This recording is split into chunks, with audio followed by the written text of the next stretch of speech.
On the day of his 11th birthday, Adam received a letter from Hogwarts, revealing that he had entered the world of Harry Potter and was, in fact, a wizard poised to attend the safest school in the world, Hogwarts. Even more astonishingly, he would be in the same year as the renowned savior himself. Initially expecting a mundane life, Adam found himself in a struggle for survival. He attempted to transfer schools, but to no avail. He sought to study abroad, yet financial constraints thwarted his ambitions.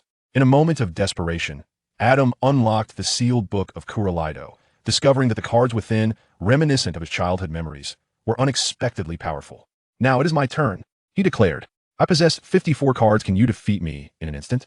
He challenged. "Does blazing fire count as fire?" "Why, of course it does," he retorted. "The Philosopher's Stone may be destroyed, but I still have a maternal one. You better pray that this Kuro card proves useful, otherwise I shall unleash the strength cards. Floral cards can only conjure flowers. They lack lethality. Allow me to present you with a sea of blossoms." "What kind, you ask?" "The Chinese biting cabbage." Following the battle at Hogwarts, a reporter interviewed a Death Eater imprisoned in the New Azkaban, who claimed that Hogwarts was secretly researching weapons of mass destruction, referred to as 4 twos and 2 kings. In response, the newly appointed Minister of Magic, Mr. Eugene, along with Professor Dumbledore of Hogwarts and the youngest recipient of the Order of Merlin, First Class Mr. Adam, issued a joint statement declaring that the Death Eater's remarks were mere ramblings of a deranged mind under the long-term influence of Voldemort's soul-sucking curse, and should not be taken seriously. The public was urged to take note of this. Chapter 1. Surprises abound. In the early morning, a handsome young boy stood entranced before an envelope. His name was Adam Lee, a half-blood, and today marked the eve of his 11th birthday in this lifetime. His original plan for the day was to rise early and go for a morning run, just as he had on countless other days. However, this morning, a plump Scottish round-faced chicken shattered his tranquil existence. One might say it disrupted his entire life. His life trajectory had been to study diligently, strive for improvement, inherit his mother's 7 Chinese restaurants, and his father's 3 French eateries, cherishing a healthy body and leading a life of unremarkable simplicity. Yet now, gazing at the envelope adorned with the lion, serpent, badger, and eagle surrounding the capital letter H, Adam could almost envision a bald figure with a comical grin intruding upon his future. Assuming no unforeseen events arose, he was on the brink of spending 7 exhilarating years at the safest magical school in the world. The first year would see Voldemort attempting to seize the Philosopher's Stone. The second, a basilisk invasion. The third, Dementors invading the school. The fourth, the revival of the Triwizard Tournament. The fifth, Umbridge meting out punishments to students. The sixth, the headmaster being attacked and perishing. And the seventh, the school devolving into a battleground. How thrilling, indeed. "Hey, Mom, how is business today?" he inquired. "Yes, I miss you too," she replied, "and I primarily called to discuss my desire to attend middle school or perhaps in America or France. In any case, I prefer not to remain in England. That I am not speaking nonsense, nor am I unwell. My mind is quite stable." After hanging up the phone, Adam tore open the envelope, gazing at the contents that mirrored his memories almost perfectly inside. He could only hope that upon graduation, there might be an opportunity to teach at Hogwarts for a year, while also taking the chance to explore the place. "My dear, if you feel fatigued from your studies, we can certainly consider taking a year off to rest. While we have always praised you for your excellent grades, our love for you is not contingent upon your academic performance irrespective of your studies. You are our pride, and you must not feel burdened." Perhaps having previously communicated during the car ride, both parents evidently believed that Adam was expressing such sentiments due to overwhelming academic pressure. "Mom and Dad, it is not because of the stress of studying." Adam produced the letter from Hogwarts to show his parents that it is because of this that he did not conceal the fact that he was a wizard. Although he had no intention of attending Hogwarts, he still aspired to study magic, for there existed more than one magical school in the world. His grandmother was French, and his mother was of Chinese descent. He could go either way, which seemed far safer than the tumultuous experience at Hogwarts. Hogwarts School of Witchcraft and Wizardry. After finishing the letter, the couple exchanged glances, a hint of bewilderment reflected in their eyes. Was this some sort of prank? Wait, I feel like I have heard that name somewhere before. Could the Department of Magical Law Enforcement have overlooked something? Just as Adam was taken aback by this revelation, Mr. Reed slapped his forehead. "Ah, I remember now. Wasn't this the fairy tale my parents told me during my childhood, filled with dragons and magic? It seems your grandparents have prepared a birthday surprise for you." As he reminisced about his childhood, Mr. Reed wore a nostalgic expression. "When I turned 11, they mentioned a surprise, and ultimately, they prepared a grand 3-tiered cake for me. I wonder what they have in store for you?" Adam opened his mouth, casting a complex gaze at his father, who seemed to, perhaps, have an inkling of what was transpiring. Perhaps we should call Grandma and Grandpa to. Although he had a rough idea of what had initially occurred, Adam still wished to confirm that might not be appropriate after all. It is a surprise prepared by your grandparents, and if I were to unveil it, they might not be pleased. Mr. Reed hesitated, even feeling a twinge of regret for having inadvertently revealed the truth. His relationship with his parents was somewhat delicate. On one hand, he had always been very close to them, and they fully supported his entrepreneurial aspirations to open a restaurant, providing financial assistance. On the other hand, they had asked him to move out the day he turned 18, and over the years, they rarely visited. At most, they would make a phone call. Let's call and ask. I am genuinely curious. Let me make the call. Seeing Adam's insistence, the couple acquiesced, and Adam promptly picked up the phone in the living room to dial. It wasn't long before the call was answered. Jerry, what is it? His grandfather's voice resonated from the other end. Grandpa, it's me. Oh, Adam dear, what brings you to seek your grandfather? The tone from the other end softened considerably, and Adam felt an inexplicable tension. Grandpa, are you familiar with Hogwarts School of Witchcraft and Wizardry? A sudden silence enveloped the conversation, followed by his grandfather's voice, now tinged with excitement. Hogwarts, you've received your letter, haven't you, dear? Merlin's trousers. I knew it. I've been waiting for this all month. Emma, come quickly, a distant, muffled call echoed. Then his grandfather's voice returned, clear and eager. Listen, child, stay home, Grandma, and I will be there shortly. With that, the call ended, and Adam set the phone down, glancing at his parents with a slight pursing of his lips. Grandpa said they'll be here soon. Soon? But there in Devon, Mr. Reed's words trailed off as the doorbell rang. The three of them exchanged glances, and Mr. Reed stood up, nervously approaching the door. Mom and Dad. Oh, son, we've missed you so much. The elder Reeds embraced their son briefly before stepping inside and making their way towards Adam. Dear, let us see the letter. Standing at the door, Mr. Reed was taken aback, feeling briefly enveloped in affection, only to have it abruptly vanish with a pop. Mrs. Reed handed the letter to her in-laws, while keenly noting that Adam had not mentioned the letter during the call. If the letter was prepared by the elderly couple, it explained their prior knowledge their unexpected arrival was likely a preemptive effort to surprise their son. Wonderful. Splendid. Merlin bless us. The elder couple examined the letter and envelope from every angle, and suddenly, old Mr. Reed looked up. By the way, have you discussed this with the in-laws? Seeing the puzzled expression on Mrs. Reed's face, old Mr. Reed nodded. Very well. I shall reach out to him to share in the joy. Adam. Another surprise awaits. Chapter 2. I long to escape, yet find myself unable to do so. Father, why have I never heard of such matters? Adam's grandparents exuded an abundance of energy as they traversed the international passage of the Ministry of Magic, arriving at Adam's home well before lunchtime.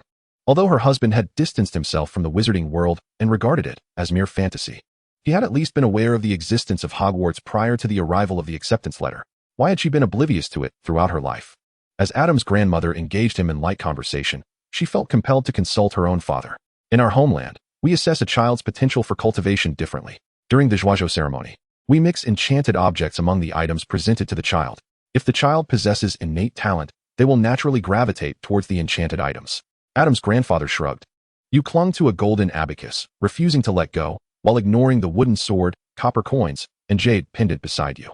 We understood then that you lacked the gift for cultivation, though it became evident you possessed a knack for business. Among your siblings, you were the most adept at making money.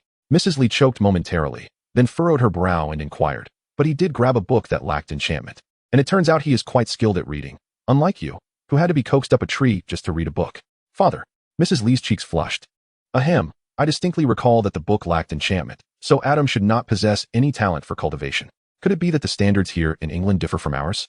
Li Zichuan stroked his beard thoughtfully, suddenly questioning whether those at home who were deemed talentless had similarly been overlooked. It was not impossible. Regardless, it was a positive sign that Adam had received a letter from Hogwarts, indicating that he possessed the potential to become a wizard. Old Reed clapped his hands and turned to Adam. Tomorrow, Grandfather will take you to Diagon Alley to procure what you need. Tomorrow? Grandfather and Grandmother too. Wait a moment.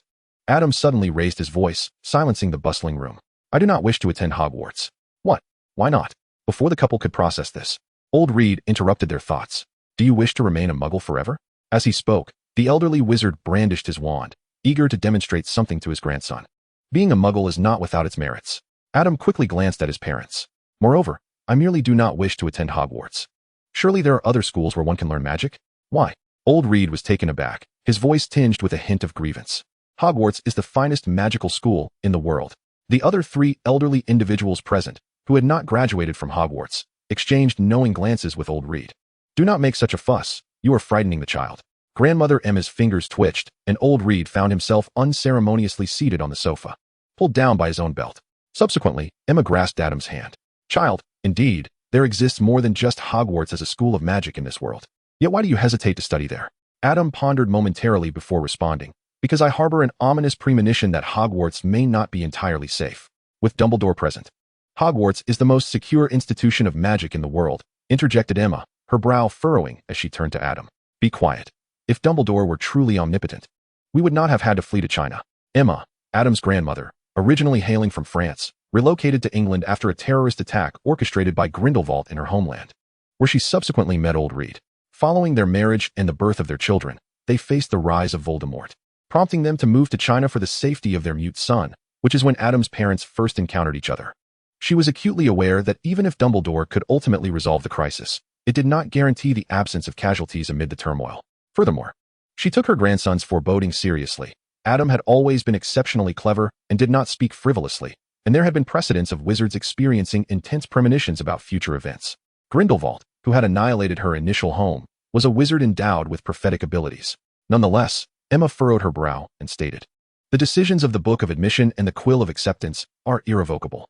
The ancient and potent magic inscribed upon them indicates that since you received a letter from Hogwarts, your name was inscribed upon it at birth.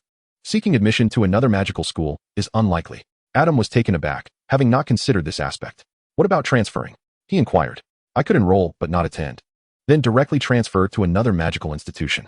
I have not heard of such a precedent. However, we may write to Dumbledore and inquire. He will be your future headmaster.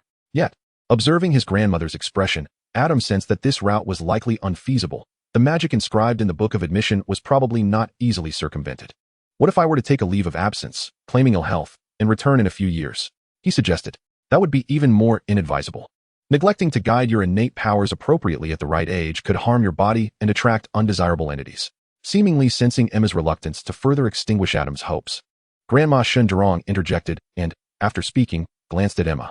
Indeed, young wizards who do not comprehend how to control their magic may experience violent surges of power, which can be perilous, and we are unable to instruct you comprehensively and safely at home.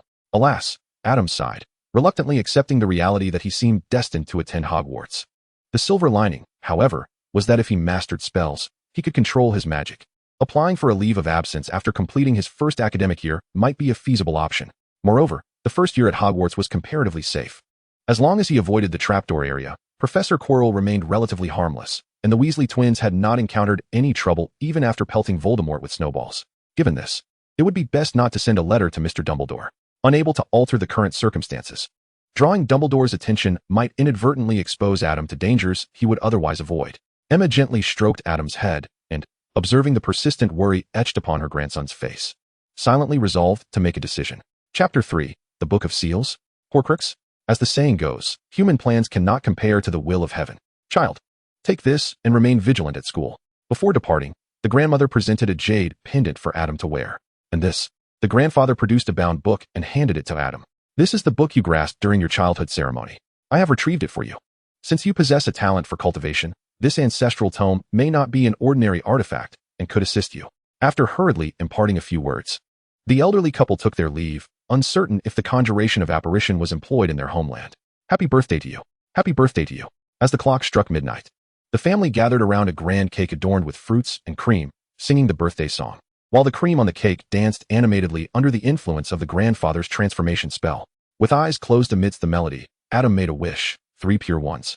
Jade Emperor, Western Savior, Jesus Christ, and Almighty Allah, may Master Merlin bless me. Though I am uncertain which of you has granted me a second chance at life, I trust it was not your intent to see me meet an untimely demise once more. I seek no extraordinary gifts, merely the ability to live securely. I beseech you. With a deep breath, he opened his eyes, filled with hope for survival, and blew out all the candles in one breath. All right, off to bed now. Tomorrow, no? Today, we shall visit Diagon Alley. The grandfather smiled mysteriously. You shall enjoy it there. Very well, grandfather. It felt almost dreamlike. Upon returning to his room, Adam realized the day had unfolded with remarkable events. He had received a letter from Hogwarts and learned that both his grandparents and his paternal grandparents were wizards, though the latter might be Taoists, as they had not elaborated. After maintaining a state of exhilaration throughout the day, he now felt a wave of fatigue wash over him. Lying on his bed, despite his weariness, sleep eluded him. and he instinctively reached for the book he had apparently grasped during his childhood ceremony. As his fingers brushed against the book, a blinding white light enveloped his vision, prompting him to quickly shut his eyes and rub them. Though his eyes watered from the brightness, he sensed no severe harm. He sighed in relief, grateful not to have suffered any lasting damage. "You are the contractee, are you not?" A sudden voice startled Adam, causing him to stiffen and quickly open his eyes, only to find the light had vanished, leaving no one in sight. "Who is there?" "I am here." Scanning his surroundings, Adam fell silent for a moment before speaking aloud. "Is someone talking?" "Right here. To your left. Down below. Look down." "Yes, that's it." As Adam placed the book from the nightstand onto the blanket, a slightly disheveled sound regained its earlier pretense of solemnity. "Ahem, shall we do this again? You are the contractee, are you not?" Observing the book before him, which had undergone a remarkable transformation from its previous bound form, Adam's expression turned somewhat nuanced. He felt a sense of familiarity with the appearance of this book. If memory serves, the animated series was titled Cardcaptor Sakura. Of course, he was more accustomed to Magic Card Sakura, which had left an indelible impression on him during his childhood when he would watch whatever was aired on television. With that in mind, could it be that the voice he heard moments ago was, "So, what do you mean by the contract?" "I am the spirit of the greatest magical artifact, the Book of Sealing. By entering into a contract with me, I can grant you the power to become a formidable sorcerer. Indeed, it is the Book of Sealing. But what is the price?" Adam lowered his voice, playing along. "Once I regain my physical form, you must provide me with at least 3 servings of sweets each day, groom me for an hour, and play with me for another hour." It sounded rather demanding, did it not? "Do not be foolish. Your words have tarnished my image." Another youthful and vibrant voice interjected, causing a flicker of confusion in Adam's eyes. "Ahem, I apologize for my previous rudeness." The second voice interrupted Adam's contemplation, yet its tone remained quite similar to the feigned seriousness of the earlier speaker. "Allow me to reintroduce myself. I am Spinel, and that fellow over there is Cerberus. We are the guardians of the Book of Sealing and the sealing beasts of the Clow cards contained within." "Ah, so Spinel, like Cerberus, symbolizes the sun and Western magic? Have you changed your role? Hey, are you even listening?" "Oh, my apologies, I was momentarily lost in thought due to the shock. So, you are currently within this book? And I must open it for you to emerge?" "Indeed, we reside within the Book of Sealing, but you cannot open it just yet. You must first enter into a contract. Otherwise, the powers within the book will not recognize you as their master." "By not recognizing me as their master, you mean the Clow cards will escape one by one, correct? What are the terms of the contract, and how do I enter into it?" "The terms of the contract are..." Spinel articulated the details, simply stating that all the powers within the Book of Sealing would be at Adam's disposal, while Adam would need to supply the magical energy required to sustain the existence of the sealing beasts and the Clow cards, and he must not mistreat them. Without Adam needing to inquire further, Spinel proactively explained the origins of the Clow cards, which aligned closely with Adam's recollections. They were magical artifacts created by the great sorcerer Clow Reed, who fused Eastern and Western magic. "I see." Adam nodded, wrapping the Book of Sealing in the blanket and setting it aside as he stood to leave. "Wait, where are you going?" "To ask my grandparents for some advice. I must dismiss the illusion that you all are merely conjured by this book to tempt me into signing a contract, or that the fragments of souls within its pages exist solely to compel me to offer my life force or soul." Fortunately, he has been cautious. Ever since the Book of Seals revealed its true form, he has refrained from direct contact, even placing it on the bed while keeping his sleeves on. "How could you think such a thing?" "Wait a moment, they cannot see. Only those truly endowed with magical talent can perceive the true visage of the Book of Seals. Ever since Cororido placed us upon that bookshelf, no one has been able to recognize the uniqueness of the Book of Seals, and due to our pact with Cororido, we cannot actively seek out individuals to sign contracts. For all these years, you are the sole person to unearth the true identity of the Book of Seals. If you choose not to enter into a contract with us, once our final magic is exhausted, we shall fall into a deep slumber. And who knows when we might awaken again." Sob. As he spoke, Sibinela's voice broke into tears. "So that is how it is." Adam nodded decisively and turned to descend the stairs. "Grandpa, Grandma." Chapter 4. The Cat, Shy, Hiding Face. "All right, dear, it's time to sleep. Good night." "Okay, Grandma." After Grandma closed the door and left, Adam set down his milk and gazed thoughtfully at the Book of Seals. From his earlier probing, it was clear that Grandma could not perceive the true form of the Book of Seals, nor could she hear Sibinelu's voice. "Do you believe now?" Sibinelu's voice conveyed exhaustion. He was perplexed as to why this child was so wary. "Every word we speak drains our dwindling magic. To spare you any further deliberation, I shall first reveal to you the means of signing a contract. If you ultimately decide against it, please write down the method and keep it with the Book of Seals." As the conversation progressed, Sibinelu's weariness intensified. Whether from emotional fatigue or the genuine depletion of magic remained uncertain. Is there no wand?" Yet he recalled that Sakura possessed a sealing wand.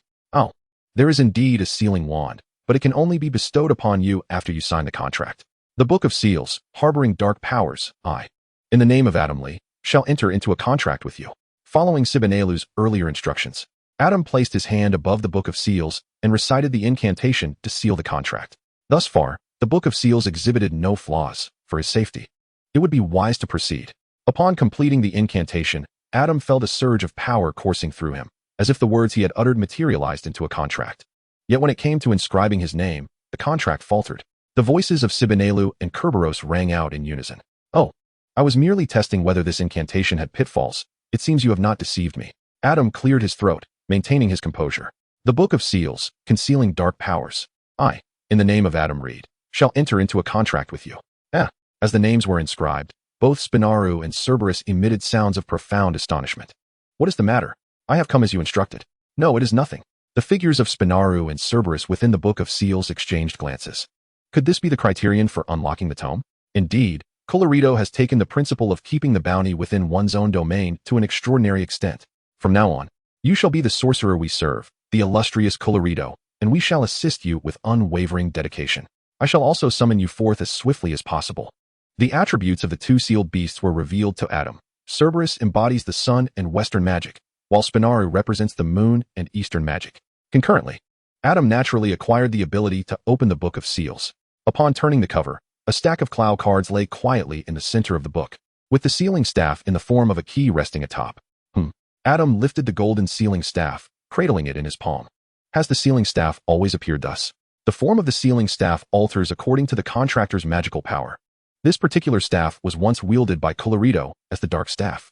The voice came from Cerberus, indicating that Adam's dark magical affinity aligns remarkably with Colorido's. Colorido's Dark Staff?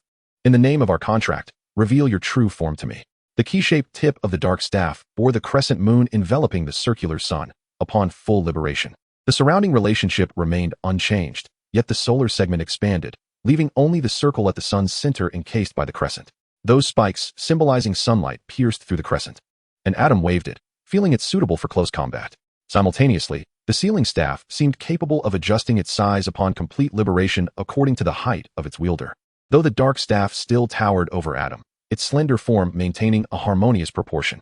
Standing before a full-length mirror, Adam gazed at his reflection clad in pajamas, propped up by the dark staff. Should he lament or rejoice? The transformation of the sorcerer did not encompass a change of attire. Let us experiment with the Clow cards. I must remind you, Adam, that you are still quite young, and your magical power is insufficient for the casual use of the Clow cards. A voice emanated from the floating Book of Seals. Magic will grow in tandem with age, as proficiency in spells and the acquisition of magical knowledge increases. Currently, you might only be able to utilize a Clow card once a day, lest you encounter peril. Does this include the No card? Adam's gaze swept over the array of Clow cards, yet he found no sign of the No card. The No card remained sealed. Merely coming into contact with it will influence you with its power. Even if the No card harbors no intent to do so, you would still vanish completely from this world. The two small beings showed no surprise at Adam's awareness of the No card's existence. The information bestowed upon him post-contract was left by Colorido, and they themselves were unaware of its full specifics. The card of nothingness stands in stark contrast to the other 52 Clow cards, which each embody the essence of all things. To wield this particular card, one must not only possess immense magical power, but also summon the elusive 54th Clow card, Love. The concept of the Love card is indeed unique among its counterparts, isn't it? Curiously, you do not press further for answers? The voice of Caraberos conveyed a hint of turmoil. After all, with my current abilities, acquiring further knowledge would not immediately enable me to manifest the Love card, would it? A glimmer of amusement danced in Adam's eyes. Nevertheless, if you, little Caro, are inclined to share insights regarding the Love card, I would be most eager to learn. Oh. The moniker Little Caro feels rather intriguing. Upon hearing this, Adam's mind involuntarily conjured an image, a cat, bashful, concealing its face. Oh, spy. I could very well call you that too. What? The vision of a cat multiplied. And Adam found himself increasingly excited about the prospect of sharing his life with these adorable creatures. By the way, it seems that Hogwarts prohibits the presence of animals other than cats, toads, and owls, does it not? Ahem. The absence of the Love card among the Clow cards is due to the fact that love cannot exist in isolation, detached from humanity. All things inevitably return to nothingness. Yet love possesses the power to transcend it. Adam mused, and as his words lingered in the air, he felt an indistinct surge of energy. It resided deep within his soul, evoking an involuntary sense of peace and joy. What is this? Huh? Can you already sense the love card? Little Caro's voice held an undertone of urgency and regret. Alas, your magical capacity is still insufficient. Otherwise, you could seize this opportunity to conjure the love card. Chapter 5. Observations in Diagon Alley. Do not fret, little Caro. The timing simply isn't ripe yet. There will be opportunities in due course. Adam accepted the missed chance to summon the love card with grace, as he had begun to understand the nature of that feeling, and besides, even if he were to manifest the love card now, he still would lack the qualification to wield the card of nothingness. Let us endeavor to try. Adam, are you still awake? Mrs. Lee's voice resonated from outside the door. Thankfully, Mrs. Lee always respected her child's privacy and refrained from entering unannounced. Well, it seems that entering wouldn't pose a problem after all, as Adam had no intention of concealing anything from his family. He merely hadn't yet formulated an explanation. Oh, mother, I shall retire shortly. Why, having initially been filled with an insatiable curiosity for magic, do I now find my heart in tranquil repose? Am I overwhelmed by surprise?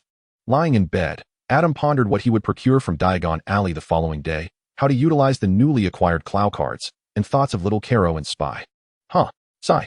Perhaps it was merely an illusion, but just before surrendering to slumber, Adam seemed to hear a teasing female laughter accompanied by a resigned male sigh.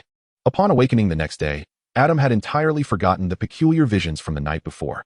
He rose early, in tune with his biological clock, and descended the stairs. Good morning, dearest. Good morning, grandfather. Good morning, grandmother. As he settled at the dining table, Adam greeted the other family members. A light breakfast sufficed, as there were surely many delectable offerings awaiting him in Diagon Alley. As Emma placed the bacon, eggs, and mashed potatoes before Adam, Old Reed remarked, "Given that Diagon Alley is a gathering place for British wizards, I don't hold much hope." Picking up the runny egg with chopsticks, Adam sighed. His father, despite being British, ran a French restaurant that thrived, which in itself spoke volumes. To encapsulate it in the words of Ms. Lee, the food invented by these British people allows one to truly taste the lingering resentment of ingredients that have faced their demise. Wizards and muggles are different. Diagon Alley boasts a plethora of delightful dishes. Just as Old Reed was about to retort, his mind conjured images of buzzing honey candies and licorice wands, leaving a void in his recollection of proper meals. In the kitchen, Emma quietly added a small pat of butter and a few slices of toast to the pan. After satisfying their hunger, filled with anticipation, Adam followed Old Reed and Emma through the leaky cauldron to Diagon Alley. As Old Reed waved his wand to open the passageway, he cheerfully declared, "Welcome to the world of magic, child." In truth, Adam had already experienced the magical realm the previous night, but that was beside the point. The crux of the matter was that neither the novels nor the films had ever mentioned that this rubbish bin was genuinely in use. With a hint of cleanliness about him, Adam's expression soured slightly, yet he still managed to display a surprised smile. Upon truly entering Diagon Alley, Adam's emotions ebbed and flowed. Initially, he was indeed captivated by the occasional marvels of magic surrounding him, but perhaps due to heightened expectations, as he gradually acclimated, disappointment crept in, accompanied by the overwhelming aura of neglect. The authentic Diagon Alley was not as glamorous as Universal Studios or the films portrayed. The narrow streets were crowded with wizards, creating a somewhat claustrophobic atmosphere, and his gaze often fell upon corners adorned with stains and litter that had not seen cleanliness in many years. Aside from a few establishments that appeared to take pride in their upkeep and the luxurious Gringotts, most areas seemed suspended in the last century, leaving him concerned that at any moment, a bucket of waste might cascade from above. Upon returning home, Adam expressed his grievances to Mr. Reed and Ms. Lee. Do they not bathe? His expression rendered the inquiry even more delicate. Does that person not wash? After another foul source passed by, Adam tugged at Old Reed's sleeve, quietly posing a similar rhetorical question. Well, you must understand, some elderly wizards are rather traditional. They believe that bathing affects their magical powers, though most people do prefer cleanliness. Old Reed, excitedly introducing his grandson, noticed that Adam did not seem as odd as he had anticipated, so he quickened his pace, saying, "We must first procure a wand. This is your true first step into the magical world." Hearing this, Adam's heart raced slightly. He already possessed a dark wand. He wondered if that would affect his choice of a new wand. "Oh, welcome." It seems that due to the ongoing school season, Ollivander dutifully awaited behind the counter. Upon raising his gaze, he spotted Adam accompanied by old Mr. Reed, who was heading to the tailored clothing store. The confines of Ollivander's wand shop were exceedingly small, filled to the brim with thousands of wand boxes, making it impossible to accommodate so many visitors. 12 inches, dogwood, unicorn tail hair, Ollivander mused. As if possessing the extraordinary ability to remember every wand crafted by his hand, he regarded Mr. Reed with a sense of nostalgia. "How long has it been since we last met?" "It has been nearly 50 years, Mr. Ollivander," Mr. Reed replied, equally reflective. He then patted Adam on the shoulder and said, Help my grandson select a wand that suits him. Your wands are always the finest. I would not dare claim they are the finest, but I assure you they will be the most suitable, Ollivander replied, a confident smile gracing his face as he turned to Adam. So, young Mr. Reed, which hand do you favor? My right hand, sir. Adam hesitated, uncertain which wand would ultimately feel right in his dominant hand. As Ollivander retrieved his measuring tape, he inquired, can I use the wand with my other hand? Oh, are both your hands dominant? Ollivander nodded and proceeded to measure Adam, taking into account the length of his fingers, the width of his palms, the length of his arms, and even the diameter of his nostrils and head circumference. After a series of seemingly nonsensical measurements, Ollivander presented a wand for Adam to try. With a casual flick, a tempestuous wind erupted, nearly tearing the roof from its hinges. No, not this one, Ollivander exclaimed, snatching the wand back and using his own to restore order within the shop. In a hurry, he produced another wand, urging, try this. This time, Adam's movements were more restrained, yet the commotion remained equally intense, resulting in a cacophony as wand boxes scattered in every direction. Armored protection. Old Mr.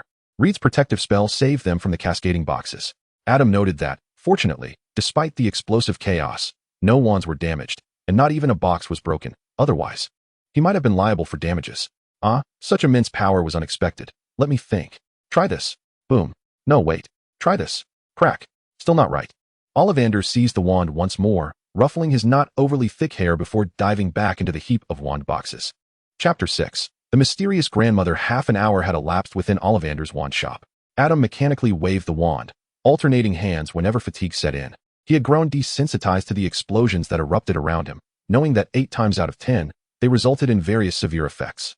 He recalled one instance where a bouquet of flowers sprouted from the tip of a wand, leading him to believe he had finally found the right one, only for Ollivander to declare it incorrect. Finally, a wand was placed in Adam's hand, and the moment he grasped it, he felt an undeniable difference from all the previous ones. As Adam waved his wand, the surrounding wand boxes quivered and floated into place, and he experienced a sensation of exhilaration that was entirely distinct from before, as if an extension of his body had emerged. Indeed, this is it. Ollivander clapped his hands, 16 inches, made of phoenix feather and willow wood. I knew it. You know nothing. Adam nearly expressed his frustration verbally, but his good upbringing compelled him to remain silent, merely rolling his eyes in a somewhat impolite manner.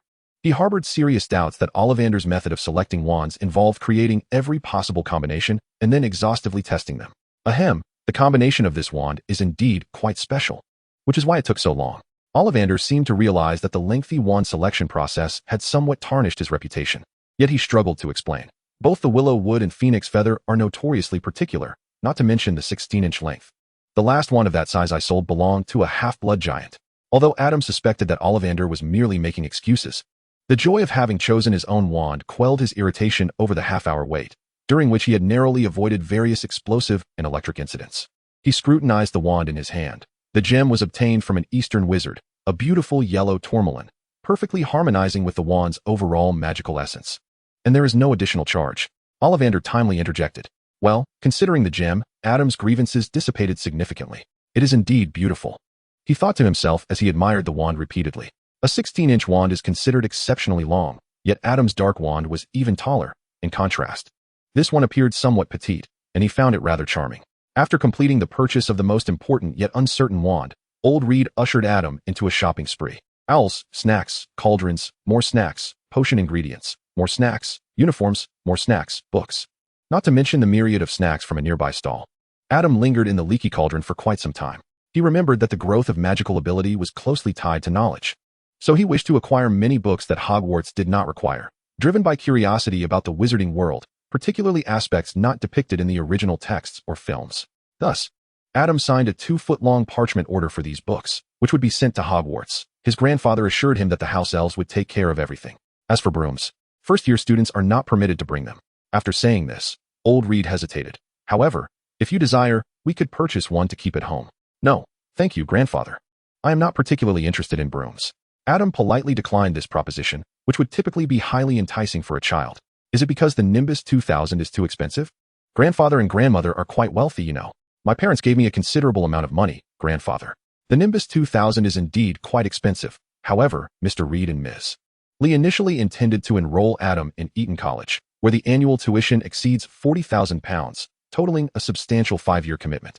They had set aside this considerable sum, But when Adam unexpectedly opted for the tuition-free Hogwarts, Misley promptly decided to allocate the original tuition fees for Adam's use.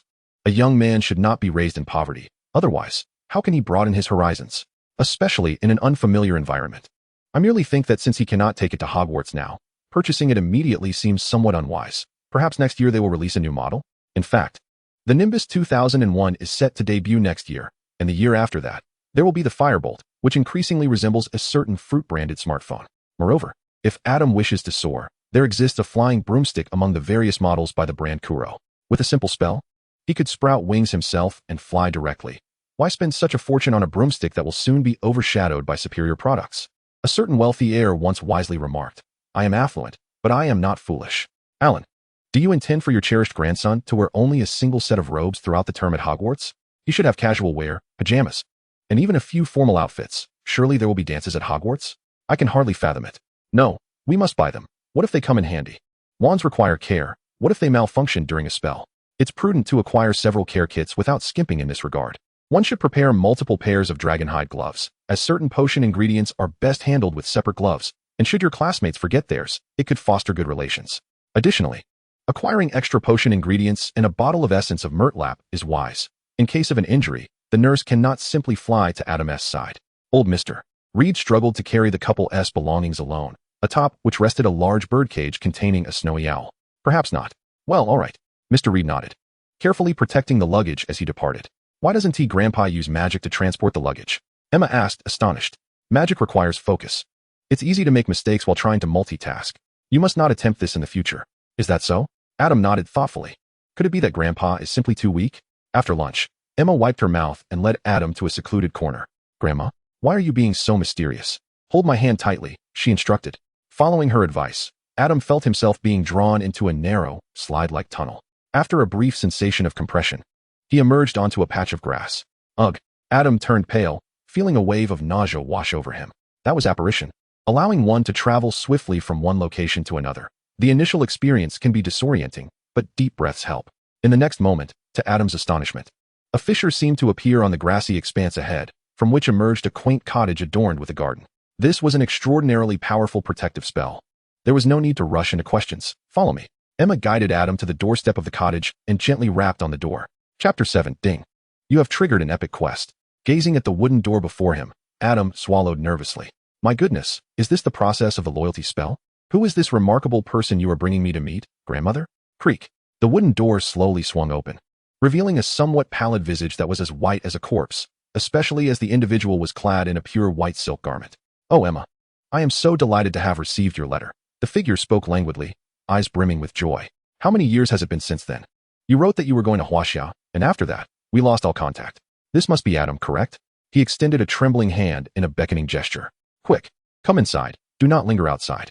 Once seated on the sofa, Adam swallowed again. Grandmother, who is this elderly gentleman? He resembles someone I've seen in a film. He is a friend of our family, his grandmother replied, her expression somewhat complex.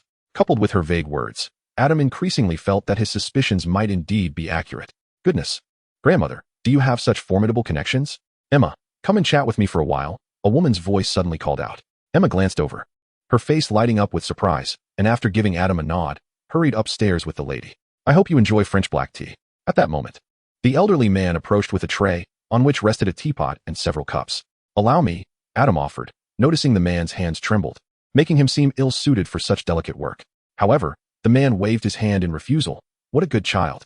But the world of magic is more accommodating to the elderly than you might imagine. Before Adam's eyes, the teapot suddenly rose, walking over to the cups to pour tea, continuing its journey until a cup filled with the fragrant brew arrived before Adam. I wonder if your grandmother has introduced herself. I am Nicolim, a friend of your grandmother's. Having previously suspected as much, Adam forcefully suppressed his astonishment and nodded. I am Adam Reed. Ah, as anticipated, Nicolim remarked with a playful smile. Now, let us discuss serious matters. Once both cups were filled, Nicolim turned his gaze toward Adam. Your grandmother has informed me in her letter that you have foreseen impending dangers at Hogwarts, which is why you are reluctant to attend. Correct? Yes, but alas, I fear that may not be possible. Can you assist me? Adam's eyes brightened, sensing that perhaps this gentleman could indeed help him. Although he has now forged a pact with the Clow cards, Adam remains unconvinced that his stay at Hogwarts guarantees his safety. At best, it merely affords him a modicum of self-preservation. After all, the Clow cards are abilities from a shoujo manga, seemingly lacking any particularly impressive combat techniques. While Voldemort's infamous reputation was earned through bloodshed. If this pertains to matters of transferring schools, I am afraid I cannot be of assistance. The light in Adam's eyes dimmed. However, I can offer you this. Nicolome produced a button from his pocket. This is a key to a door. A key to a door? Indeed. It is a magical artifact that, when activated with the appropriate spell, will transport you directly to this location. Nicolome gestured to the ground beneath them, indicating that this was the sole means to swiftly exit Hogwarts. Furthermore, this house is fortified with powerful magic. Aside from the two of us, only my wife, Emma, and Dumbledore can enter. Dumbledore is the headmaster of Hogwarts, as you are surely aware. Yes, I am aware. Adam furrowed his brow. But I do not know how to activate the key. I do not even know any magic. If only I could foresee when you might be in danger.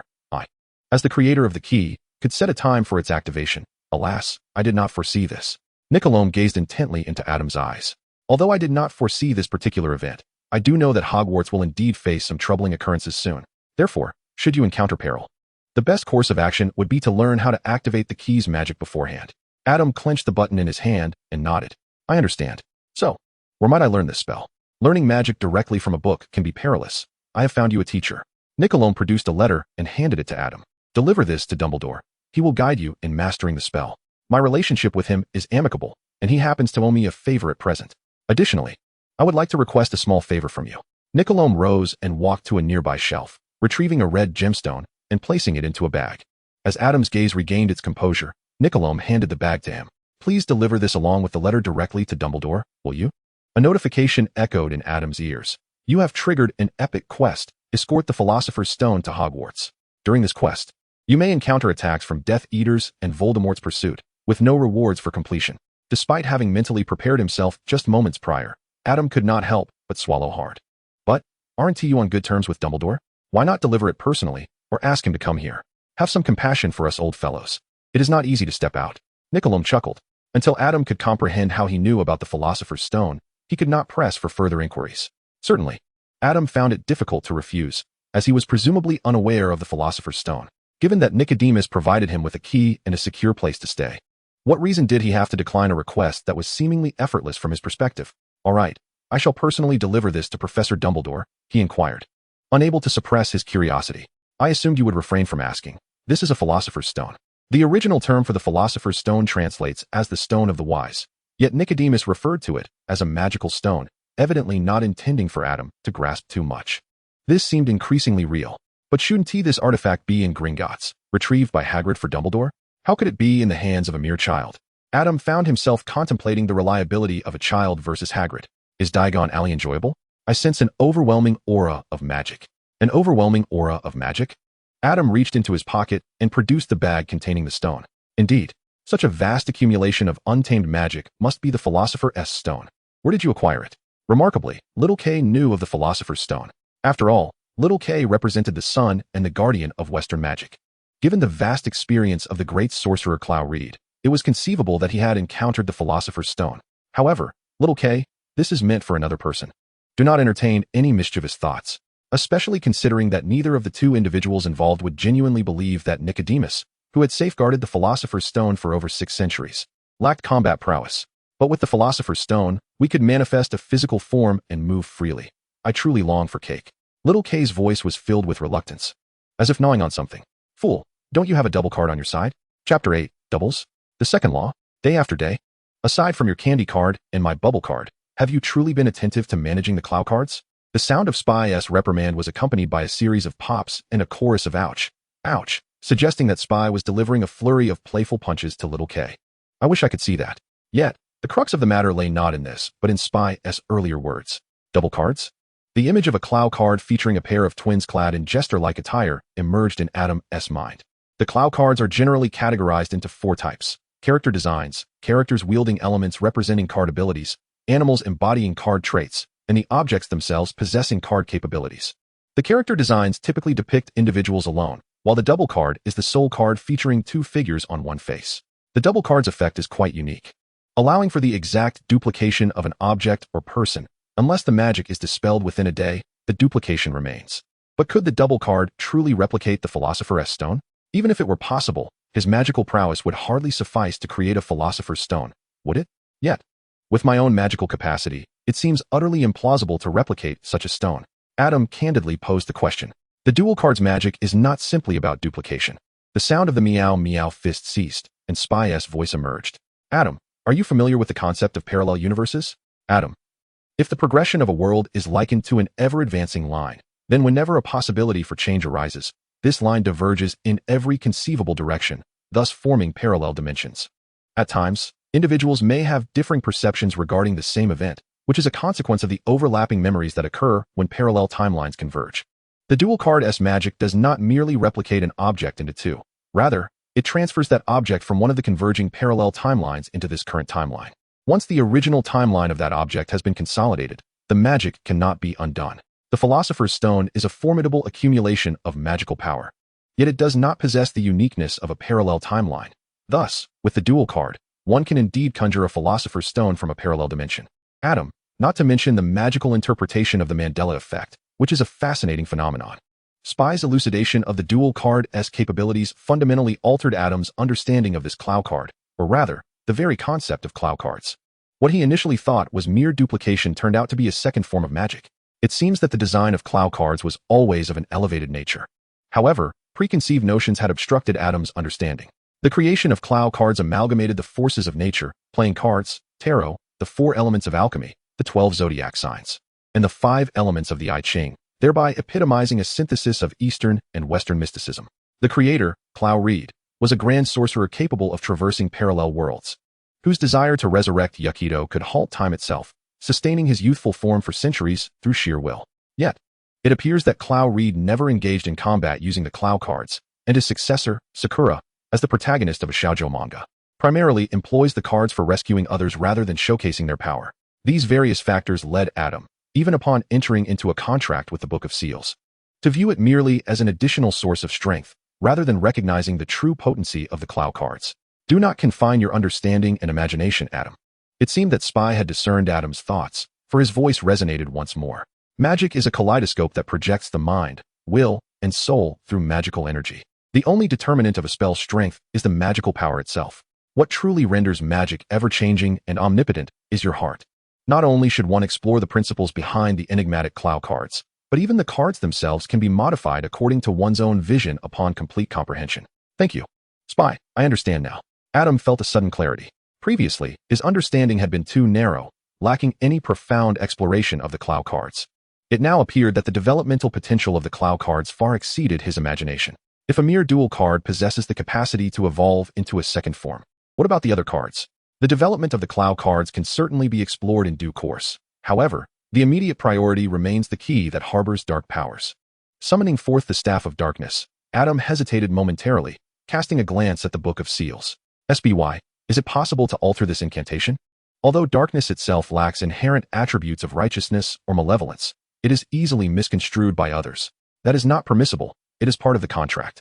However, while the incantation cannot be modified, one may forego it altogether when sufficient magical energy is present, spoke Xiaoka. Ah, that would be splendid. The Book of Seals opened autonomously in midair, turning to the page of the Gemini card. Seal released. The spires symbolizing sunlight pierced the Gemini card, and the twin spirits clad in jester attire sprang forth from the card, landing gracefully on the ground. Hello. The twin spirits mirrored each other almost identically, save for their hair, one pink and the other blue. As they bowed to Adam, one used its left hand while the other used its right, presenting an almost mirrored effect. Will you not speak? Adam, encountering the spirits of the Clow cards for the first time, gazed at the Gemini spirits, which were nearly his height, with great curiosity. Only a select few within the Clow cards possessed the ability to converse. After all, Clow Reed was a rather reclusive individual. Xiaoka elucidated. I see. Then, I implore you to conjure the second Philosopher's Stone, Adam requested, extending the stone before the Gemini spirits. Hello. The Gemini spirits leaned closer to the Philosopher's Stone, and in a flash of white light, 2 Philosopher's Stones lay quietly within Adam's palm. Hiss. Although SBY had assured its feasibility, witnessing the Gemini spirits indeed manifest a second Philosopher's Stone caused Adam to gasp in astonishment. Can you conjure more? The Gemini spirits nodded in response to Adam's inquiry. Hiss. A glimmer of gold sparkled in Adam's eyes. Adam, duplicating an excessive number of Philosopher's Stones is ill-advised. 2 Philosopher's Stones are not fundamentally different from one alone, and should they be exposed, it could lead to considerable complications. You currently lack the capacity to utilize the Clow cards multiple times in a single day. SBY's voice resonated. But I already possess a Philosopher's Stone. Is its magic not applicable for using the Clow cards? Regrettably, no. The contract of the Book of Seals prohibits anyone other than you, as well as any magical energy, from utilizing the Clow cards, Xiaoka remarked, dampening Adam's enthusiasm. However, if you master the magic contained within the Gemini card and cast it yourself, you may then harness the magic from the Philosopher's Stone. In that case, duplicating the Philosopher's Stone would be acceptable. The ability to transmute stone into gold and concoct elixirs for immortality would be quite advantageous, Adam sighed. Chapter 9. The distinction between the sorcerer's and mage's incantations. Do not despair, Adam. Although the magic from the Philosopher's Stone cannot be employed for the Clow cards, it may enable you to carry the Book of Seals and the Staff of Seals with you. Xiaoka, now successfully manifested, rolled playfully on the ground, exposing her belly and extending her paws towards Adam in a comforting gesture. Allow me to teach you the magic to stow away the Book of Seals and the Staff of Seals. This way, you can summon the Clow cards at your convenience. After a thorough explanation, Xiaoka squatted on the ground, tidying her feathers that had become disheveled from rolling about. This magic is a form of sealing magic, not without its complexities. Yet the Book of Seals and the Staff of Seals, coupled with your magical contract, render its execution far simpler. You must master it before the commencement of your studies. Before she could finish her thought, Xiaoka noticed a complex magic circle flicker momentarily in the palm of Adam's right hand, as the Staff of Seals vanished from his grasp.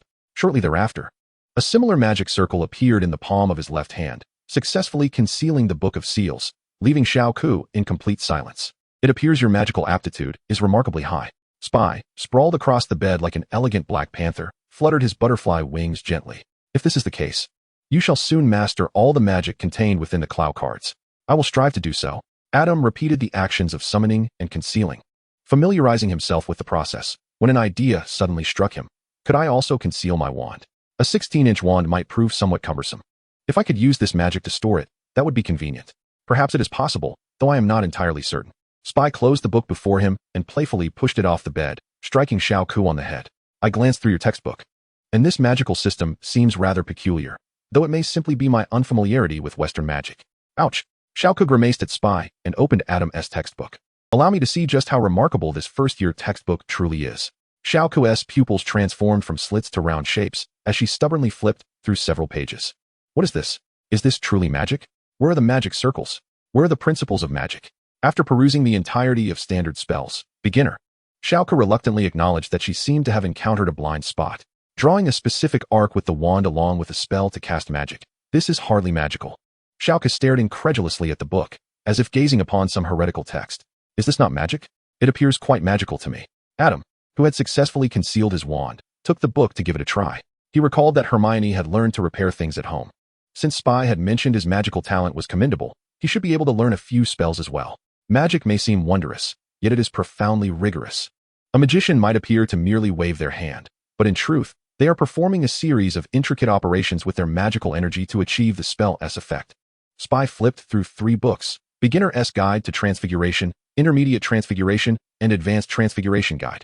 He turned to a page in each and pointed with his fuzzy fingers at Adam. The spells for transfiguring objects, vanishing spells, and permanent transfiguration belong to entirely different domains of magic. The former is transformation magic, the latter is space magic, and the last, strictly speaking, falls under the realm of alchemy. Permanent magic cannot persist after the caster's demise unless there exists another source of magical energy. Spy lifted his head and gazed seriously at Adam. Whether it be the categorization of magic or its execution, it resembles a gathering of individuals utterly unacquainted with the arcane arts.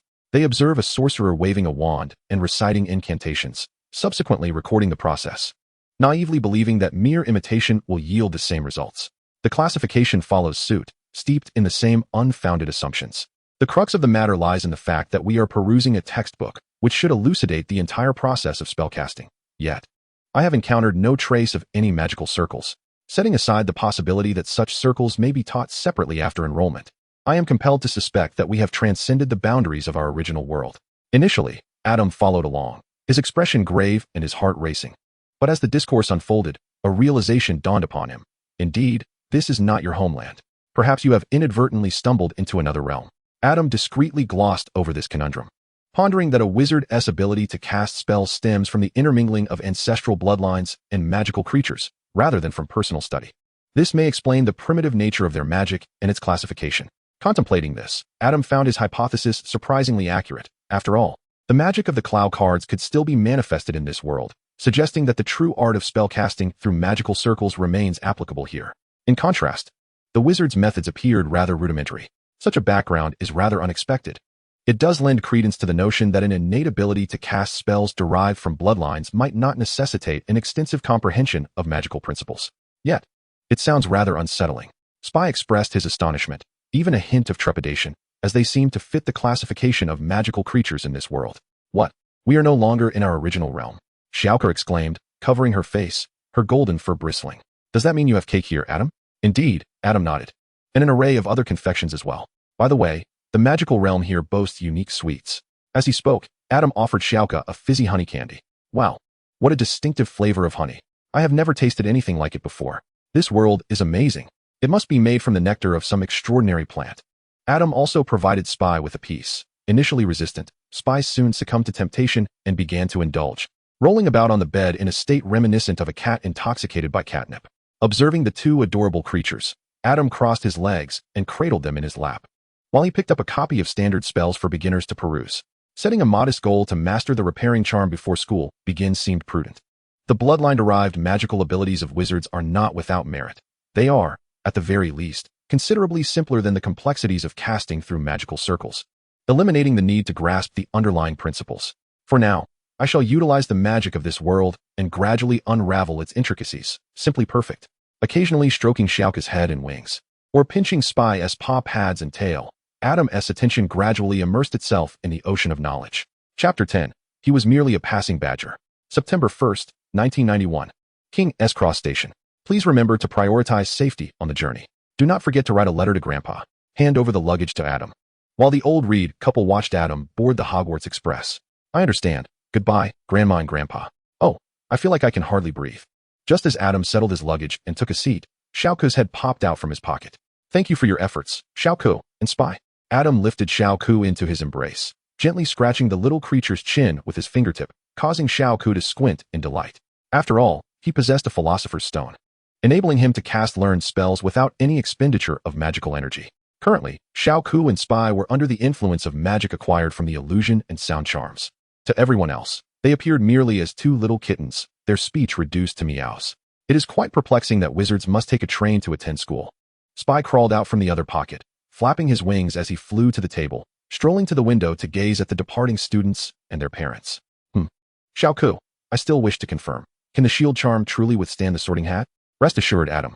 The shield is a protective enchantment that encompasses both physical and mental realms. To penetrate the shield's protection, either the caster must waver in their resolve, or the attacker must possess magical power far exceeding that of the caster. Otherwise, the shield remains unyielding. Adam breathed a sigh of relief. With that final confirmation, he relaxed and retrieved a book from his satchel, engrossing himself in its pages. Time slipped away as he lost himself in the text until suddenly, the compartment door swung open. Hello, may I sit here? Of course, there's no one here. As Adam shifted his gaze from the book, he found himself momentarily speechless. Was that Hermione? It seemed she looked just like her cinematic portrayal. So was the storyline aligned with the movie as well? Though the novel and film were largely consistent, certain elements inevitably diverged, particularly in specific installments. Hermione, oblivious to Adam's distraction, brought her luggage inside upon receiving an affirmative response and took a seat directly across from him. Exhaling deeply, the school really ought to enhance supervision and guidance outside platform 9 3/4, although I found my seat. I had no idea how to enter until I saw a few individuals crash into the wall. As she spoke, Hermione noticed the book in Adam's hands, her eyes lighting up. Oh, are you a senior? Are you reading this year's textbook?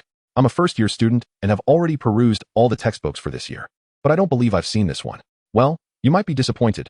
I, too, am a first year. Adam raised the book for Hermione to see the cover. 100 Household Charms You Must Master. What is this? It includes spells for everyday tasks, such as cleaning and repairing. Like the repairing charm? I came across it in standard spells for beginners and even tried it with a glass cup at home. Hermione glanced around, seemingly in search of an object to experiment with. The repairing charm is indeed a versatile spell, yet it often requires certain modifications to suit specific circumstances. Adam turned the book towards Hermione, pointing to a passage within. Wow, I had never considered these scenarios. Hermione's eyes sparkled with enthusiasm. Wait, what is the title of this book? The 100 Household Charms You Must Master. All right, I'll remember that. I truly missed out on so much. With so many books at Flourish and Blots, I should not have been satisfied with merely purchasing the textbooks I needed. Hermione's expression was one of vexation. She longed to rush to flourish and blots immediately. Oh, by the way, earlier, when we boarded the train, I heard a first year asking about the sorting ceremony. Do you know what that is? I'm not entirely sure. It seems that parents and upperclassmen have kept quite a consensus on this matter. He had no malicious intent to withhold information, but discussing the sorting hat would inevitably lead to an introduction of the four houses' characteristics. Should Hermione learn about Ravenclaw in advance, it was likely that this academic prodigy would aspire to join that house. Indeed, while the sorting hat might recognize the courage within Hermione, if her inclination was towards Ravenclaw, given her attributes aligned with that house, the hat would likely honor her preference. Would that not mean their trio would lose a member? Although Harry Potter has been whimsically dubbed Hermione and her two useless boys by some fans, each member of the trio is, in fact, indispensable, without any one of them. Defeating Voldemort would be a formidable challenge. However, this world as prophecy aligns with the Western magical concept of an inevitable fate. Voldemort would ultimately meet his end at the hands of either Harry or Neville, yet for Adam, who was privy to the plot, the unfolding events became exceedingly unpredictable. Before his own maturation, it would be wise to refrain from meddling in the affairs of the Savior, lest he attract danger. With such thoughts, Adam casually engaged with Hermione for a moment, his attention clearly diverted to the book in his hands. Upon noticing this, Hermione, ever understanding, refrained from further interruption. After a while, a sudden knock on the compartment door drew their attention, and upon opening it, they were met with the woeful visage of a small boy. "Excuse me, have you seen my Trevor? He.s. a toad, and I can't find him." Eager to assist, albeit somewhat bored, Hermione promptly exited the compartment to help Neville search for his toad. As for Adam, once they departed, he quietly closed the compartment door again. He was merely a passing badger, oblivious to the notions of saviors and Voldemorts. Chapter 11. The sorting ceremony commences. Adam had anticipated relishing the solitude of his own company until they arrived at Hogwarts. However, just as he began to explore how to control fire with spells, the door swung open once more. Hermione, breathless and leaning against the doorframe, looked at him with a hint of embarrassment. "I neglected to introduce myself earlier. I am Hermione Granger. I am Adam Reed. A pleasure to make your acquaintance." After this abrupt introduction, Adam blinked. "So, have you found the toad?" "Oh, not yet. I am still searching," Hermione replied, patting her forehead. In the midst of her conversation with the two boys, she suddenly recalled her oversight in introducing herself to Adam. How impolite. "I shall continue my search for the toad. You may resume your reading," she added swiftly before hurrying away. Hadn't she been searching in that direction moments ago? Little did she know, Adam mused. Perhaps she was still looking for it because she wanted to savor a macaroon? Adam retrieved their lunch from his satchel. As the sun was completely devoured by the horizon, the Hogwarts Express gently arrived at its destination. Students need not carry their luggage, as house elves would assist in delivering it to their dormitories. They merely needed to change into their uniforms aboard the train. First years. All first-year students, gather here. As soon as they disembarked, Hagrid's resonant voice pierced the air, the half-giant raising his lantern to capture the attention of the surrounding newcomers. He meticulously counted each student, and upon confirming their complete arrival, he led them on the traditional journey that every Hogwarts first year must experience. I hear this is a Hogwarts tradition. Retracing the steps of the founders discovering Hogwarts, one first year whispered to those nearby, igniting a chorus of astonished murmurs. Over this way to board the boats. Hagrid called to the first years by the dock at the edge of the Black Lake, ushering them to board in groups of 4. Only 4 may fit in each boat. He admonished a first year who dared to test the waters by attempting to squeeze in a 5th. Adam followed the crowd when suddenly a hand reached out from the side and grasped him. "Ah, there you are. Come quickly. We have just enough for 4. It was Hermione, and before Adam could utter a word, he was pulled onto the boat, where a red-haired boy with freckles and a bespectacled boy were smiling at him. "Greetings." Adam offered an awkward yet polite smile. "Hello, I am Ron Weasley, and this is Harry Potter. I am Adam Reed." "Hey, don't you know who Harry Potter is?" Ron exclaimed, surprised at Adam's calm demeanor. "Of course, I do. I am also aware he will marry your sister in the future." Adam apologized, casting a regretful glance at Harry. Harry quickly interjected, holding back Ron and Hermione from explaining. "No, it's nothing. I only recently discovered I was a wizard myself." "Mind your heads." Hagrid's voice echoed from afar. Ron, Harry, and Hermione obediently lowered their heads, only to find nothing happened. "I believe he is merely talking to himself," Adam remarked, gesturing toward Hagrid. The trio turned to see Hagrid ducking to avoid the vines hanging from the bridge. Only someone of his stature would need to do so. The 3 of them felt a flush of embarrassment, grateful that the darkness concealed their faces. Thanks to the recent awkwardness, none of the 3 spoke again. Adam turned his gaze toward the distant castle, illuminated by flickering lights. Though he had previously harbored a strong aversion to attending Hogwarts, the sight of the majestic castle standing atop the high ground stirred a sense of excitement within him. It was as if familiar, yet unseen figures flashed before his eyes. "I am sorry, Grandma," I too believe that Hogwarts is the most splendid school of magic in the world. The boat eventually docked at the pier beside Hogwarts, and the first-year students disembarked one by one, following Hagrid along the winding path toward the castle. The castle's grand entrance surpassed Adam's expectations. Hagrid raised his enormous hand and knocked on the door a few times. Shortly, the door creaked open, revealing a figure clad in a deep green robe. It was Professor McGonagall, who could transform into a cat. Despite being a plush toy enthusiast, Adam managed to maintain a composed facade, though his heart raced with excitement, and his hands began to fidget beneath his sleeves. If memory served him right, Professor McGonagall's animagus form was a tabby cat adorned with distinctive spectacles around its eyes. Unbeknownst to Professor McGonagall, among the new students stood one who was indulging in rebellious fantasies. She glanced over the group, confirming the number of first years, and nodded to Hagrid. "Thank you, Hagrid. I shall take it from here." Allowing Hagrid to proceed, Professor McGonagall led the students along a different path to the entrance hall of the Great Hall. "Welcome to Hogwarts, children. Soon, you will step through this door to join your classmates for dinner. However, before you do, you must first undergo the sorting ceremony, which will determine the house you will belong to." As her words hung in the air, the students exchanged glances, filled with anticipation. Would they soon face dragons, trolls, and vampires? Observing the expressions on the first year's faces, Professor McGonagall recognized their concerns. She too had once felt the same trepidation. Clearing her throat gently, she recaptured their attention, and once silence fell, she continued to outline the necessary details. Indeed, she did not divulge the specifics of the forthcoming sorting ceremony. "The sorting ceremony will commence in just a few minutes. I suggest you take this time to compose yourselves, as you will soon be introduced before the entire school." With that final remark, Professor McGonagall turned and departed. "Oh no, I am not ready," lamented one first year, clutching their head in despair. "How am I supposed to endure 3 minutes in front of a dragon? What? Aren't we supposed to find a mermaid's treasure in the Black Lake?" Another first year inquired, bewildered, as he pulled a vial from his pocket. "I even brought gillyweed, but my mother said it was my father, my brother." "Ah, what is that?" With a voice that rose above the others, a gasp escaped the lips of one student as they turned to see a group of pale ghosts whispering to one another, gliding through the air before vanishing through the walls. Could it be that the sorting ceremony varied each year, and this time it involved dealing with ghosts? Adam stroked his chin thoughtfully, contemplating his theory. As the last words fell, a brief silence enveloped the foyer, followed by the synchronized sound of swallowed breaths. It seemed as though the very essence of warmth had been siphoned away by the passage of a spectral presence, leaving some of the newcomers pale and others trembling slightly. With everything now in readiness, they formed a single line and followed me. We traversed the grand entrance of the hall, advancing along the aisle flanked by 4 long tables. Adam cast a swift glance at the culinary offerings on either side. Roast beef, sausages, roasted pumpkin, baked potatoes, steak, lamb chops, roast chicken, bread, fries, Cornish pasties, and Yorkshire pudding. Having dined in various restaurants, Adam's eyes scanned the dishes, and their names and preparation methods naturally surfaced in his mind. At least they appeared appetizing. There was no dish reminiscent of gazing at the stars, though he wondered how they would taste. He hoped the culinary skills of the house elves would not disappoint him. Chapter 12. The Hidden Talents of Hufflepuff. After the resounding enchantment of the Sorting Hat's entrance, Professor McGonagall approached the pedestal with a parchment in hand. "Next, as I call your names, step forward, don the hat, and take a seat upon the stool. The Sorting Hat will allocate you to your respective houses." Hannah Abbott. The future proprietor of the Leaky Cauldron, one by one, the future pillars of the British magical community stepped forward, each assigned to their respective houses. As the wheels of fate began to turn, future ministers of magic, future aurors, future aristocrats, future professors of herbology. Adam Reed. "Ah, a natural eclumens? This is a first for me," the Sorting Hat murmured.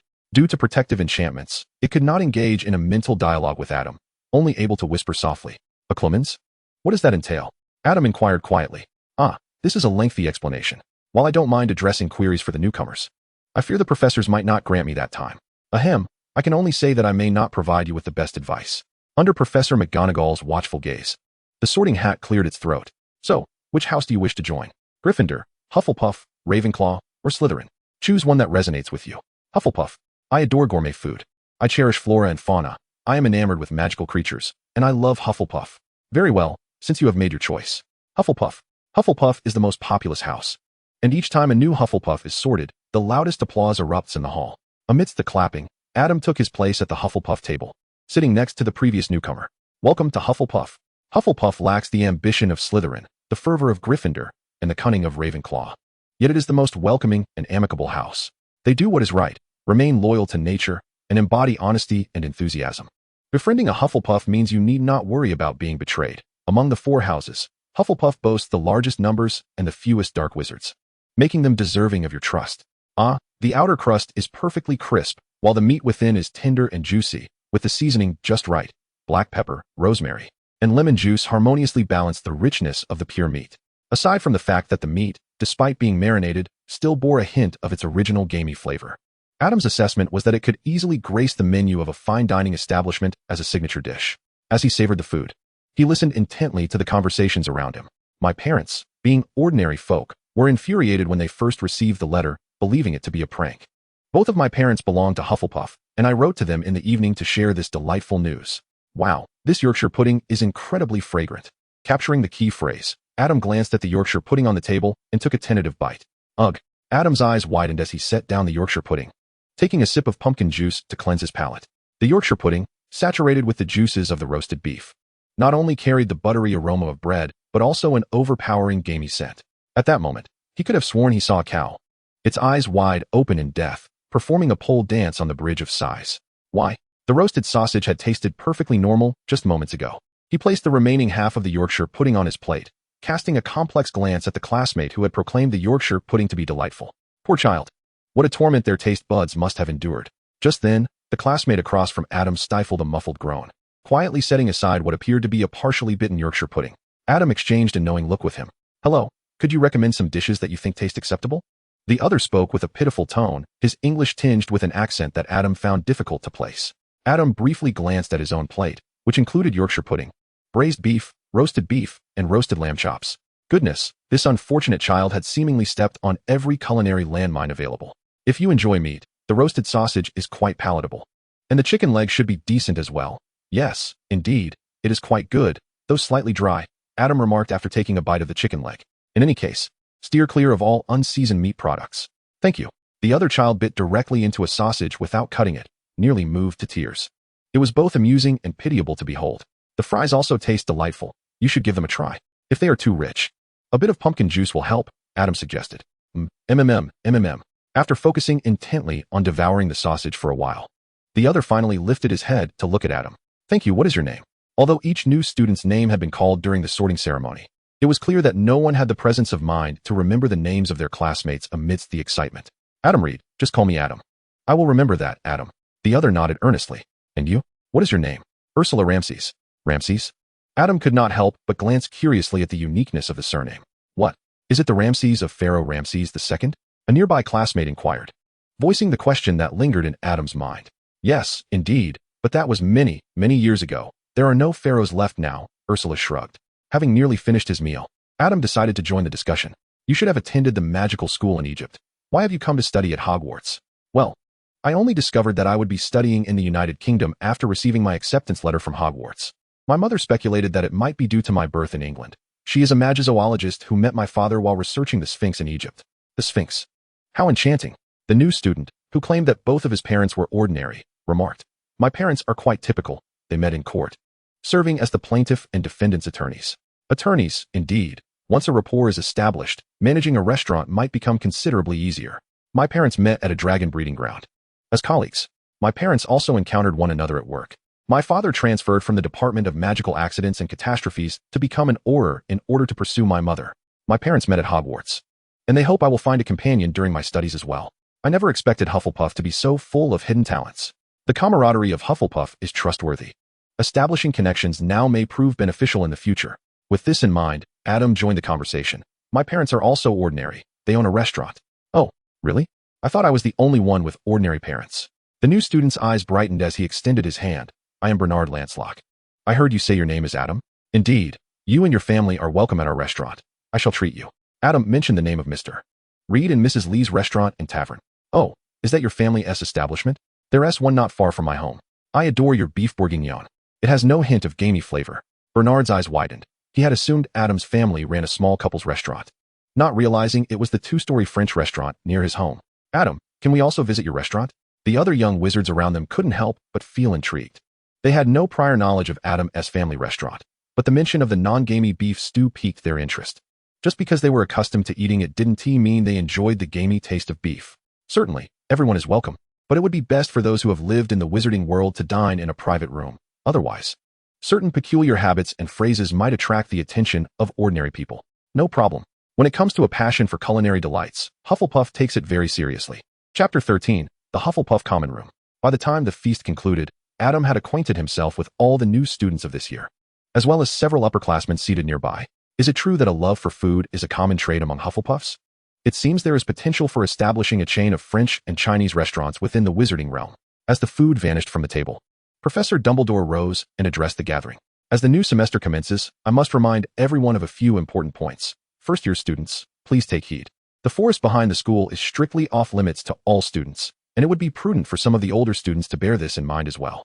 Professor Dumbledore cast a fleeting glance towards the Gryffindor table and continued, Our caretaker, Mr. Filch, has entrusted me with the task of reminding you all not to cast spells in the corridors during breaks. The tryouts for the Quidditch team will take place in the second week of this term. Any students wishing to join the house team should reach out to Ms. Hawk. At this juncture, Professor Dumbledore paused, emphasizing his words. Lastly, I must implore you not to venture near the corridor on the right side of the 4th floor of the library, unless you wish to suffer grievous harm. Upon the conclusion of his warning, a silence enveloped the hall for several moments. The first years exchanged bewildered glances, while the upperclassmen furrowed their brows, contemplating this additional cautionary note. That is all I wish to convey, he declared. Now, let us join together in singing the school song. Feel free to select your preferred melody. As the 4 houses departed the hall, they split at the staircase, with Ravenclaw and Gryffindor ascending, while Hufflepuff and Slytherin descended.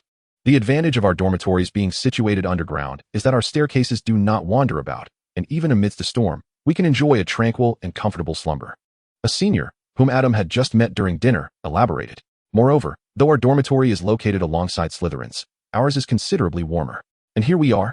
The Hufflepuff group halted before a grand oil painting of a fruit basket, and the prefect, Bruce, turned to face them. Ahead lies the Hufflepuff common room and dormitories. But allow me to pause here to introduce you to something remarkable, the kitchens of Hogwarts, indeed, right next to our dormitory. As the first years whispered excitedly among themselves, Bruce smiled and approached the painting. Observe, simply scratch this pear. The pear appeared to relish the tickle, quivering before transforming into a green doorknob. It will become a handle. Pull it to enter the kitchen. I trust that during the quiet of the night, some of you will find your stomachs rumbling, just as I do. He patted his small belly and sighed. On chilly nights, who could resist a steaming cup of pumpkin juice accompanied by a generous platter of roasted sausages? Come now. During summer, you'll crave chilled butterbeer and fries. A senior girl, who appeared quite familiar with Bruce, interjected, eliciting a chorus of laughter from the Badgers. Oh, Vivian, must you undermine me at such a moment? Yet, one cannot deny that they pair splendidly with the sweltering summer, can they? Bruce shrugged, seemingly unperturbed by the teasing. Is there butterbeer at school? Adam inquired, glancing toward the senior who had previously introduced himself. Not at the school, but in Hogsmeade there is. Once you reach your 3rd year, you may visit Hogsmeade, where you can purchase butterbeer and then entrust the house elves in the kitchen to safeguard it for you. The senior explained. If you are inclined to leave the barrel for them after your drink, they would be quite delighted. After introducing the kitchen, the group continued forward, and not far from the right side of the kitchen entrance stood a cluster of enormous oak barrels, from which the entrance to the Hufflepuff common room was situated. Bruce, while speaking, demonstrated for the newcomers, do not knock incorrectly, or you will be doused in vinegar. Moreover, while we do not harbor any disdain for students from other houses, please keep the method of entering the common room confidential. I believe everyone deserves a measure of private space. Do you not agree? As he spoke, the lid of the oak barrel swung open, and Adam and his companions ventured down the passage, entering the circular, low-ceilinged Hufflepuff common room, suffused with a faint, earthy aroma. The predominant hues of the room were earthy browns, coppery yellows, and verdant greens from the plants, with a ring of circular windows positioned close to the ceiling, and a warm fire crackling in the hearth. Above the fireplace hung a large frame adorned with several dancing badgers, within which the portrait of Helga Hufflepuff smiled and raised a golden cup in greeting to the entering students. To the left was the entrance to the boys' dormitory, while the right led to the girls' dormitory. It is worth mentioning that, although I trust in your morals, boys are not permitted to enter the girls' dormitory area to avoid any unnecessary complications. Bruce clapped his hands. Follow me. Guided by Bruce to the dormitory door, reminiscent of an oak barrel lid, Adam bid farewell to the affable prefect and entered the dormitory with his soon-to-be roommates. Among them were Uther Macis and Bernard Lancelot, who had previously sat beside Adam at the dinner, alongside 2 other classmates. Eugene Crowell, a tall young man who spoke little during the dinner, mostly listening to others. Adam's knowledge of him was limited to his fondness for fish, as he had inquired on 2 occasions about the availability of fish at Adam's family restaurant and the various preparations. The other was Colin Premier, a lively boy who introduced himself with enthusiasm and thoroughness, expressing a passion for Quidditch, wizard chess, and various games. Adam also learned that Colin's family was engaged in magical creature breeding, operating a shop called Rare Beasts in Hogsmeade. Under the warm glow of the copper lamps, 5 black and yellow 4-poster beds came into view, each adorned with the name of its occupant, ensuring there would be no mix-up. Bernard was the first to approach his 4-poster bed and sat down. Wow, this dormitory is larger than I imagined. As he surveyed the room, Bernard was taken aback by the height of Adam's bed, which nearly grazed the ceiling. Wow, what are these? Adam had sat on his bed, rummaging through his belongings. And upon hearing Bernard's exclamation, he rose to take a look. Oh, these are the books I purchased from Lehan Bookstore. It appears they have arrived. Books. Colin turned to him, eyes wide. So many? Did you empty Lehan Bookstore? Quite nearly, Adam replied. I indeed bought most of the books from Lehan Bookstore. Adam stroked his chin in contemplation and then nodded. I quite enjoy reading, he remarked. That much is evident. To Cologne, who preferred games over studies. The towering mountain of books appeared akin to a horror story. He shuddered at the thought and quickly redirected the conversation. Shall we all take a shower together? I noticed there are maps in the common room. Chapter 14, the dormitory renovation plan. In response to Cologne's invitation for a communal bath, the other roommates readily agreed. I think I will pass. I have too many things to organize. Setting aside the mountain of books and the suitcase Adam had brought, it was worth mentioning that Adam had previously sent 6 boxes of luggage to Hogwarts via the Owl Post. With such a multitude of belongings, even basic organization would require considerable effort. Organizing can surely wait, right? Let us just take out the items we'll need for class. And the rest we can tackle over the weekend when we don't have classes. Indeed, if we skip the shower, even our beds will become dirty. And then we'll have to wash the sheets and blankets. That is not something to worry about, Adam replied with a smile. Reaching beneath his cloak to summon his wand directly from his palm, he pointed it at himself and declared, clean as a whistle. His roommates watched in awe as a gust of wind swept through, leaving Adam impeccably tidy. They couldn't help but glance at the nearby mountain of books. Well, it's clear that all these books weren't purchased in vain. Adam eagerly looked towards the 4 of them. No. I still want to take a hot bath. After Cologne spoke, Bernard and Eugene nodded in agreement, while Uther pondered for a moment before deciding to join them for a hot shower. Then let us first test the water temperature in the bathroom for you. The roommates closed the dormitory door, and Adam turned his gaze to the top of his luggage, where a letter tied with a bow awaited. Upon opening the envelope and dismissing the ornate phrases, he found an invitation from Dumbledore to join him for afternoon tea in his office on the 8th floor the following afternoon, along with a password for coconut ice cream. Recalling the taste of that delightful treat, Adam couldn't resist licking his lips. One must admit, the desserts in the Wizarding World are quite delectable. After tucking the letter away, Adam refrained from immediately organizing his luggage. Instead, he retrieved Spy and Coco from his pocket. They had also enjoyed some food during the banquet. You two should take a shower as well. Are we using clean as a whistle? Or the bubble card? The bubble card's magic could conjure pink bubbles with cleaning abilities, capable of thoroughly cleansing people or objects. After Spy had advised him not to limit his imagination, Adam contemplated that this card might unlock the potential of a certain naval admiral's fruit abilities. However, he clearly had not yet reached the level to modify the magic of the Clow cards, so for the time being, the bubble card was not significantly different from clean as a whistle, aside from the method of cleansing. Using the bubble card for problems solvable by clean as a whistle seemed somewhat extravagant. Although Adam could only use 1 Clow card per day, it was already evening, and utilizing today's allowance here was acceptable. Let us stick with clean as a whistle. Coco raised a hand and waved it. Today's usage should be reserved for the candy card. Spy nodded in agreement. You truly can't get enough of the candy card, can you? It is evident that this is not the first occurrence. Adam, in exasperation, extended his finger to poke Xiaoku's head and suggested, why not take a bath after you finish eating? He retrieved a large bag of compressed cotton from a suitcase and pulled out a small piece, which he deftly fluffed until it transformed from a thumb-sized fragment into a pillow-sized mass. He then extended his hands, summoning the sealing staff and the Gamp card, exclaiming, release the seal. In an instant, a fairy-like Gamp sprite, no larger than a palm, emerged from the card, circling around Adam. Please transform this cotton into cotton candy. Upon hearing Adam's request, the sprite ascended above the cotton and sprinkled shimmering powder with her delicate wand. The cotton, now imbued with the magical dust, exuded the sweet aroma of sugar. This was the Gamp's ability. She could sweeten the taste of food and transform any object into food without altering its shape. While this appeared to contradict the principle that transfiguration cannot produce food, in truth, this magic pertained to alchemy rather than transfiguration. Within the wizarding magical system, there exists a similar spell, known as fresh water as a spring, which conjures drinkable water to quench thirst. Moreover, the creation by the Gamp sprite was, strictly speaking, not cotton candy, but rather a magical item. Although it resembled cotton candy in appearance, aroma, texture, and taste, these were merely the magical effects of the item. It was not actual cotton candy, thus devoid of any adverse effects, such as cavities, that could arise from consuming sugar. More importantly, since the GAMP did not conjure cotton candy, but rather a magical item embodying all the flavor characteristics of cotton candy, as understood by Adam, the desserts it could create were not limited by Adam's knowledge of their preparation, but rather by his awareness of their taste. Consequently, Adam was able to indulge in a long-lost pleasure of sugary soda, and a healthier version at that, one that wouldn't lose its fizz over time. He conjured a glass of water using the fresh water as a spring spell and had the GAMP transform it into a cola.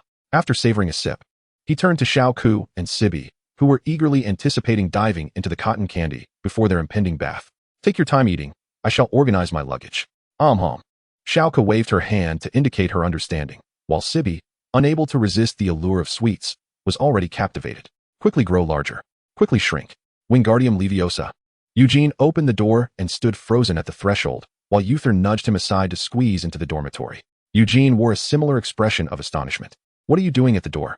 I haven't dried off completely. The wind outside is freezing. Kalong, lacking sufficient height, could not enter and resorted to hopping outside. What is happening? Wow. Bernard gasped at the sight before him. The dormitory remained unchanged, but opposite the original four-poster bed. The previously empty space was now filled with 3 rows of towering wooden cabinets, 5 small sofas, a brass floor heater, a full-length mirror, and especially around Adam's four-poster bed. The transformation was nothing short of revolutionary. Apologies, my alterations may have been somewhat extensive. I find myself rather fatigued this evening, and for the moment, I have merely resorted to a temporary arrangement. Should this not meet your approval, I shall relocate the items occupying the communal space over the weekend. Not at all. I have no objections. At long last, Cologne entered the dormitory with an exclamation, advancing towards a small sofa and pressing down upon it. The soft and comfortable sensation igniting a delightful thrill within him. May I take a seat? Of course, I have prepared 5, with a double card in hand. Adam could effortlessly replicate numerous isotopes of anything with just one. Once Cologne settled down, his body, having just enjoyed a warm shower and now relaxed, sank into the sofa, prompting an involuntary exclamation of delight. I absolutely adore this. It is softer than a plush pillow. Can I play wizard chess here? Certainly. Adam gestured towards the round table that had been present in the dormitory, now positioned among the 5 sofas. However, I am not proficient in wizard chess. You may need to seek another companion. I can teach you. Chapter 15. A small culinary shock from the land of China. These cabinets significantly enhanced the original space utilization. Bernard approached a row of cabinets and observed that after Adam's books had been reduced in size, they densely filled only one shelf, while each row of cabinets before him boasted 2 columns with 6 tiers of space. He then turned to Adam. Perhaps I could utilize some of this space? Each person has 1 column, and another could be designated for communal items. Though I cannot provide examples at the moment, it is prudent to keep it. Upon seeing the mirror, I recalled my need for it. Otherwise, applying makeup would be quite inconvenient. That's Uther, Adam noted, realizing that he had previously applied makeup. As it turned out that the area around his eyes was not dark circles, but rather a smoky eye. It appeared quite charming. Eugene settled on the sofa, glancing down at the soft cushion, and blinked. It feels as though someone has resided here for quite some time. It has a homely essence. Thus, after a vote, the 5 individuals seated on the small sofa unanimously agreed to retain Adam's modifications to the dormitory. Compared to the communal area, Adam's four-poster bed and its surroundings represented the most significant alterations. However, that was Adam's private domain. Others were curious, but refrained from inquiring. After a day filled with numerous experiences, everyone felt somewhat weary. They had barely sat on the sofas before drowsiness overtook them, leading them to retire to their beds. Thus concluding Hogwarts' first night. Stretching languidly, Cologne smacked his lips a few times and propped himself up in bed, his nose twitching. It smells delightful. You're awake. Cologne turned his head, rubbing his eyes, only to see Adam and Eugene seated on the small sofa, a round table before them holding a hearth and a cauldron. Breakfast at Hogwarts is in the Great Hall. Uther and the others have already gone. Or would you prefer to try my boiled century egg and chicken congee along with tea eggs, like Eugene? As Adam spoke, he rolled a tea egg on the table, skillfully peeling off the shell before popping it into his mouth. What is that? Cologne grasped his disheveled hair, rose from the bed, and approached the cauldron, where he discovered a bubbling pot of soup containing rice, shredded meat, and some dark, mysterious ingredients. The breakfast from Huaxia contrasted starkly with the offerings at Hogwarts, which included jammed bread, pickled fish, eggs, bacon, and cornflakes, too greasy for his liking. While a bacon and egg breakfast could be a delightful occasional indulgence, Adam found it difficult to adjust to such fare on a daily basis. His grandparents had recently stayed and prepared breakfast for several consecutive days. Their heartfelt intentions were hard to refuse. Swallowing half of a tea egg, Adam continued, I asked the house elves for some ingredients and brought a few myself. However, it's my first attempt at cooking porridge and tea eggs in the cauldron while the soup simmers in the clay pot. The tea at Hogwarts is not as good as what I brought. I shall use my own next time. Noticing the soup was nearly ready, Adam extinguished the flames with a flick of his wand, ladling a small bowl and presenting it to Eugene. Be careful, it's hot. Try to see if it suits your palate. Thank you. Eugene nodded as he accepted the bowl. And is there more soup? Cologne rubbed his face, recalling that his own breakfasts at home were typically just bacon, toast, and roasted potatoes, nothing so intricate. Yet, in truth, Adam had yet to embark on the more complex culinary endeavors. Well, we should be able to enjoy it this afternoon, as we have no classes. I will let you sample my mother's cherished yam and porous soup with pigeon. Cologne remarked, though I do not understand, it sounds impressive. Filled with curiosity about foreign breakfasts. Cologne sat down after washing up and tasted the porridge, finding it delightful and markedly different from his usual fare. A steaming bowl of porridge in the morning warmed his entire being. Adam consumed 2 bowls, but the remaining portion for Eugene and Cologne felt insufficient. Fortunately, there were plenty of tea eggs left, and Cologne devoured 3 in quick succession. Had Adam not intervened, he might have consumed the last 2 intended for Xiao Ku and SBI as well. Adam, being from a family that owned a restaurant, certainly knew his way around the kitchen. On the way to class, Cologne realized he might have overindulged. I'm glad you enjoyed it. I plan to cook often, especially breakfast. As a chef, receiving praise for my culinary creations is indeed a gratifying experience. Can you prepare fish? Fish can be a bit troublesome to handle, but I will consider it, provided Hogwarts has fresh fish. The English are entirely unaccustomed to preparing fresh fish. In authentic recipes, fish is often cooked whole with the entrails intact, which one can only imagine the taste of. Thus, Adam pondered whether Hogwarts might store fresh fish. He resolved to inquire with the house elves, as he had brought along spices to counter any fishy odors. If fresh fish were available, he could certainly procure a few. Oh, by the way, I should mention that the fish I prepare may differ from what you've had before. It will likely contain many small bones. I hope Eugene learns to navigate the bones, or he may suffer greatly when eating the fish I cook. It is worth noting that while Professor Sprout serves as the herbology instructor, she is also the head of Hufflepuff House. After exchanging brief greetings, Professor Sprout commenced her lecture, welcoming everyone to the class on herbalism. As an introductory course, she elucidated the virtues of the innocuous yet potent herb, the white ash. This herb is remarkably practical, capable of facilitating swift wound healing without the need for potion preparation, making white ash essence a staple remedy for injuries among wizards. Adam, deftly donned in gardening gloves, tended to his designated patch of white ash, only to be momentarily taken aback by Eugene's actions nearby. What are you doing? He inquired. Harvesting white ash, Eugene replied, seemingly complicating the process. It would be more efficient to pick it by hand. Bowing his head, Eugene produced a few tattered leaves from the bottom of his harvest and extended them towards Adam. Upon closer inspection, Adam noted the leaves were frayed, with remnants of the main stem's bark still attached, as if they had endured some inhumane torment. I might be a bit too strong, and I struggle with control, Eugene admitted, before picking up another leaf, only to release it and reveal a distinct fingerprint imprinted on the surface, the sap visibly oozing out. Adam exclaimed, "Goodness! Are you some sort of monstrous youngling?" "No worries. I believe there are magical plants suited for you," Adam reassured him. "Perhaps devil's vine or willow that strikes, or the extraction of the potent sap from the tubers would be more fitting for your talents." Chapter 16, The Task Assigned. Adam clapped a hand on Colin's shoulder and tossed his satchel onto the long table before taking a seat. "Where have you been? It's been ages since I saw you." As Colin spoke, he pushed a plate of roasted sausages towards Adam. "I went to consult with Professor Sprout about growing plants in the dormitory. Tea planting something one can do at will? There is a plethora of plants in their Hufflepuff common room, like pothoes cascading from the ceiling and cacti adorning the tables. Must be magical plants?" Eugene speculated. Adam nodded. "Indeed, hence my need to consult Professor Sprout. But fret not. It's merely a white ash seedling that she gifted me. I'll place it by my bedside. It won't disturb anyone." His intention in growing the white ash was to practice magic and prepare for a future request to Professor Sprout to cultivate other magical flora. The spells for flower and tree charms cannot be practiced in the void. He was currently striving to master the herb charm, ideally completing it as the white ash bloomed, thus seamlessly transitioning to learning the flower charm using white ash. After lunch, Adam slung his satchel over his shoulder and prepared to part ways with the group. "Where are you off to now?" Professor Sprout asked me to deliver some items to Professor Dumbledore. Adam spoke the truth. Indeed, Sprout had entrusted him with a vial of honeydew nectar for Dumbledore. "And what about that pot of soup?" Colin gulped. "Don't worry, it's just a quick errand. Won't take long, and we've only just had lunch." Adam called out as he ran off, waving goodbye. "I'm off." Upon returning to the dormitory, Bernard gazed quizzically at Adam's 4-poster bed, thoughtfully stroking his chin.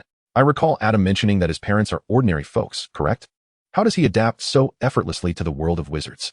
No, adapt hardly suffices. He seems to thrive in it, more so than those of us from wizarding families. Eugene and Uther exchanged glances, recognizing a shared sentiment in each other's eyes. Coconut ice cream. Reciting the incantation, Adam entered the headmaster's office and found Professor Dumbledore dozing behind his desk. A quick survey of the room revealed that the portraits of past headmasters were likewise slumbering, with a few empty frames suggesting that some old headmasters might be visiting elsewhere. Adam pondered for a moment, but decided against waking Professor Dumbledore. Spotting a chair opposite the desk, he took out a book and sat down to read while he waited. The replenishment charm summoned liquid from a pre-prepared container. Mastering this charm would enable him to conjure a large bucket of cola at will next time. Perhaps he could experiment with a spell to cook a perfectly done Wellington steak. Or maybe he could ask his father to send him some freshly bled beef to try it out. "Oh, I apologize for keeping you waiting," Dumbledore said, blinking awake. Removing his crescent-shaped glasses to rub his eyes before putting them back on and focusing on the student before him. The fact that Adam had waited for him to awaken indicated he was a rather gentle and patient child, and he was even engrossed in a book, suggesting a love for learning. Advanced household charms, a more refined life. Dumbledore's gaze lingered on the book's cover, blinking in surprise. "Professor Dumbledore, you're awake," Adam remarked. "These are the items Nicole Meadow entrusted to me, along with the nectar Professor Sprout asked me to deliver." "Thank you immensely, Adam. I must say, you have been a tremendous help to us," Dumbledore exclaimed, taking the 3 items and setting them aside before retrieving his wand. "What would you like to eat? Coconut ice cream? Lemon sherbet? I actually recommend the cockroach cluster, though many refuse to taste its flavor due to its appearance." As he spoke, Dumbledore conjured exquisite plates upon the desk, each filled with the delectable snacks he had mentioned. "Professor Dumbledore, are you not going to check them first?" Adam inquired, slightly taken aback. After all, it was a philosopher's stone, and he had confirmed its authenticity during its transport. "There's no rush on that. Afternoon tea is far more important," Dumbledore replied, tossing a lemon sherbet into his mouth. The tangy burst of flavor caused his face to scrunch up. "Oh, it seems I've confused the sour lemon drops with the lemon sherbet." He quickly followed with a cockroach cluster. Adam gasped. "Please, may I have a serving of coconut ice cream?" The pink coconut ice cream was subtly flavored, its gentle sweetness mingling with a cool essence that spread delightfully across his taste buds. After a few bites, Adam couldn't resist inquiring further. "Why has Nicodemus entrusted me with such a significant task?" "Oh, what task might that be?" Professor Dumbledore blinked, feigning ignorance. "The Philosopher's Stone." Adam placed the coconut ice cream on the table, visibly anxious. "I came across Nicodemus's name in a book, and that is when I realized what that red stone truly is, such a vital object. What if I were to lose it?" Calm yourself. You have entrusted it to me safely, have you not? No mishaps have occurred in the interim, have they?" Professor Dumbledore smiled, conjuring a cup of pumpkin juice and handing it to Adam, who took a hearty gulp. "But I am merely a novice wizard. Until last month, I was unaware of the existence of magic. What if someone discovers this?" "That will not happen, Adam. The protective measures Nicodemus has placed upon the Philosopher's Stone are far more intricate than you can imagine." Professor Dumbledore picked up the bag containing the stone, speaking with an air of mystery. "In fact, this bag is enchanted with the Fidelity Charm." "The Fidelity Charm?" Adam displayed a moment of confusion. "It is a protective spell. You must have seen it in Nicodemus's residence, unless you voluntarily disclose its existence. Even if you were to place this bag before someone and allow them to search every nook and cranny, they would be unable to detect its presence." Adam's expression turned to one of astonishment. "Such power! Can I learn this spell?" "If you are diligent in your studies, I believe opportunities will arise in the future. However, given your current level of magical ability, it may be a tad premature for you to attempt this incantation." Professor Dumbledore shook his head, then continued. "Nevertheless, I shall fulfill my promise and teach you the spell for the door key." As he spoke, Professor Dumbledore retrieved a sheet of parchment, likely the first-year schedule for Hufflepuff, and studied it for a moment before turning to Adam. "I believe it would be unwise to occupy your weekend with classes. How about Wednesday afternoon? After your charms lesson, you can stop by my office for your lesson.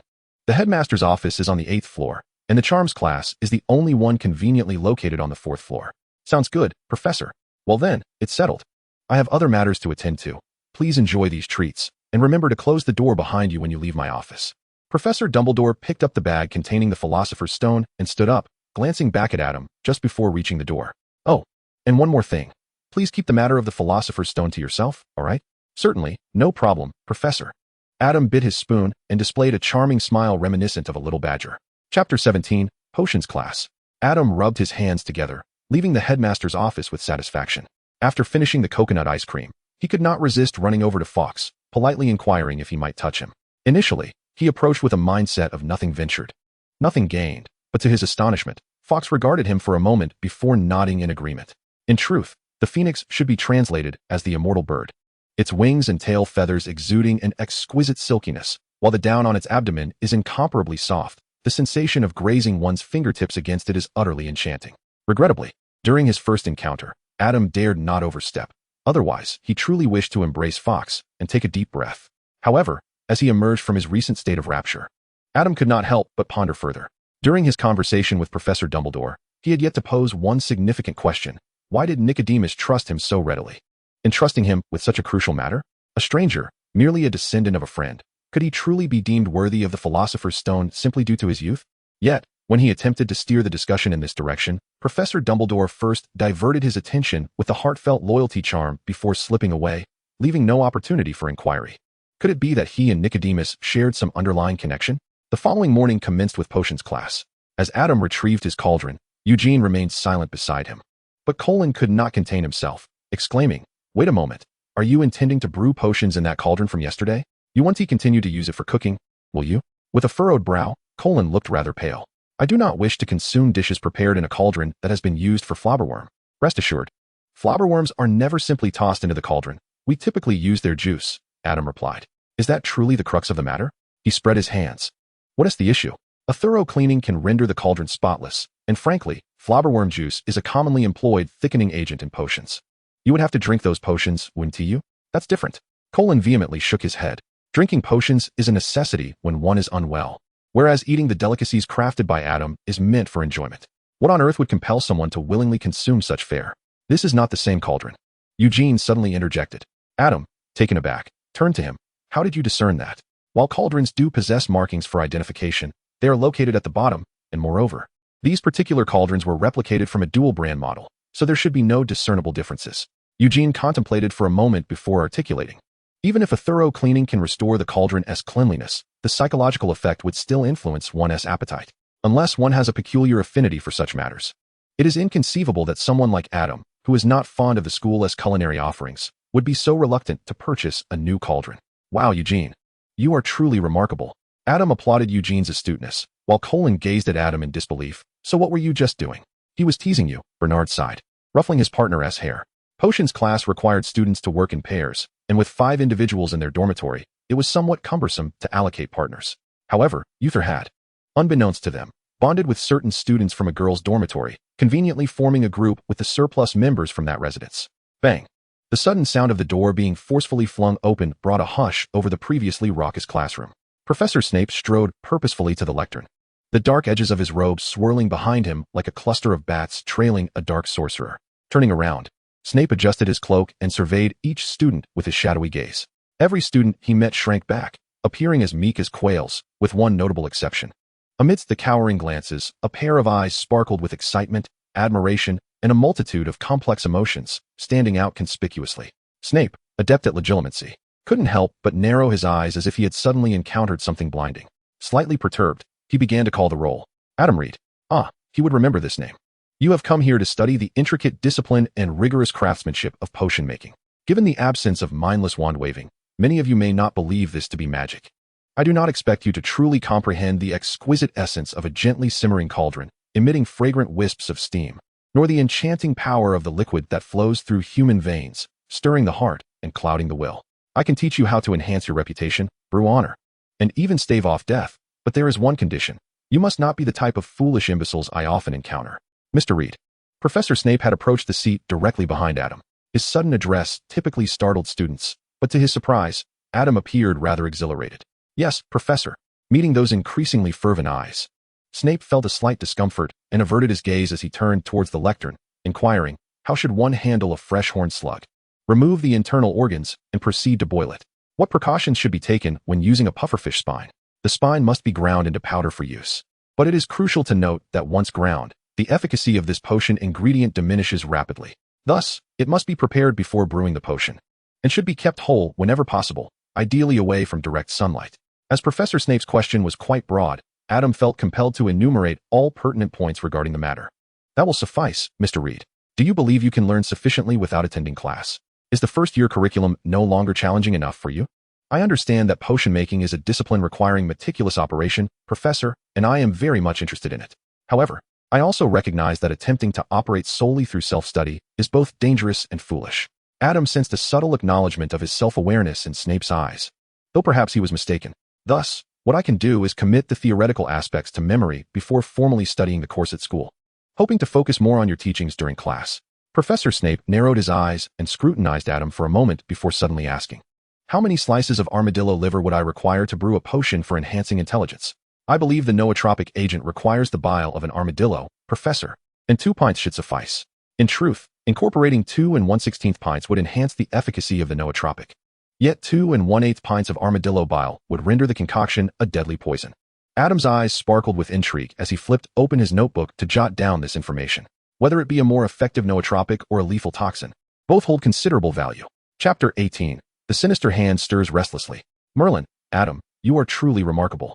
Exiting the potions classroom, Cologne could not help but exclaim, "Oh, it's nothing. I merely possess a keen interest in potion making. After all, the Philosopher's Stone cannot be consumed directly. One must brew the elixir of life to extend one's lifespan, and indeed, certain potions are quite beneficial.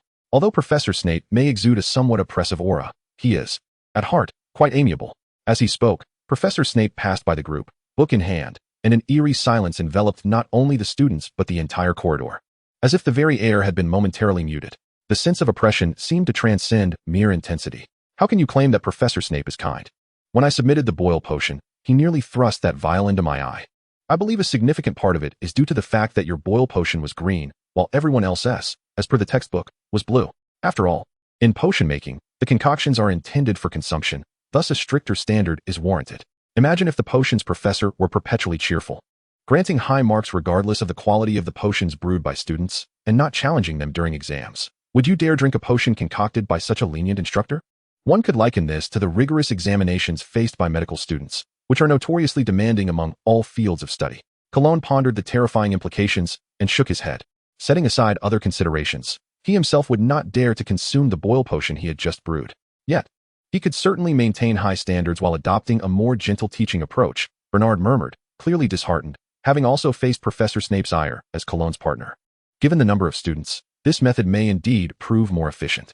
As the youngest master of potions, Professor Snape must be quite busy. Every moment could mean hundreds of galleons. Is brewing potions truly that lucrative? Usher, who had been eavesdropping, widened his eyes in astonishment.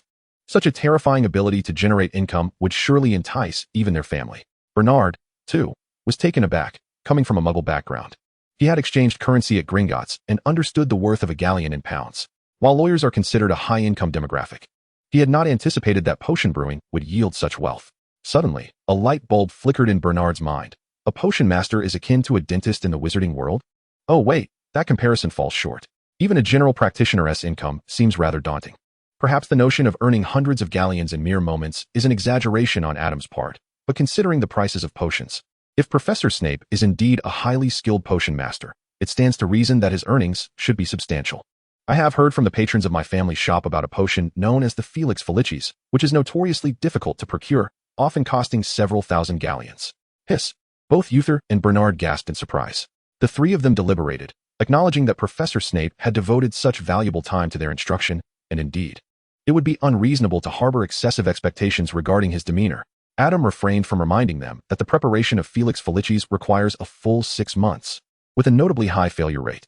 Nevertheless, when scrutinized, it was undeniable that there were certain issues with Professor Snape's attitude. But what of it? Professor Snape is undoubtedly the finest potions master in all of the wizarding world of Britain at present.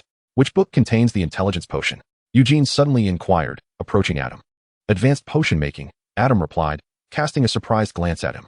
Was Eugene also intrigued by potions? Upon reflection, he had indeed appeared quite adept while handling potion ingredients earlier, and their collaboration during the brewing process was flawless. It seemed he truly had a passion for potion making. Growing weary of sausages, Adam opted for some Provençal stew and roasted chicken legs for lunch, accompanied by cheesy corn chips as a snack. The flavor of the cheesy corn chips was quite delightful, though regrettably high in calories. One wondered how the students at Hogwarts managed to maintain their figures under such culinary circumstances.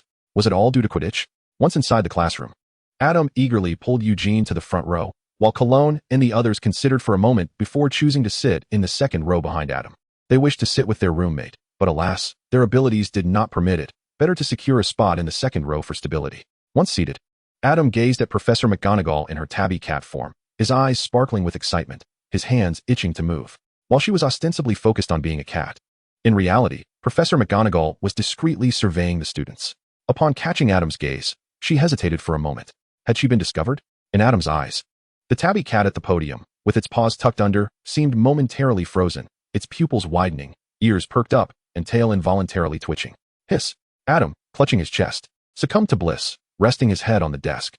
What's wrong? Eugene asked, concern etched across his face. Adam shook his head with closed eyes. Nothing, really. He merely suffered from a peculiar affliction that would render him lifeless if he could not touch a cat. He should have brought little Coo and Spy along to class. With this thought, Adam struggled to steal a glance at Professor McGonagall at the podium, contemplating the feasibility of claiming ignorance of her true identity and seizing the chance for a touch. However, having been noticed, Professor McGonagall felt it inappropriate to let herself be carried away. She withdrew her paws from her chest and sat up straight at the podium. Sensing that he had perhaps revealed himself, Adam sighed and restrained his eager hands. As the class bell rang, Professor McGonagall glanced at the number of students present, leapt from the podium, eliciting a chorus of gasps from the students. She caught Adam's eye, and indeed, there was no surprise reflected in his gaze, but rather a hint of unmasked regret. After contemplating for a few moments, Professor McGonagall concluded that this matter should not be overthought. It was best to focus on the lesson at hand. Fortunately, in addition to his fascination with cats, Adam also harbored a keen interest in transfiguration, particularly as he became increasingly adept at the art of the Gamp's law of elemental transfiguration. With his skillful command of the transfiguration spell, combined with Gamp's enchantments for sweets, Adam was nearly capable of conjuring his cherished desserts in any form he could recall. The only lamentable limitation was that Gamp's magic could only transform into confections for the time being. The ability to transfigure other types of food would only be attainable once Adam had sufficiently honed his magical prowess. In Chapter 19, the initial lesson taught by Professor McGonagall centered around the rudiments of transfiguration, with the classroom assignment being the transformation of a matchstick into a needle.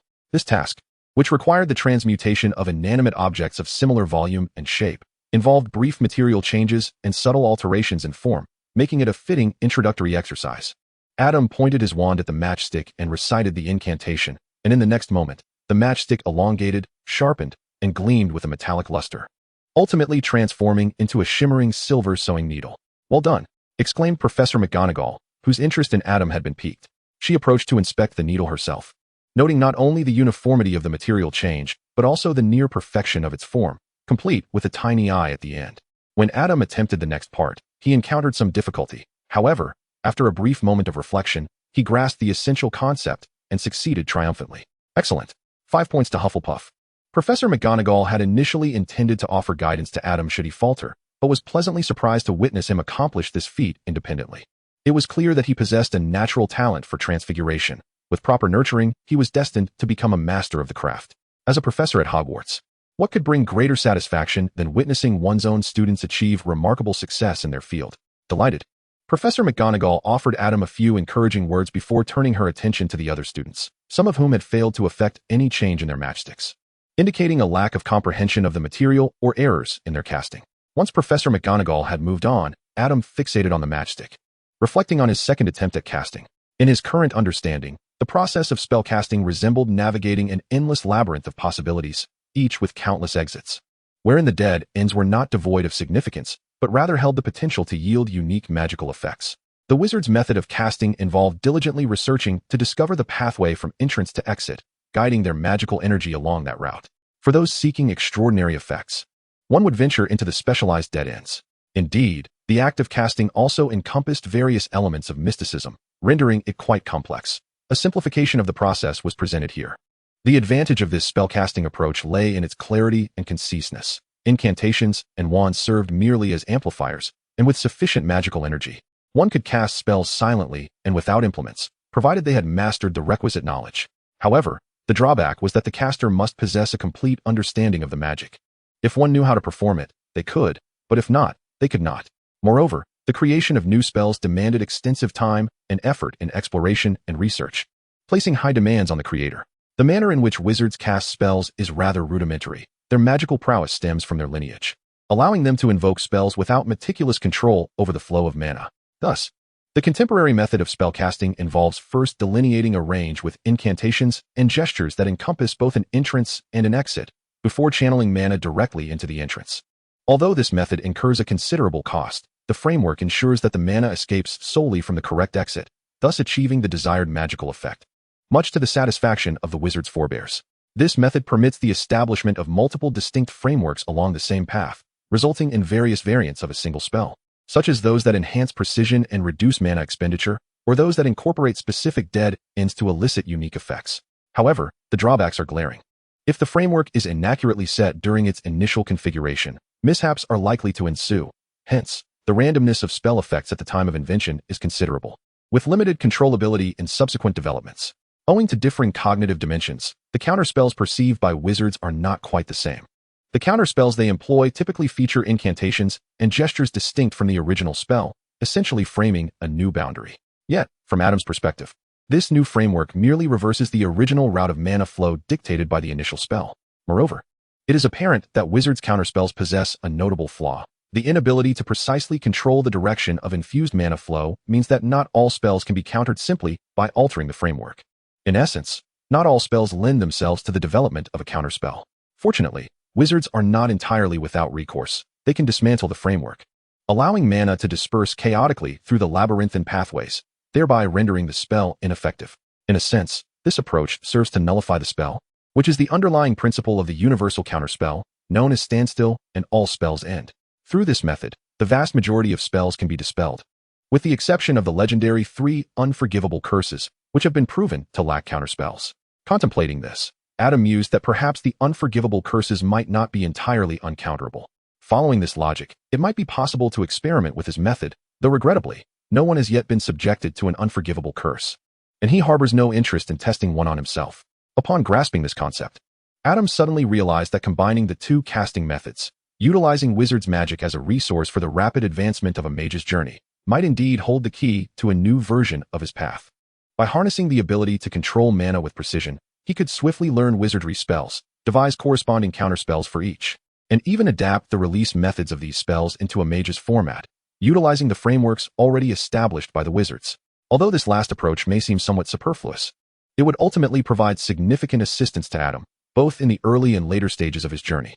For the nascent Adam, the mage-style magic would be more straightforward, accurate, and efficient in execution.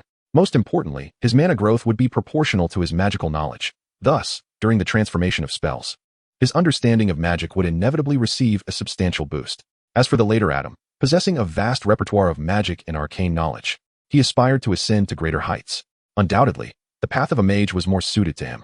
Unlike sorcerers, who grasped the essence of magic without understanding its underlying principles, Adam yearned to fully master his magical prowess. Furthermore, the potential of sorcerers, or warlocks, was bound by their lineage, whereas that of mages hinged on their intellect. If the bloodline were derived from a deity or a demon, it might be acceptable. However, in this world, sorcerers descended from extraordinary creatures that had interbred with their ancestors, creatures akin to the one he had encountered just yesterday, the fox. In comparison, the ceiling of potential for mages appeared considerably higher. Chapter 20. Before the Flying Class. As Adam sought to discover his next path, he did not immediately delve into fervent study. After all, his ambition to explore magic was driven by a desire to secure and enhance his quality of life. With a magical stone in hand, he possessed ample time to enrich himself at a leisurely pace, rendering haste unnecessary and allowing him to savor the present. On Wednesday, the second week of his first academic year, Adam experienced his inaugural encounter with wizard chess. Checkmate! With Colin's exuberant exclamation, Adam's white king quivered in dread at the advancing enemy, wishing to flee from its throne. This marked the fourth instance of such a predicament today. Were it not for the constraints of the rules, it would have undoubtedly sought escape. After surveying the chessboard and analyzing the situation, Adam conceded, "I have lost." Colin, "You truly excel at wizard chess." "Hee, it's not that impressive," Colin replied, somewhat awkwardly shifting in his seat. "But Adam, you are quite remarkable, having just learned the rules. You play with such finesse." Adam chuckled, affectionately stroking the small, wriggling creature on his lap, and waved his wand to restore the wizard chess pieces. After a game concludes, the chess set automatically resets, though it requires some time. Those eager to commence a new game must either perform the restoration themselves or fetch another set. "By the way, Adam, how is your potion class assignment coming along?" Colin inquired. "I've completed it, so you should hurry." "Ah, and you, Eugene?" Adam asked. "I've finished mine." "Well, that's not good. I'll write mine after dinner," Colin replied, noting that he had no habit of copying others' work. His inquiry was merely to gauge the progress of his peers, and if everyone else had finished, it was time for him to begin as well. "Hey, why are you all in the dormitory?" Everyone else is outside discussing tomorrow's flying class. They're deceiving you, even among wizards. Parents would never permit unregistered children to ride flying brooms, Colin said, commanding his pieces to advance without lifting his gaze. Upon reflection, a flying broom is akin to a vehicle in the wizarding world, which parent would allow their child to drive before obtaining a license. How perilous, at Adam's urging. The knight hesitated and then stepped forward to block the opposing pieces. Indeed, Eugene nodded in agreement. What? Uther and Bernard expressed their astonishment. Moments ago, in the hall, so many had passionately recounted their tales. It turned out to be merely a story session? It is somewhat perplexing that Bernard remains oblivious, yet Uther, as a child from a family of wizards, ought to be aware, should he not? Cologne raised his head in confusion. I assumed they spoke with such conviction, believing that the British were different. Uther sighed as he settled onto the sofa. Ah, by the way, Adam, the house elf from the kitchen has asked us to deliver this to you. Uther rummaged through his pocket and produced a box, handing it to Adam. What is inside? Are you preparing a new dish? It is a new snack. Adam opened the box to reveal it brimming with chestnuts. This box was gifted by my grandmother. It has been enchanted with the undetectable extension charm, so this ample supply of chestnuts should last us quite a while. As for the cake, I need other ingredients. And since I have matters to attend to this afternoon, it would be better to prepare some candied chestnuts instead, which we can enjoy fresh this evening. After all, stirring with magic is hardly exhausting. Splendid. The roommates, though unfamiliar with candied chestnuts, knew that whatever Adam prepared would be delightful. That evening, the aroma of honey, syrup, and chestnuts wafted throughout the dormitory. The freshly made candied chestnuts cracked open, revealing the golden chestnut, flesh peeking through the fissures, easily opened with a gentle squeeze. As one popped the chestnuts into their mouth, the soft, sweet flesh, still slightly warm, transformed into a creamy chestnut puree under the pressure of one's teeth. The sweetness of the syrup and honey, mingling with the faint sweetness released from the starch in saliva, created a nuanced and exquisite taste that brought forth an extraordinary sense of bliss. Oh no, if I continue to indulge like this, I shall surely gain weight. I appear to have developed a small belly. Uther lamented dramatically on his bed, clutching his rounded stomach. Do not be absurd. You are not overweight at all. This is merely a natural reaction after a hearty meal. You will be fine once you've digested. Adam reassured him after a moment's reflection. Furthermore, even if one were to gain weight, the food at Hogwarts is far richer and sweeter than what I prepare, so I bear only a minor responsibility in this regard. Woe is me. I must begin my diet. Seeing him so distraught, Adam felt a pang of sympathy. Oh, come now. If it makes you feel better, I shall refrain from inviting you to cook next time. Indeed, I shall happily consume your portion. I have no intention of dieting. Cologne chimed in excitedly. Though I may not grow taller, I certainly will not gain weight. No way. Adam, you must invite me to dine with you. Adam replied, not quite grasping the fixation on dieting. Bernard sighed, remarking that riding a broomstick, although he had accepted his identity as a wizard, still felt remarkably magical. Aside from those with a fear of heights, how many could resist the allure of flight? One can only hope. Uncertain of when he had drifted off to sleep, Adam awoke to find the dawn still dimly lit. Why are you all up earlier than me today? Adam was astonished to discover he was the last to rise, glancing at the alarm clock by his bedside, noting that his biological clock seemed intact, waking at a similar hour as yesterday. Today marks the day of our flying lesson, and everyone is too excited to sleep, Bernard remarked, clad in his socks. Bernard, initially a dapper young lad adorned with accessories such as sock garters and shirt clips, inadvertently led Adam, the rustic canine, to believe he was equipped with some extraordinary gear. However, under the influence of their camaraderie, Bernard now casually donned his socks and threw on his shirt without a second thought. Meanwhile, Uther, who insisted on makeup before venturing out, ascended from second place on the list of preparation time to the coveted first. Splendidly, the clouds were sparse today, promising a splendidly sunny day. Cologne, hands on hips, gazed out the window. Wouldn't tea that be rather scorching? I reckon the sun in England wouldn't tea darken your complexion any further. Uther rolled his eyes at Cologne's remark. It seemed the entirety of the first year was engaged in flying lessons today. In the common room, the number of honest little badgers was still relatively high. Yet the hall was alive with countless students boasting of their experiences soaring on broomsticks. For instance, a certain platinum-haired classmate regaled others with tales of evading a muggle helicopter while riding his broom, a scenario where he would undoubtedly be caught in the rotor blades. Bernard wore a peculiar expression. Though unfamiliar with broomsticks, he was well acquainted with helicopters. Surely, these individuals were weaving tales. Wasn't he that already apparent? Adam patted Bernard on the shoulder. Chapter 21. An interlude in flying class. The venue for flying lessons was the lawn before the gates of Hogwarts. On their way to class, Bernard observed Adam, whose calm demeanor starkly contrasted with the surrounding fervor, and remarked, "You don't seem very interested in flying class, do you?"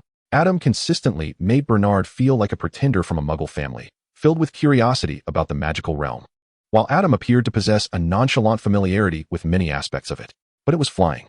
It could hardly be deemed a lack of interest, to me. Flying represents an exhilarating experience, though I find this skill somewhat impractical. Adam shrugged. I can't very well fly my broomstick to my parents' restaurant. Bernard nodded in agreement. He had no tangible inheritance to consider, yet Adam's comment prompted him to contemplate whether he should fully immerse himself in the wizarding world in the future. The instructor for the flying lesson was Madame Hooch, the Quidditch referee at Hogwarts, with short gray hair and hawk-like yellow eyes. Everyone, stand next to a broomstick. What are you waiting for? Hurry up, make haste. It was evident that she was a woman of decisive action. Standing beside his broom, Adam noticed the tail end of it appeared somewhat disheveled, with visible signs of wear and tear. He hoped it wouldn't hinder its performance later. Madame Hooch scanned the area and, seeing that everyone was in position, called out, "Extend your right hand, place it above the broomstick handle, and say up."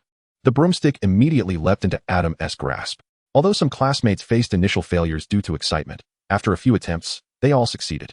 Everyone clutched the broomsticks, their faces alight with excitement. "Do not rush," Mrs. Hockley began. "Before you take flight, there are some important flying tips you must understand."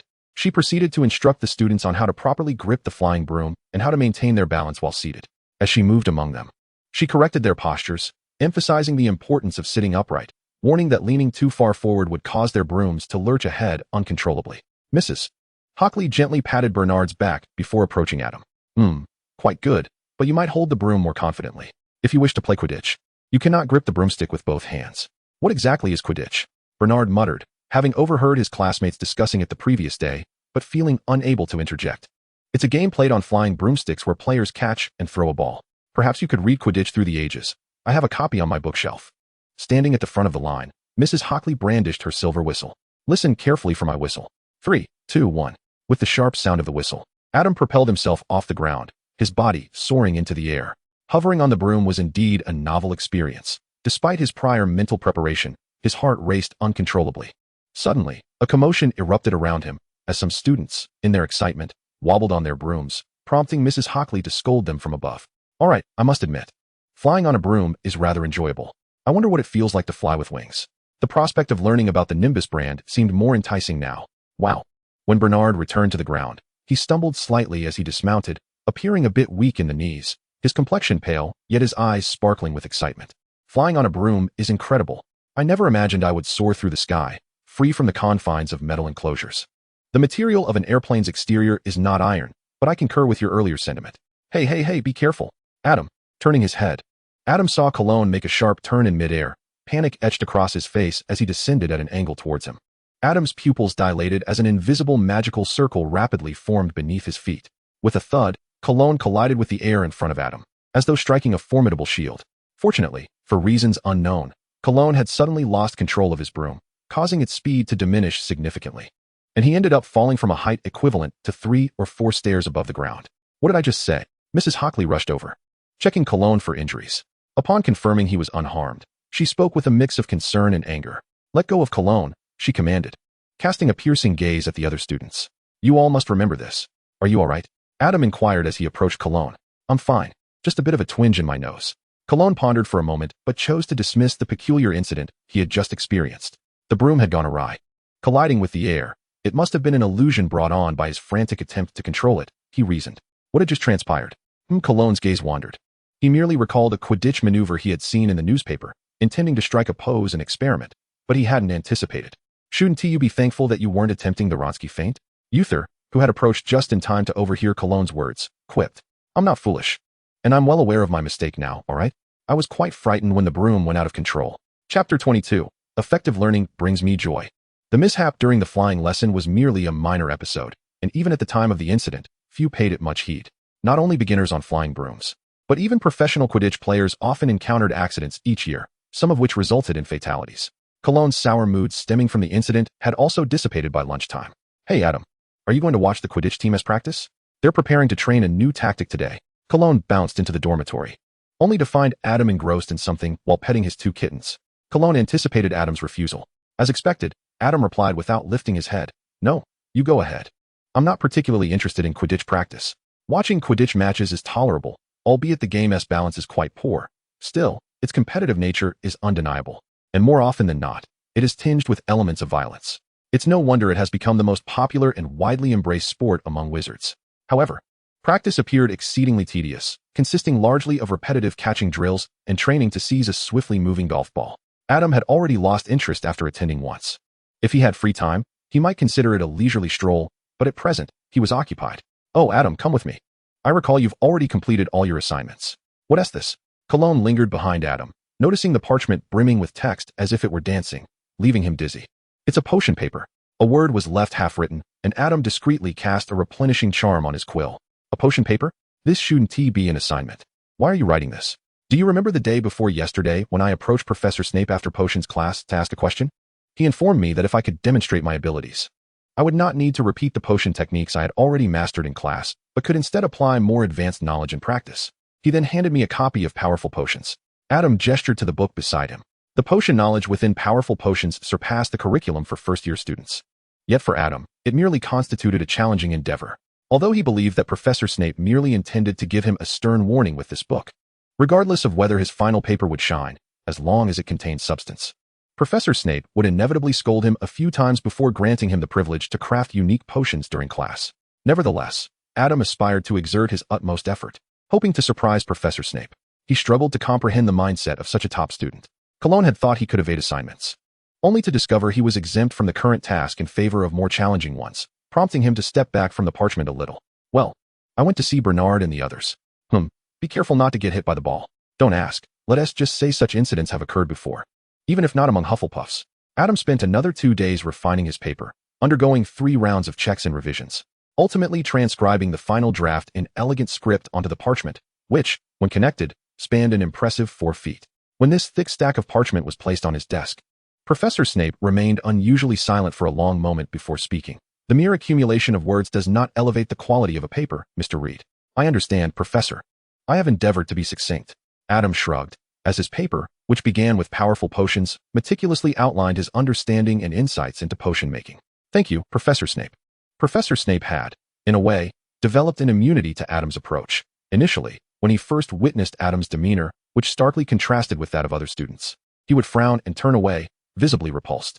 Yet now, Professor Snape could nod with a natural expression. Exiting Professor Snape's office, Adam pondered as he stroked his chin. Could he perhaps employ a similar strategy with other professors to enhance his learning progress? Although his advancement in transforming wizard spells into mage magic was impeded by his limited magical knowledge, his speed in learning spells was indeed remarkable. The faculty at Hogwarts could be described as exceptionally prestigious. Aside from the defense against the dark arts professor, every instructor was a leading expert in their field. It is often said that not taking advantage of a good deal is a loss, and even Professor Dumbledore maintained a cordial relationship with Fawkes, often visiting after mastering the key spells. Not to mention he had no reason to overlook the wisdom of other professors, as such opportunities would become scarce post-graduation. Thus, on this sunny afternoon, Adam strode into the offices of various professors, reminiscent of a shopper racing to seize discounted eggs, and emerged with a stack of hefty tomes. "Adam, did you go to the library?" "These are not borrowed from the library." Adam neatly placed the books on his nightstand, explaining, "They were lent to me by professors." "Which professors?" "Several. This one is from Professor McGonagall, these 2 are from Professor Flitwick, and this one is from Professor Sprout." "Wait, did you attend some sort of book exchange organized by the professors? Why would they lend you books?" "As I found the pace of the lessons somewhat slow, I yearned to delve into new realms of knowledge." Uther appeared hesitant, his expression suggesting a mix of curiosity and skepticism regarding my intentions.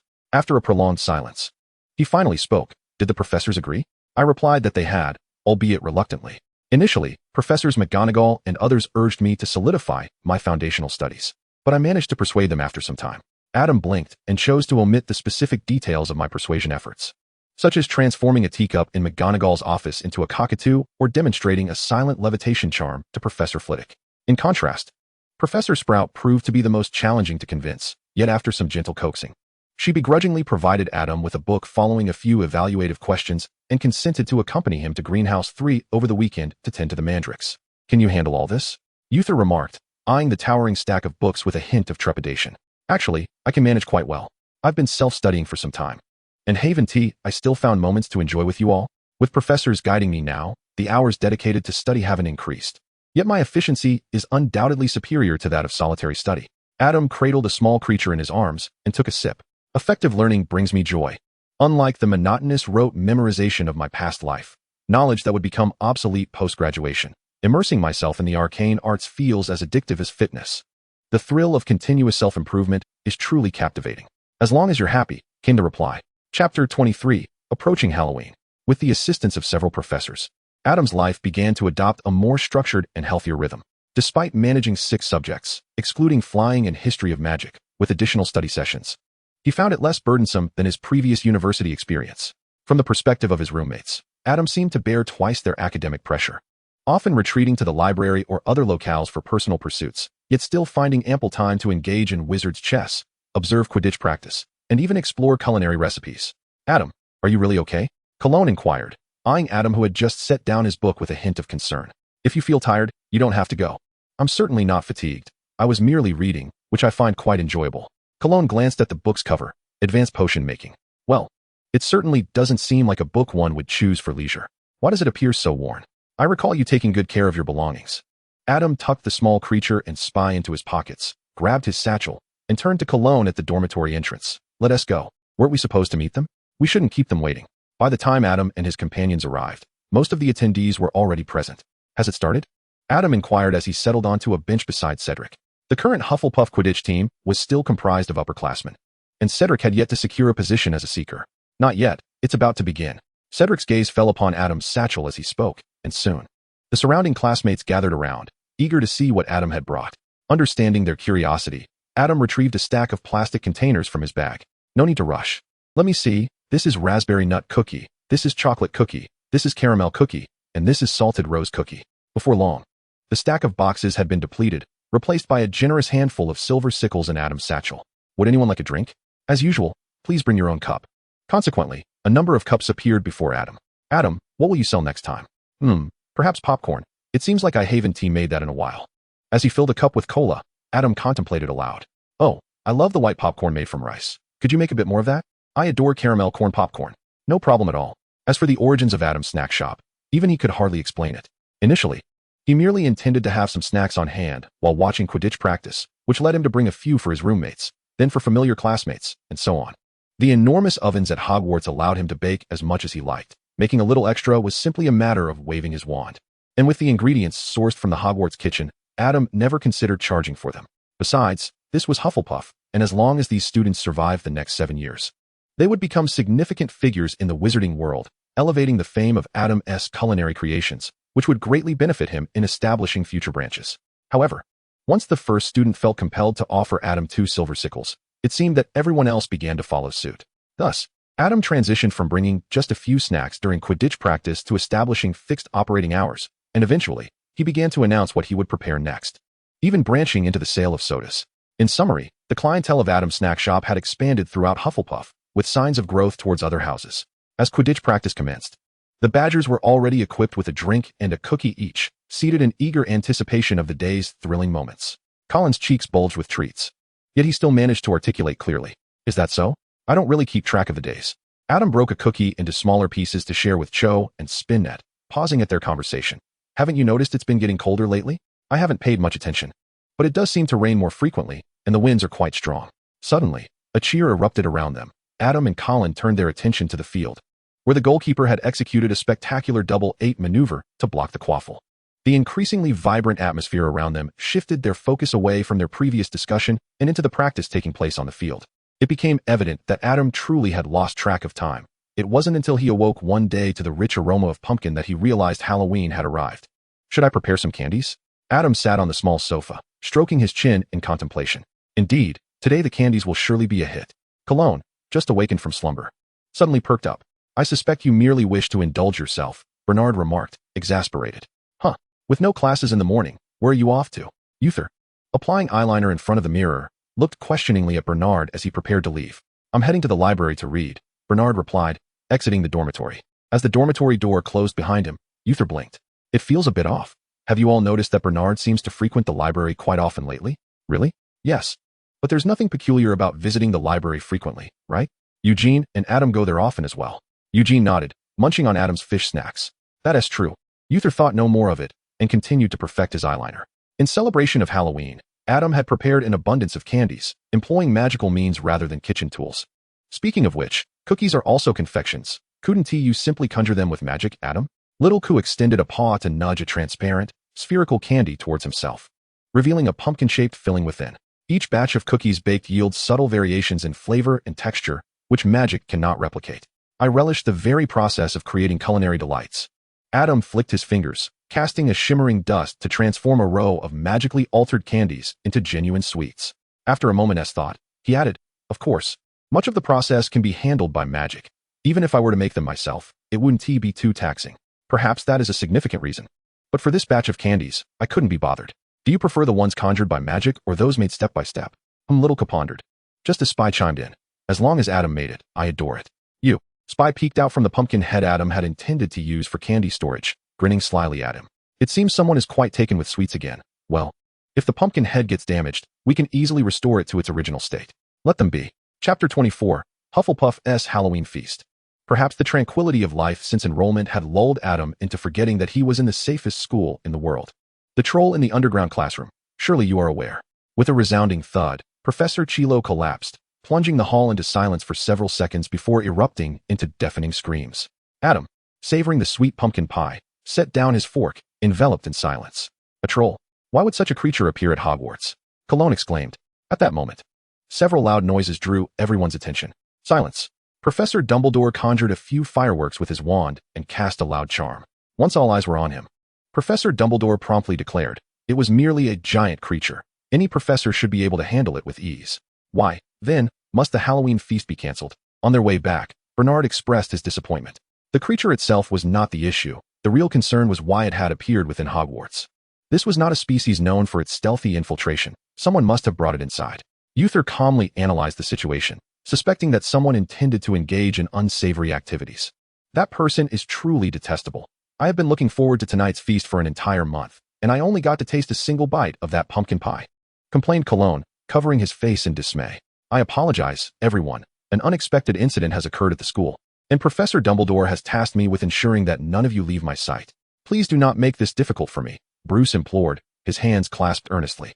One individual even suggested that perhaps the mysterious figure was orchestrating this conspiracy, prompting Adam to glance at him with a hint of approval. The young lad's deduction was rather astute, though the speculation regarding the mysterious figure was dismissed by many as lacking credibility.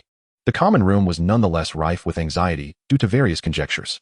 The professor's earlier reactions, coupled with the gnawing hunger that followed the disruption of the feast, heightened this sense of unease. "I propose that since Hogwarts feast has been cancelled, why can't we Hufflepuffs hold our own Halloween celebration?" Adam asserted, stepping forward at that moment. However, it was noted that they were not permitted to go to the kitchen. A senior student, who had previously attempted to access the kitchen only to be thwarted, looked at Bruce and Vivian, only to receive an unequivocal negative response. "Indeed, we cannot go to the kitchen, but in honor of Halloween, I happen to have prepared some food. Although it primarily consists of sweets, cookies, and a few pumpkin pies, at least it will help satisfy our rumbling stomachs," Adam stated as he turned to Bruce. "If this is permissible." "Of course," Bruce replied, patting his own hungry belly. "I am certain the professors would not mind if we hosted a small gathering in the common room." "Fantastic. What are you waiting for?" exclaimed a famished Hufflepuff, eyes gleaming with anticipation. "Bring out the food. My wallet is ready." The other Hufflepuffs echoed their agreement, and at that moment, the food Adam was about to produce seemed like a lifeline. "Patience, we must first make some preparations," Adam said, retrieving his wand amidst the eager gazes of his peers as he approached the round table in the center of the common room. "Ladies and gentlemen by the round table, please step aside and make some space for me to enlarge this table." "Leave it to me," Vivian declared, waving her wand. The flower pot atop the table soared to the shelves on either side, and the table itself grew significantly taller and wider. "Thank you, Vivian. That should suffice. I will now go retrieve the food." Adam hurriedly made his way toward the dormitory. Adam did not let everyone's efforts go in vain. By the time they had all finished their tasks, the entire common room was suffused with a rich and sweet aroma of pumpkin. An array of pumpkin-based delicacies, both familiar and unfamiliar, lined the tables, and even after filling them, many more floated in the air. "Place them here," Cedric suggested, transforming a sofa positioned against the wall into a table. Several upperclassmen, adept at transfiguration, followed suit, converting nearby and used items into makeshift tables. Adam graciously allowed the food to settle upon these surfaces. "Adam, hurry up and quote the price. I can hardly wait to feast," exclaimed a Hufflepuff, already holding a platter of pumpkin pastries that resembled miniature pumpkins, exuding an irresistible pumpkin fragrance. This buffet was unrestricted in variety and quantity, with each person permitted 5 silver sickles to indulge in everything available. The event had been rather impromptu, with all the sweets and other dishes conjured by Adam's transfiguration, resulting in 0 cost aside from a nominal fee charged to classmates. As Adam finished speaking, it took a few seconds for everyone to grasp the concept of the buffet, after which the common room erupted in cheers. Long live Adam. What could 5 silver sickles possibly buy? A single mug of butterbeer cost 2 sickles. The first to dash to the table was the upperclassman who had initially carried the platter. He rushed to grab a pumpkin-shaped pastry and tossed it into his mouth, his face instantly transforming into a visage of pure delight. Chapter 25. Bernard, I am utterly terrified. The sofas and chairs in the common room were evidently insufficient for the entire Hufflepuff student body. Thus, adhering to the principle of better that a few have none than all do, they were all transfigured into small round tables to hold the food, necessitating that every Hufflepuff stand while eating, and they ended up consuming even more. That evening's banquet was a celebration within Hufflepuff, and somehow, a few professors seemed to have caught wind of it. Professor Sprout, while supervising Adam with the venomous tentacula one day, even mentioned the event, saying, "You did splendidly. Food possesses a soothing power, and sweets can elevate one's spirits. Wouldn't you agree?" Professor Sprout presented Adam with a box of Honeyduke's assorted sweets and inquired about the opening hours of his shop, expressing her intention to visit at times as she wished to sample the much-praised pumpkin pastries and candies. Hearing his head of house say such things left Adam with a somewhat peculiar feeling. Why did he inexplicably sense he was playing a simulation game, achieving a reputation level, catering to special customers? Shortly thereafter, Adam discovered that this newly unlocked special customer base seemed to extend beyond Professor Sprout alone.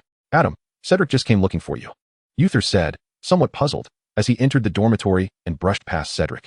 He came to help place an order for Professor McGonagall and Professor Dumbledore. Adam's expression was somewhat complex, but he quickly refocused on the chessboard before him. "Queen, take the opposing bishop. Rook, retreat. Owl package. What did you purchase?" "It was not a purchase, it was a gift from my parents. Previously, I had written to them regarding a rather alarming situation, and they sent me some items for self-defense." Bernard opened the package, revealing its contents: 2 handguns, 10 boxes of ammunition, and 5 grenades. Adam's eyes widened in astonishment. "Good heavens, does your family engage in such dealings?" "I had mentioned that my parents were attorneys, but they were quite acquainted with those involved in such trades, given that they occasionally handled troublesome cases." In response to Adam's complex gaze, Bernard picked up a revolver and expertly loaded it. "What is that?" Cologne, losing interest in their game of chess, curiously glanced at the object in Bernard's hand and casually picked up a round object from the package. "Muggle weaponry. It's likely akin to a wizard's killing curse," Bernard replied nonchalantly, casting a glance at Cologne before adding a cautionary note. "Do not touch the pin on top. That is a white phosphorus grenade." "What?" Cologne and Uther simultaneously looked at Bernard in terror, and even Eugene jumped down from his bed. Adam, horrified, stared at Cologne's hand and hurriedly snatched the white phosphorus grenade away with utmost care. While firearms could be procured, what sort of formidable individuals did Bernard's parents associate with? The dormitory fell into an eerie silence, so quiet that a pin drop could be heard. Bernard looked up, perplexed, and asked, "What's wrong?" Clearing his throat, Adam replied, "Bernard, your analogy is somewhat flawed. While these weapons can be lethal, they differ significantly from a killing curse." Upon observing the group's reaction, Adam mulled over the situation and soon realized the crux of the matter, only to find another oddity. "By the way, how do you know about the killing curse?" "I read about it in a book," Bernard replied, still oblivious to the implications of his statement. "A book? Which book discusses the killing curse?" Uther scrutinized him skeptically. From the library," Bernard said, his gaze shifting nervously. "Which book in the library?" Eugene pressed further. "All right, I may have sneaked into the restricted section to see it," Bernard admitted resignedly. "The restricted section?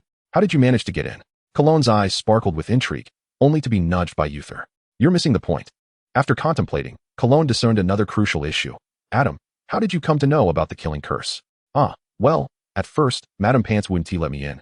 So I taught myself the unlocking charm and the disillusionment charm." Bernard acknowledged the group's subtly shifting demeanor.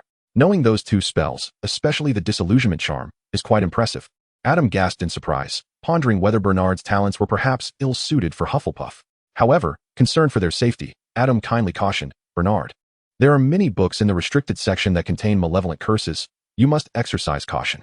As soon as he finished speaking, Adam noticed the expressions of the other 3 shifting into something more serious. "It seems we should enlighten you both about the severity of the unforgivable curses. I'd prefer not to wake up one day to find you missing from your beds, and instead residing in Azkaban," Uther stated with a grave expression. Eugene and Cologne nodded in agreement. "And there's the restricted section. How could you venture into such a perilous place?"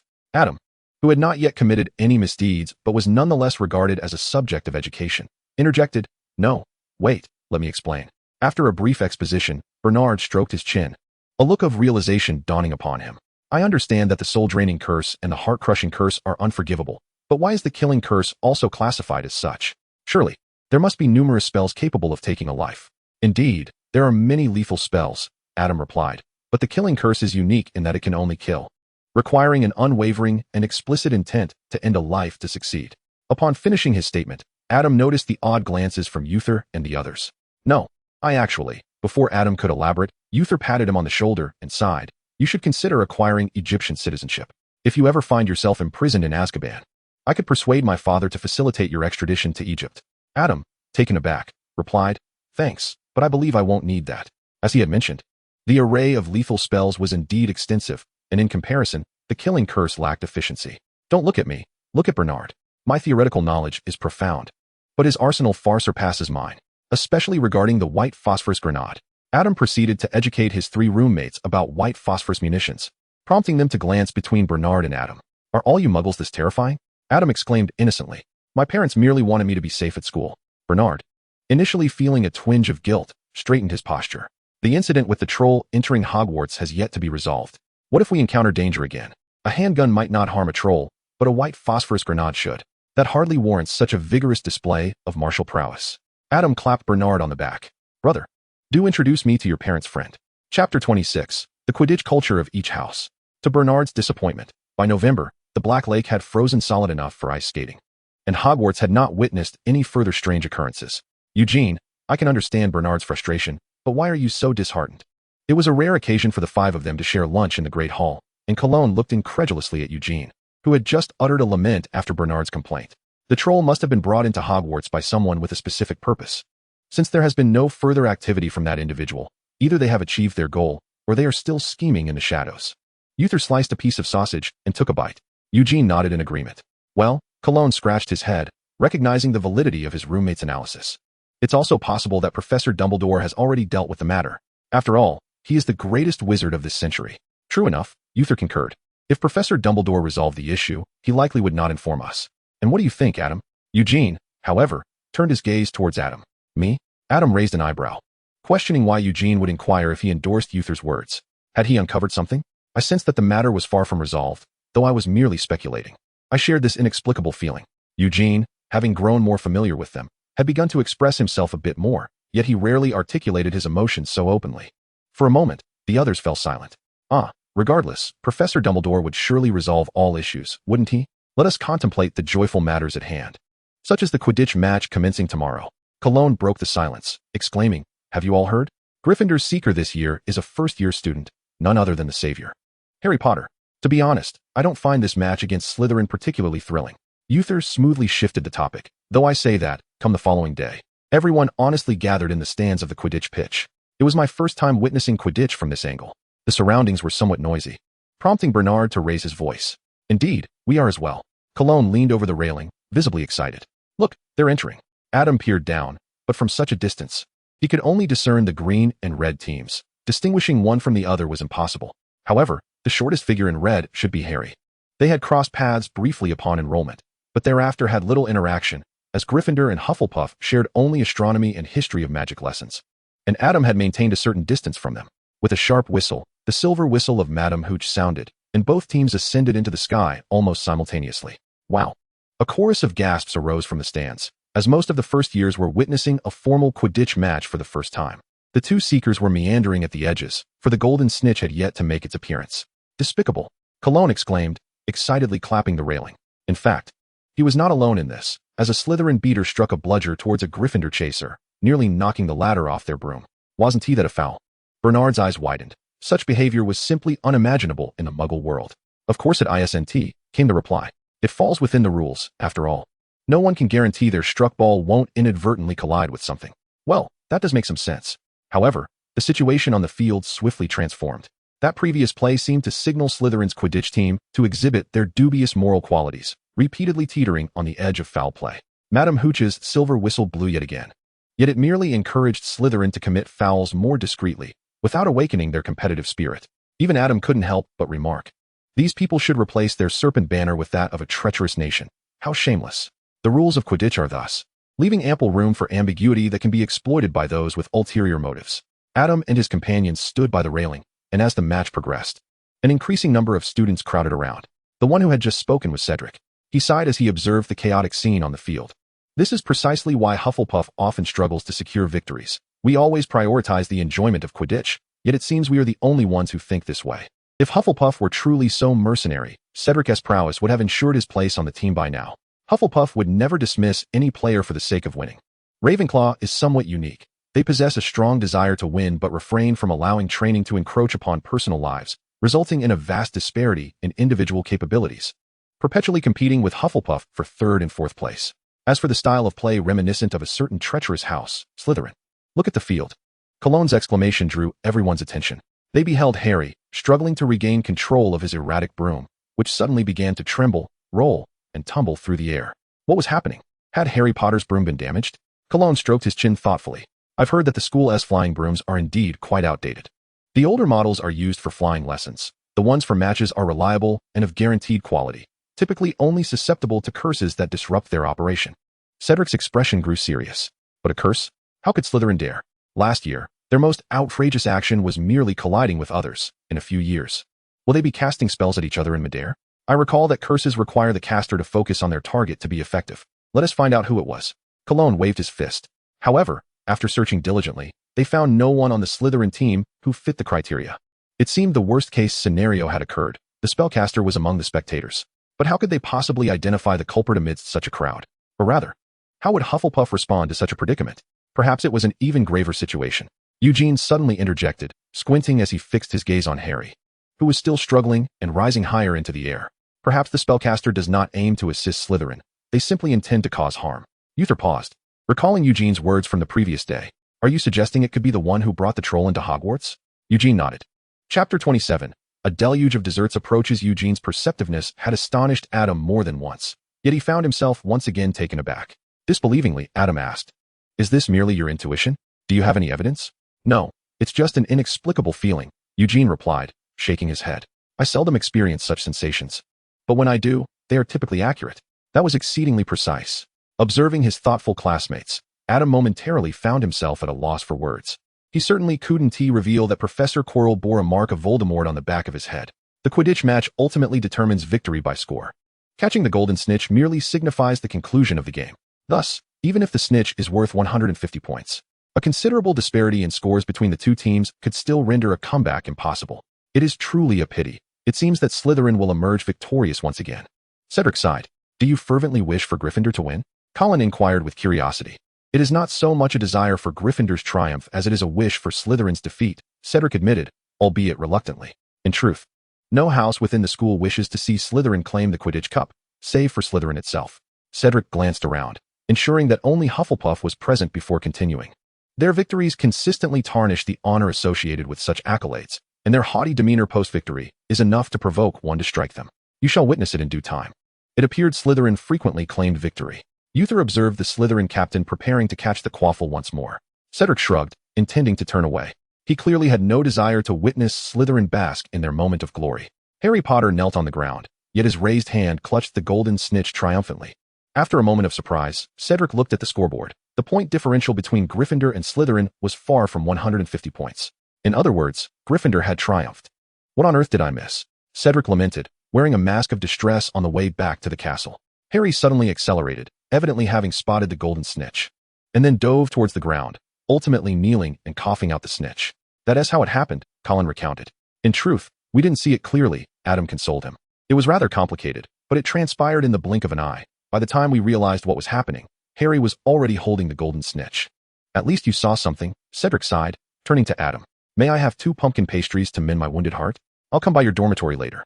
Adam sighed, regretting his sympathy for the fellow. Thanks a lot, Cedric replied, patting Adam on the back as he ran off. I have classes this afternoon. I'll seek you out after dinner. The unexpected events at the Quidditch pitch seemed merely incidental. By the time of the second match, few remembered what had transpired. Adam organized his belongings, observing his roommates who appeared disinclined to move. Upon hearing his rationale, the others wisely chose not to press further, instead turning their attention to Bernard. Bernard's eyes sparkled, seemingly anticipating something. Adam had previously noticed this individual's insatiable curiosity, coupled with remarkable initiative. He had boldly ventured into the restricted section alone, and Adam suspected he might have even peeked into the room on the 4th floor. Adam stroked his chin in contemplation. Colin waved his hand grandly. Adam's eyes brightened as he exclaimed, Perhaps there's a chance for a substantial profit. It's settled.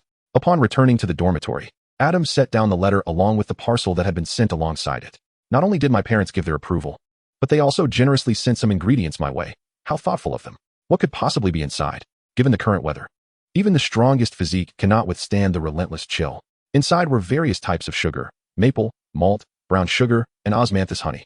Adam unwrapped the parcel, arranging the boxes, each exuding a distinct sweet aroma, neatly on the table. His eyes brightened as he spotted something. Sticky rice? How considerate of Mom. I remember she included red dates. Perhaps I could make some soft pastries, or better yet, a sweet 8-treasure rice dish. The leftover red bean paste from last time could still be utilized. A synchronized sound of swallowing echoed through the dormitory. Though they could not comprehend the ingredients, Adam's creations were simply meant to be savored. However, after swallowing, Cologne gazed at the assortment of varied yet scant ingredients with a hint of concern. While there are many types, is there truly enough of each to make a sale? Fear not, for these ingredients are more than sufficient. After all, I possess magic. Chapter 28. An unexpected order. What is happening? Adam, you have finally arrived. Utilizing his height advantage and familiarity with Adam's movements, Cedric quickly spotted him and pushed through the crowd to stand before him. Wow. Did you even manage to get a cart? The surface of the food cart was covered with lids of various materials and shapes. Cedric sniffed, but could not discern the specific aroma. His curiosity piqued. What do you have in there? Delicious things, Adam teased, glancing toward the crowd nearby. What are you all doing? Waiting for you. Waiting for me. Yes. Do you remember the advertisement you posted in the common room? Adam hesitated. Of course I remember, but are there really that many Hufflepuffs staying at school for Christmas? Cedric glanced at the group, noticing that those on the periphery had already taken notice of them. Seeing so many Hufflepuffs gathered here, students from other houses, driven by curiosity, began to flock over. And the crowd only continued to swell. Cedric looked at Adam, who was swallowing nervously, and shrugged. This. Adam hesitated. It should be enough. After all, if it's insufficient, I can always conjure more. The double-sided elf is already residing in the cart. However, is it truly appropriate for so many people to gather here? The hall is nearly full, and others will be hindered in their passage. He had not anticipated such a large crowd when he decided to set up shop here. Typically, the hall does not see this many people, even at peak class times. You make a valid point. How about we move to the North Tower? The ground floor there used to be a storage area, and is quite spacious. Cedric proposed. Excellent. Then you should hurry along. They seem to have noticed us here. I will go and speak with them. Noticing several familiar Hufflepuffs from the crowd nearby, making their way towards him, Adam swiftly levitated the food cart and made a hasty retreat. Cedric, seeing this, willingly ventured into the throng to buy Adam some time.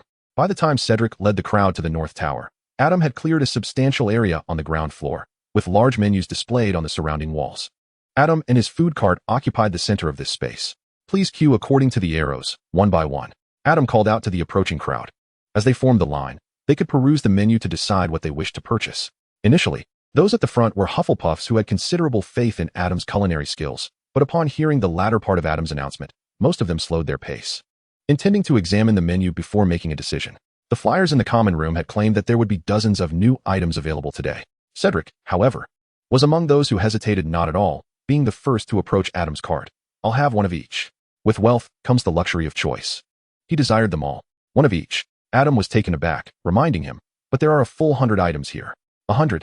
Cedric paused, glancing at the food cart, which did not seem capable of accommodating such a vast array. Could it be the extension charm? As a first year, I wouldn't possess such advanced magic. I merely utilized some storage techniques. The storage technique referred to the Clow card, a magical card capable of extending, distorting, and merging space. Observing Adam's earnest expression, Cedric ceased to question further. Perhaps it was some sort of shrinking spell. Then, recommend a few new items for me. I haven't had breakfast and am nearly starving. Eastern or Western? Eastern. If we're trying new items, they must be the most novel. You haven't had breakfast? Then I'll prepare a bowl of 8 treasures rice for you. As for the rest, you can glance at the wall over there. It displays new items from China, categorized into staples, desserts, and soups. Following Adam's gesture, Cedric scanned the dazzling array of dishes, striving to select a few that piqued his interest. Amber nuts? Dragon beard pastry? Soft heart? These names sound intriguing. I'll have one of each. Experience had taught him that foods from China with peculiar names often held delightful surprises.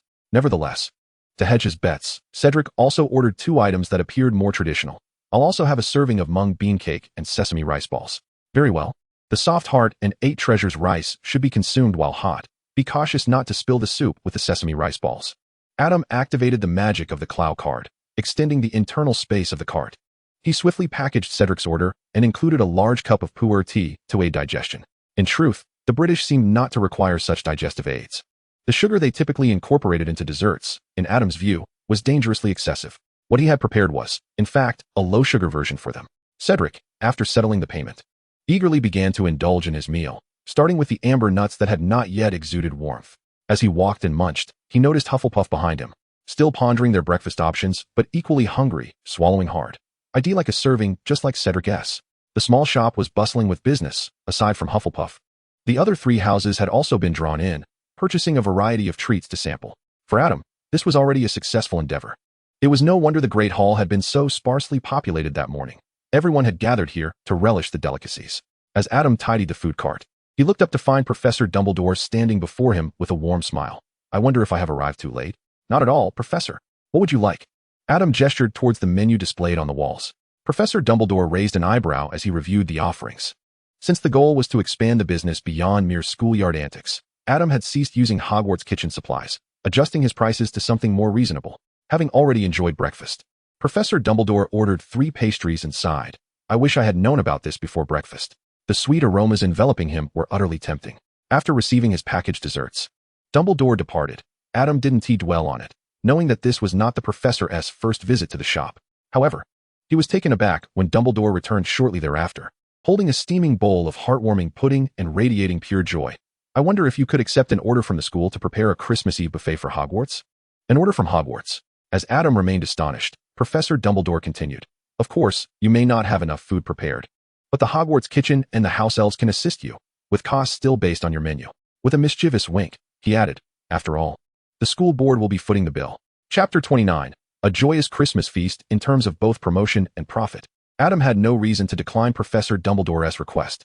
Thus, that afternoon, students flocked to the renowned little shop, only to find that it had been reduced to an empty box with a hollowed top. The menu remained on the wall, now accompanied by a notice. The notice explained the situation and included a small tip. Students who arrived only to find the shop empty may take a numbered ticket from the box. A mysterious surprise awaits at the feast, so stay tuned.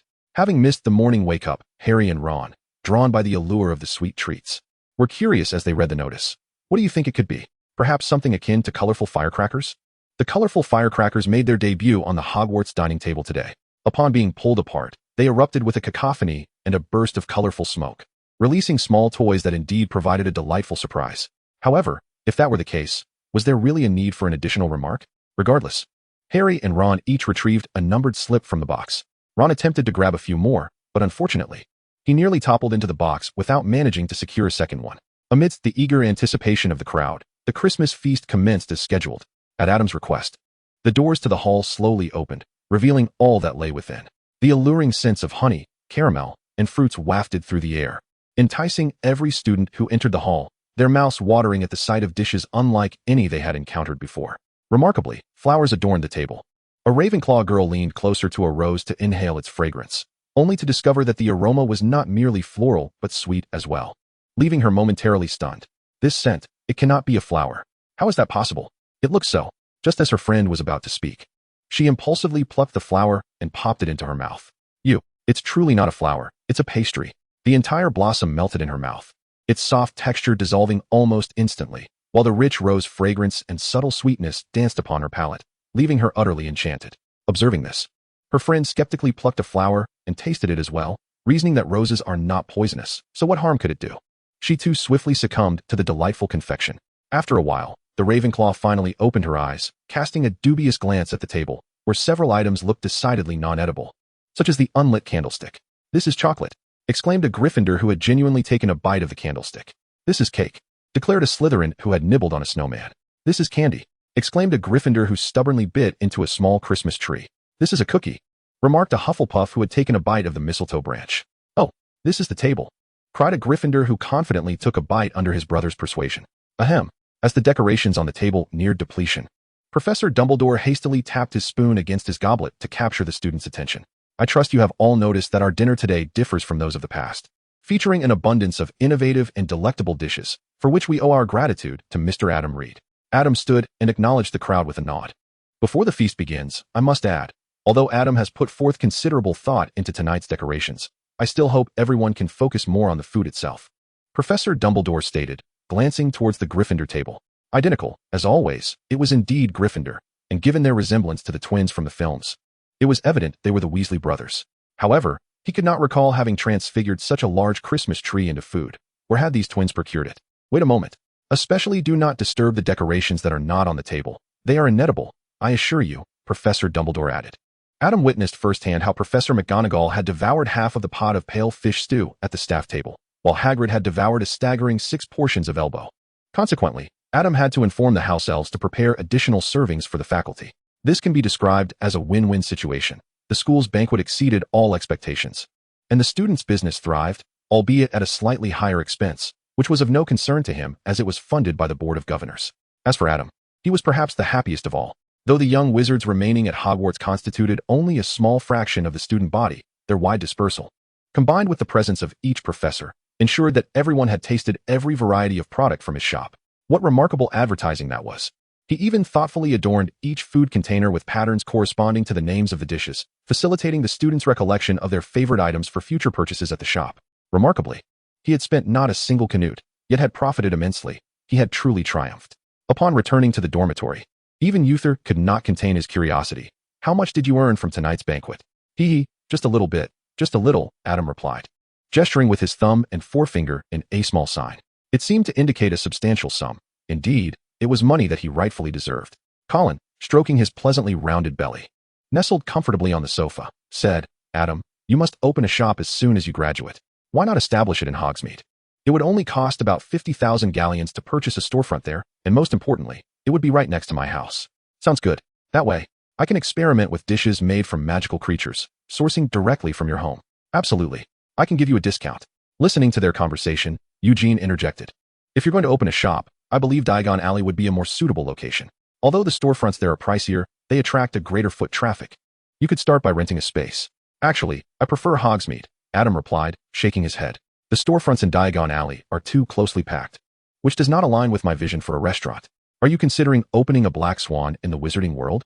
Bernard exclaimed in surprise, as Black Swan was the name of Mr. Reed's French restaurant. The name certainly won TB Black Swan. I haven't decided yet.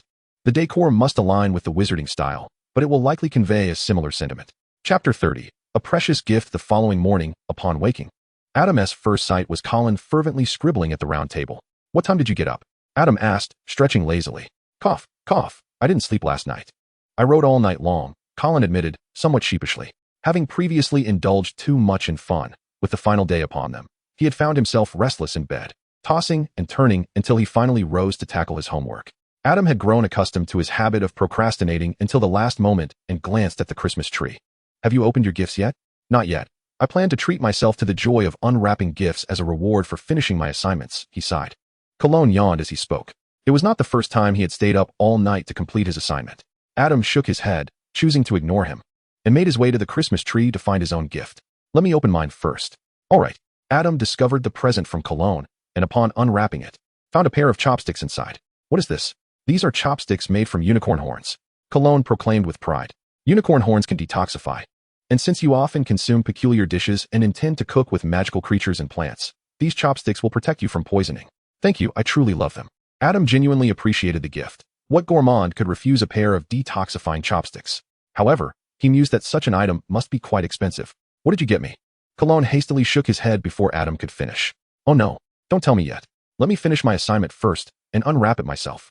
With that, he buried himself back into his work. Adam chuckled, relieved that he understood Cologne's character well enough to know that his gift was likely to be of great value.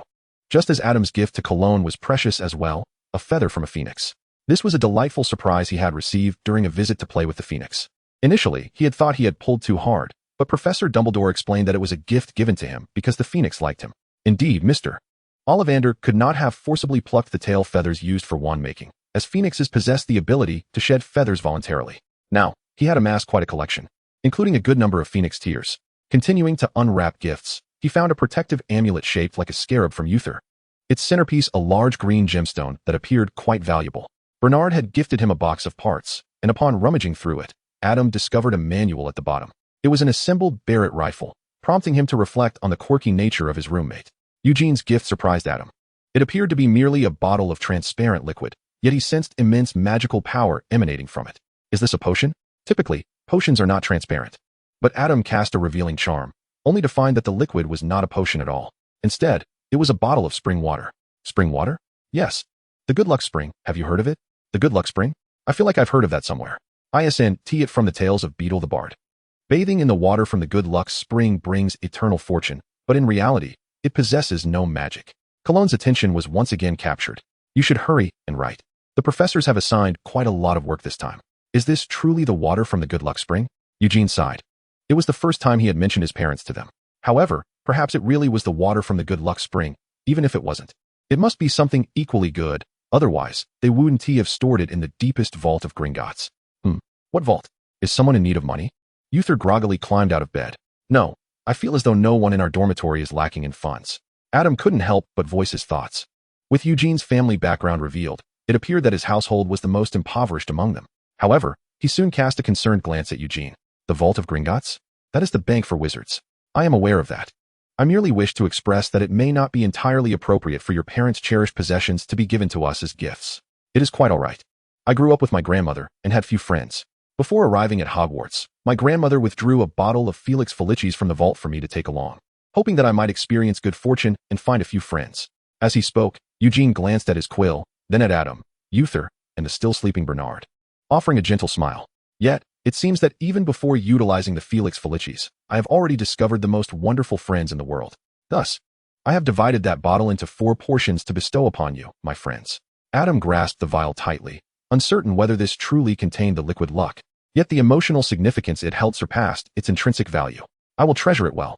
Observing Adam's expression, Eugene beamed even more brightly. There is no need to hold it in such reverence. Perhaps it is merely a bottle of ordinary water. It is common to be deceived in such studies. Nevertheless, everyone made sure to preserve the Felix Felicis Eugene had gifted them.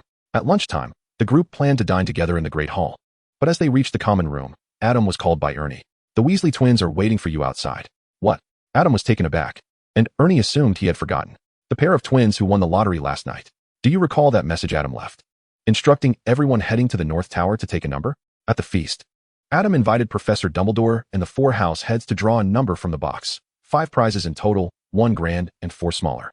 Fred, the elder twin, had been selected by Professor Dumbledore and won a mysterious grand prize, a meticulously constructed gingerbread replica of Hogwarts. Incidentally, Professor Snape's drawn number happened to be Harry's, and his expression upon realizing it resembled that of one discovering something repulsive. What do they want with me? I shall go see. You all head to the Great Hall. All right, we will save you a seat. Chapter 31. The invitation from the Weasley brothers. Adam found the twins waiting by the staircase. They were quite observant of etiquette and had not lingered at the entrance to Hufflepuff House. Did you seek me for something? Oh, Adam, you have finally arrived, my friend. One of the twins exclaimed, his eyes lighting up as he approached with open arms. Faced with such an exuberant welcome, Adam instinctively took a step back. Hey, Fred. You frightened him. Ahem. All right, let us be a bit more composed. Fred cleared his throat, and he and George turned to Adam, speaking in unison. My dear friend, would you be interested in joining the grand enterprise of Fred and George? Grand enterprise? Adam raised an eyebrow. Weren't these two merely pranksters? Indeed. Before long, the duo produced a vibrant assortment of candies, akin to a magician's conjuration. These were the magnificent inventions of Fred and George. Fred picked up a candy, his face radiating pride, and proclaimed, just one will make you gush blood from your nose, providing a legitimate excuse to skip class. It is crucial to note that your health would remain unscathed during this process. However, it is advisable to feign a state of weakness, George added. Subsequently, the two introduced other candies that could induce vomiting, fever, or even unconsciousness, which they dubbed the instant skip class candy. What do you think? Is it not an extraordinary invention? Does it not ignite an immediate desire to purchase? For the majority of students, these might indeed serve as practical tools for evasion. But evidently, the pair had not conducted adequate research on Adam beforehand. These candies are undeniably innovative, but why have you sought me out? Adam suddenly had a rather ominous suspicion. Let me clarify, I will not assist you in selling these items. I wish for the food I sell to bring joy to people. Our invention brings joy as well. Fred defended, before waving his hand dismissively. However, what we seek is not your assistance in selling these. In fact, we do not consider them complete products yet. Indeed, while we have endowed these instant skip class candies with various practical effects, their flavor could hardly be described as candy. Even their aroma would swiftly reveal something amiss, let alone their taste, which lacked the discretion we had envisioned. The brothers sighed in unison. We have devoted nearly as much time to flavoring as we have to concocting their ingredients. Would you care to try one? No, thank you, Adam replied curtly, surmising the true purpose of their visit. So, you seek my expertise to enhance the flavor of these prank props? Precisely. That is why we have come to you. the confectionery expert. The two looked at Adam with gleaming eyes. You could even shape the candies to resemble Hogwarts. What a brilliant skill. If we collaborate, these instant skip class candies will surely sell like hotcakes. In fact, that is not all.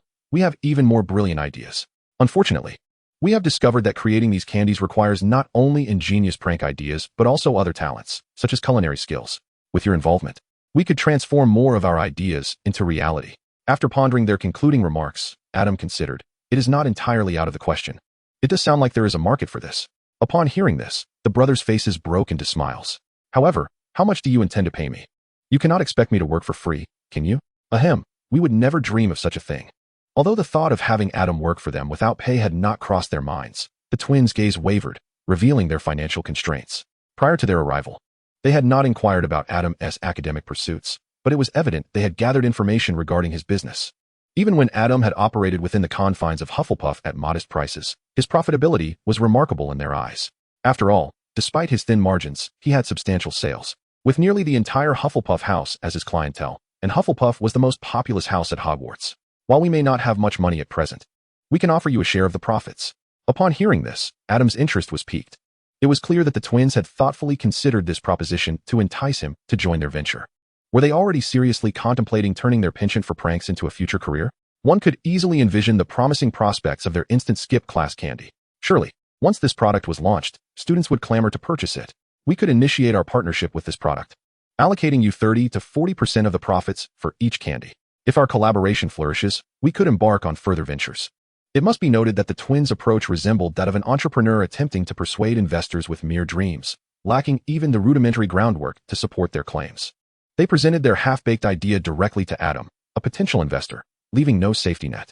Perhaps the success of Adam's small shop had inspired them, prompting their urgent desire to explore profitability through prank props. As Adam listened to their plan, he fell into contemplation. It was undeniable that this enticing proposal held significant allure. Even setting aside his fondness for the mischievous twins, this business opportunity appeared to be a surefire success for Adam. After all, he was aware that the future of Weasley's Wizard Wheezes would be exceptionally bright, particularly with the instant skip class candy. The only concern was the commitment he would need to invest in flavoring the candies. Was it worthwhile to expend such effort? This was not a task easily resolved with simple magic. He did not intend to teach others the craft of flavoring, and he certainly could not expect every batch of candies to be brought to him for approval before they left the factory. If profitability were the sole consideration, dedicating time to flavoring these candies would indeed be lucrative. However, to be candid, Adam did not lack for funds. Even without the shop, his parents' restaurant and tavern would suffice to sustain him for centuries, not to mention the Philosopher's Stone, which could turn stone to gold. The twins had observed his success selling sweets, yet the truth was that his motivation for selling desserts was akin to preparing meals for himself. The joy derived from these endeavors was his primary incentive. As Adam's thoughts deepened, his brow furrowed further, while the twins' anxiety heightened. Chapter 32. Do not speak of this lightly. If you agree, we can offer you 60% of the profits from the instant skip class candy. George interjected. This was already their psychological bottom line. Adam's contemplation was interrupted by their words, and he gazed at the twins before him in astonishment. What he was unaware of was that the existence of his small shop had, in a certain sense, ignited a spark in Fred and George. They believed that their ingenious ideas could also be transformed into profitable ventures, thus hastening the development of their quick escape candy. However, the premature launch of this product came at the cost of further straining the brothers' already meager finances. In other words, they might, perhaps, need to solicit another loan from Adam to produce the first batch of finished goods once the candy was fully developed. Yet, they were hesitant to disclose everything to Adam, fearing it might scare him away. Furthermore, Fred and George found themselves grappling with the uncertainty of whether the quick escape candy would truly be a commercial success. No one could provide a guarantee. They required the assistance of a seasoned mentor with business acumen. It must be said that the less than smooth progress of the candy's development was a significant blow to their confidence. Coupled with the ongoing research and development of the candy, they now sought a partner endowed with ample experience in dessert creation, business operations, and sufficient capital. To put it more plainly, if they wished to advance their dream venture swiftly, securing Adam's collaboration was essential. Observing the glimmer of hope intertwined with anxiety in the twins' eyes, Adam pondered for a moment. All right, we can attempt to collaborate on the quick escape candy. Fantastic.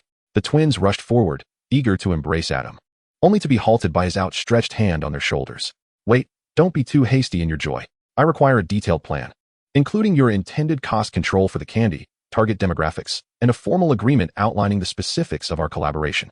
Seeing Adam's professional demeanor, the twins nodded vigorously. assuring him that they would provide everything he requested before tomorrow evening. As Adam watched the two rush away, he shook his head, realizing that such tasks could not be completed in a single day. They would soon discover this themselves. Adam, do you remember us? Of course, Hermione, Ron, and Harry. Adam smiled at the trio before him, his expression tinged with slight confusion. Do you have something to discuss with me? The long-awaited reunion evidently brought joy to the three. Especially Ron. We wanted to ask when your shop opens. Ron. Hermione stared at him incredulously. Ah, of course, cough. There's one more thing I wanted to inquire about. Do you know Nicholas Flamel?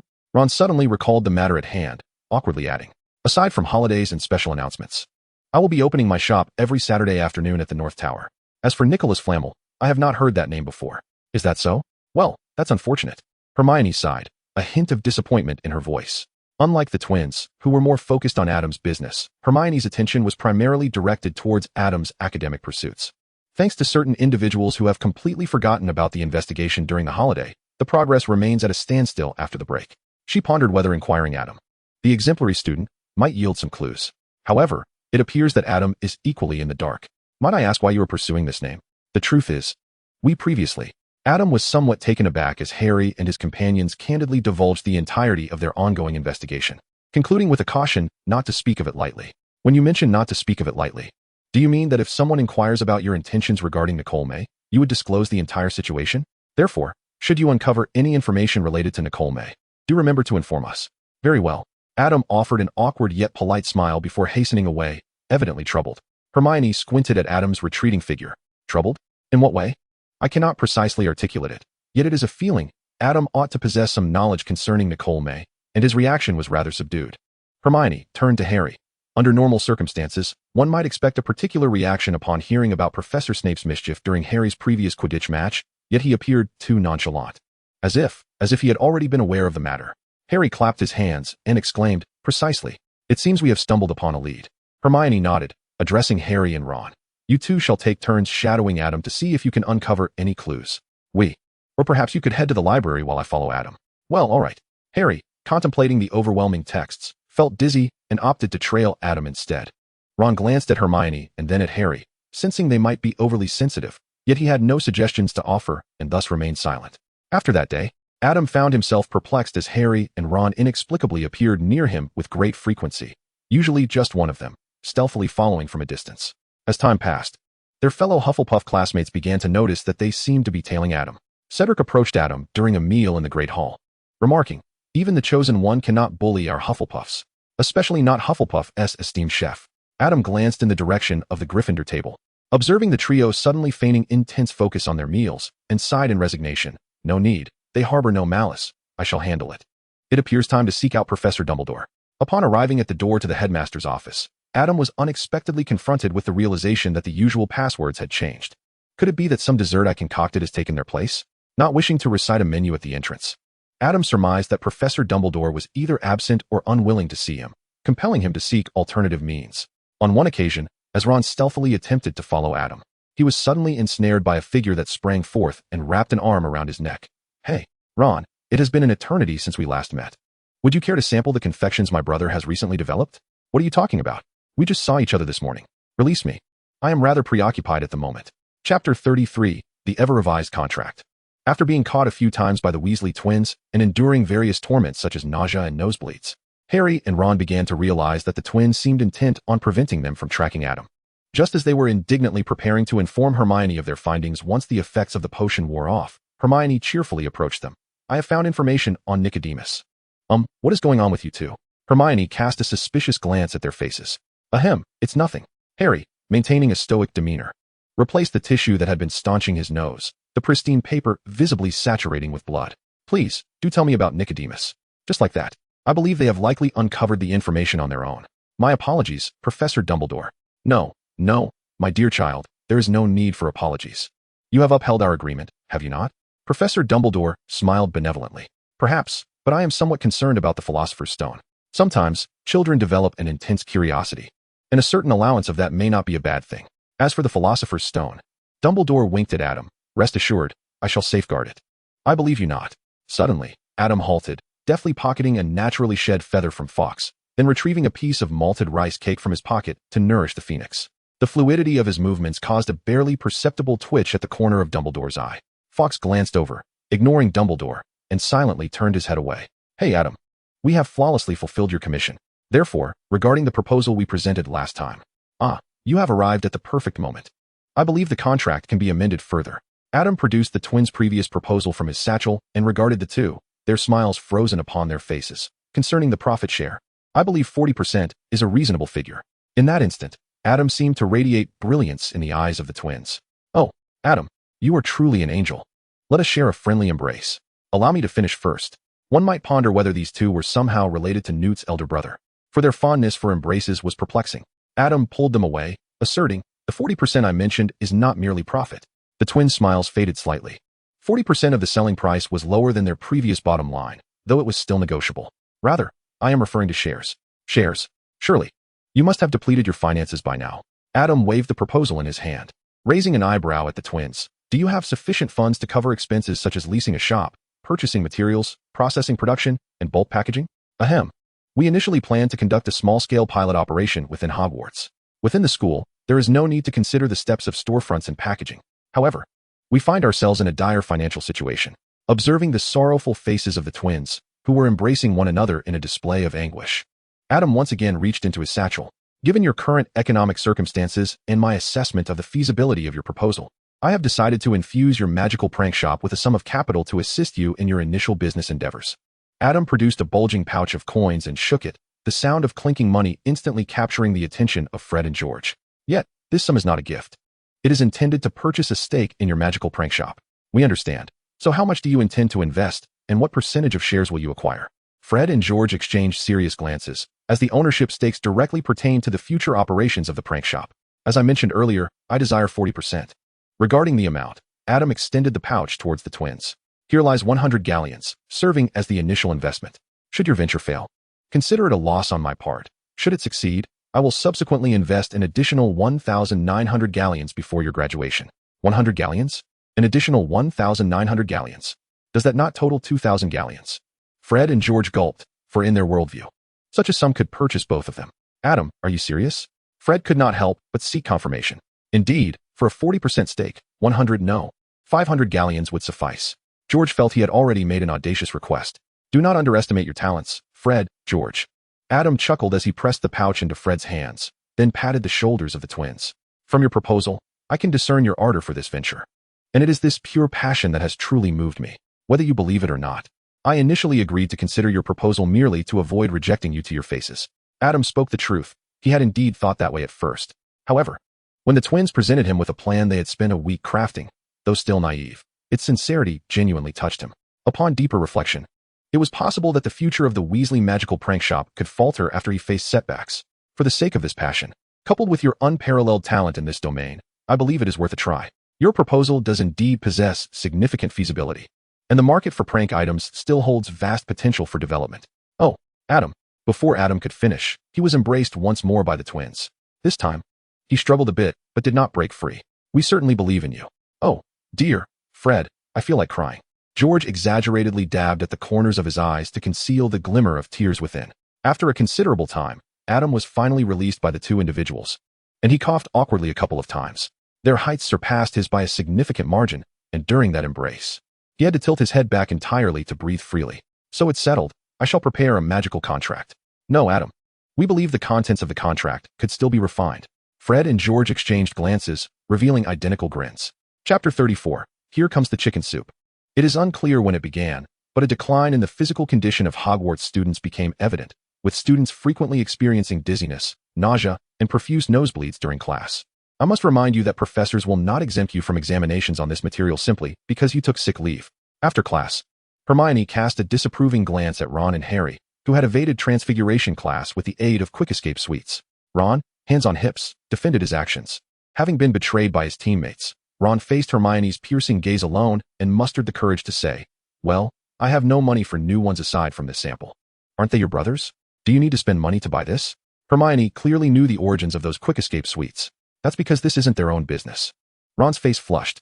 They opened the shop in collaboration with Adam, who invested 2,000 galleons to purchase 80% of the magical trick shop shares. Otherwise what? Ron hesitated, unable to continue. I recall they mentioned seeking Adam's partnership for their entrepreneurial plans. Hermione's expression turned somewhat nuanced.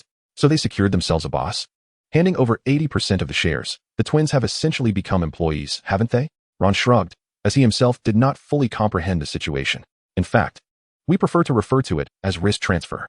Funding, venue, packaging, and promotional work are all managed by Adam. We merely focus on our area of expertise, and the managerial rights remain with us. What is the problem? Fred and George happened to pass by, carrying freshly produced products, and provided an explanation. Hermione turned. Her curiosity piqued. How do you ensure that the managerial rights are not usurped?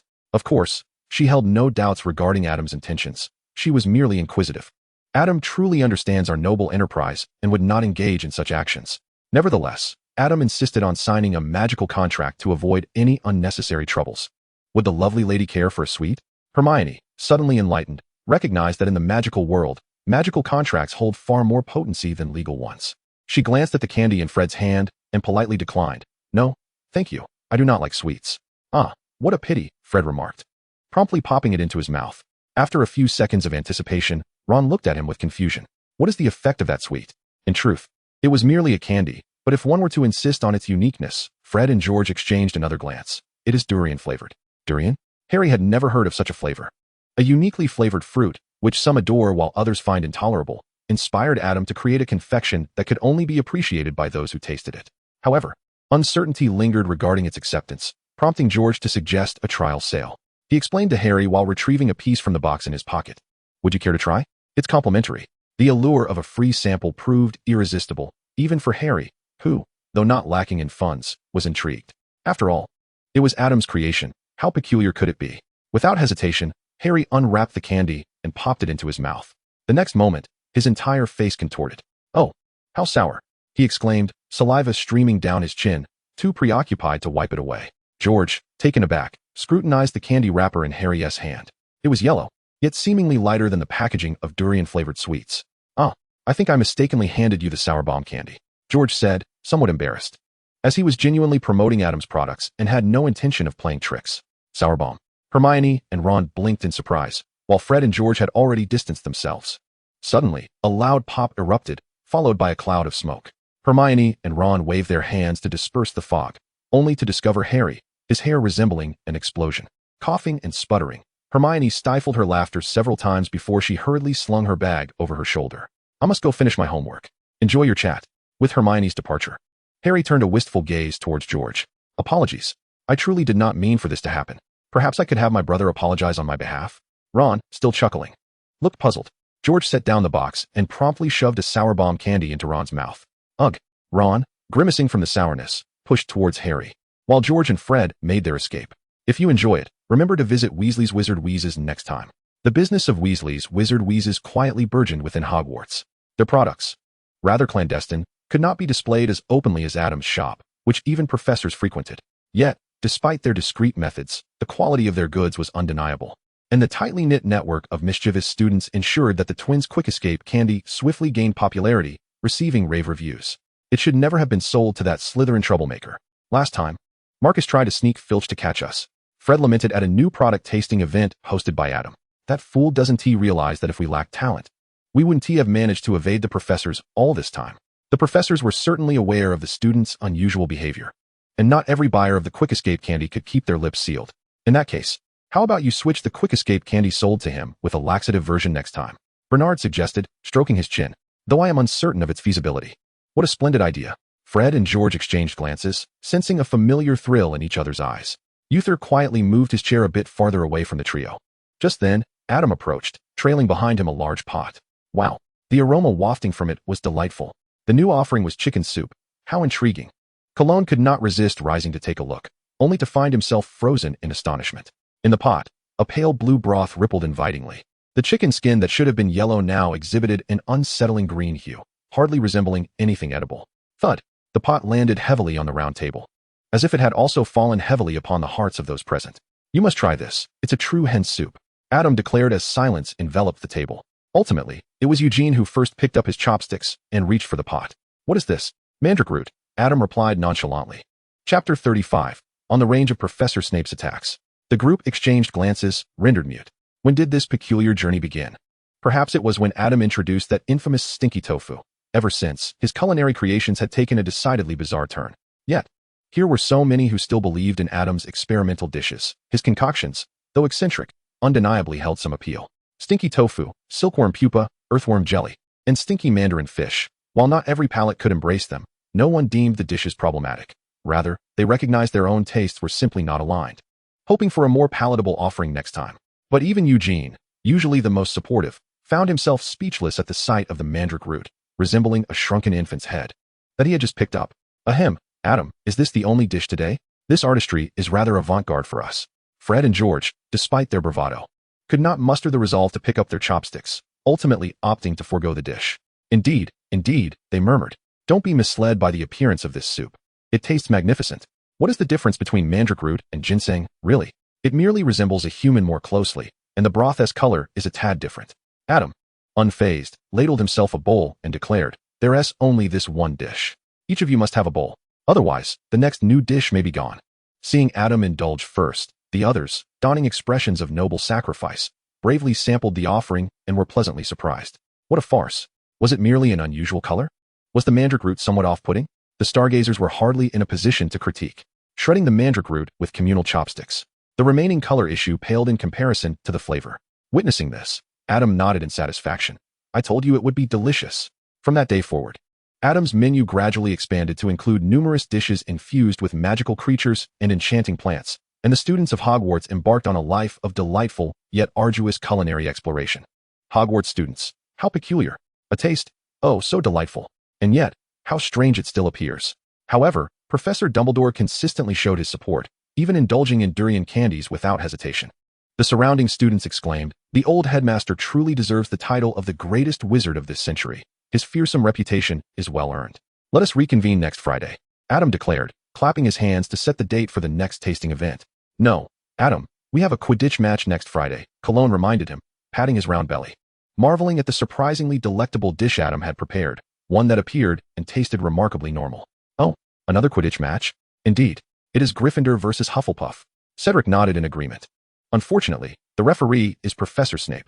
He will seize any opportunity to deduct points from Gryffindor." The Weasley twins chimed in, their tones slightly off-key. "Is Professor Snape truly that terrifying?" Adam questioned, his confusion evident, for he had never witnessed the professor in a fearsome light. "Oh, Adam, my dear Adam, that is because you are not in Gryffindor." Fred rolled his eyes dramatically. "If your hands are intact, why do you not jot down what I just mentioned?"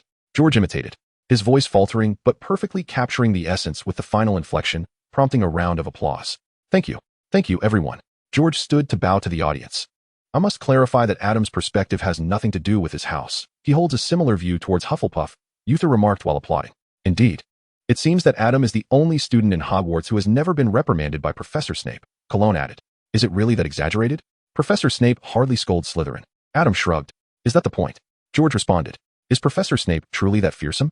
His words may be sharp, but if one performs poorly, it is merely a few scathing remarks. It hardly qualifies as punishment. By the way, Adam, how do you manage to avoid being reprimanded by Professor Snape?" "Ah well, as long as I follow the professor's instructions, it suffices," Adam replied. "That is indeed true," Bernard grumbled. 98% of Professor Snape's reprimands stem from student errors.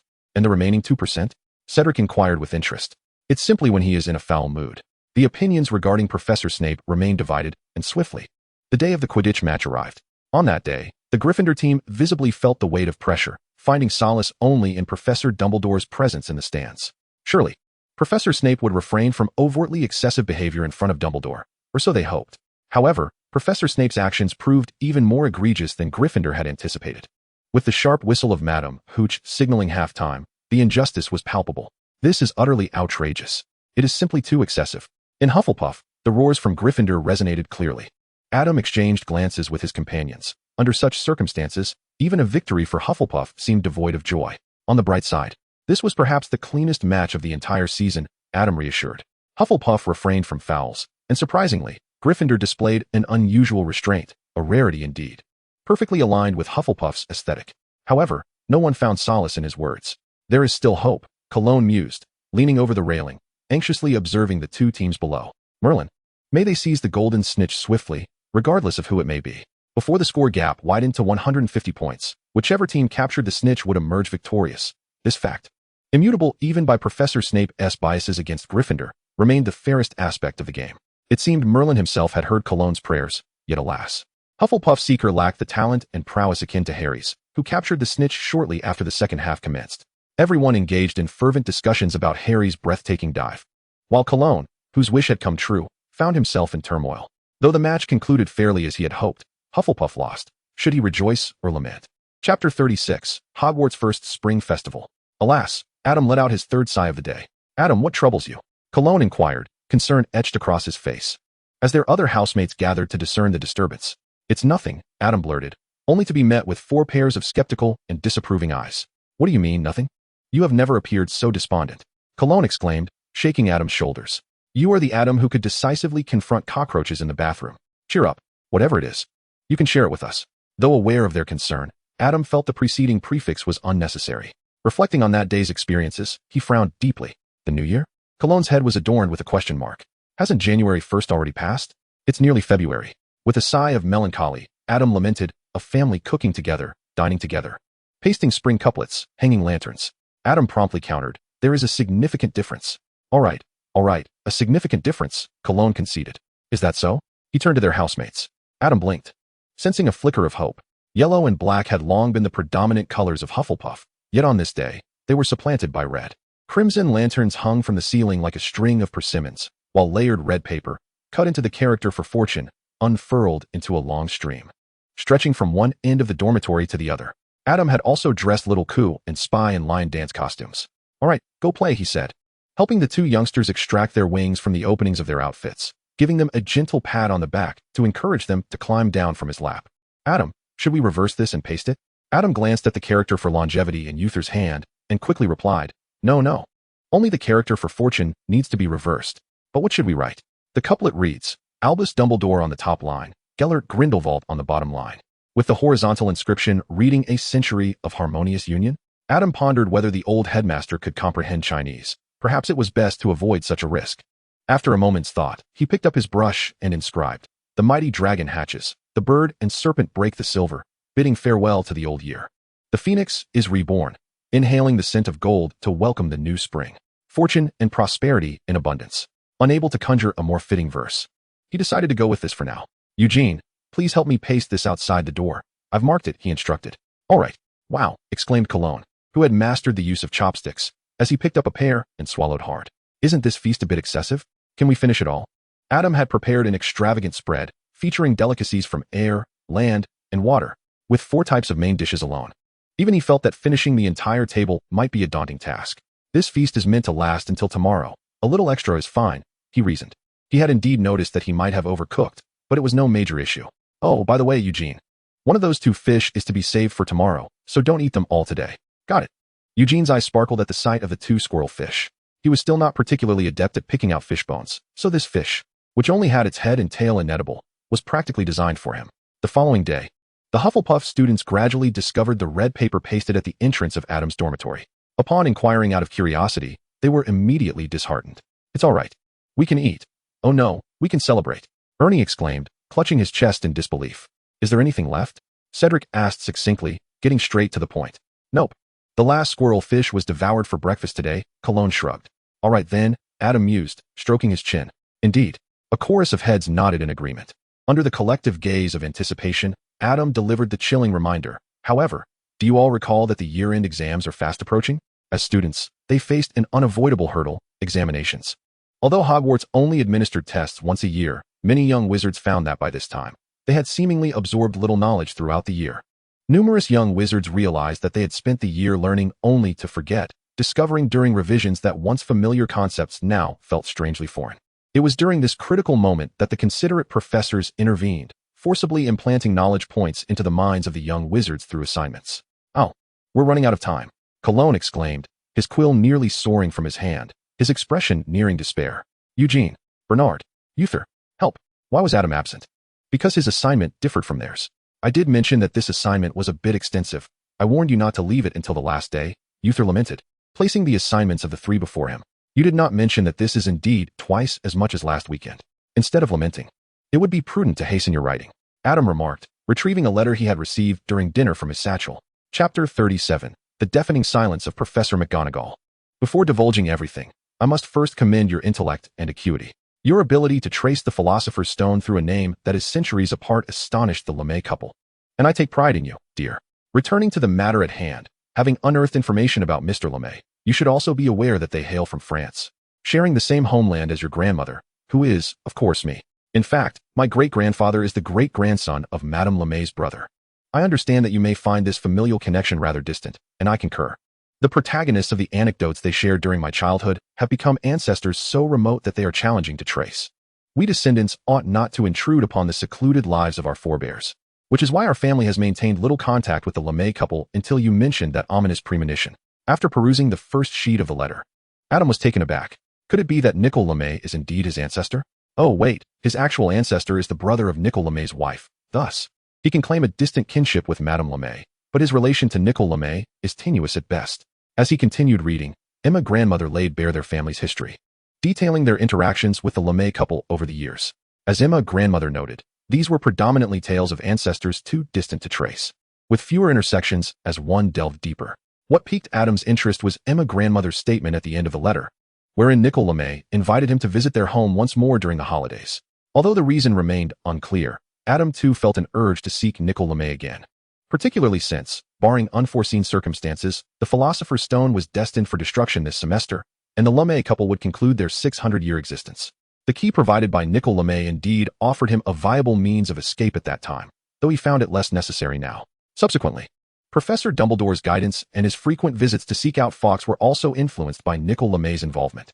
He ought to pay a visit at least, to accompany them on their final journey, or if they wished to continue living. The Philosopher's Stone in his possession was rather abundant. As the weather grew warmer day by day, the impending examination dates loomed closer, causing the students' anxiety to escalate. Professor McGonagall, where do objects subjected to the vanishing spell go? Adam posed a question he had long pondered during the post-class tutorial. A good question. In truth, no one knows, replied Professor McGonagall.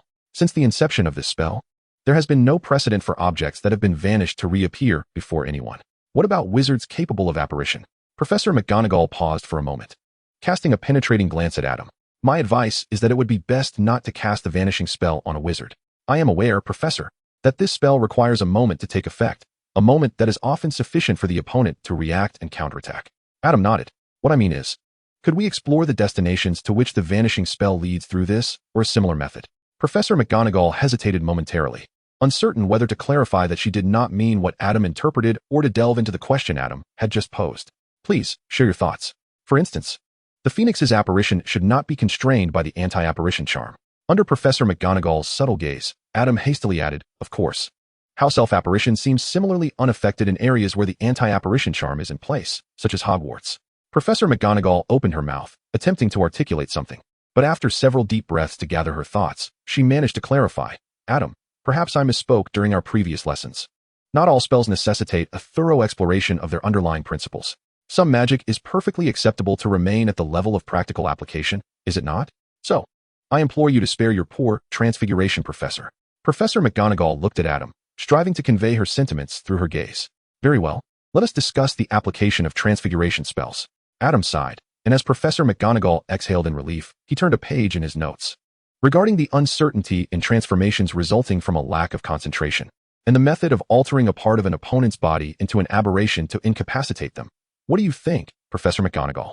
At that moment, Professor McGonagall's silence was deafening. Professor McGonagall, I believe you have grasped the fundamentals of your transfiguration spells. Professor McGonagall, do you recall what you sought me out for after class last time? Professor McGonagall? It was about animagi. Shall we discuss that? Professor McGonagall leapt onto the desk and transformed into the form of an American short-haired cat. Very well, Professor McGonagall. Adam set his notes aside, extending his hands with a reverent expression. Speculations can always find their moment for experimentation. Opportunities to pet a cat are rare. Let us not misconstrue this. Adam certainly held no improper thoughts toward Professor McGonagall. After confirming that the animal form of an animagus bore no distinction from a normal animal, Adam was once again struck by the irrationality of wizarding spells. To be candid, while understanding the concept without grasping the underlying reasons has its merits.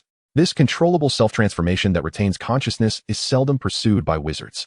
With such an ability, what wizard would have the need to transform into an ordinary animal? After all, the primary capability of an animagus lies in stealth, and a wizard capable of such transformation would typically have targets for infiltration that are not easily deceived by an animagus. In addition to this, certain temporal enchantments also exist, wielded only by legendary archmages of the caliber of Kirillito. However, within the realm of wizards, the Ministry of Magic possesses an abundance of time turners.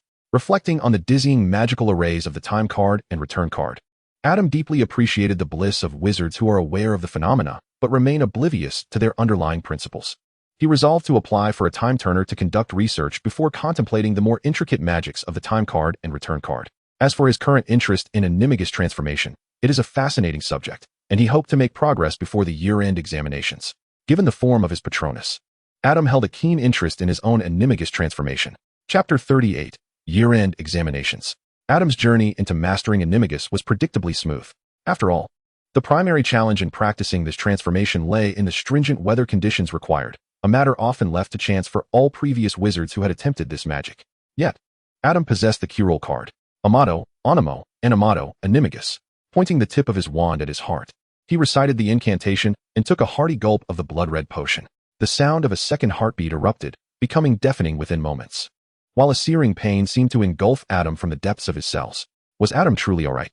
Engaging in such erratic magic, Xiaoka watched as Adam's body began to tremble, her claws digging into the grass in agitation, ready to unleash the return card at a moment's notice. As the guardian beast of the Book of Seals, Xiaoka and Sibi's abilities were not merely to guide Adam in learning the magics inscribed on the key roll cards. Embodying the sun and moon, they held dominion over half of the key roll cards within the Book of Seals, granted by Adam's permission.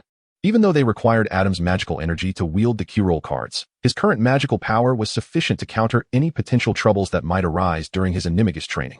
Under the watchful gaze of the sealed beasts, Adam's trembling ceased, and with a twist, he transformed into a remarkably familiar creature, a Maine Coon. His slitted pupils instantaneously morphed into round ones as Xiaoka and Sibi approached, bending down to observe the fluffy bundle on the grass. Still acclimating to his new form, Adam lifted his head, his left side featuring a large feline face and the right a cat-like visage, unable to restrain himself from exclaiming, "Meow?" Oh. He had forgotten that in his animagus state, speech was impossible. "Are you truly Adam?" Xiaoka tentatively extended a paw, and the Maine Coon mirrored the gesture, its large claws appearing miniature in the presence of a genuine large feline. Yes, with a magical adjustment of the sound card, Adam finally transformed the meows into coherent human language. After speaking, he could not help but turn his head, utilizing the extraordinary flexibility of his feline form to bury his face into the soft fur of his abdomen, taking a deep breath. Indeed, my animagus is as delightfully soft as I had anticipated. Heaven knows the exhilaration Adam felt upon discovering that his Patronus was a Maine Coon during his training of the Guardian spell. Alas, the Patronus remained ethereal and intangible, eluding any chance of physical contact. Now, Adam's desires have finally been fulfilled. As the day of the year-end examinations approached, he found himself lost in the bliss of his animagus form, particularly when accompanied by his friends Xiao Ku and SBI. The sight of the three furry beings rolling about was nothing short of paradise for a lover of plush creatures, especially since one of them was himself. Consequently, when Adam entered the examination hall, an entranced smile lingered on his face, which Professor Flitwick mistakenly interpreted as confidence. "I know this isn't particularly challenging for you, but I hope to see some surprises," Professor Flitwick remarked playfully, winking at the exemplary student. He then revealed the examination task for the year. "Do you see that pair? Have it tap dance across the desk." The charm itself was not difficult. However, making the pair dance required a touch of additional control, especially to maintain its rhythm from one end of the desk to the other. For Adam, this was merely a trivial matter. In high spirits, he waved his wand with a flourish, and a cluster of pairs began to tap dance in unison upon the desk, accompanied by the gentle chiming of a tea set in the corner. The transfiguration exam involved transforming a mouse into a snuff box. Adam's creation was exquisite, crafted from smooth, delicate material, adorned with a scene of 4 cats pouncing on butterflies, with a Maine Coon dozing in the corner and a butterfly perched delicately upon its nose. Professor McGonagall scrutinized the snuff box for a considerable time, expressing her regret at not being able to purchase it before marking it with a score. As the examinations concluded, the moods among the young wizards varied, their expressions revealing their anticipated results. "It seems everyone performed reasonably well," mused Colin. "The only subject I'm uncertain about is history of magic, since I hardly paid attention in class. I crammed at the last minute, but can't be sure if I made mistakes. However, I at least filled the pages." He puffed out his chest proudly. Although he had struggled with his homework, he was unperturbed when it came to his grades. With the examinations behind them, the holiday began. "What are your plans?" Bernard inquired. Glancing around. "Fishing," Eugene chimed in, producing a fishing tackle from seemingly nowhere. He had yearned to fish ever since the Black Lake thawed, but his confidence in his grades had not yet reached the point of assuredness, so he had restrained himself until after the exams. I don't know. I think I'll catch up on some much-needed sleep. Usher yawned from the sofa, appearing ready to doze off at any moment. Hey, are you all so leisurely? The Quidditch matches aren't over yet. Isn't anyone going to watch the practice? Cullen asked, looking at Bernard and Adam. Well, I plan to take the opportunity to explore Hogwarts while I have the time, Bernard replied, his eyes glinting as he turned to Adam. What about you, Adam? Adam squinted. His left arm wrapped around Xiao and his right arm embracing Sibby, fingers nestled in the soft fur of the two little ones. I haven't made up my mind yet. I might just stay in the dormitory like Uther. Then, I could snuggle up with Xiao and Sibby for a nap. After all, he has been studying for a year. What's wrong with enjoying these last few days? Cough, cough, since you haven't decided. Bernard cleared his throat and leaned closer to Adam. Would you be interested in joining me for an adventure? Chapter 39, the first team building in the dormitory. Adventure? Adam opened his eyes, frowning as he looked at Bernard. What do you mean? This is a vast and ancient magical castle.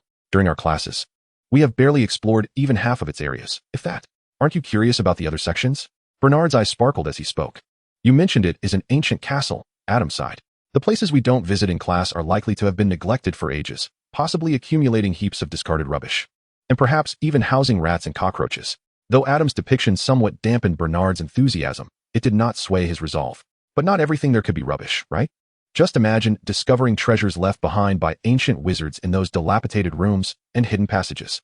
In truth, should we uncover treasures left by ancient sorcerers, they would likely be accompanied by curses, believe me. Uther, a descendant of pharaohs, spoke on the subject with an inherent credibility. So, does the pharaoh's treasure truly carry a curse? Cologne inquired curiously, earning a subtly amused smile in response. Well, I hadn't mentioned it before, thinking it might be somewhat offensive. But since we've broached the topic, Adam couldn't help but glance at Uther. What are your thoughts on the pharaoh's coffins and mummies in museums? Viewed as artifacts, I suppose. The afterlife and the underworld ultimately remain myths whose authenticity no one can ascertain, Uther shrugged. In fact, while it may bruise our pride somewhat, this isn't entirely negative for us. I can only say so much. Is that so? Although puzzled by Uther's implication, Adam nodded in acknowledgement and refrained from probing further. Wait, was no one interested in my earlier suggestion? Bernard still seemed reluctant to relent. Let it go. Hogwarts has never lacked students with a spirit of exploration. The areas open to us clearly cannot harbor what you seek. Are there, then, forbidden zones? Facing 4 pairs of eyes, Bernard innocently shrugged. I merely mentioned it offhand. Adam sighed. Where do you wish to go? Bernard furrowed his brow, deep in thought. It was evident he had not contemplated this matter thoroughly before, merely acting on impulse. I recall Professor Dumbledore warning us about certain places to avoid at the start of the term. Was it that corridor on the 4th floor? Adam's heart raced. He had just been contemplating petting a cat, and now he was being thrust into the idea of confronting Voldemort himself. Wasn't he that a tad overwhelming? He mused that perhaps a trip to the Forbidden Forest would be more prudent. Maintaining an outward composure, Adam gently stroked the cat and remarked, I've heard that it is home to many magical creatures and plants, even unicorns and centaurs. I wish to see them. Are you intrigued by magical creatures? Cologne inquired, his face lighting up with excitement. Why not come to my house during the holidays? I can take you to visit our farms. We have numerous magical creatures. Oh, such as? Adam's eyes sparkled with curiosity. Like the mooncalf, the dirical, and the billywig, Cologne replied. Just as Adam felt a tinge of disappointment, Cologne added, and also the niffler. I will definitely visit your home. Adam exclaimed, sitting upright and nodding resolutely at Cologne. Wonderful. Is anyone interested in the Sphinx? Uther suggested, stroking his chin. How about we all take a trip to Egypt together? That sounds splendid. But if we are to travel abroad, it would be best to go with family, wouldn't it? Perhaps we could consider the international magical cooperation route. After much discussion, Bernard timidly raised his hand to ask, So, are we still going to the Forbidden Forest? Let us go, Adam sighed. He feared that if Bernard wandered too close to Voldemort, he might be caught in a perilous situation. Those threats could not be tackled with mere firearms or white phosphorus grenades. Even for such an exhilarating venture as the Forbidden Forest, no one planned to rise early the day after their exams, including Bernard, who was quite eager about the expedition. Consequently, after combining breakfast and lunch, the 5 friends gathered at the entrance to the Forbidden Forest. Cologne pondered why he found it dull to watch the training alone, yet here were others joining him. Adam glanced at those who claimed they needed to catch up on sleep, and others who intended to go fishing. After all, it is Hogwarts' dark forest, Uther remarked, pulling out his wand adorned with Egyptian motifs, his face reflecting curiosity. And since I slept too early last night, I can't seem to settle back down now. Why not get up and stretch a bit? Do you think we'll encounter an attack? Why do you seem like a potential threat as well? Adam retorted, looking at Uther, who was brimming with eagerness. I've heard the Forbidden Forest is quite dangerous. I worry for your safety, Eugene chimed in, gripping his wand.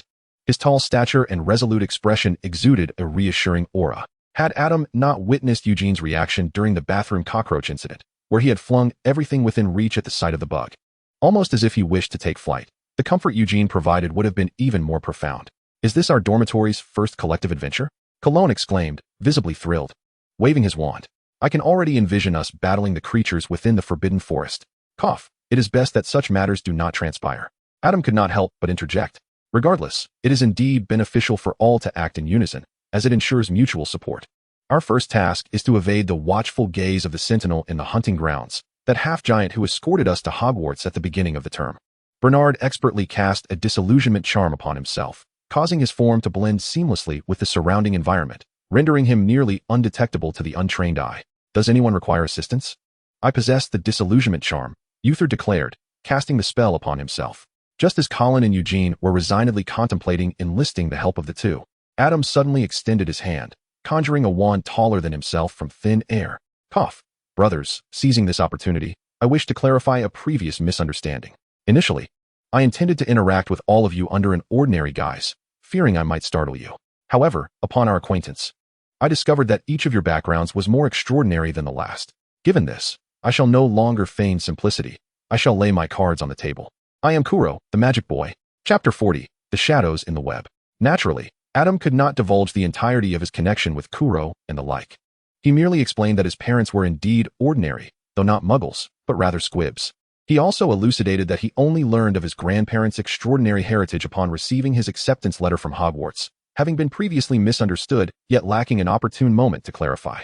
Furthermore, regarding the Kuro card, Adam described it as a familial legacy from the Huaxiao region, which Uther readily accepted with enthusiasm. It appeared that Egypt might possess a legacy akin to the one Adam had fabricated. "Am I the sole true ordinary person in the dormitory?" Bernard mused, somewhat disheartened. To this, Adam reassured him. "In truth, there is little distinction between my origins and those of ordinary folk. My introduction to the wizarding world occurred only after I turned 11. That may be so, yet Adam, your swift adaptation to the wizarding life must surely be influenced by your lineage, wouldn't you agree? Such matters likely relate to your temperament. Can bloodline truly wield such influence?" "Very well, now the pressing matter is to grant us both invisibility," Colin interjected, interrupting the discourse between the two invisible individuals. "So Adam, your choice to clarify now stems from possessing a superior method?" Eugene inquired, his gaze fixed upon the wand in Adam's grasp. "You are indeed correct," Adam affirmed, one hand gripping the dark wand while the other delicately held a Kuro card between his fingers. The card bore no figures or creatures, but rather depicted a kaleidoscopic scene, with a gem at its center known as the illusion card, capable of conjuring any illusion, typically revealing the deepest fears of those unacquainted with its control. "Unseal," Adam commanded, directing the sun's sharp rays onto the card's surface. A gem dislodged from the card, floating above the dark wand. Simultaneously, the ever-shifting kaleidoscopic patterns radiated from the Kuro card, enveloping the group in a gentle embrace, gradually rendering them invisible. All done. Adam still clutched the dark staff, signaling Eugene and Cologne to come closer. "When the illusion card takes effect, you will observe a gem-like apparition floating above my wand. The disappearance of the gem indicates the dissolution of the illusionary magic." "All right." Once prepared, Bernard volunteered to lead the way, followed closely by Cologne, with Adam and Uther trailing behind, and Eugene securing the rear. The surroundings indeed resembled a primeval forest, teeming with fantastical flora and fauna. Cologne knelt beside a drooping liquid grass, observing, "This is the excrement of a moonstruck beast. It seems we may encounter some charming creatures in the Forbidden Forest tonight. Yet, the risk of danger would undoubtedly escalate, wouldn't it?" Uther's gaze swept cautiously across the surroundings, though his tone bore little tension, even in the sun-baked expanse of Egypt. The creatures active during the day that posed a threat to wizards were typically of immense size and difficult to conceal. The nocturnal ones, however, were a different matter. "Look, there are tracks ahead," Cologne exclaimed, quickening his pace. Upon arriving at the spot Cologne indicated, Adam sighed as he observed Cologne crouched down, meticulously examining a series of tracks. "Behold, these tracks are exceedingly broad. They must have been left by some colossal magical creature, perhaps a venomous horned beast or something else entirely." After a moment's hesitation, Adam added, "Is it possible that our half-giant gamekeeper could leave similar tracks? Moreover, this trail leads directly out of the Forbidden Forest. And given how close we are to its edge, how could such a large magical creature be here?" Cologne paused, reconstructing Hagrid's stature in his mind, and upon comparing it to the tracks, he noted the perfect match. I was merely speculating." They continued deeper into the forest, and perhaps due to the afternoon hour, They encountered few magical creatures, only a herd of deer. However, the deer spotted them from a distance, glanced in their direction, and swiftly fled. Should I erase the sounds we've made? Adam's fingertip produced a silencing card, depicting a tall woman with her mouth and nose obscured by a high collar. On second thought, perhaps not. The commotion we've created might serve to protect us in some sense. Uther interjected, some extraordinarily powerful magical creatures possess intelligence rivaling that of humans. After all, this is Hogwarts. If they detect our presence, they may choose to depart on their own. Very well. Adam acquiesced to Uther's counsel, though he remained skeptical that these creatures would actively avoid humans. Having found no surprises thus far, Bernard could not contain himself. Are we simply going to wander aimlessly like this? He had envisioned exploring the Forbidden Forest, yet the reality seemed to diverge from his expectations. At this juncture, the group halted and gathered together. Let us take a moment to hydrate and rest. Adam conjured 5 cups, filling them with fresh water. Bernard was right. They at least ought to have a goal. Cologne, feeling somewhat fatigued, found a large tree and settled down on the raised roots, casually surveying his surroundings in hopes of uncovering some guiding clues. Suddenly, his pupils constricted sharply as he pointed in a particular direction. What is that? His quivering voice, tinged with a hint of tremor, prompted Adam and the others to glance in that direction, yet they saw nothing amiss. You all look from over here. Adam crouched beside Cologne, peering in the direction of his outstretched finger, and at last beheld the source of Cologne's distress, a spider web. Spanning between 2 tree trunks over a distance of several meters, the web's silk strands were so widely spaced that a hand could fit between them. What kind of creature spun this web? A spider? Uther's expression turned grim. Do the spiders in England feast this well?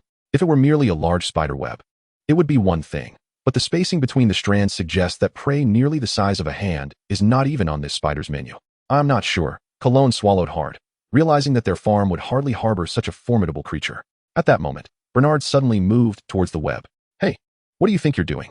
Eugene, quick to react, seized him. Aren't you curious? Observing Bernard's eager demeanor, Eugene frowned. Aren't you afraid? Afraid of what? It's just a spider, albeit a rather large one. Bernard looked at Eugene with confusion, loading his gun with bullets. If you told me a bullet wouldn't penetrate dragon hide, I might believe you, but a spider surely can't be bulletproof, can it? Chapter 41, The Spider Sea Frenzy. You are correct, Bernard. Spiders are unlikely to be bulletproof. Eugene, or rather the wizards, generally lacked an understanding of the potency of bullets, yet Adam was well aware. However, one must also consider the size disparity between the bullet and the spider. A single bullet might not necessarily be lethal to such a massive creature and could instead provoke it into a frenzy. As Bernard prepared to draw a white phosphorus grenade to counter Adam's point, Adam continued, in my understanding, the only creature capable of reaching such a size is the 8-eyed giant spider, which can typically grow to a height of 15 feet. Bernard fell silent, mentally measuring how tall 15 feet truly was. Moreover, this species is typically social. A small group may consist of dozens or even hundreds, while larger clusters could number in the thousands, given the ecological conditions of the Forbidden Forest. Bernard sheathed the white phosphorus grenade. Ahem, perhaps we should turn back. This direction seems perilous. Uther, Cologne, and Eugene all nodded in agreement. After all, as the saying goes, knowing there are tigers in the mountains, one should not venture into them. What reason is there to forge ahead when it is clear that numerous dangerous creatures lie ahead? Let's wait a moment. Facing the puzzled gazes of his companions, Adam sighed. It seems we have discovered this too late. After Adam spoke, a profound silence enveloped the surroundings. The previous sounds of footsteps faded away, and the rustling noises from all directions became startlingly clear. Had we been discovered? Perhaps we had been long ago. Or maybe we had merely brushed against a web, or simply intruded upon their territory, rendering us prey to the towering 15-foot arachnids. It was unimaginable that these creatures would merely wait for food to stumble into their webs. The expressions on everyone's faces soured as they gripped their wands tightly. Spiders must fear fire, right? Colin suggested. Yet, igniting a blaze in the Forbidden Forest could lead to uncontrollable flames. But it's better than losing our lives. Someone countered. The noise would be too great. We're about to have a break. Do you wish to be confined? Adam tightened his grip on the dark wand and surveyed the area. Let me give it a try. A colossal magical circle unfurled beneath Adam's feet, concealed by the layer of detritus, unnoticed by all but the lurking 8-eyed spiders, who seemed to sense impending danger, their footsteps momentarily chaotic. This was my first attempt at such magic. If it fails, I would have to rely on the tree sprite. With a flick of the dark wand, Adam channeled his magic into the ground, flooding it into the towering trees around him. To the astonishment of Colin and the others, the trees suddenly sprang to life, swaying their branches as their roots, deeply buried in the earth, surged forth, displacing the soil as they spread into the distance. The next moment, a chilling roar echoed from every direction. Were those the 8-eyed spiders? Colin's face turned pale. What kind of magic is this? Uther's complexion also paled slightly. Yet he gazed at Adam in astonishment. The tree sprite can manipulate trees. Adam's expression turned grave. There were far more eight-eyed spiders around than he had anticipated. It was his first time controlling multiple trees simultaneously, let alone such a vast number, which was no simple feat for him. The roars grew nearer, and the trees of the forbidden forest towered, nearly blotting out the sunlight above. Even in the afternoon, they could only faintly discern numerous clawed shadows lurking behind the foliage. Perhaps those were the roots animated by Adam's magic, or perhaps they were the legs of the eight-eyed spiders. Colin and the others fervently hoped for the former. Be careful. Suddenly, a spider scuttled up a tree and leaped along the trunk, bounding toward them. Armor up. Thunderous explosion. Colin screamed as he cast a shield charm. But Uther, with a grim expression, hurled a blasting curse at the large spider. The head of the eight-eyed spider, roughly the size of a basketball, exploded in a shower of flames. There were far more of these giant spiders than they had imagined. Adam grimaced, gritting his teeth. Hundreds? Thousands? He was uncertain, only aware that within the range sensed by the tree sprite, the area was teeming with eight-eyed spiders. Had they unwittingly wandered into the lair of the eight-eyed spiders? Adam, do not force yourself too much. Taking a couple of deep breaths to steady his heartbeat, Uther glanced around. There's no need to intercept everything. Just indicate the direction. And I can manage a few at a time. I can assist as well. Eugene, who was still focused on another direction without realizing it, spoke in a low voice. Due to my parents, I possess some defensive spells. Bernard's complexion drained of color as he tightened his grip on the white phosphorus grenade in his pocket. The unforgivable curse is the most malevolent of spells, though not necessarily the most powerful. While Adam controlled the trees, he also divided a portion of his attention to his surroundings. Upon seeing the spider dispatched, he sighed in relief and noticed Bernard's predicament. He stepped back and whispered into Bernard's ear, "Wizards exist in this world not merely by isolating themselves. Do not place excessive faith in the power of technology." Bernard glanced at Adam and nodded. To the east. Adam suddenly reminded them. Which way is east? Shatter. Eugene cast a spell that obliterated a portion of the eight-eyed giant spider's body, quickly following it with two more spells to finish off the now unbalanced creature. Uther, who was equally disoriented without any reference points, shook his head at the dazed call-in. Those capable of dealing with the eight-eyed giant spiders should each take a fixed direction. It will facilitate Adam's reminders. All right, Eugene nodded. I have a freezing spell. It should delay the eight-eyed giant spider. A faint blush surfaced on Call-in's pale face. He had thought it commendable for a first-year student to possess such a skill, but he observed the capabilities of the others. That is sufficient, plus you have the iron armor spell to defend yourself. I can handle the eight-eyed giant spider as well. Bernard gritted his teeth. You? Uther glanced at him. Do you have enough bullets? Not relying on bullets, Bernard had already stowed away his gun, holding his wand instead. Trust me, I want to take my life lightly. Very well. Uther nodded. Thus, the five of them arranged themselves into a formation with Uther, Eugene, Call-in, and Bernard each facing a different direction, encircling Adam in the center. How many eight-eyed giant spiders can you each handle at once? Adam pondered, formulating a plan. Currently, his magical power could not yet wield the light, dark, or the elemental cards of earth, water, wind, and fire, but the other cards were still usable. Chapter 42, The Fury of the Tree card, A Forest of One. 3 eight-eyed giant spiders broke through the tree defenses from 2 directions, swiftly dealt with by Uther and Eugene. Clearly, Adam had strategically relaxed some defenses based on the strengths of the group, focusing more energy elsewhere. Call-in and Bernard felt somewhat resentful, but now was not the time for bravado. Adam would not allow 2 eight-eyed giant spiders to breach the defenses to prove their worth. I could manage to eliminate a dozen or 20 at most, but probably only 3 or 4 chances before we can only deal with 2 or 3.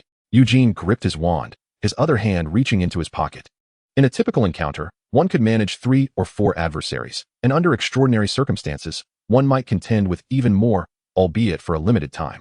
Uther inhaled deeply, pulling a necklace from his chest and cradling it in his palm.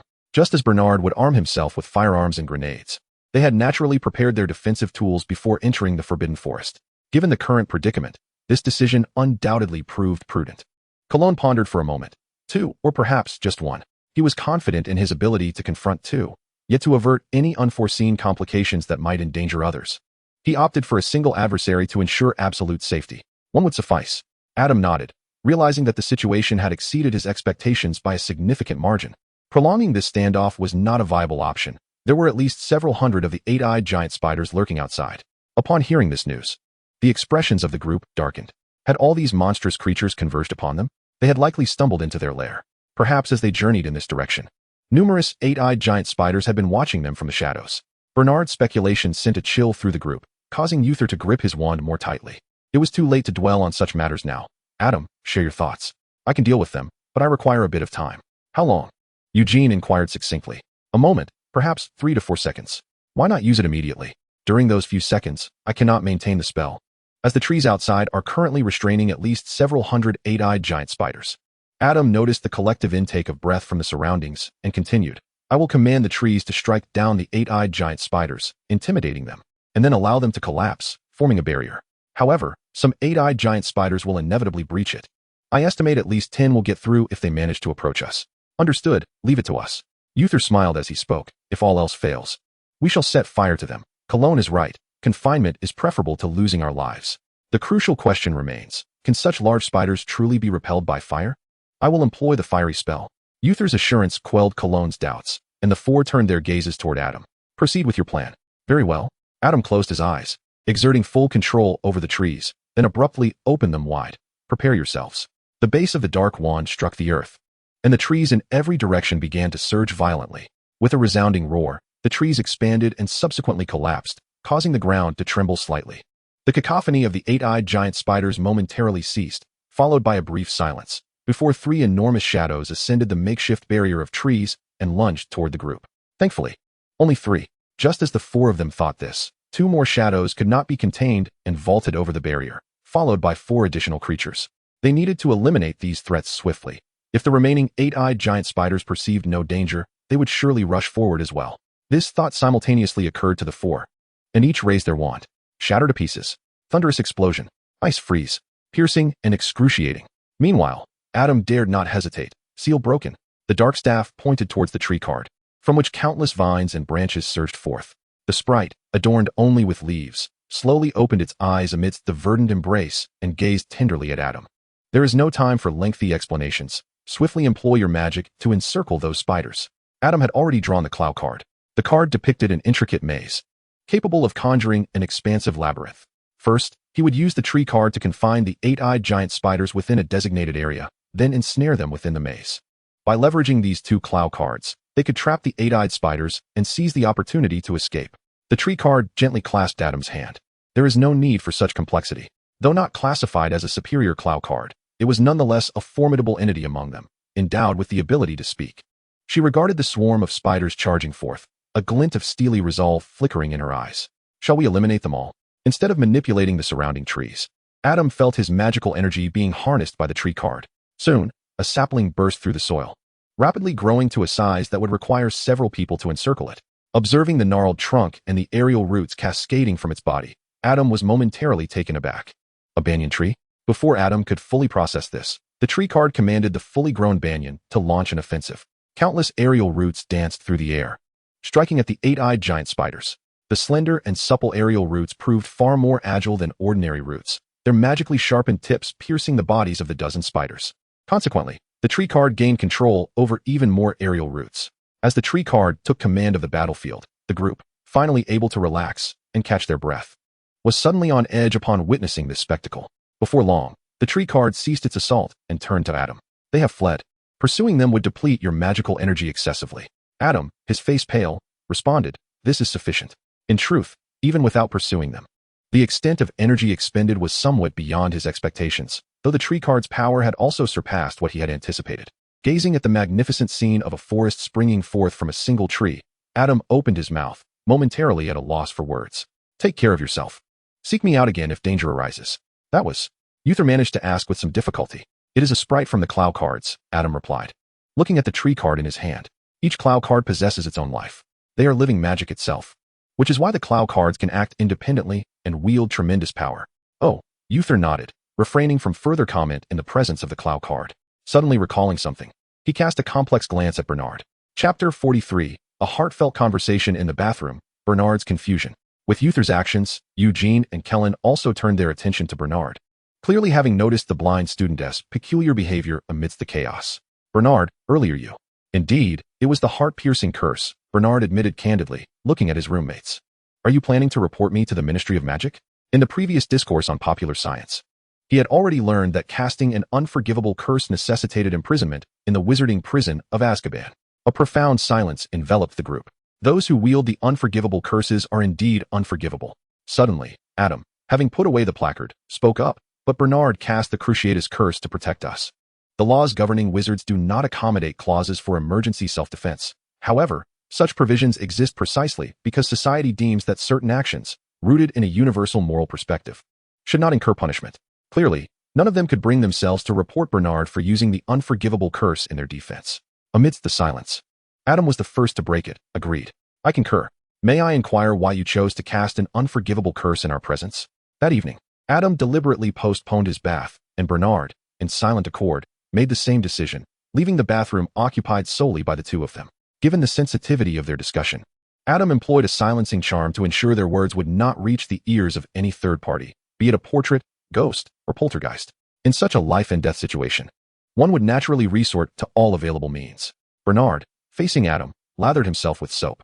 Yet Adam was not so easily deceived. "While you can wield the unforgivable curse, if you were more cautious and practiced in secrecy, you could have concealed it. Why expose yourself voluntarily? And why did you previously shield me?" Bernard turned his head, locking eyes with Adam. "Those who cast unforgivable curses are unforgivable. You've stated this yourself. This is not the first time you've witnessed my use of the unforgivable curse, is it? My last casting of the Cruciatus Curse was not for self-preservation. Why did you turn a blind eye to that, Adam?"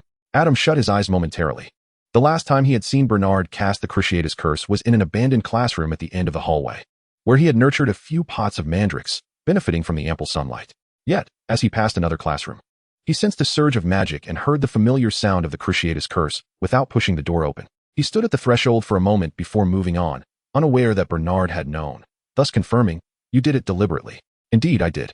Your movements are not difficult to deduce with careful observation." Bernard shrugged, tilting his head to let the warm water cascade over his eyes and face. "What exactly do you intend to achieve? Are you not aware of the dangers inherent in this?" "What danger?" As Bernard opened his mouth, the warm water flooded in, rendering his words somewhat indistinct. Adam, having lathered up, set the soap aside and faced Bernard directly. "Dementors, Wisengamot. What new terms I have learned." Bernard wiped his face with his hand, looking at Adam. "You see, I am unharmed now, aren't I? Do you find this amusing?" Adam's expression was one of bewilderment. "No, I merely wish to test the robustness of our friendship." At this, Adam's gaze towards Bernard revealed not only confusion, but also a hint of concern. "Perhaps you should seek counsel at a mental health facility. Do you comprehend the experience of being a lawyer, particularly as the child of two attorneys?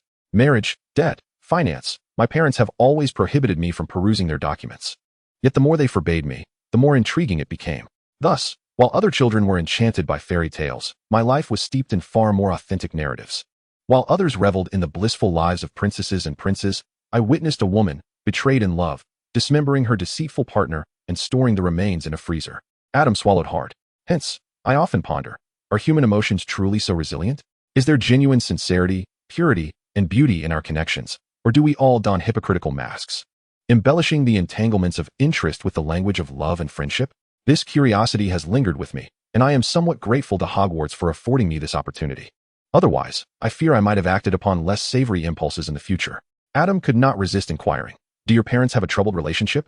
"I have not perceived any discord between them. Though there may be friction, it is merely the petty disagreements of daily life.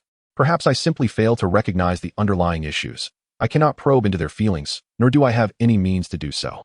"So you are testing our bond with your future?" Adam's mouth opened in surprise. "We have only known each other for a year. Yet you must concede that despite our many differences, we surprisingly complement each other, do we not?" Bernard shrugged. "I still cannot comprehend." "It is all right. One cannot fully understand another's thoughts. Embracing our differences is quite acceptable, as it has been throughout this past year. In terms of lifestyle and personality, our disparities are substantial.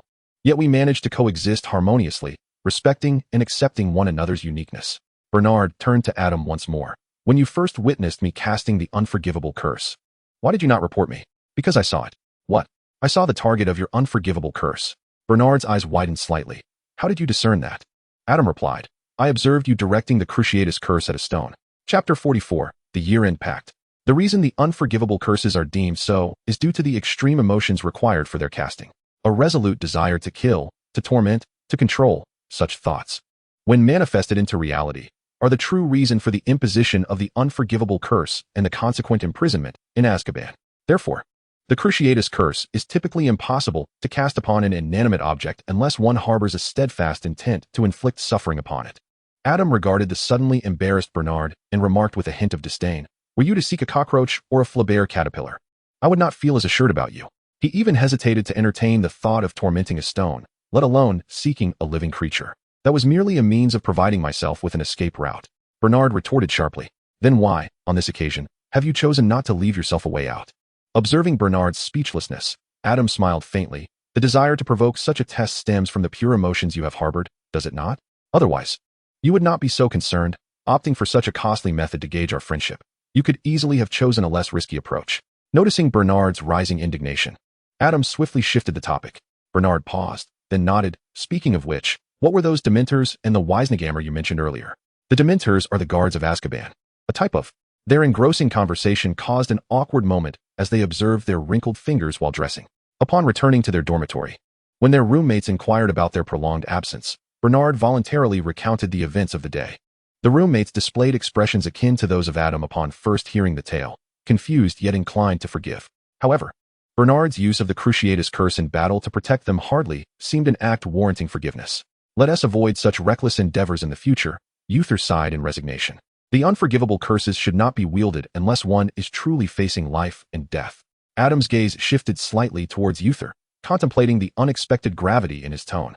In the days following that incident, no one mentioned it again, and soon it was time for the end-of-year feast.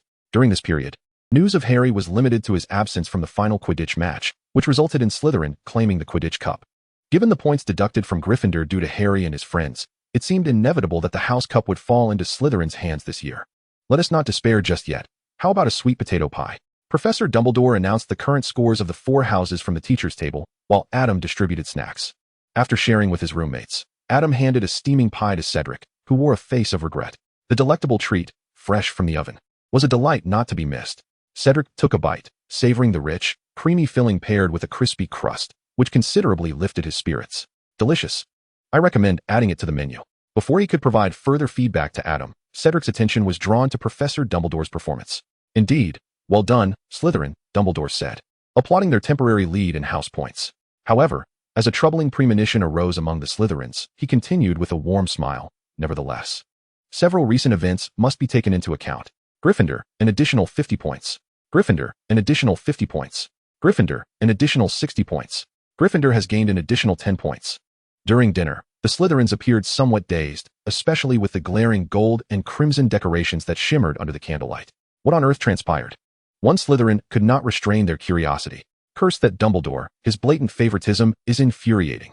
A fellow student angrily jabbed their fork into the ribs before them. Be quiet. Can't you see Professor Snape hasn't he uttered a word? This remark did not garner agreement. Instead, it was met with a chorus of eye rolls. If Professor Dumbledore truly added points to Gryffindor out of self-interest, how could Professor Snape possibly condone it? Yet, he remained utterly silent. This was precisely what irked the Slytherins the most. There were ways to accumulate 170 points, and had the criteria been elucidated, perhaps they could have benefited too. Adam remarked that the children ought not to entertain such fanciful notions, lest they find their parents in peril when Voldemort resurrects. Though Gryffindor triumphed in the quest for the House Cup, the sole discontent in the Great Hall was confined to Slytherin. After all, their previous consecutive victories had made them rather unpopular. Cheers. For instance, Adam and his friends clinked their colorful sodas to celebrate Slytherin's missed opportunity for the House Cup. After the year-end feast, the atmosphere at Hogwarts was entirely festive, with the only minor incident being the distribution of report cards on the final day. My goodness, Adam. You truly are a prodigy. Cologne bounced over to Adam's side, took a glance, and then let out a wail. Everyone was dozing off in class. How on earth did you excel in history of magic? It was best not to provoke him further. Although none of the 5 in the dormitory had failed a single subject, Adam's perfect record was indeed a bit outrageous, prompting the other 4 to insist he prepare a delightful meal to soothe their spirits. Thus, that evening, they enjoyed hot pot at their round table in the dormitory. While the others teased Adam for being lazy, this method of cooking whatever they fancied turned out to be quite popular. So it was settled. After placing shrimp paste into the pot, Uther turned to the other 4. You must come to Egypt to visit me during the holiday. We'll try our best. Although everyone nodded, the reality of traveling abroad was a challenge they could not independently decide upon. It wasn't a matter of finances. All 5 were well off. But their parents were occupied, and a group of minors could not simply board a flight to Egypt alone. If all else fails, I can have my father negotiate with the British Ministry of Magic. Let us not trouble your father with that. Adam interjected, preventing Uther from continuing his train of thought. His father was the Minister of Magic in Egypt, and it would be best not to escalate a mere vacation into diplomatic discussions. Chapter 45, Homeward Bound. Farewell. Most parents were already at the platform to greet their children. After bidding farewell to his friends, Adam spotted his grandparents among the crowd. "Oh, my dear. Did you have a pleasant time at Hogwarts?" After embracing the two elderly individuals, Adam revealed a delighted smile.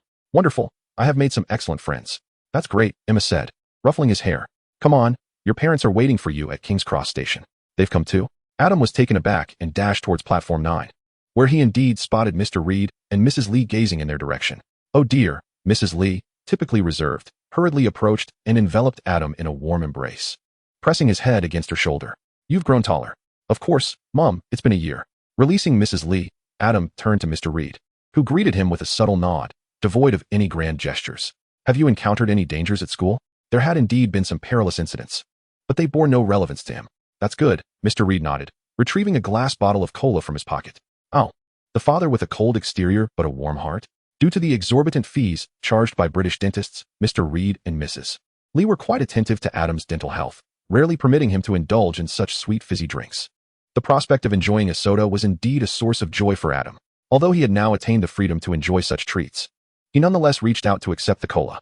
To his surprise, Mr. Reed evaded Adam's hand, and, under Adam's puzzled gaze, pressed the bottle cap with his thumb. After about 10 seconds, Mr. Reed, his face flushed, quietly retrieved a bottle opener from his other pocket. "Pop. Thank you, Dad." Adam stifled a laugh as he took a sip of the cola. Ahem. Under the amused gazes of his wife and parents, Mr. Reed awkwardly cleared his throat. Predicting this scenario, Adam had deliberately refrained from eating during the journey, watching his friends showcase their delectable meals before parting ways. "So, Egypt?" At dinner, Adam proposed the idea of a class trip to Egypt, and, as anticipated, the four parents hesitated momentarily upon hearing this. "Which classmate are you referring to?" "His name is Usher R.A. Moses." This surname, unsurprisingly, piqued the parents' interest, while the grandparents seemed unfazed. "His father is the minister of the Egyptian Ministry of Magic." The grandparents' reaction intensified. "R.A. Moses, the minister of the Ministry of Magic?" The two couples exchanged glances, followed by a flurry of information exchange, with Adam occasionally correcting their misconceptions. "No wonder the descendant of a pharaoh is the prime minister of Egyptian wizards," Mr. Reed nodded, then turned to Adam. "In that case, safety shouldn't be a major concern. Your mother and I can manage our schedules, but the issue is that we are both mute." Adam hesitated. This indeed posed a challenge. Even if Usher and his companions were not prejudiced against the mute, he could not guarantee that other wizards they encountered along the way would share the same open-mindedness. Although there exist places where wizards gather, unafraid of the strands of fate, it would be quite inappropriate for him to reveal the dark wand and the Clow cards before his parents, performing a spectacle of turning 10 years of trees into 10 seconds of human forms. Furthermore, even if he were to vanquish his opponent, he could not erase the emotional scars inflicted upon his parents. It seems that the cards could potentially erase memories. But wait, is it possible that his thoughts have become perilous due to prolonged association with that troublesome fellow, Bernard? Surely, a person of such pure spirit could not entertain such notions. It must be the influence of Bernard. "Shall we take Adam along?" Old Reed appeared eager. "I have yet to visit Egypt. I have no objections, but Adam, do you still remember?" Emma glanced at Adam. "Of course, Grandma." Adam winked at Emma, reassuring her that he had not forgotten. "What are you discussing, Mr.?" Reed's suspicious gaze flitted between his son and his mother.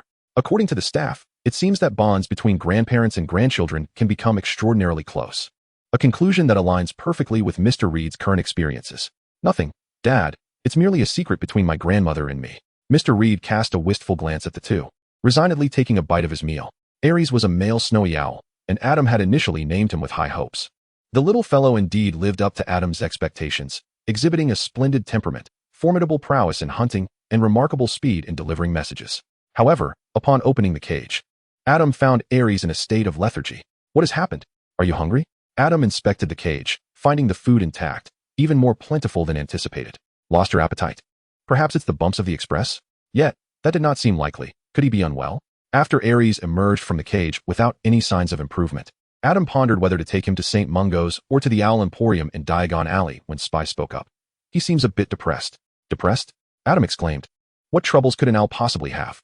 Have I not allowed him to deliver messages recently? Does Aries truly love his work that much?" "Wait a moment, Spy.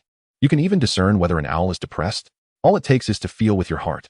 Spy's assertion was delivered with conviction, and Adam found himself convinced. Spy, the guardian of the dark cards, indeed commanded many that leaned towards the feminine and spiritual realms. What should I do then?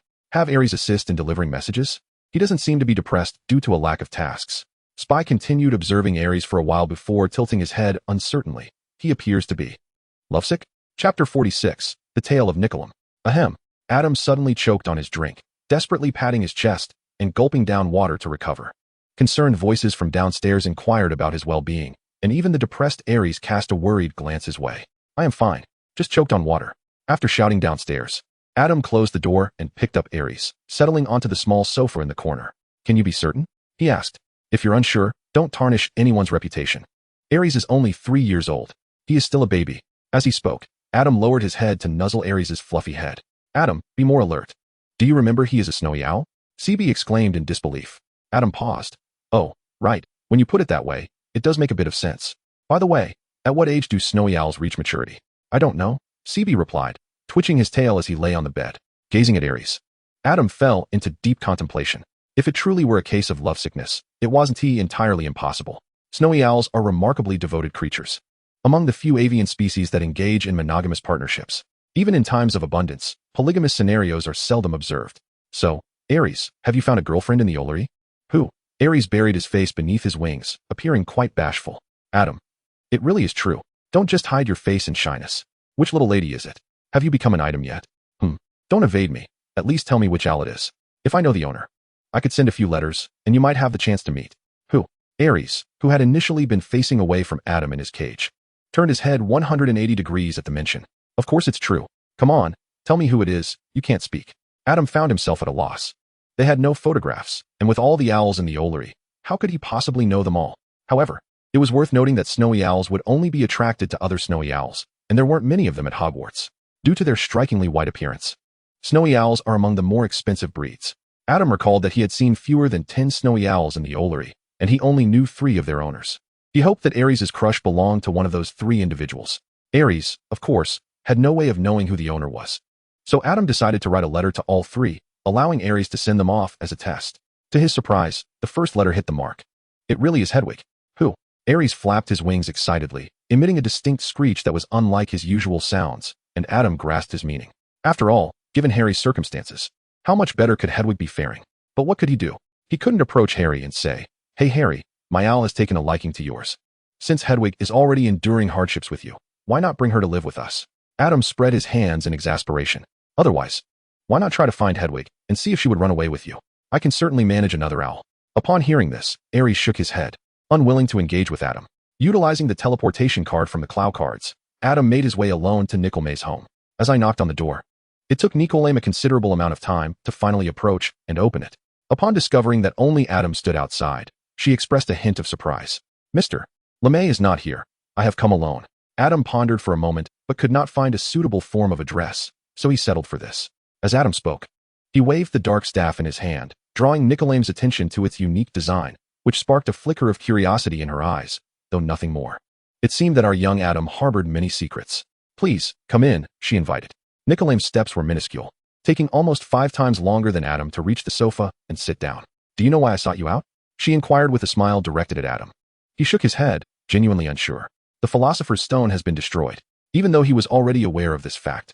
Hearing Nicolame utter it felt as though it were akin to a death sentence, causing Adam to momentarily lose his composure. Indeed, I am nearing my end, which is why I wish to share my story with someone. Yet, all the people I know are elderly. The tale of one old man would hardly captivate another. Fortunately, I have encountered you, young Adam. Nicolame smiled again. Would you care to listen to my story? Of course. How could Adam possibly resist the allure of Nicolame's own narrative? Under Adam's attentive gaze, Nicolame began to recount her tale. 665 years ago. She delved into the details of her life before the creation of the Philosopher's Stone, captivating Adam with stories from France over 6 centuries ago. When I finally succeeded in creating the Philosopher's Stone, I could scarcely believe it. But upon producing my first pure gold and the elixir of life, I realized I had achieved the pinnacle of alchemical success. This was not a world of steel. The Philosopher's Stone did not endow her with immense power. Thus, amidst the covetous eyes of many, Nicolame and her husband quickly went into hiding. Then, it appeared that the story had reached the part Nicolame truly wished to share. I once took great pride in the monumental achievement of creating the Philosopher's Stone. Throughout my 665 years, nearly half of that time was spent attempting to replicate my initial success. However, after 300 years and countless failures, my final glimmer of hope shattered. I had to concede that all the accolades bestowed upon me were merely the result of an accident. I had never truly mastered the art of creating the Philosopher's Stone. That stone was nothing more than a splendid coincidence, and nothing beyond that.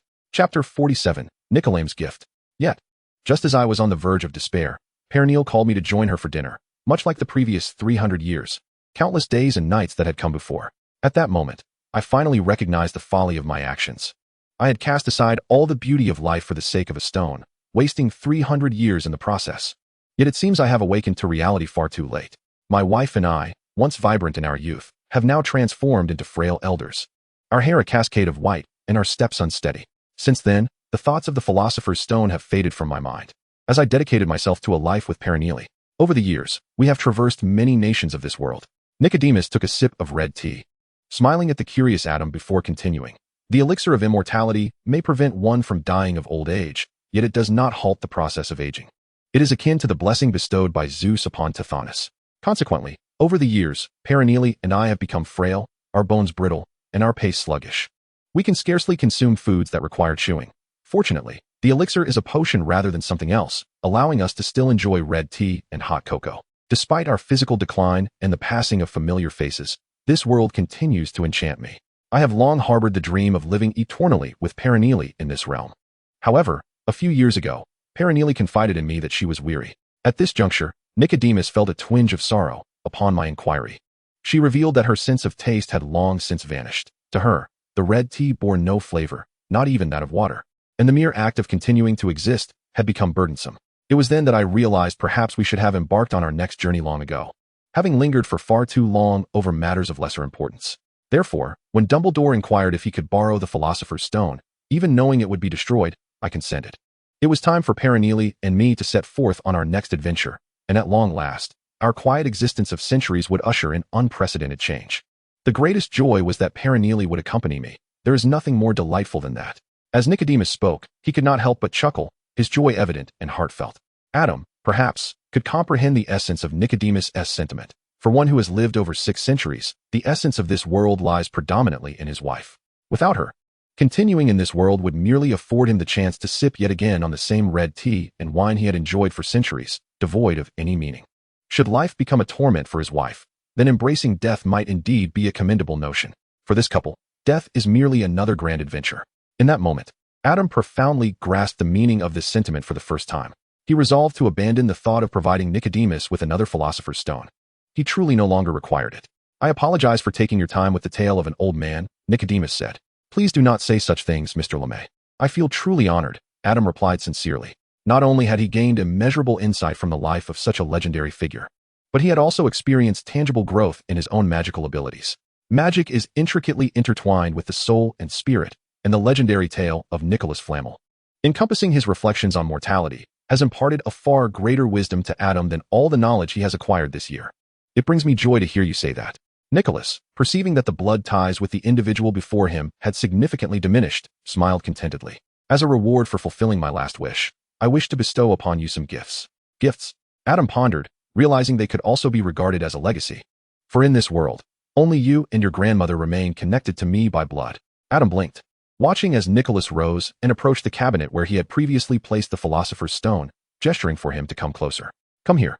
Forgive an elderly man of over 600 years for being unable to move such heavy objects. My goodness, how old was I when I placed these here? I was quite vigorous back then. Adam hurried to Nicholas' side. All the gifts I wish to give you are within this cabinet. Nicholas patted the side of the cabinet and pointed to the top shelf, which held a collection of books. First, this is the book that changed my life. Upon hearing this, Adam immediately recognized the tome in question, and Nicholas continued, the Book of Abraham the Jew. While the creation of the Philosopher's Stone was merely an accident, this book holds significant meaning for me. I hope you will not use it to prop up a table. I will cherish it, Adam replied solemnly. There is no need to take it too seriously. I was merely jesting. Using it to steady a table would not be the end of the world, Nicholas chuckled. The second shelf, once home to the Philosopher's Stone, now contains several small vials filled with a liquid as crimson as blood. These are elixirs of immortality. Along with their formulas, Nicholas retrieved a vial and a small note, handing them to Adam. As Adam gazed at him with wide eyes, Nicholas smiled. The existence of the Philosopher's Stone is not a secret easily kept by many, although your connection to it is tenuous, and Dumbledore may not discover it. I have been in the company of the stone for over 6 centuries. Rest assured, you need not worry about this old man, who has only a few days left. Revealing your secret. This seems to be a symbol, my child. One Philosopher's Stone is destroyed, while another is born anew. An elderly couple relinquishes the stone to embrace death. and it reappears in the hands of a child. This also seems to confirm my suspicion. The success of the Philosopher's Stone was indeed a mere coincidence. Yet it feels less coincidental, does it not? The world is truly wondrous.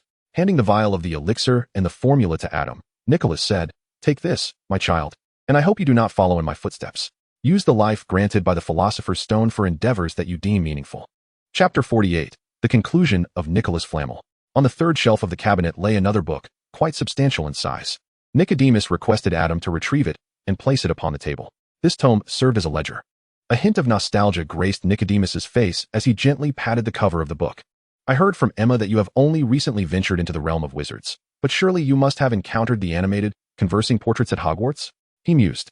"Though few, I have indeed made a number of friends, some of whom, concerned that our lives might be too solitary, gifted me their portraits. It is unfortunate that, as your elder, I must depart after only a brief acquaintance with you.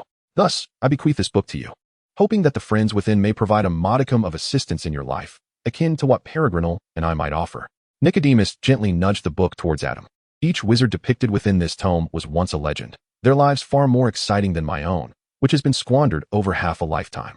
These portraits have expended considerable effort. While they are not alive, they possess the same capacity for thought as their real counterparts. When you find yourself in a quandary, do not hesitate to seek their counsel.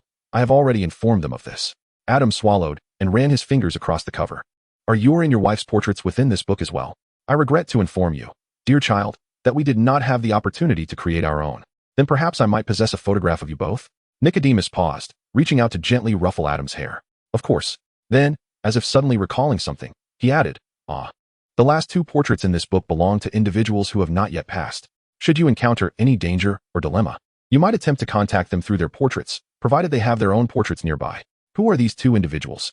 One is your headmaster, Albus Dumbledore, and the other is a child from Hogwarts whom you may have heard of, Newt Scamander." Newt Scamander. Adam's eyes brightened. "And now, take this, child, open it and see." Nicodemus handed Adam a piece of parchment that appeared somewhat antiquated. Adam unfurled the parchment, revealing dense handwriting. "What is this?" "Including our very location. It details the addresses of my 192 properties scattered across the globe, each safeguarded by a Fidelius charm.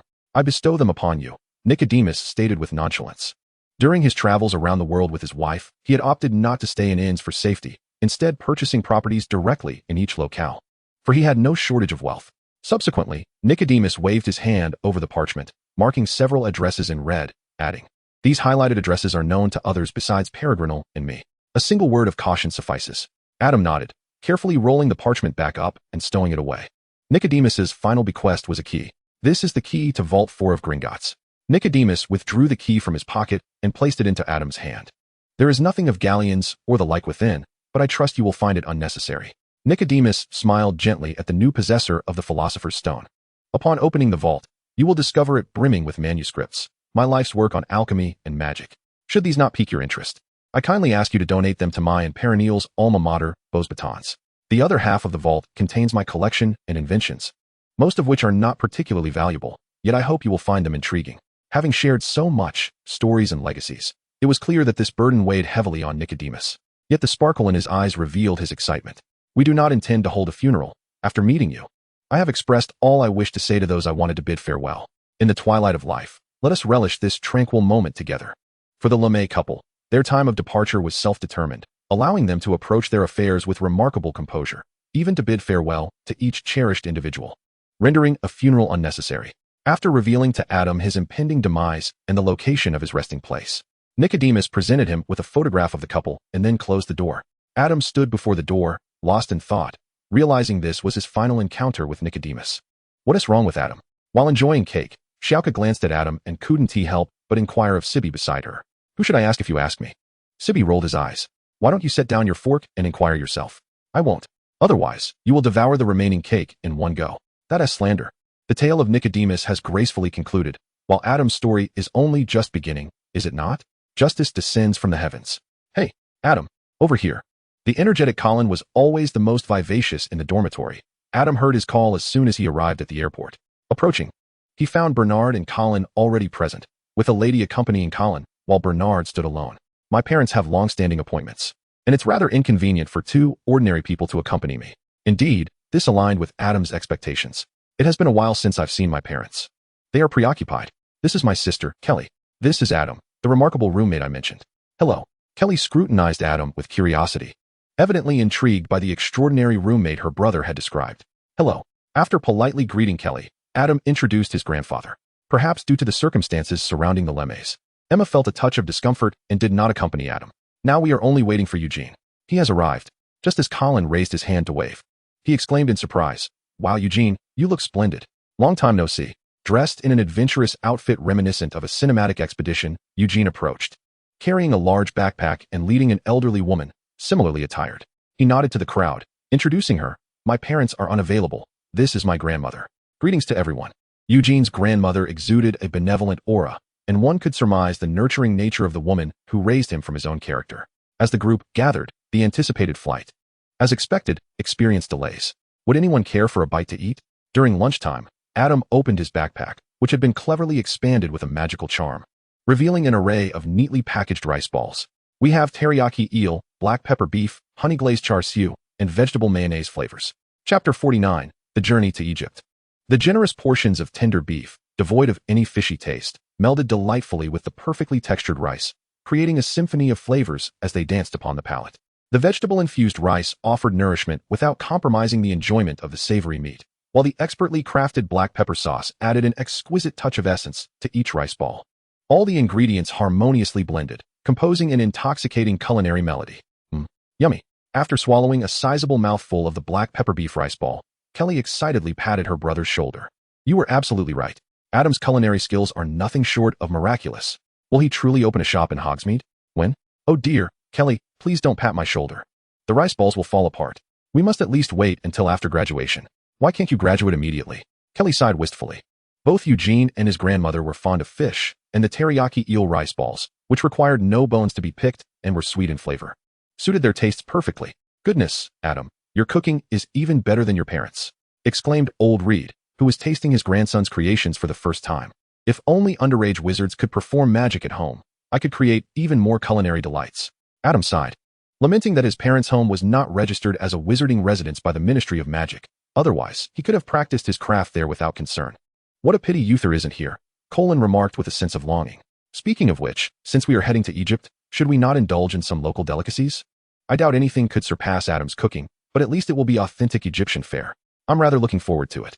As the group engaged in lighthearted conversation, time swiftly passed.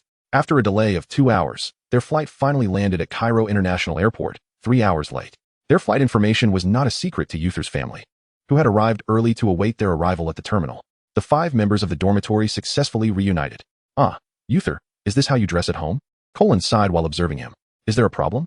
Uther glanced at his own attire, a typical Kalashiri's ensemble. "Don't you wear?" Colin gestured around his head. Uther grimaced slightly. "How could I possibly wear something like that out in public?" Exasperated by Colin's fanciful notions, Uther shook his head. "All right." Upon arriving at Uther's residence, Kalong expressed his disappointment. "I had imagined you would reside within a pyramid, but it turns out you merely dwell in a villa amidst the oasis. The pyramids serve as the tombs of pharaohs. How could one possibly inhabit such a place?" Uther sighed in exasperation. "Yet, the pyramids are undeniably fascinating," Kalong retorted. "Would you truly sleep inside a coffin simply because it is intriguing? Do you not have any mummies in your home?" "Absolutely not. Who would keep a corpse in their house?"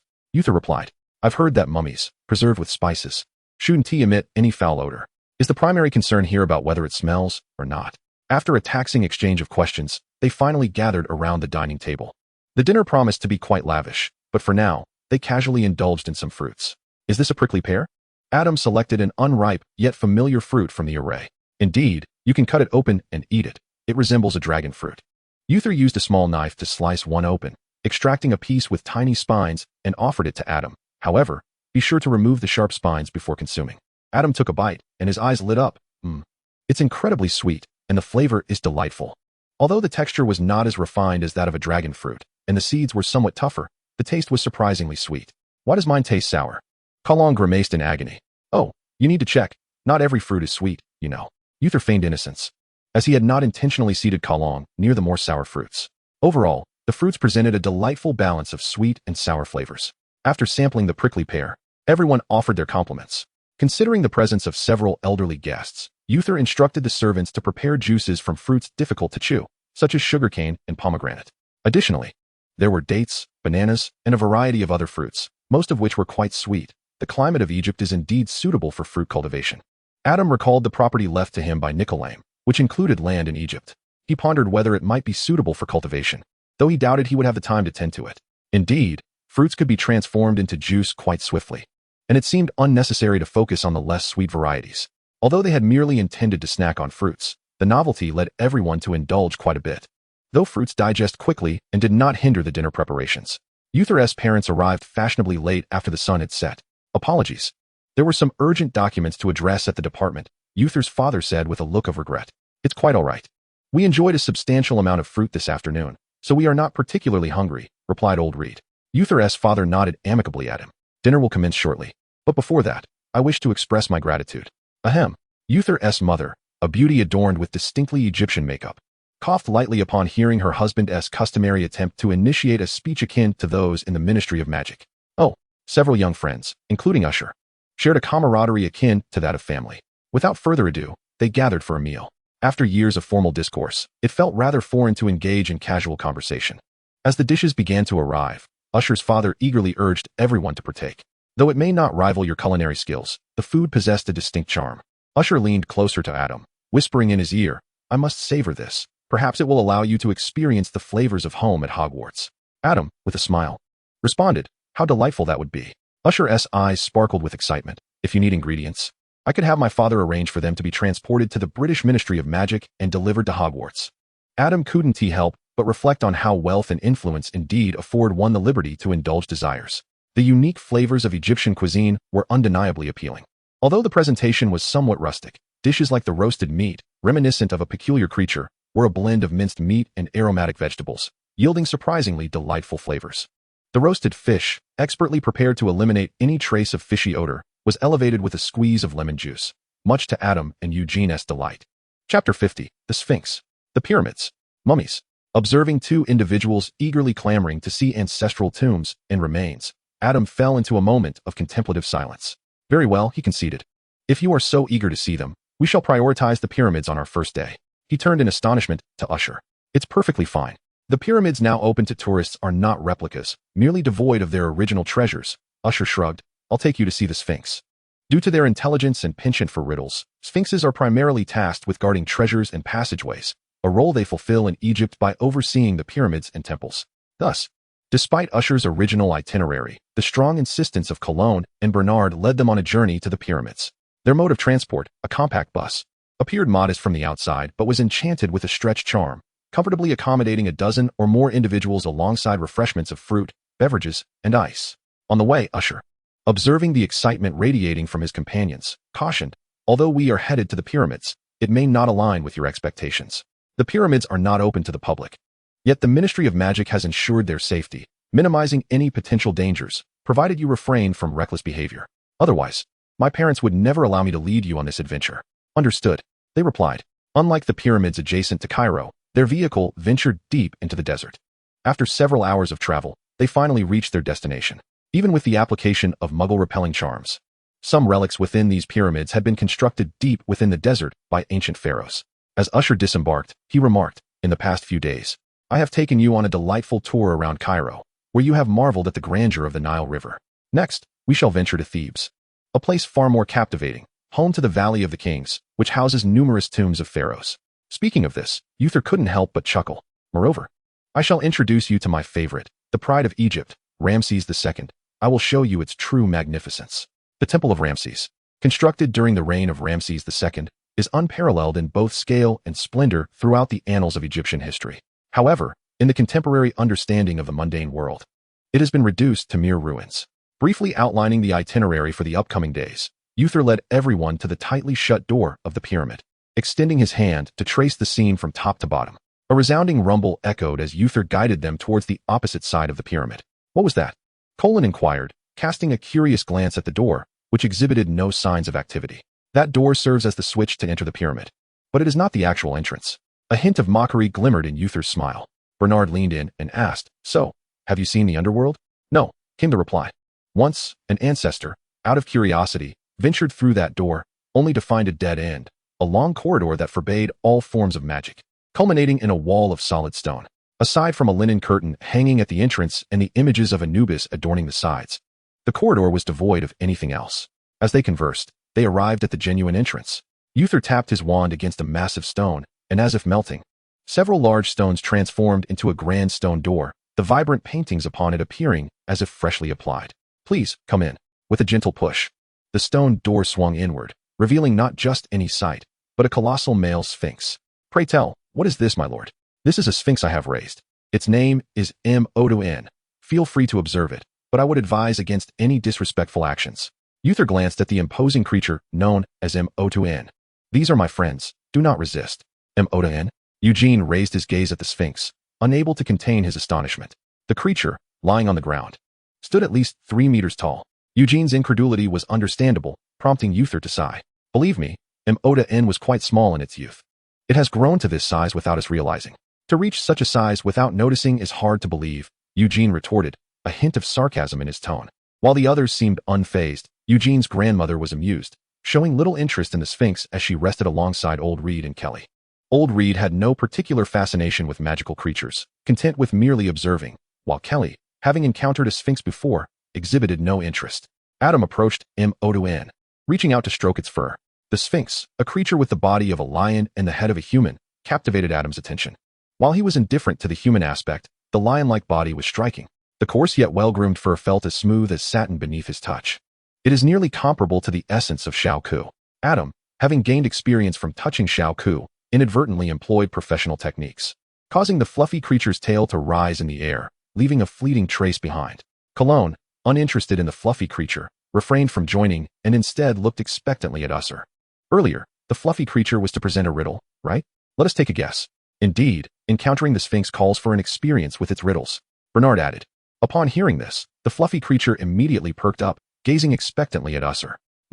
Very well, but be aware that if the Sphinx's riddle is answered incorrectly, it may fall into a state of agitation, becoming more aggressive. Even though the fluffy creature was raised by me, I can only ensure it won't attack us. Thus, we may not be able to observe it closely afterward.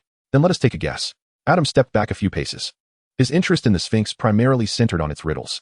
If he truly wished to touch something furry, he had other beasts in mind. With everyone in agreement, the fluffy creature proudly raised its upper body. "Tell me, what can run swiftly yet never walks, has a mouth yet never speaks, possesses a head yet never weeps, and has a bed yet never sleeps?" Usher raised an eyebrow. Years of familiarity allowed him to quickly deduce the fluffy creature's riddle, and he secretly sighed in relief, as this would at least ensure the fluffy creature would not descend into a frenzy.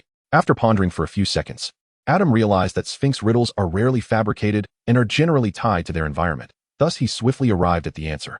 "Those who have figured it out should not reveal the answer just yet. Write it down on paper, and we shall compare later," Eugene suggested, pulling out a notebook from his bag, tearing off a sheet, and distributing pens along with the paper to everyone. "Oh, have you already figured it out?"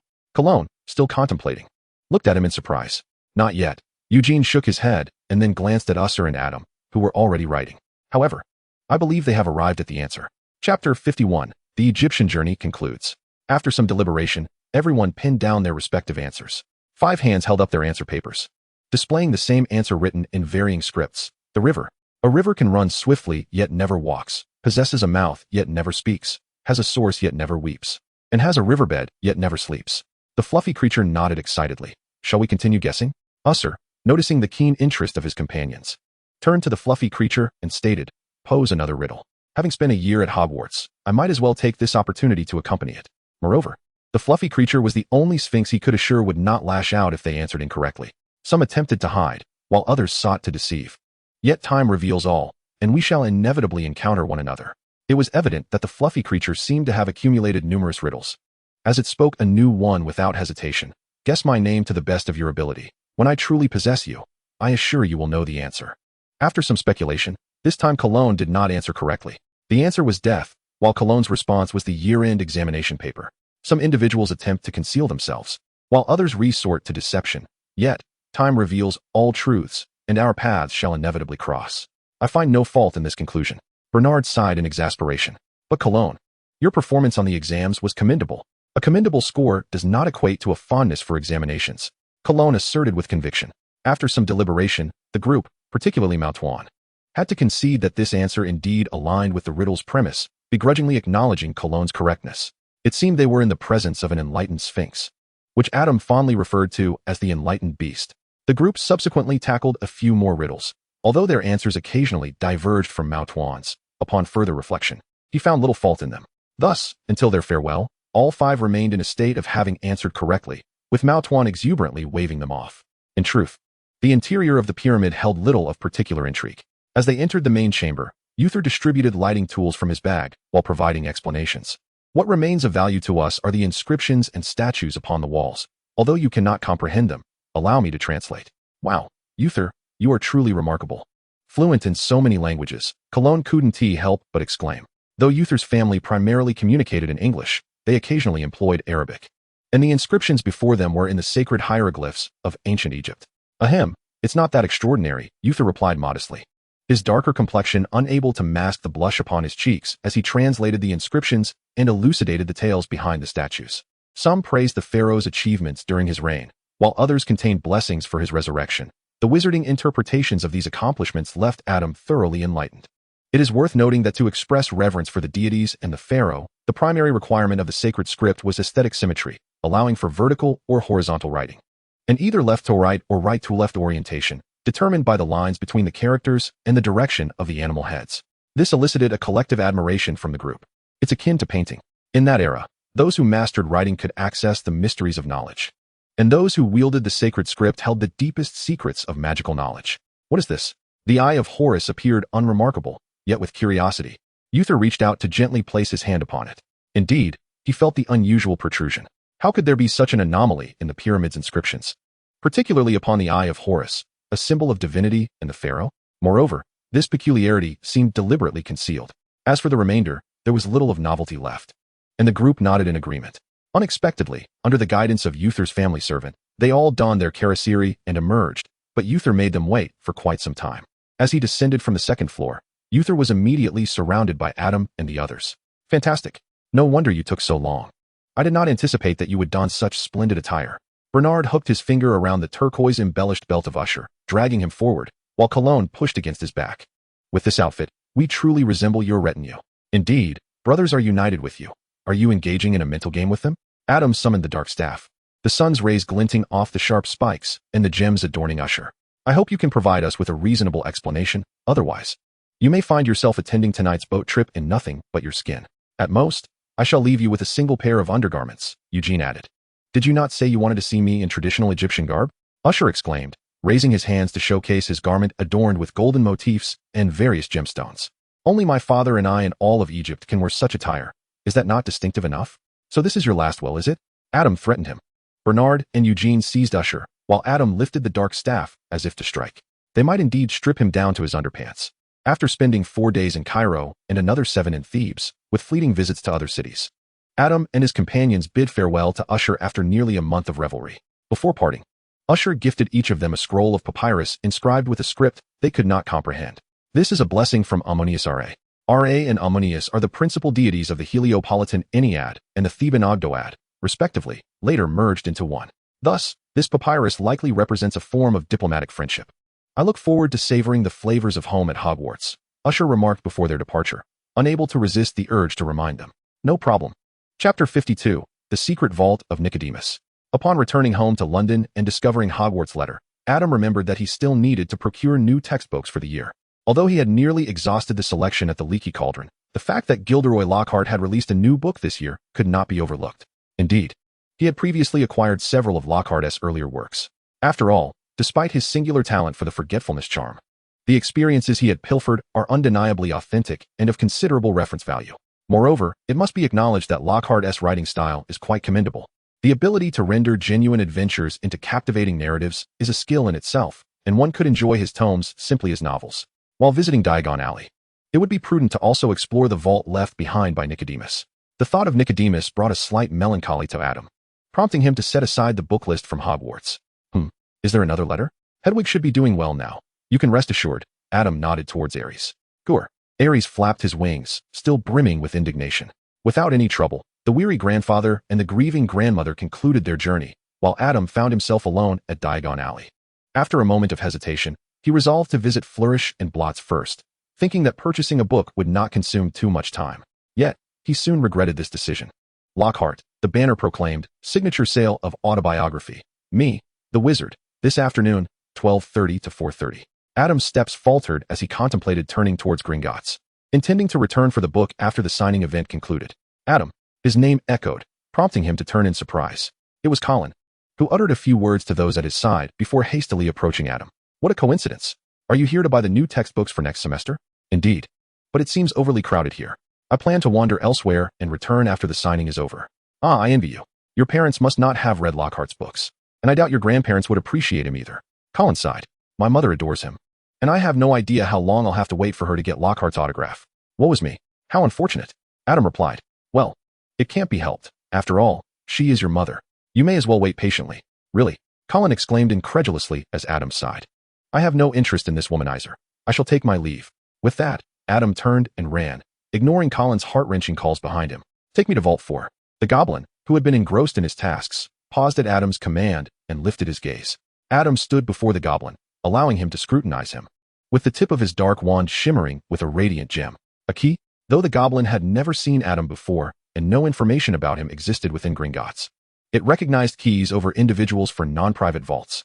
As long as one possessed the corresponding vault key, they would not delve into the details behind it. Adam presented the key, which the goblin examined before returning it to him. Please, follow me. Descending from his high stool, the goblin's tone took on a note of respect. Each single-digit vault represented astounding wealth and status, deserving of utmost reverence, even from Gringotts. Riding the mine cart through a series of magical protections and past the thief's downfall, they plunged deeper into the earth's enigmatic depths, halting before an imposing door. Please hand me the key. The goblin hung his lantern on a hook beside the door, inserted the key, and began tapping various points on the door while occasionally twisting the key. With the sound of countless mechanisms shifting, the door to Vault 4 gradually opened before Adam. I shall await you at the entrance. Returning the key to Adam, the goblin bowed and retreated to a position where he could no longer see the interior of the vault. Stepping inside, Adam surveyed his surroundings. Indeed, as Nicolome stated, there are no coins among the treasures, and approximately half of the collection consists of his manuscripts. However, Nicolome never mentioned that this secret vault would be so vast. Adam picked up a single-page manuscript, one side adorned with intricate alchemical formulas and illustrations, while the other side depicted the vibrant process of a phoenix's rebirth. To Adam's astonishment, the phoenix bore an uncanny resemblance to Fox. Setting the manuscript down, Adam hastily counted the manuscripts. Some were bound together, while others, like the one he had just examined, were merely single pages. The precise organization could wait until he returned to retrieve these items at a later date. Nicolome's collection was indeed an eye-opener for Adam, who casually glanced around and immediately recognized an item that was all too familiar. Could it be that even the meditation basin was present? Touching the stone basin that bore a striking resemblance to the one in the principal's office, Adam pondered whether it was crafted by Nicolome himself or acquired from another source. In addition, there were numerous Muggle artifacts, such as gowns, armor, swords, goblets, and staffs, all devoid of magical properties. Perhaps these items held sentimental significance for Nicolome, prompting their inclusion in his collection. The most abundant items in Nicolome's trove were books, predominantly related to alchemy, encompassing a variety of languages. Furthermore, Adam stumbled upon several volumes concerning mysticism, including multiple editions of the Bible. With a burgeoning curiosity about whether the church truly possessed some esoteric knowledge, Adam opened the Bibles, only to awkwardly discover that, although he could not decipher the text, the contents of several editions appeared to differ markedly. Ultimately, Adam selected a few items to take with him that very day, resolving to return later for a more thorough organization.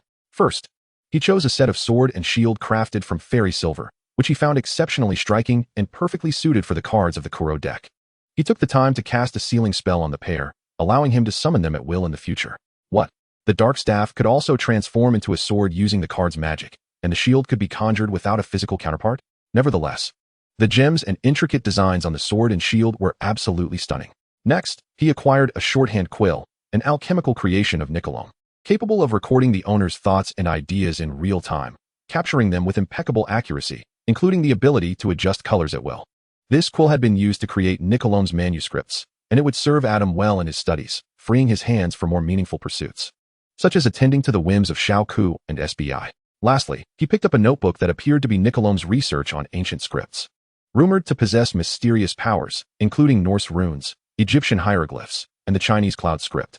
Adam thought it might be worthwhile to delve into this during his leisure time, though the primary language of the notes was French, necessitating some additional study on his part. Chapter 53. The regret of missing the experimental artifact upon exiting Gringotts and standing before the still crowded entrance of the Lichten bookstore. Adam suddenly realized he should have lingered a bit longer within the vaults of Gringotts. Fortunately, the bookstore was considerably less crowded at this hour, allowing Adam to purchase his books without delay. Just as he approached the checkout with a new textbook in hand, a figure emerged from the shadows. "Ah, Cologne. You haven't left yet?" Gripped by Cologne's hand on his shoulder, Adam felt no surprise. He had sensed that Cologne had been flung away by a shield charm moments before. "Of course not. My mother is still in line over there. Your aunt is still queuing?" Cologne inquired. "Indeed, those who have already registered have been waiting since early morning." Adam gained a clearer understanding of Lockhart's popularity. "Hey, Adam, why are you only buying one book?" "I've already purchased the others," Adam replied. Cologne was taken aback. "You actually like Lockhart? I have some good news for you. Do you want to hear it?" "Good news?" Adam raised an eyebrow. "Is it that your Niffler had babies?" "Oh, not yet. It will be a few months." "No, that's not it. It's about Lockhart." "Oh," Adam's tone dipped slightly. "What is it?" "Lockhart is our new defense against the dark arts professor." "Oh." Seeing Adam's reaction, Cologne felt a twinge of disappointment. "What? You really seem uninterested in Lockhart. Would you like to hear the gossip from earlier?" "Gossip? Pray tell." Earlier in this very bookstore, the twins' father had gotten into a brawl with old Malfoy. "Oh." Adam's eyes widened slightly. He had speculated upon seeing the banner, but dismissed the idea as coincidence. He hadn't expected it to occur today. What a pity to miss the opportunity to observe a Horcrux up close. He had long harbored a question. What would happen if a spell like the Transfiguration Charm, which directly alters matter, were cast on a Horcrux? Would Voldemort's soul transform into a confectionery delight? Or what effects might other transfiguration spells impose on a Horcrux? Could one unravel the counter curse? At this moment, that diary Horcrux should already be in Ginny's possession, signifying an impending uncontrollable danger in Hogwarts. The Basilisk. Unlike Professor Quirrell's tenure in the first year, where one could avoid danger by merely evading the enchanted trapdoors, the Basilisk of the second year could traverse the castle's plumbing. Adam could not guarantee that anyone would remain safe from the creature. Had he not acquired the Transfiguration Charm, Adam might have considered taking a leave of absence. Yet now, he found himself contemplating whether preemptively vanquishing the Basilisk might lead to unforeseen consequences. Professor Dumbledore, still vigorous and robust, should be able to manage the situation, right? Upon reflection, capturing the Basilisk beforehand might not be problematic, considering that such creatures are not born through conventional reproduction. In this age, it is possible that this single Basilisk is the last of its kind in the entire world. Even the well-traveled Newt Scamander may never have encountered one. Doesn't it sound exhilarating? Moreover, the two of them even resorted to throwing punches. They managed to topple several bookshelves in the process. Indeed, it was quite thrilling. Adam sighed, feeling somewhat regretful for not being present at the time. If he had obtained that diary, many matters would have become much more manageable. Speaking of Malfoy, Draco and his entourage were frequent patrons of his little shop, as Draco was affluent and his companions were quite the gluttons. In the novel, this character is portrayed as a thoroughly wicked individual, ultimately undergoing forced reformation. However, the film, perhaps considering its target audience of children and the greater influence of cinema compared to literature, or perhaps due to the actor's charisma, made some alterations to the character's storyline. For instance, when attempting to assassinate Dumbledore, Draco in the novel was entirely incapable of such an act, while the film depicted his inner turmoil. In any case, Adam's impression of him was not entirely negative, especially when he later opened a restaurant.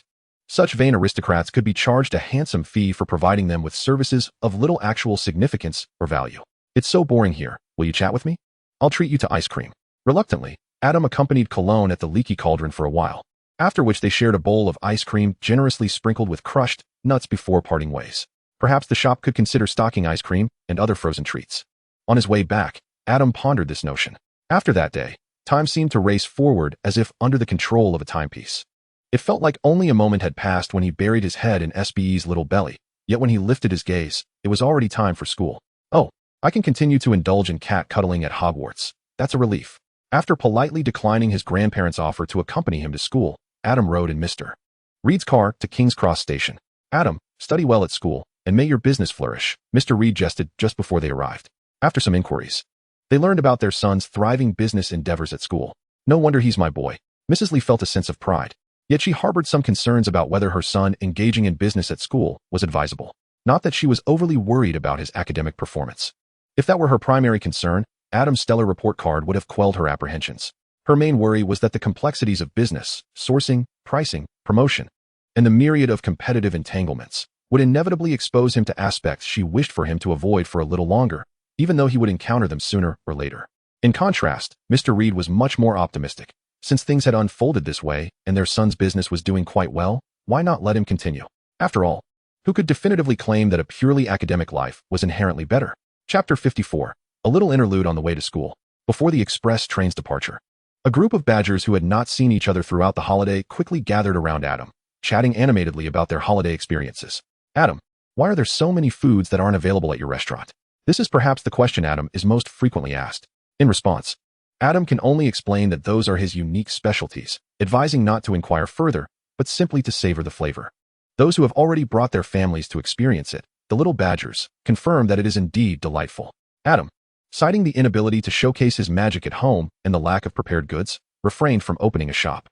Consequently, after a swift departure, everyone dispersed, and Adam and his companions found a private room in their dormitory for a small meeting. Bernard whispered, "Aren't you afraid of stepping once more into the territory of the eight-eyed giant spider under the moonlight?" Cologne's expression twisted with conflict. He certainly did not wish to endure the disturbance of the eight-eyed giant spider again. "Didn't we already ascertain the location of the spider's lair last time? This time, we can simply avoid it," he replied. Bernard stroked his chin and remarked, "That is a valid point. Moreover, we did not encounter any unicorns, centaurs, or moonstruck beasts during our last adventure. Don't you feel a sense of regret?" He gestured to either side. "If all else fails, we have these stout legs to cling to, and do you have a flying broom? If we cannot fight, we can always flee." The trio, with arms draped around one another's shoulders, exchanged glances and nodded in agreement. Cologne pondered. Though he could dismiss the unicorns and moonstruck beasts, he had indeed never encountered a centaur. As for safety concerns, Bernard's reasoning held a semblance of validity. "Very well, let us find a time to explore further." Explore what? The carriage door was suddenly flung open, revealing the curious faces of the twins. To see the kitchen, Adam promptly conjured a table laden with sweets. "What brings you here?" "Huh, we knew it.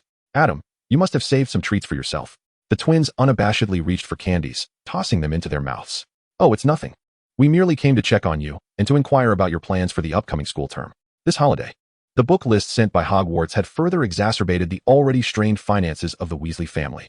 While Mrs. Weasley held a fondness for Lockhart, affection alone would not render his books any less costly. Each child still enrolled at Hogwarts was required to purchase 7 books.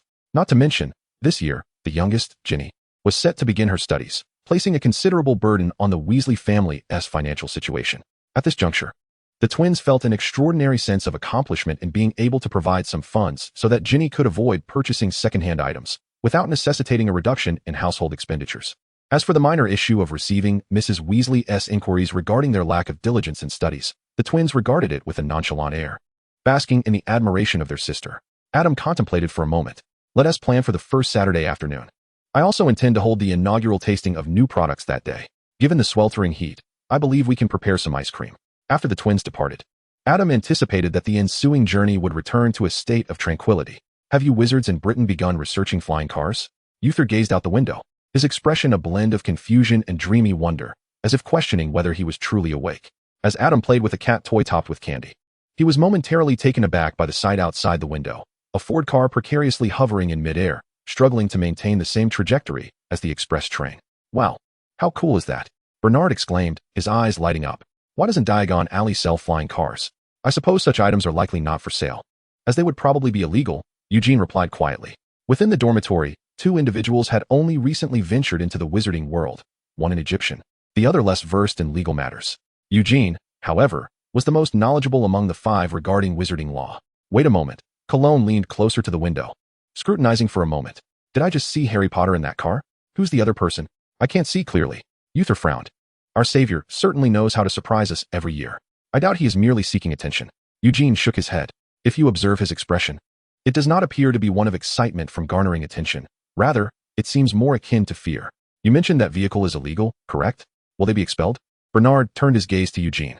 Eugene squinted at the flying Ford outside. A series of unusual occurrences seemed to foreshadow something significant. He spoke slowly. "I doubt that will happen." Indeed, as Eugene had stated, no news of Harry Potter's expulsion had surfaced. Additionally, the absence of him at the sorting ceremony informed those following the event that the other person in the flying car was none other than Ronald Weasley. "Mrs.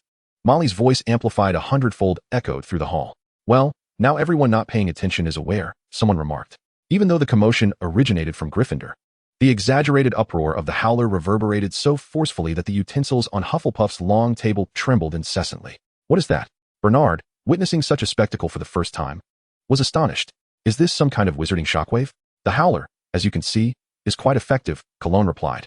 wiping his hands as he turned with keen interest toward the Gryffindor table, although a half-eaten roast potato had fallen into his cream mushroom soup.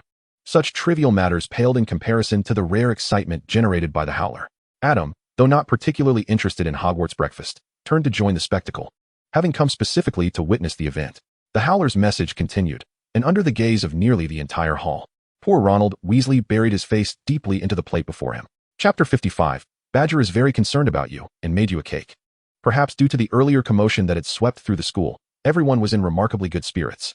Miss Abbott, I doubt the flobberworm would slice itself, would it? The low tone prompted Hannah to hastily grasp the slicing knife. Good professor, why are you looking at me? Are you waiting for me to help you stir the potion in the cauldron? Professor Snape narrowed his eyes and cast a glance at a student whose attention had strayed. Neglecting to stir the potion, his gaze swept across the classroom, effortlessly dismissing an oddity as he slowly made his way to the podium. I hope a holiday has not emptied your minds, for if it has, I shall regretfully have to assist in refilling them through other means. A chilling grin spread across Snape's face, sending shivers down the spines of the students. Coincidentally, I have just received a fresh batch of toads and slugs that require processing. The moment I observed the first bubble rising, I realized something was amiss. Fortunately, I reacted swiftly, recalling that I had forgotten to add the shrivel fig. I hastily included it, and in the end, the potion was spared from disaster. After class, Colin released a long sigh, nearly succumbing to the urge to applaud his own cleverness. Otherwise, his name would surely have been among those targeted by Snape's venomous ire. Bernard, too, breathed a sigh of relief, as Colin's partner. He could not escape the repercussions had Colin faced Snape's wrath. The afternoon brought herbology, where everyone expected a gentle healing of the spirit from the kind-hearted head of house. However, they were met with the unmistakably displeased expression of Professor Sprout. Goodness, could it be that the Board of Governors had discovered Professor Dumbledore's misappropriation of funds for sweets, threatening to cut off Hogwarts' financial support? Colin could not help but gasp. It was inconceivable to him that the usually gentle Professor Sprout would wear such a countenance. Don't be ridiculous, Uther interjected, furrowing his brow. Could it be that someone has wronged the headmaster? It soon became evident that although the Badgers seemed to have little presence in the school, they were remarkably efficient in action. In light of the headmaster's suspected mistreatment, word had spread before dinner. It was the new Professor Lockhart. Senior Vivian slammed her hand down on the table, striking one of Lockhart's books. Could there be a misunderstanding? After all, the information collected is merely conjecture. No one has witnessed anything firsthand, have they? Most students, particularly the girls, still harbored certain fantasies about this new professor, having had no direct interactions with him thus far. Moreover, it was unlikely that a new professor would offend a head of house on his very first day. Was it not? In contrast, they were more inclined to suspect that a misbehaving student was the true culprit, and that Professor Lockhart had merely been unfortunate enough to be present. Upon reflection, it seemed there was indeed a lack of direct evidence. Vivian pondered. Although the rumors gleaned from Gryffindor during herbology were quite suggestive, asserting that it was undoubtedly Professor Lockhart's doing lacked sufficient force. Despite not capturing the true perpetrator, spurred by Adam's suggestion, the familiar group decided to bake a large cake as a gesture of comfort for Professor Sprout. The cake base was a collaborative effort, and the decorations showcased each person's imagination and creativity, though those with less skill had to rely on Adam's expertise for assistance. The final product left everyone utterly satisfied, particularly the magnificent cake adorned with fondant decorations of Professor Sprout, surrounded by a multitude of little badgers. Gazing at the grand cake, it was impossible not to swallow in anticipation. No, we cannot indulge. This is meant for the headmaster. Goodness, Adam. Even if you were to solely sell fondant cakes in the future, you would undoubtedly amass a fortune. Cedric marveled at the delicate, yet lifelike representation of Professor Sprout, unable to suppress his admiration. Cedric, please refrain from uttering such threatening words regarding my future happiness. After reflecting on his desires, Bruce felt that if he could savor Adam's culinary creations consistently, achieving a perfect physique would be merely a matter of time. Together, they transported the cake to Professor Sprout's office, where the plump, gray-haired witch immediately covered her mouth in astonishment. Oh, my goodness, is this for me? Of course, Professor Sprout. We hope you find joy every day. In that moment, the usually mischievous Bernard displayed an unexpected demeanor of compliance. Hufflepuff, being the largest house, always had Professor Sprout looking out for each student, especially concerned for Bernard, who came from a Muggle background and needed extra support to adapt to Hogwarts. Indeed, I am always happy, particularly today, Professor Sprout exclaimed, observing the cake before her. She waved her wand. Let us all partake. Such a large cake I cannot consume alone. The fondant atop the cake was preserved by Professor Sprout while the rest was sliced and shared among them. It soon became evident that they had indeed baked the cake too grand, with each person receiving a slice the size of a dinner plate. Yet a small portion still remained. I shall bring the remaining cake to the other professors at dinner, so they too may indulge. As they savored the cake, Bernard could not resist broaching an unresolved mystery. Professor Sprout, on the first day of school, it seemed you were not very happy. Did you encounter any troubles? Oh, what? The first day of school. Ah yes, Harry Potter and Ron Weasley's flying car collided with the Whomping Willow. And that day I had to splint the tree. Then I encountered that Gilderoy Lockhart. Recalling that individual, Professor Sprout could not help but frown. She remembered the boy who had a penchant for drawing attention in class. Initially, she felt genuinely pleased for his achievements. However, upon closer interaction, she discovered something amiss. While she did not intend to judge others, that day his actions nearly jeopardized her treatment of the Whomping Willow, which indeed vexed her. Reflecting on this incident, Professor Sprout understood why today had brought such a delightful surprise. It's nothing. Merely that I felt a pang of sympathy for the injured Whomping Willow when I was treating its wounds that day, Professor Sprout replied with a gentle smile. Chapter 56. The Love Card. The suddenly unveiled trial. Upon returning to the dormitory, Colton spoke with a grave expression. It has now been confirmed. It is indeed Harry Potter and Ron Weasley who are responsible. The two behind the Gryffindor Tower suddenly felt a chill, sneezing repeatedly. No. I believe Professor Sprout did not mean it that way. It must have been Gilderoy Lockhart. Do you remember the information that Senior Vivian gathered? Eugene thoughtfully analyzed. They saw Professor Sprout and Professor Lockhart together, and then Lockhart boasted that it was under his guidance that Professor Sprout managed to treat the Whomping Willow. If Lockhart were indeed to blame, Professor Sprout's character would prevent her from accusing him, yet she would not lie, which is why she mentioned being angry because of the Whomping Willow. Uther nodded in agreement. Thus, the breaking of the Whomping Willow indeed seems to be the reason for Professor Sprout's ire, Bernard concluded. Eugene hesitated, concerned about the future of Harry and Ron. Considering their relatively good relationship with the twins, Adam had rushed off earlier. Do you know where he went? Well, I'm not sure. Perhaps he had some urgent matter to attend to? I recall him mentioning on the Express that Fox was not particularly fond of the food from the Chinese Phoenix. So he made something new. Could he be feeding Fox? That seems plausible. Seeing that the group's attention had shifted, Eugene sighed in relief. Meanwhile, Adam was. Key to the hidden dark power. Reveal your true strength before me. I, Adam, who has forged a pact with you, command you. Unseal. Feeling a sense of shame at uttering such a spell, Adam had refrained from reciting it a second time after he was able to stow the dark wand. Yet this moment was exceptional. Officially summoning the dark wand, Adam raised it high, with Xiao Ku and SBI revealing their true forms, standing on either side of him. Their feet encircled by a colossal magical array that enveloped them all. In the convergence of their gazes, a Clow card was undergoing a transformation from illusion to reality above their heads. Unexpectedly, the moment of crystallizing the love card arrived much earlier than anticipated. Xiao Ku couldn't help but exclaim. He had imagined Adam to be formidable, yet he never expected that Adam could condense the love card within just a year. This holiday, Adam's magical power had surged dramatically. Could it be that Adam has been secretly indulging in some delicacies without us? Xiao Ku analyzed seriously. SBI's eyelids twitched. His paw moved slightly, yet he refrained from taking action against Xiao Ku during such a solemn and significant moment. Under the expectant gazes, the final essence of the love card took shape, and the magical array beneath them dimmed in an instant. Adam, feeling somewhat drained, leaned on the dark wand to avoid collapsing. Adam, Xiao Ku, and SBI stepped forward to support him, allowing Adam to free his hands to catch the love card that had fallen due to the lack of magical support. Is this truly the love card?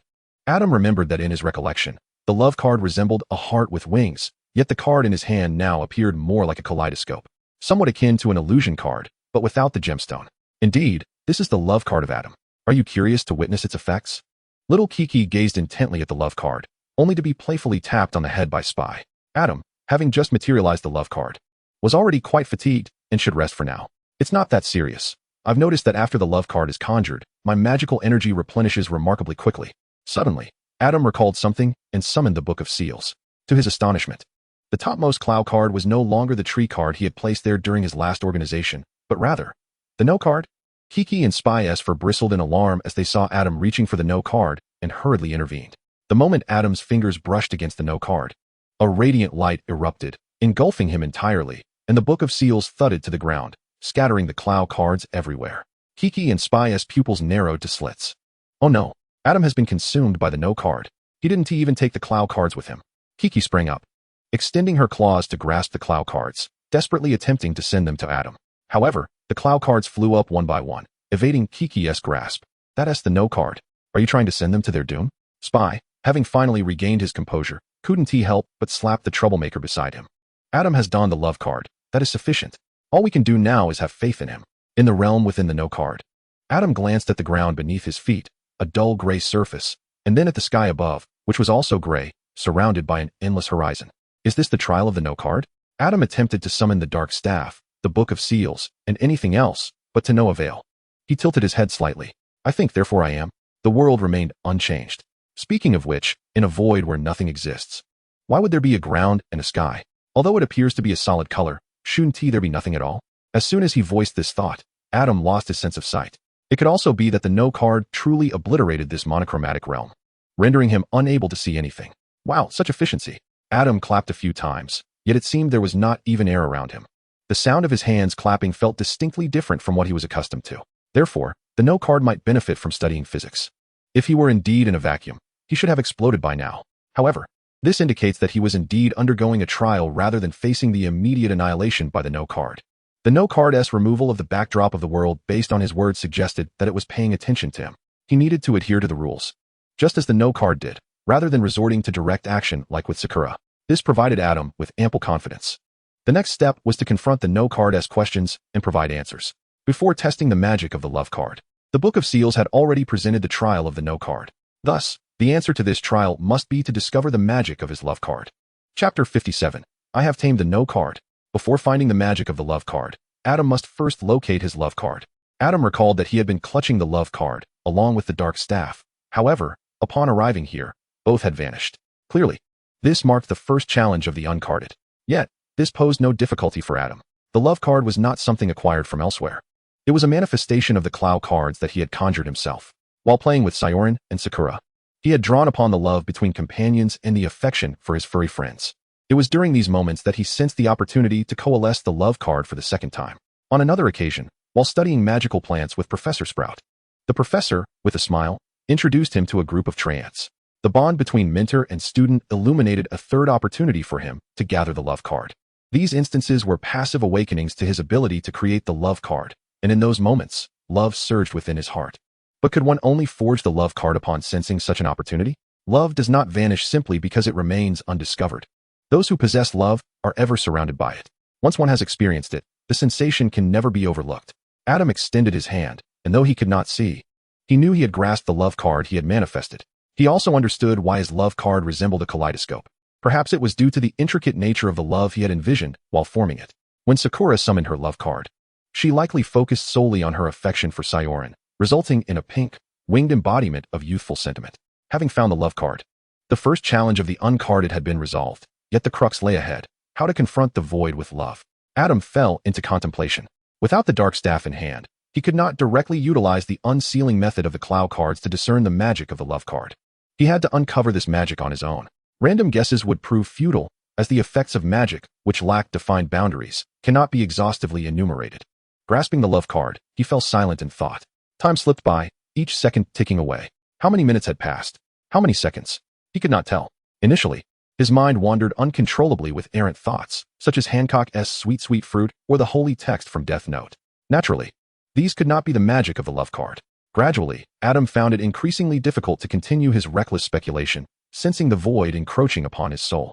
In this moment, at this place, light and darkness ceased to exist. The elements of earth, water, wind, and fire became irrelevant. And even the concepts of time and space faded away. All forms, images, and qualities disintegrated, revealing the true essence of the void that stands in opposition to everything.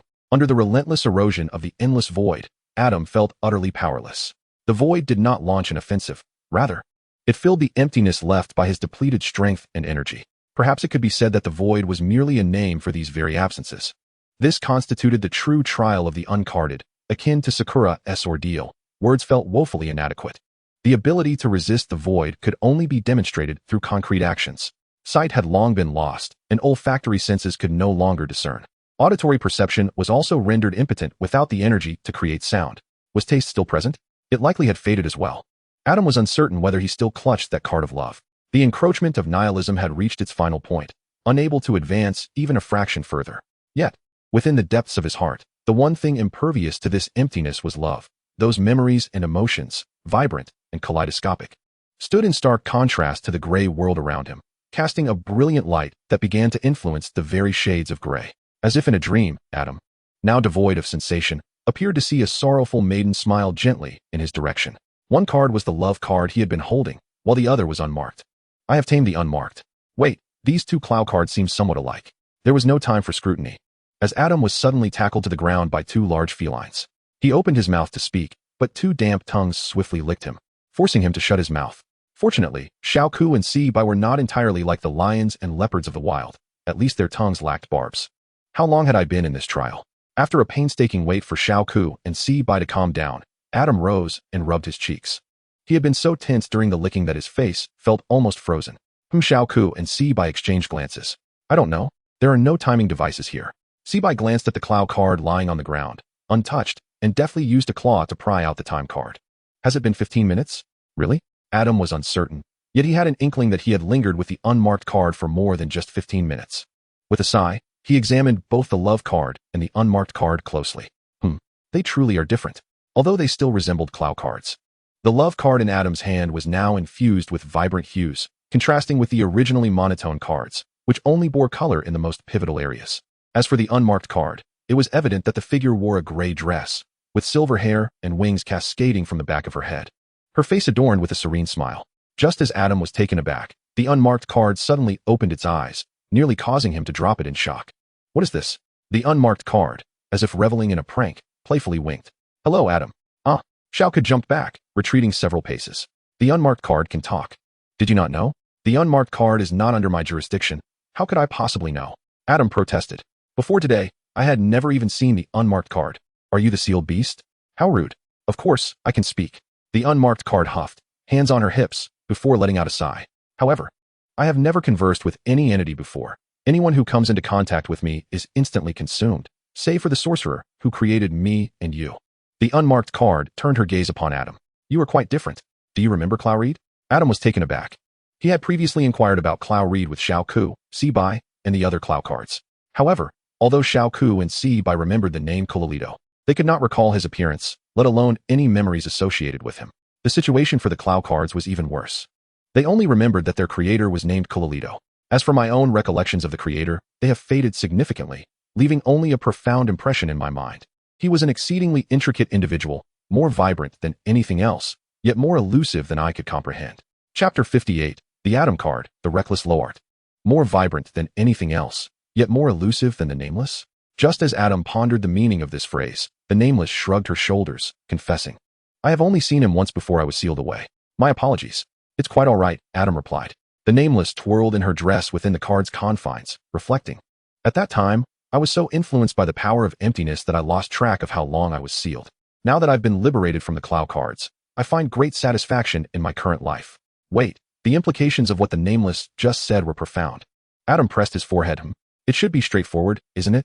The Nameless adopted her former pose and a sorrowful expression. The power of emptiness was overwhelmingly potent. Even I could not escape its influence, remaining immersed in profound desolation. Her suddenly ethereal voice held no trace of vitality, yet in the next moment, she regained her vigor. Now, it feels completely different. Then you just mentioned that you have been liberated from the Clow cards. Oh, the seal of Cololito lost its effectiveness at the beginning of the trial, which is why my powers surged. Oblivious to the petrified expressions of Xiaoku and Sibai, the Nameless spoke as if it were the most natural thing. It was your love that allowed me to break free from emptiness, thus I now belong to you. Strictly speaking, I should be referred to as the Adam card? The Adam card? Adam stared blankly at the Nameless, then turned to the love card. Has the love card also become the Adam card? Yes, the love card too has transformed in this world of nothingness. It no longer bears any trace of Cololito. Does this mean I must begin the transformation of the Clow cards into Adam cards? Adam mused, feeling that this was perhaps a bit too hasty, as he had yet to master the magic of the Clow cards. And wouldn't the transformation require a new sealing staff? Isn't that up to you? Is anyone forcing you? The Nameless tilted her head, a glimmer of emptiness flickering in her eyes. If that is the case, you may share it with me. My combat prowess should still be quite formidable. You are a Clow card capable of annihilating the world. Please do not trivialize such terrifying matters. Xiaoku interjected. Also, what did you mean when you said the seal of Cololito lost its effectiveness at the trial's commencement? Xiaoku rushed forward. Aren't you the beast of the seal? Why are you asking me these questions? That statement is quite literal, whether it was Adam's imagination or not. The Nameless's demeanor towards Xiaoku seemed less gentle than it was towards him. What if I do not pass the trial? The boundless void of infinite expansion is likely to engulf this world, isn't it? The unlicensed individual pondered, tapping his index finger against his lower lip, ultimately nodding in affirmation. Is Cololito truly so absolute in his actions? Adam couldn't help but click his tongue. Alternatively, Adam, one might consider that he anticipated your ability to triumph in the trials. Spy reassured. However, there is no means to confirm this with him, so let us not dwell on it. Spy, could you please step back a bit while comforting Adam? Xiaoke suddenly interjected, giving Spy a gentle nudge. What's the matter? Your trembling legs are making my waist numb. Be quiet. Meow? Observing the commotion between Xiaoke and Spy, a question mark seemed to materialize above the unlicensed individual's head. It appears that the beast of sealing is not as astute as she had imagined. At that moment, Adam noticed the scattered Kolal cards on the ground. Just as he bent down to retrieve them, the cards began to fly into the Book of Sealing, which then floated gently into Adam's palm. What is this? Perhaps it is the love card. While Xiaoke and Spy were still in a state of confusion, the unlicensed individual spoke up. I am merely speculating based on our previous brief encounter. The power of the love card seems to perpetually surround you. The power of the love card? Adam felt no magical presence around him, and he was uncertain of the effects of his love card. According to the unlicensed individual's account, it seems to be a perpetual magic card that does not require activation. Is this a mistake? Uther is the descendant of Pharaoh, after all. Choosing not to dwell on this matter further, Adam hesitated before addressing the unlicensed individual. Would you like to enter the Book of Sealing? At present, it seems the unlicensed individual can move freely on the card's surface. Would being confined within the Book of Sealing feel lonely? Haha, no worries. I do not mind quietly resting alone. Until we meet again. The unlicensed individual smiled brightly, then slowly closed her eyes, resembling her sealed state. Though a smile remained at the corners of her mouth. My heavens, I can scarcely imagine the terrifying unlicensed individual. It was only after Adam had stowed away the Book of Sealing that Xiaoke could no longer contain herself. Is her personality perhaps a bit too healthy? I believe it may be the influence of the love card, Spy speculated, glancing at Adam. Indeed, that is quite possible. Xiaoke nodded in agreement. Adam, after observing Xiaoke and Spy, let out a deep sigh. Who would have thought that the manifestation of a love card would lead to such a cascade of events? For now, let us ponder the more immediate concern. What shall we have for dinner tonight? During dinner, the atmosphere among the five gathered in the dormitory was somewhat subdued. On the teacher's podium, Lord animatedly recounted something while holding Professor Sprout's cake, causing the expressions of the other professors to sour. Have you heard? This afternoon, Lord was thoroughly reprimanded by a cage of Cornwall pixies he had brought to the classroom. Uther whispered to Adam, who had just joined them. Moreover, the examination paper he distributed in class bore no relation to the subject of defense against the dark arts. It was entirely composed of content derived from his novels, predominantly reflecting his personal preferences, which paled in comparison to last year's defense against the dark arts course. Cologne indignantly continued his denunciation, feeling as though he were confronting a charlatan. How dare he? Eugene gaped in astonishment at the teacher's podium, where Gilderoy Lockhart, laughing merrily, seized a carving knife and began slicing into the fondant shaped like Professor Sprout and the Little Badgers. Chapter 59, The Mysterious Power from the East. The Grand Return of Lockhart. Oh, of course, this indicates your popularity among the students, does it not? My fans frequently present me with such gifts. The last cake I received had dancing fondant. Professor Dumbledore furrowed his brow upon witnessing Lockhart brandish the knife, silently moving his hand towards the elder wand. Yet before he could act, Lockhart's knife swiftly descended. No matter, with proper control of magic, it could be restored to its original state. Just as Professor Dumbledore pondered this, the piece of fondant he had severed unexpectedly underwent a transformation. The fondant decorations shaped like little badgers suddenly twisted into green spheres, each rapidly expanding. Professor Sprout, still engulfed in shock and sorrow, blinked in bewilderment. These round spheres bore an uncanny resemblance to Chinese cabbage, known for its bite. The entire transformation process was brief. Within 3 seconds, the first Chinese cabbage had reached full size and opened its mouth. The professors seated beside Lockhart instinctively recoiled, while Lockhart, engrossed in sharing how delectable the cake gifted by his fans was, remained oblivious to the unfolding chaos. In an attempt to render his slicing of the fondant resembling Professor Sprout less conspicuous, Lockhart deliberately averted his gaze from the cake while cutting, thereby hoping to excuse himself by claiming ignorance of his actions. However, he was now paying the price for this misstep. Crack. Ah! Lockhart.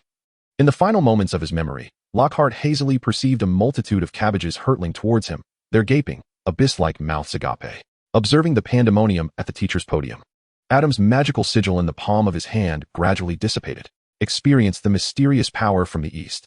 The flower cards could conjure Chinese cabbages, as he discovered in Greenhouse 3.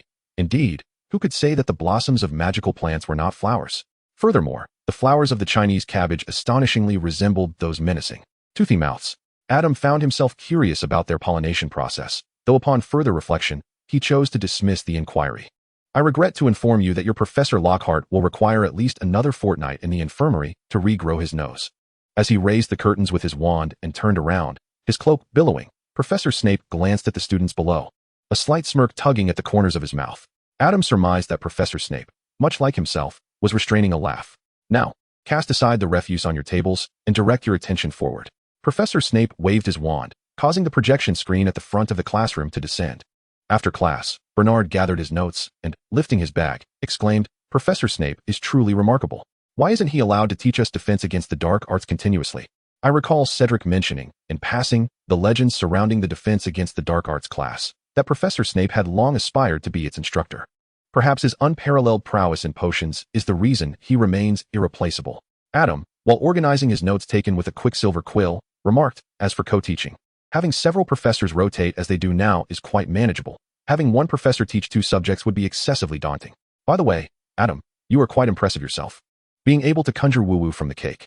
Cologne's sentence was abruptly halted as Uther covered his mouth, although every professor, save for Lockhart, likely suspects the specifics of what transpired. It would be prudent not to speak so candidly. Uther pondered the absurdity of the notion that protective enchantments were placed to safeguard Professor Sprout's fondant from nefarious individuals.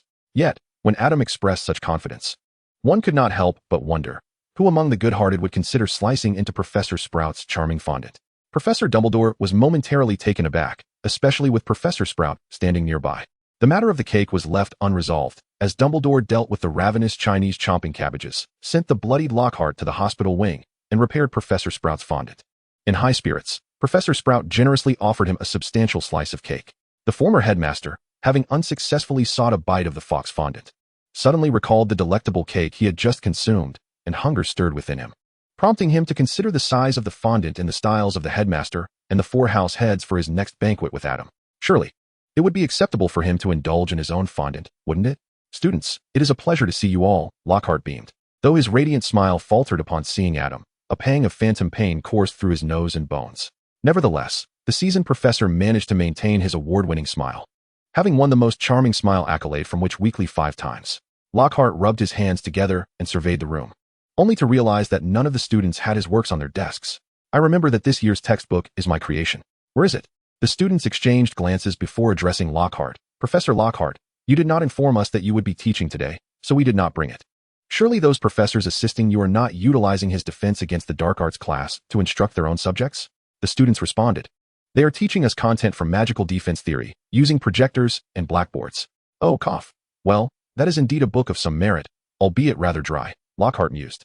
Straining to recall the contents of magical defense theory, the time at Hogwarts felt like a distant memory. However, that was of little concern, as he did not require that book as a teaching aid. "Trust me, everyone will undoubtedly find joy in learning knowledge henceforth." Lockhart felt a sense of relief for having brought his own works along. He casually picked up a copy of Breaking Up with the Female Ghost, his face displaying a smile that mirrored the one on the cover as he looked down. "Is there anyone willing to portray the ghost of Wanluin?"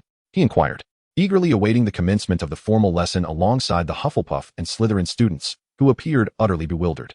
In Chapter 60, titled "A Story Written for You," Draco Malfoy vented his frustration, questioning why Dumbledore could not appoint a competent individual to teach defense against the dark arts. "I shall have my father dismiss that imbecile," he grumbled, passing by Adam and his companions with his entourage, seemingly oblivious to their presence. Watching Draco's retreating figure, Adam sighed in sympathy. Poor child. Regardless of Draco's initial expectations regarding the performance, sharing the stage with Lockhart meant that all the positive and spotlight moments would inevitably belong to the latter, while Draco, assuming the role of the Wanluin ghost, was left to wail and flee in disarray. Honestly, are our subsequent defense against the dark arts classes destined to devolve into such a farce? Cologne remarked, his face a portrait of discomfort. It appeared so unless. Uther glanced at Adam. Unless Adam were to send him back to the hospital wing once more, which was evidently out of the question.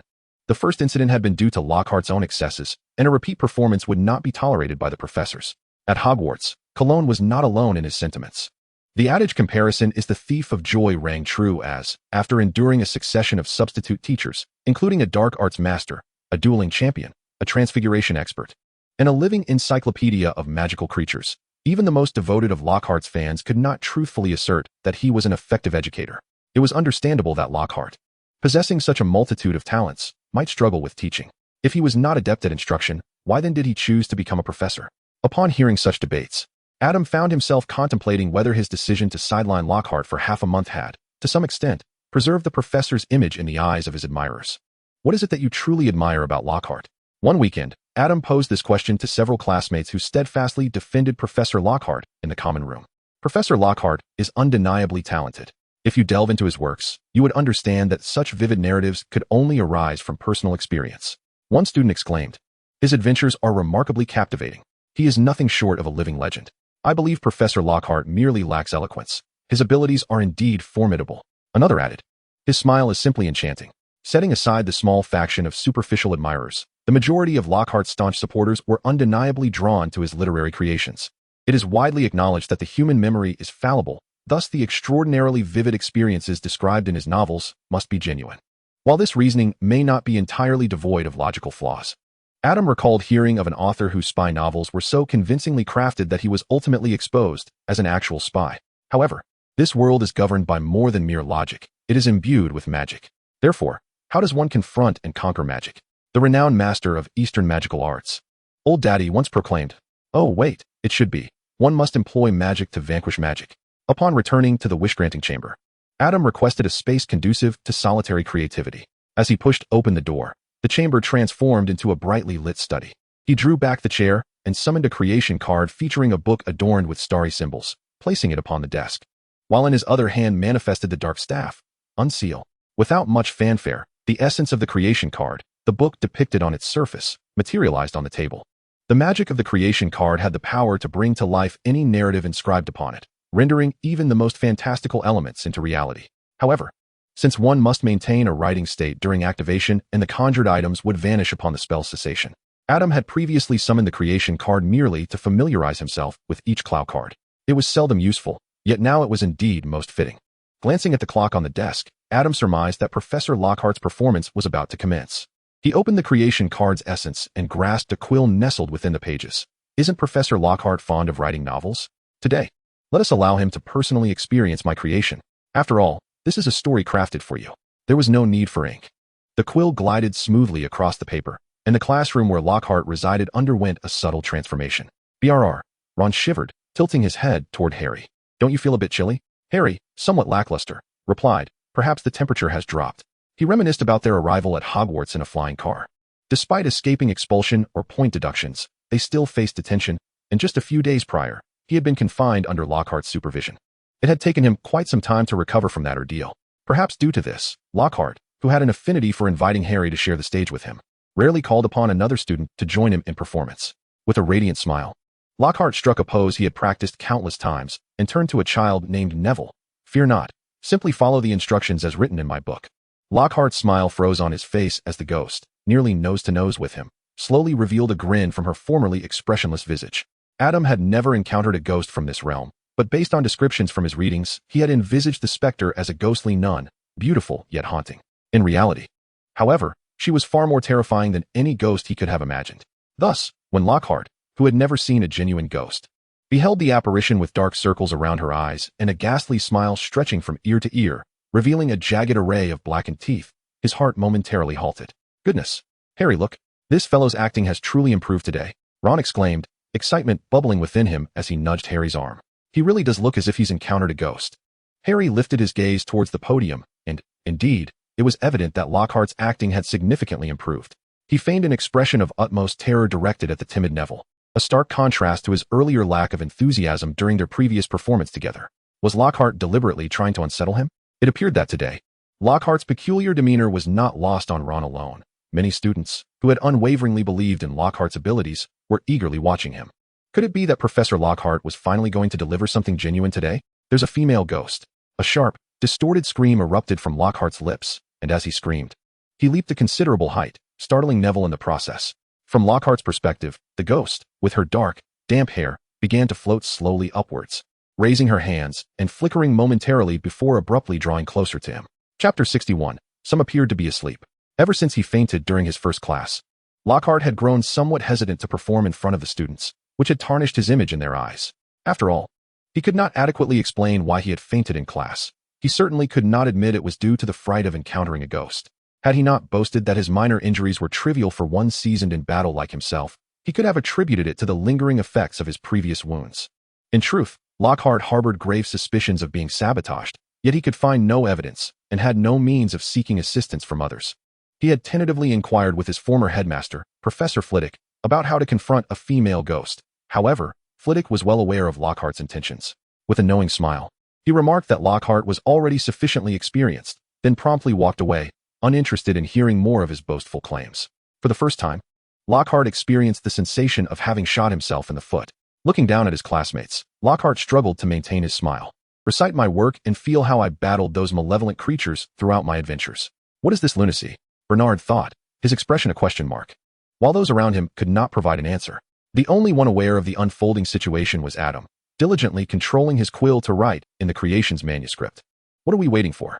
Facing the puzzled and skeptical gazes of his peers, Lockhart forced a smile and raised his hand. He casually picked up the first book from a Slytherin student's desk in the front row and flipped through its pages. Alas, Lockhart, no matter how absurd he may be, is still a professor. The students reluctantly began to turn to the page he mentioned. In that forest, beneath the moonlight, I beheld that creature. Stop. Wait a moment. Lockhart hastily raised his hand, calling for the students to cease their recitation. As they halted, the forest and moon before him vanished, allowing him to breathe a sigh of relief. The students exchanged glances, and one of Lockhart's admirers hesitantly spoke up. Yes, that's right. However, Miss Marcel, you must understand that appreciating the beauty of life is of utmost importance to you. Lockhart nodded with a semblance of seriousness. Yet, did you not just mention that we should experience how you combat those nefarious creatures during your adventures? Did I truly say that? Lockhart chuckled, intending to brush the matter aside, but his classmates, in their honesty, nodded affirmatively. Oh, well then, very well. Perhaps it was merely an illusion. But Eugene sensed that for a fleeting moment, Lockhart's smile resembled that of someone on the verge of tears. Lockhart pulled a chair behind the podium and sat down, managing a strained smile at the audience. Let us begin. He had no choice. He genuinely lacked the capability to conduct a class on defense against the dark arts, and skipping the lesson entirely was not an option. Compared to actually engaging with the monsters and demons, Lockhart believed that merely observing might not be so terrifying. Moreover, if he closed his eyes, perhaps he would render them invisible? He took a deep breath and shut his eyes. In that very forest, beneath the moonlight, I encountered the creature. The moment the students began to speak, Lockhart's eyelids twitched violently. With such a thought, many promptly silenced themselves, while others merely mouthed the words without sound, fearful that Lockhart might suddenly open his eyes. Professor Lockhart appeared to be quite engrossed in the tale. We are nearing the climax, Hannah murmured. Seated diagonally behind her, Ernie could not refrain from commenting. Why do I feel he is more likely to be asleep? Adam chuckled, unfazed by the prospect of Lockhart opening his eyes. Had he not been concerned about national decorum and fearing that the man might revel too much in his own stories, Adam would have considered allowing the werewolf to torment him in his dreams. After class, Lockhart, finally roused from his nightmarish reverie, bid farewell to his departing students with a pale smile. After a considerable pause, he tremblingly rose from the still slightly damp chair. What have you done to Lockhart this time? Adam exclaimed, slapping the table with conviction. Indeed, we believe you. Bernard nodded. My guesses may not be accurate. No matter. We shall treat it as a story, he added. Colin recalled that he still had a pouch of untouched sunflower seeds. Quickly retrieving it from his bedside and placing it on the table, prompting the five of them to each grab a handful. Amidst the crunching of seeds, Adam shared his speculations, which elicited a chorus of exclamations. So, his writings were indeed not his own experiences. Eugene, looking bewildered, furrowed his brow. Then how did he write with such vivid detail? Perhaps he heard it from others? Colin conjectured, though soon after, he lost interest in that topic. His eyes sparkling as he turned to Adam. Adam, what on earth did you show Lockhart that frightened him so? Let me see. Bernard's eyes lit up, and he turned to Adam as well. Are you all interested? Adam asked, glancing at his classmates. Colin and Bernard were clearly intrigued. Uther exhibited mild interest. And though Eugene initially felt indifferent, he reconsidered and decided to join in the experience. Very well, let us watch a horror film together before dinner. Drawing the curtains and extinguishing the lights, I invited everyone to settle onto the small sofas. Adam conjured 5 buckets of popcorn and 5 cups of cola, then summoned a notepad and retrieved a feather quill. Are we all ready? He inquired. A chorus of affirmations followed. Then let the screening of The Ring commence. Chapter 62, The Ever-Restless Halloween Feast. As the film concluded, Adam illuminated the room, turning to observe the varied expressions of the 4 individuals. Eugene and Colton wore faces etched with the marks of distress, though Eugene managed to maintain a somewhat upright posture, while Colton had nearly subsumed himself into the sofa. Bernard exhibited a blend of fear and exhilaration, likely a testament to his affinity for horror films, which Adam had effectively tapped into. However, it was Uther who surprised Adam the most. His countenance bore an expression of lingering intrigue. The curse's premise was refreshingly innovative, and the notion of a cursed videotape that promised death within 7 days surely piqued the curiosity of many. Munching on popcorn, Uther offered his commentary.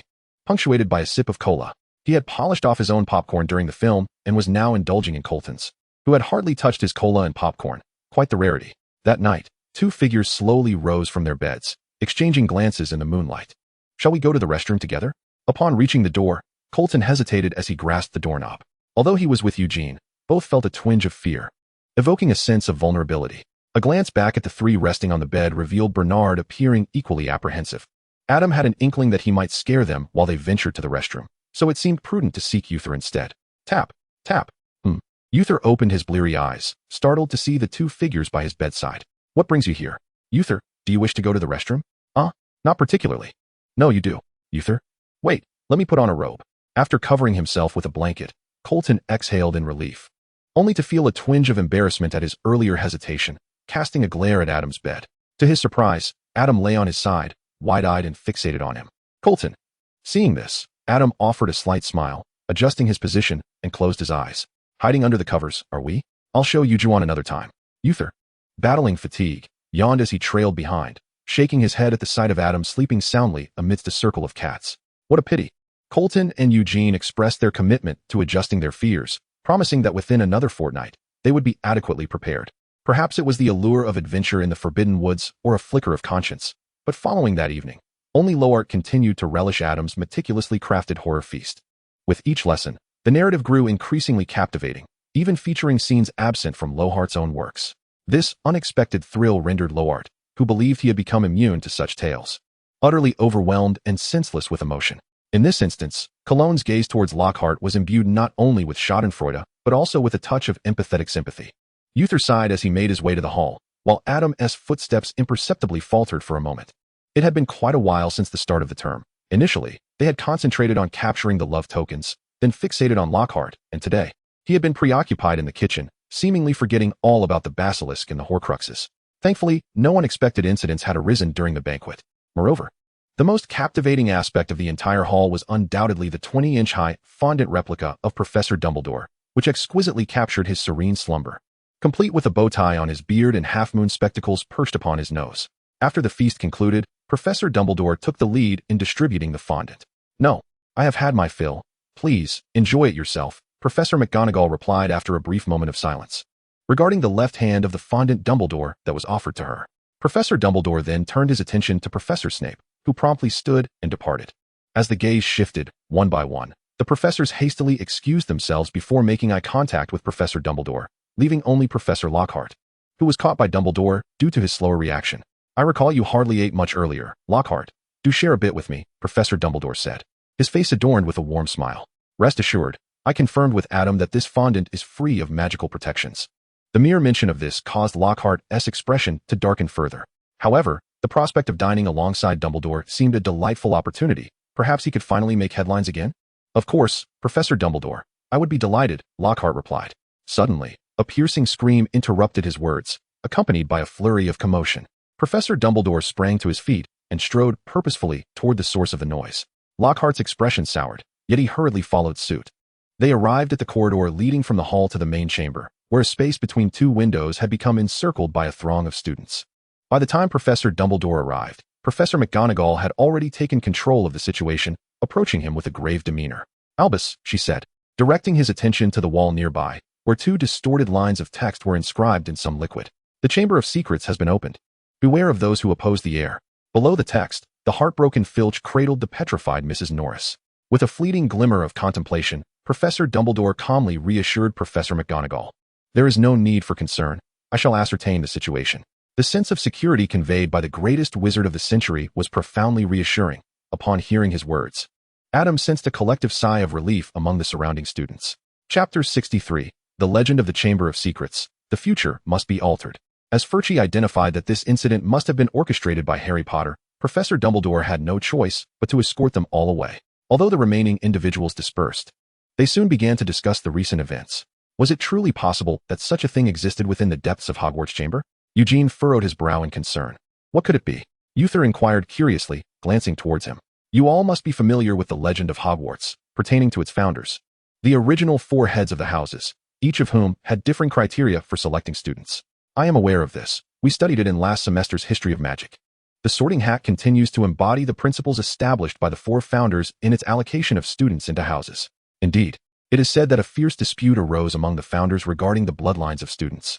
Salazar Slytherin only wished to admit pure-blood students, while the other 3 opposed this notion. Is it truly feasible to only accept pure-blood students? Uther expressed his surprise, noting that even within the Egyptian wizarding community, scarcely any families have managed to maintain pure bloodlines. The few that remain can only be described as highly selective. Perhaps the 3 founders considered this aspect as well. Eugene was not particularly well informed on the matter and could only speculate. He then continued to recount the legend of the chamber. It is said that following that argument, Salazar Slytherin left the school. Before his departure, he constructed a chamber within the castle, the entrance to which only he knew. He also prophesied that only his heir would be able to unlock it, and that this heir would unleash a ferocious beast residing within, tasked with eradicating all Muggle-born students from the school. Wow! The group turned towards the source of the exclamation, revealing Bernard, the only one among them with a purely Muggle heritage. His eyes sparkled with a familiar gleam that resonated deeply with the others. What might that ferocious beast be? It certainly piques one's curiosity. What do you intend to do? Ultimately, no one voiced this seemingly rhetorical question, instead choosing to speculate based on Bernard's comment. Lady Loris was petrified. I suspect it could be Medusa, Colin proposed reasonably. Eugene quickly countered. However, Medusa could not possibly have lived for such an extended period. According to legend, that creature should have existed for a millennium. Yet, this presupposes that the being responsible for petrifying Lady Loris is indeed the monster left behind by Slytherin. Does it not? Colin offered his perspective. Perhaps the culprit merely borrowed the name of the chamber legend. He may not even be an heir. And the creature that petrified Lady Loris is not the beast left by Slytherin. Your argument holds merit, but how could a Medusa infiltrate Hogwarts? Eugene's instincts suggested a connection between the perpetrator and the legend, yet he lacked evidence. Wasn't it just last year that a giant was able to infiltrate Hogwarts on this very day? Colin remarked, finding his own assertion somewhat absurd. Professor Dumbledore would not allow Hogwarts to be invaded repeatedly. However, he began to entertain new ideas. Perhaps what lies beneath the surface is not a monster at all, but rather a sorcerer wielding some form of dark magic. Such a state of petrification cannot be achieved through mere stone.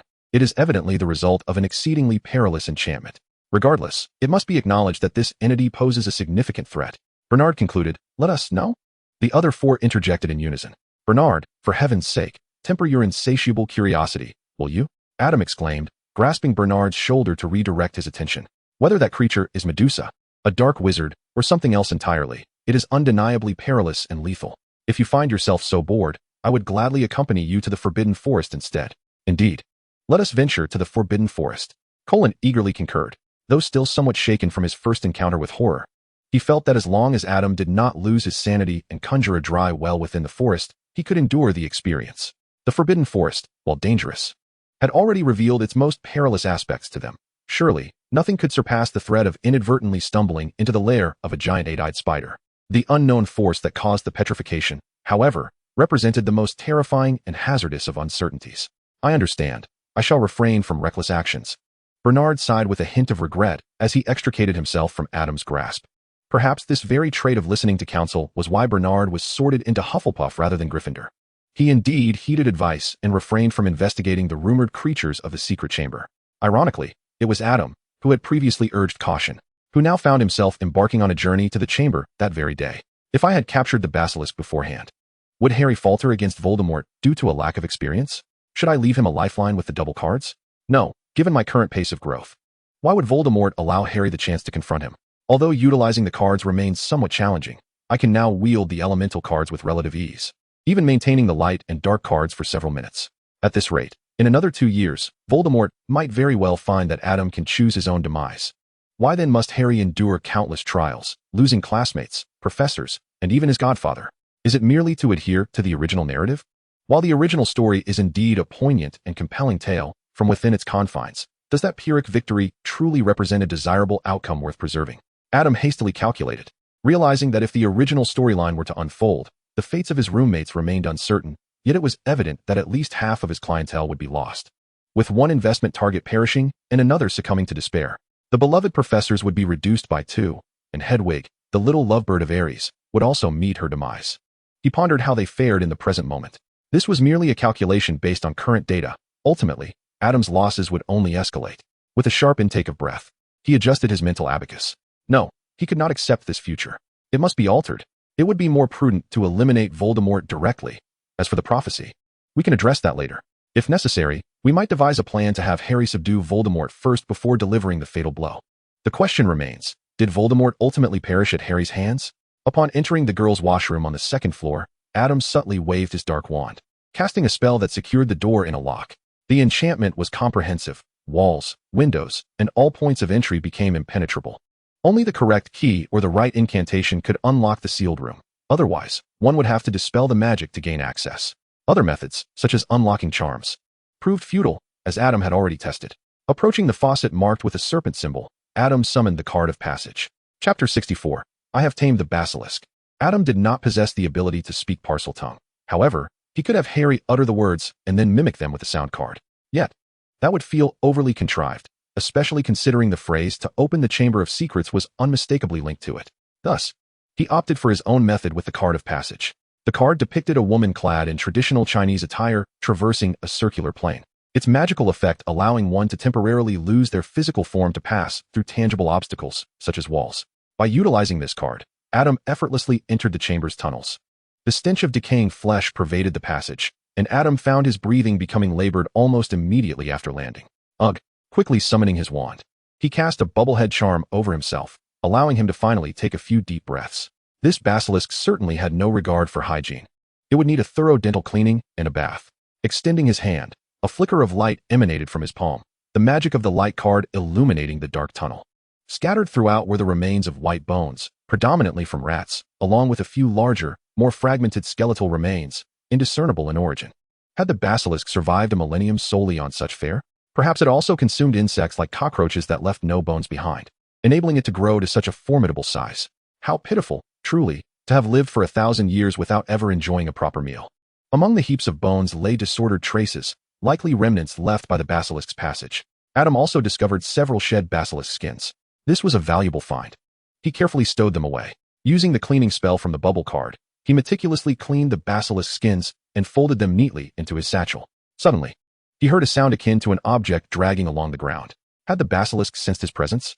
Or was Ginny, under the control of the diary, approaching? Such formidable magic at play. Locking eyes with the basilisk's amber vertical pupils and feeling the shield charm activate, Adam couldn't help but exclaim in awe. The creature, initially poised to feast upon an unsuspecting intruder, was momentarily taken aback, astonished that this small being had not succumbed to death upon making eye contact.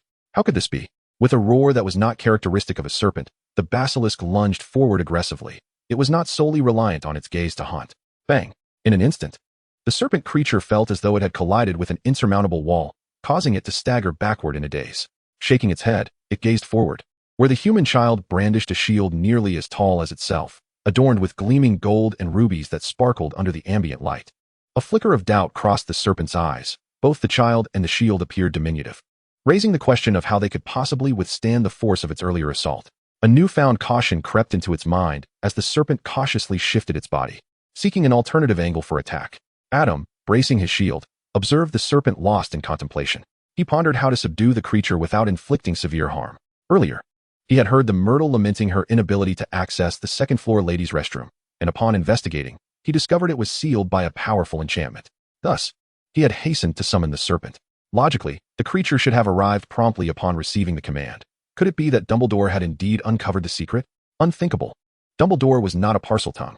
Yet, despite these thoughts, Voldemort's fragment of soul felt increasingly apprehensive. No, he must depart. The serpent was merely a useful tool, expendable if necessary. Falling into Dumbledore's hands would be a far greater loss. Resolute, Voldemort's fragment directed Ginny to utter a few words in Parseltongue before decisively turning away. The serpent found itself in a precarious situation, yet it continued to resist. Transformed into a slender form held in Adam's grasp, its strength diminished. But its ferocity remained unabated as it gnawed at Adam's fingers with venomous fangs, unable to breach the shield's defenses. Adam, feeling somewhat helpless, was convinced the serpent understood human speech and reacted to his attempts at persuasion, albeit unhelpfully. What enchantment had Salazar Slytherin bestowed upon it? Or what magical contract bound it? If subjugation proved impossible, containment would have to suffice, securing the serpent in an opaque vessel as a curious artifact, feeding it the occasional mouse. Perhaps, using dual cards, he could discover if the serpent from a parallel world would yield. Alternatively, he could test the flavor of a soup made from this serpent. Known to fear the crowing of roosters, perhaps a dragon and phoenix duel would suffice. However, just as Adam contemplated this, the serpent in his grasp suddenly ceased its struggles. What? Could the serpent read minds? That seemed implausible. Even if it could, his protective enchantments were still active. Curiously, he lifted the serpent to eye level. Noticing its resistance had evaporated, as though its strength had been drained. Upon closer inspection, he observed that the serpent's eyes had lost their luster, resembling a fish devoid of dreams. What had transpired? At this moment, the significance of mastering multiple languages became apparent. Yet, where could one possibly learn serpent speech? He recalled that Professor Dumbledore could comprehend Parseltongue. Having observed a noticeable softening in the other party's demeanor, Adam decided it was prudent to refrain from consuming the creature for the time being, choosing instead to nurture it within a jar. The diminutive basilisk had been swiftly mastered by Adam through the application of a shrinking spell, and with the magical stone serving as its power source. There was no concern that the creature would unexpectedly revert to its original size. Thus, Adam confidently placed the shrunken basilisk into a glass candy jar, meticulously wrapping it in layers of black gauze, and thoughtfully leaving 2 breathing holes in the lid. Chapter 65, 50 Methods of Preparing Soul Artifacts. With the basilisk secured, it was time to address the diary, a task considerably more straightforward than dealing with the creature. First, Adam cast a protective shield around Ginny, then instructed her, in her lucid state, to relinquish the diary. Ginny, having already been under its influence, clearly understood that the diary was no benign object. Without hesitation, she handed it over to Adam. "Can you keep this diary a secret?" Ginny asked, her face pale, likely from fear, and perhaps even due to the diary's draining of some of her vitality. "I don't want my brothers to worry, and Mrs. Longbottom. Rest assured, I shall not divulge anything to anyone," Adam replied, having established a trustworthy older brother persona through George and Fred's influence on Ginny. He offered her a smile that embodied the quintessential qualities of a Hufflepuff, while presenting her with a honey-flavored candy. "However, I do recommend that you visit Madame Pomfrey and mention that recent tales of the chamber have been keeping you awake at night." "Thank you. I will," Ginny said, accepting the candy with a sigh of relief before turning her gaze back to Adam. "What will you do with the diary? Be careful. Do not let it control you," she cautioned again before departing. Yet, Adam's ability to resist the diary's influence reassured her, allowing her to leave with a sense of ease. "Now, let's see how resilient this legendary soul artifact truly is," Adam mused, eyeing the diary with curiosity. Once again in the familiar room of requirement, he placed the diary upon the table, preparing a notebook beside it, while the quill, eager to record, stood poised above the pages. With a mere thought, the title of the experimental record materialized upon the notebook: Commencement of Tests on the Attributes of Soul Artifacts. First Experiment: Physical Resistance. Adam summoned a power card, his anticipation palpable as he gazed at the diary. The experiments revealed that most of the Clow cards were effective against soul artifacts, with some even exhibiting exceptional results. For instance, while the transformation of ordinary objects consumed slightly more magical energy, a page of the diary was indeed transmuted into a cloud cake, along with the accompanying soul energy. Ultimately, Adam refrained from consuming the cloud cake himself, opting instead to feed it to the basilisk, which appeared to accept a variety of human foods quite amiably. Throughout the experimentation, fragments of Voldemort's soul within the artifact manifested words on multiple occasions, oscillating between pleas and threats, all of which Adam chose to ignore. Until recently, perhaps having surrendered to the struggle or finding himself lacking in strength, Adam's diary had ceased to reveal any new words.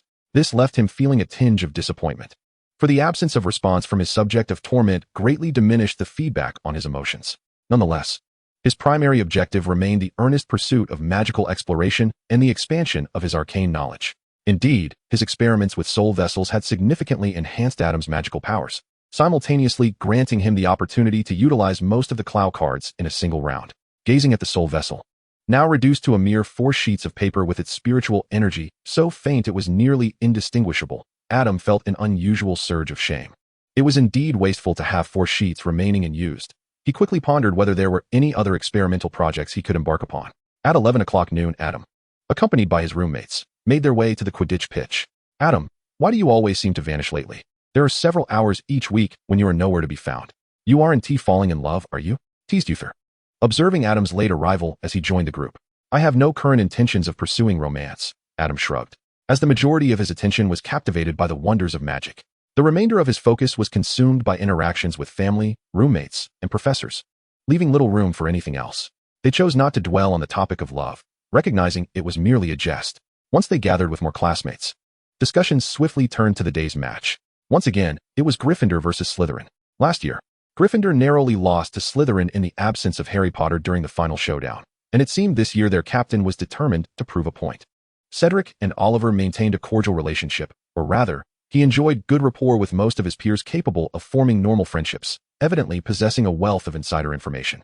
However, this year, Slytherin had welcomed Draco Malfoy into their ranks, and the elder Malfoy had spared no expense in equipping each player with a Nimbus 2001. Outcomes yet to be determined. Each player with a Nimbus 2001?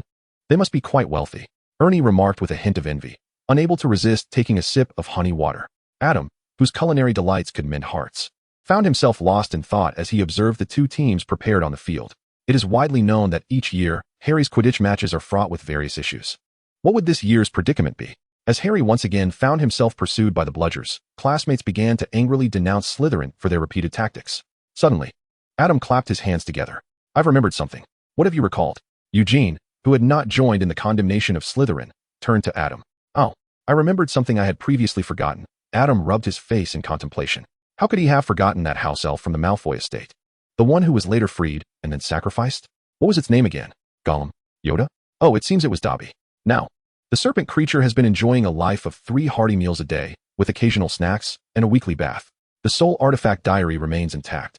Yet Dobby remains unaware of this. He still believes that the elder Malfoy intends to harm Harry Potter. At the beginning of the school year, Harry had to drive to school in a flying car, a predicament orchestrated by Dobby, who had cast a spell to seal off platform 9 3/4, causing Harry to miss his departure time. Upon reflection, it seems the magic of house elves is worthy of study as well. Adam, lost in the inertia of prolonged magical research, momentarily forgot his previous thoughts and began to ponder scholarly matters.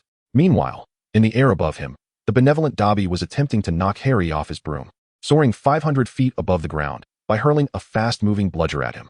Chapter 66. The greatest invention in the Wizarding World. As Adam witnessed Harry, having caught the golden snitch, plummeting to the muddy ground, a sudden realization struck him, prompting him to rush towards the crowd gathered at the scene. Was it about to happen?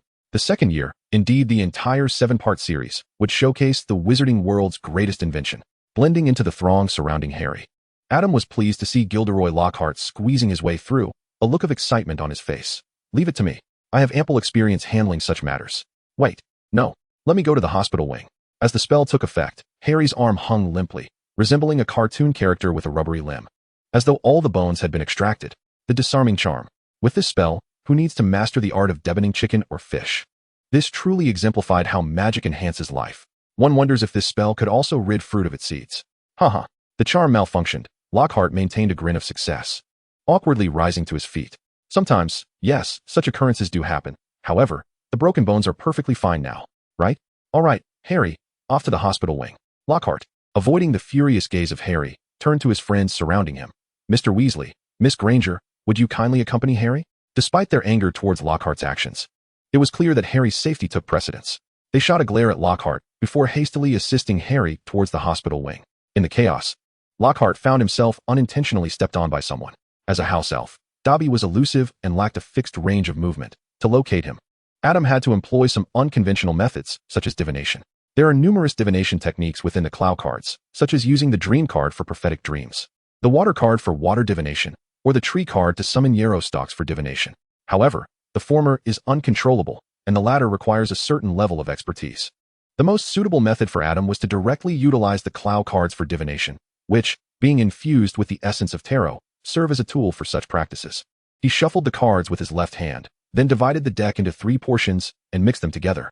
Mindful that the Clow cards must only be shuffled with the left hand, Xiao Ku and SBI sat at opposite corners of the table, elucidating the intricate process of divination to Adam.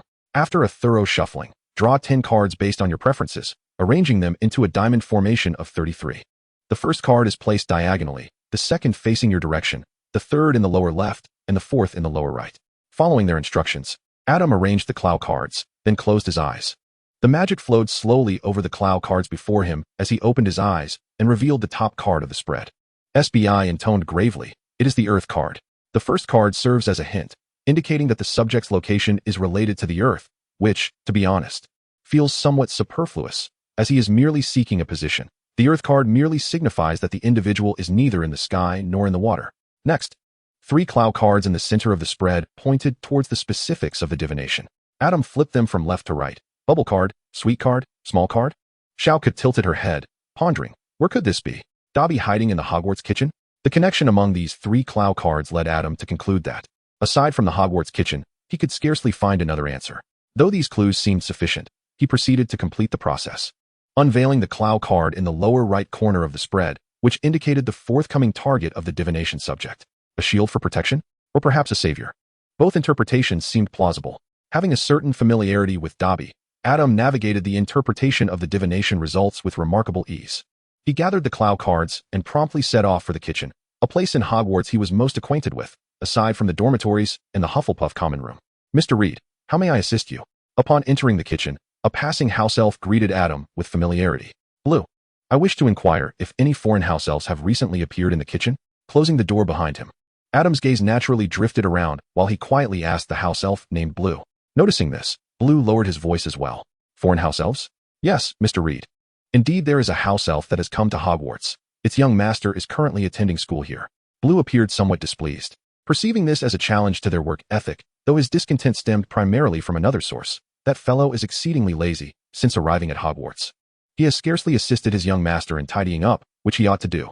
All right, Blue, I recognize that you have always been the most diligent among you. Adam interrupted Blue's grievances. Upon hearing Adam's praise, Blue proudly raised his head, allowing Adam to seize the opportunity to continue his inquiry. Where is this house elf now? At this. Adam's dark wand struck the floor with a forceful thud, enveloping the entire kitchen within a vast magical circle, as a somewhat ethereal large lock gradually vanished into the air. Mr. Reed? Blue looked at Adam, puzzled.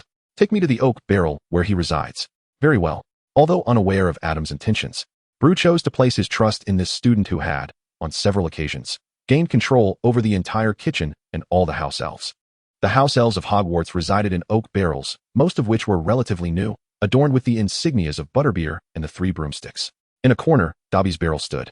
Old and weathered, the iron hoops rusted and worn. Adam approached the barrel, and a soft snoring emanated from within. It seemed that the previous enchantment on the snitch had weighed heavily upon Dobby. Such a lazy creature deserved to dwell in such a barrel. Look at him.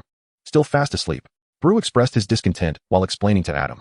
The confinement charm that enveloped the kitchen was now restricted to the barrel itself, which then floated up and drifted to Adam's side.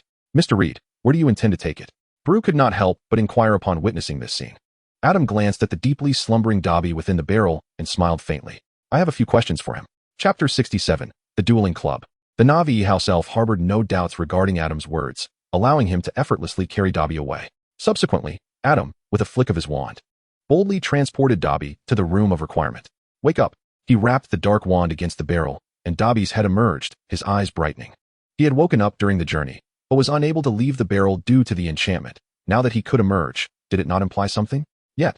The next moment, Dobby remained rooted in place. There was no need to attempt escape. The seal merely expanded from the barrel to encompass this room. After a few moments of contemplation, Dobby crawled out of the barrel and tremulously bowed to Adam. Esteemed sir, may I inquire as to why you seek Dobby? The diary has now come into my possession. Adam stated plainly, producing the diary, which had only 4 pages remaining. Upon seeing it, Dobby's bulbous eyes widened even further. So, you no longer need to protect Harry Potter. As Adam spoke, his emotions were somewhat conflicted. After all, Dobby's protection had thus far yielded counterproductive results. Oh my! Harry Potter has been saved, Dobby exclaimed, bouncing in excitement before suddenly bursting into tears. Dobby need no longer defy his master. Bad Dobby. Dobby is an incompetent house elf. In his distress, Dobby began to bang his head against the floor. Adam was taken aback, realizing that Dobby's liberation was indeed a rather convoluted matter. Given the current circumstances, it was likely that the elder Malfoy would not return to Hogwarts, which meant Dobby would continue to work unpaid for the Malfoy family. However, this did not appear to be a significant concern, as Adam had never contemplated liberating the oppressed people across the globe, let alone house elves. As for Dobby, he harbored no particular thoughts. Dobby is indeed courageous, having sacrificed himself to protect Harry. However, to be frank, Adam does not hold him in high regard. Dobby's fervent devotion to Harry stems solely from the tale of the boy who lived. To betray his loyal master for the sake of a fictional character strikes Adam as somewhat absurd. It is undeniable that later, Dobby and Harry forged a profound friendship. Yet initially, Dobby resembled an overzealous fan determined to safeguard his beloved idol. Once Dobby regained his composure, Adam advised him to seek out Harry and clarify the previous misunderstandings before allowing him to depart. If Harry deems it necessary, he might consider finding ways to liberate Dobby himself.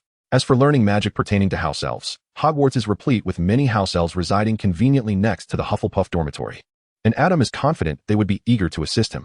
Adam dedicated a fortnight to thoroughly studying the bone removal spell he had inadvertently discovered through Lockhart, transforming it into a version compatible with magical arrays. This spell shares certain similarities with card vanishing, albeit with a more targeted approach. Under the enticing allure of culinary delights, Adam's research progressed at an unprecedented pace. This enchantment can no longer merely be referred to as the bone removal spell. It possesses the capability to eliminate bones, scales, shrimp veins, shells, fruit pits, decayed leaves, and any solid matter within liquids that the caster deems impurities. Indeed, the spell's effects are rather subjective. For instance, one could choose to regard soft bones as non-impurities, thus allowing them to remain intact. The same principle applies to fish heads and tails, ensuring that the fish does not appear grotesque post-boning, which could detract from its appeal. Regarding this spell, Uther exclaimed it was extraordinary, while Colin could only shout in delight. Bernard, driven by enthusiasm, hurriedly fetched a plate of roasted chicken legs from the kitchen. Give it a try? Adam waved his hand over the chicken leg, and all the bones vanished, leaving only the cartilage of the head and tail. Adam, with this magic, you could even secure your place in history. Colin exclaimed excitedly while gnawing on the chicken leg. Braised carp, Eugene chimed in enthusiastically. Though he adored this cooking method, the vibrant red color often hindered his ability to pick out bones. Previously, he could only sample braised ribbon fish, but now, the culinary possibilities were limitless. Adam, lost in thought, contemplated what new dishes to create next. Just as Hufflepuff was about to revel in a wave of celebration, Lockhart re-emerged to cause mischief once more. Even more astonishing to Adam was the fact that Professor Dumbledore had actually consented to this. The notion that the old headmaster was unaware of Hogwarts' current safety was incredulous. He wouldn't believe it even if Harry were to perish. The headmaster's control over the entire castle is formidable. Portraits, ghosts, and even house elves serve as his eyes and ears, not to mention the various protective enchantments that may exist. So why would Professor Dumbledore permit Lockhart to wreak havoc here? With these questions lingering in his mind, Adam followed the crowd to the so-called dueling club. The so-called duel club was merely a rearrangement of the auditorium. The long tables that once belonged to the four houses had been removed, and a flamboyant duel stage had been erected in the center, exuding an air of formality, yet resembling a theatrical platform amidst a plethora of floral decorations. At this highly anticipated moment, Gilderoy Lockhart ascended the stage. Striding joyfully to the center, Lockhart waved his hand for silence and proclaimed loudly, "Come closer, come closer. Can everyone see me? Can you all hear my voice?" "Ah, splendid." Lockhart's face bore that characteristic smile as he continued. "Professor Dumbledore has graciously permitted me to establish this modest duel club, intended to thoroughly train you all in self-defense, employing techniques I have utilized countless times. For further details, do refer to my published works." Having seamlessly advertised his own publications, Lockhart gestured towards Professor Snape, who stood beside him. "Allow me to introduce my assistant, Professor Snape. I have invited him to join me in guiding you. Moreover, he has recommended a little assistant, though he has intriguingly withheld further information. Quite the delightful surprise. Wouldn't you agree?" Upon hearing Lockhart's words, Adam suddenly felt an ominous premonition, particularly as Professor Snape's expression seemed to soften slightly, and he cast a glance in Adam's direction. "Thank you all for your encouragement. Now, shall we invite that little assistant to join us?" Lockhart winked conspiratorially at Professor Snape, feigning a close camaraderie. Snape's face momentarily tightened before revealing a rather grim smile. "Adam Reed, me," Adam exclaimed, taken aback. While Adam was momentarily stunned, Snape turned to him again, commanding, "Come forward. Do not be shy. Relax a bit. Adam, where are you?" Lockhart remained blissfully unaware of any potential scheming, having never suspected the students, as he believed that a student could hardly possess formidable abilities. Thus, when Snape expressed a desire for a student to substitute for him in a demonstration, Lockhart readily agreed, finding the notion of sparring with a student far more manageable than with a professor. Under the gaze of the audience, Adam quietly approached the duel stage. Glancing at Professor Snape, "Relax," Snape instructed, maintaining his stoic demeanor as he lightly patted Adam's shoulder, his voice barely a whisper. "Use the spell I taught you." "You know which one?" Adam's mouth twitched. "You taught me 2 spells, the Bat Bogey Hex and the Disarming Charm. The distinction between these spells is rather significant. Could you clarify which one to use?" He realized that due to the casual nature of class attendance and the somewhat tumultuous learning experience, he struggled to associate names with faces, only recognizing Adam now that he stood on stage. However, it was not long before Lockhart adjusted his mindset. Although the previous experience was painful, it was, after all, a prearranged spell and did not necessarily reflect the student's true abilities. Seizing the opportunity, he beckoned to Adam with a smile, reassuring him, "Come here, child. I mean you no harm. Simply relax and follow the procedure." Professor Snape patted Adam on the shoulder before stepping down, leaving Adam and Lockhart on the dueling platform. "First, Mr. Lockhart and I took our positions at opposite ends of the platform, and then we bowed. Yes, indeed. After bowing, Lockhart twirled his wand in his hand, leisurely preparing to speak. Disarm. Hang upside down. A gasp of awe rippled through the students as Adam looked at Lockhart, suspended in the air, with an innocent expression. Professor, isn't it customary to strike after bowing? Lockhart's face turned crimson, perhaps from the rush of blood to his head, and after a brief silence, he replied, Ah, yes. I am certainly aware of that. I merely wish to demonstrate that your intent is far too apparent. In a true duel, I would never fall for such a trivial trick. Adam nodded, glancing at Professor Snape, who had just made a disapproving sound amid the chaos. He wondered if perhaps utilizing the spell Blood Spear was a bit excessive. What if it frightened the other students? He preferred the scripted murder mystery he had prepared for Lockhart, bloodless and clever. Lockhart struggled momentarily in the air before regaling everyone with tales of his past duels against dark wizards and his victory over a former champion, intermittently casting spells like Spell Stop or others that Adam had never heard of. Eventually, as Lockhart began to appear increasingly faint, he offered Adam an awkward smile. Mr. Reed, I would like to test how well you've learned the counterspell for this incantation. I certainly know this spell. I have encountered this little trick several times during my travels. I have yet to learn the counterspell. Professor, Adam interjected, his expression radiating the innocent charm characteristic of a young badger. Perhaps it would be best if you came down yourself. Lockhart's complexion deepened to an even more vivid shade of red, bordering on purple. Ah yes, I shall descend right away. Like a fish caught on a hook, Lockhart flailed momentarily in the air before turning to his classmates with a feeble smile. It seems my wand is malfunctioning. Could someone please contact Madame Pomfrey? Amid the astonished gazes of his peers, Lockhart tilted his head and fainted, foam bubbling from his lips. Oh no, quick, someone save him. Silence. Professor Snape stepped onto the platform, waving his wand, and with a thud, Lockhart fell to the ground. Adam thought he heard a sound reminiscent of a bone breaking, hoping the dueling platform remained intact. A glance at Lockhart revealed Snape appeared to be in good spirits as he scanned the students below, elongating his voice. No. Wait, I am fine.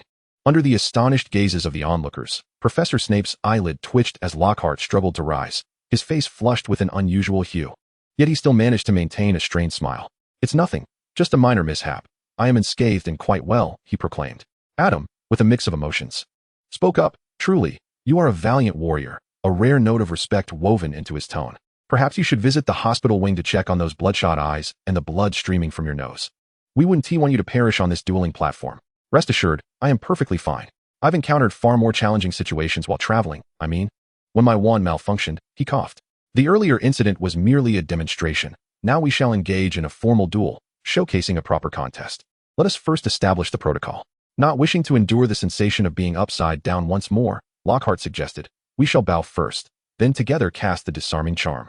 You are familiar with it, I trust? Upon seeing Adam nod, he sighed with relief. To avoid being struck by any peculiar spells, he had thought of the solution of using the same charm.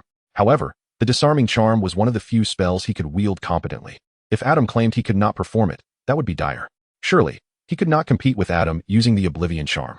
Once again bowing to each other on the dueling platform, Lockhart's heart swelled with confidence. He admitted that he had underestimated his opponent. The peculiar little spells had some merit. Yet, upon serious reflection, he reasoned that a mere student tutored by a potions professor could hardly surpass him. Expelliarmus. A flash of red light swept across the center of the dueling stage, sending Lockhart crashing into the wall behind him. His eyes widened in disbelief, lips quivering as he clung to the wall for at least 3 seconds before slowly sliding down to the ground, collapsing in a position resembling a bow of submission. Lockhart's wand spiraled through the air and landed in Adam's hand, at which point Adam suddenly recalled something and added, Expelliarmus. The students exclaimed, awesome. So cool. Bernard's eyes sparkled as he was the first to break into applause. A crisp series of 3 claps echoed, and Professor Snape approached the center of the dueling platform. What an exhilarating duel. Regrettably, it appears that your Professor Lockhart has once again sustained a serious injury. He emphasized the word again, casting a sidelong glance at Lockhart as if to ascertain that he would not suddenly rise once more. As for the dueling club, Snape's gaze momentarily swept over Harry. Pausing briefly before seamlessly continuing, the students were instantly exhilarated. Despite Lockhart's lackluster performance, Adam's display was impressive. Who would empathize with the side that faltered? Furthermore, many of them were experiencing the thrill of casting spells on another for the very first time. Upon witnessing the exhilaration of his classmates, Professor Snape revealed a smile that brought an immediate calm to the room. He then waved his wand towards Professor Lockhart, declaring, Zombie float. With that, Professor Snape departed the hall, carrying the unconscious Lockhart with him. Moments later, the hall erupted with excitement. My goodness, Adam, That was incredibly cool, exclaimed one student. What spell did you use earlier? It wasn't covered in class. That was taught to me by Professor Snape. It appears to be his own invention, Adam replied. Looking at Cologne. His own invention? How astonishing. Cologne exclaimed, eyes wide with wonder. Is that the weapon that can incapacitate someone like that? How did you manage it? Usher, intrigued by the spell, asked about the weapon. Adam smiled slightly, responding, it's merely a matter of practice. It's the disarming charm. He enhanced it. The charm emits an attack resembling a laser, which resembles many spells used by wizards. I researched it and discovered it remarkably complements most spells, such as the disarming charm I just used. Did you think it was just magical damage? In truth, this spell also carries a physical impact. I can't believe you've mastered silent spells at such an early stage. That's truly impressive, Cedric remarked with admiration. Well, mastering silent spells also depends on talent. Adam scratched his head, not perceiving his ability to cast silently as particularly extraordinary. In the wizarding world, silent spells are merely a more advanced casting technique that many wizards possess, including Professors McGonagall and Snape, although they are seldom employed, often used merely for convenience. Like drawing curtains, wizards capable of wandless magic are the true masters. The wand acts as a stabilizer for magical energy. Aside from those in impoverished regions of Africa who have developed a low level of wandless magic due to necessity, anyone capable of wandless magic in this world is truly exceptional, including the esteemed Professor Dumbledore. Next, we will be pairing off for duels. Who do you plan to team up with? Didn't Professor Snape say he would assign the groups? Professor Snape likely won't have the time to assign each pair. It's probable he won't object if we choose our own partners. True. But considering a duel with Adam feels a tad perilous, Cologne thoughtfully analyzed. Then I shall team up with Adam. Bernard volunteered, then turned to Adam. But just make sure you don't send me flying, alright? Don't worry, I'll be your sparring partner. While the two conversed, Usher selected Cedric as his partner. And Ernie chose Hannah. I'll team up with Eugene then, Cologne said, tapping Eugene on the shoulder. Hey, Eugene, have you grown taller in the past few months? Have I? Isn't it normal for us to still be growing at this age? That makes sense, Cologne nodded, contemplating the dietary differences between himself and Eugene. Could eating more fish contribute to height growth? Shouldn't he indulge in more fish, considering Adam has already devised a spell to remove fish bones? Indeed, he ought to consume more fish. Upon encountering Lockhart once more, Adam couldn't help but gasp in astonishment. What does it mean to possess a resilient body yet a frail spirit? What does it mean to be indomitable? What does it mean to be dedicated and diligent? Those young stars, who would make headlines for merely catching a cold in their past lives, ought to take heed. Truly, I am moved to tears. Cough cough. Madame Pomfrey mentioned that I merely sustained some minor injuries. It seems that my years of adventurous exploits have indeed endowed me with a robust constitution. Cough cough. The pain radiating through my body while I coughed nearly caused Lockhart to lose his smile. Seeing Adam poised to ascend the dueling platform once more, he quickly interjected. I shall refrain from further demonstrations.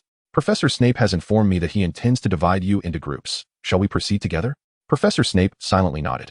First making his way towards Gryffindor, extracting Harry and pairing him with Draco, forming a group. It was Lockhart who organized the grouping, and upon noticing Adam's reluctance to approach, he hastily agreed and swiftly distanced himself from their vicinity. Once the groups were established, Lockhart, despite his ailing condition, ascended the dueling platform and addressed the students. What are you waiting for? You may begin. No sooner had he spoken than the hall erupted with a cacophony of incantations. Professor Snape immediately furrowed his brow, commanding, stop. His authoritative tone revealed the respect he commanded, as the chanting abruptly ceased, leaving only a few pained cries to resonate starkly. I genuinely question whether you bring your intellect to your charms classes, or if you neglect to remember where you placed your brains before arriving. Perhaps filling your empty heads with flobberworm instead? Professor Snape, gritting his teeth, attended to the injured students, victims of their own or their teammates' spellcasting errors, before sending them to the hospital wing. Upon his return, the somber Professor Snape summoned Harry and Draco to the dueling platform to demonstrate for the class. But I cannot disarm you, protested Harry, his face a mask of reluctance. It is acceptable, Mr. Potter, replied Snape, a glimmer of satisfaction breaking through his usually grim demeanor. Seemingly reveling in Harry's predicament. You may employ any spell within your repertoire. Chapter 70, Parseltongue. Any spell he knows? Does the levitation charm count? Hearing Professor Snape's words, Harry felt a wave of despair wash over him, but Snape remained unfazed, leading them to the dueling platform and waving his cloak aside. You may bow to each other. With a malicious grin, Draco bowed to Harry and immediately unleashed a curse. Serpensortia? A black serpent emerged from the smoke, slithering towards Harry. He stood frozen in place, locked in a tense gaze with the snake. This appeared to be some sort of summoning spell, but what purpose does summoning a snake serve? Uther tilted his head, stroking his chin, discerning that it was indeed a real serpent. Yet, even a serpent that has been trained remains merely a serpent. The icy grip of enchantment swiftly immobilizes it, reducing it to stone with the simplest of spells. Such incantations may only intimidate the novice wizards who have scarcely mastered a handful of charms. However, training a snake to refrain from attacking its conjurer requires considerable effort, and it is impossible to condition it to precisely target its adversary, rendering its practical effectiveness rather dubious.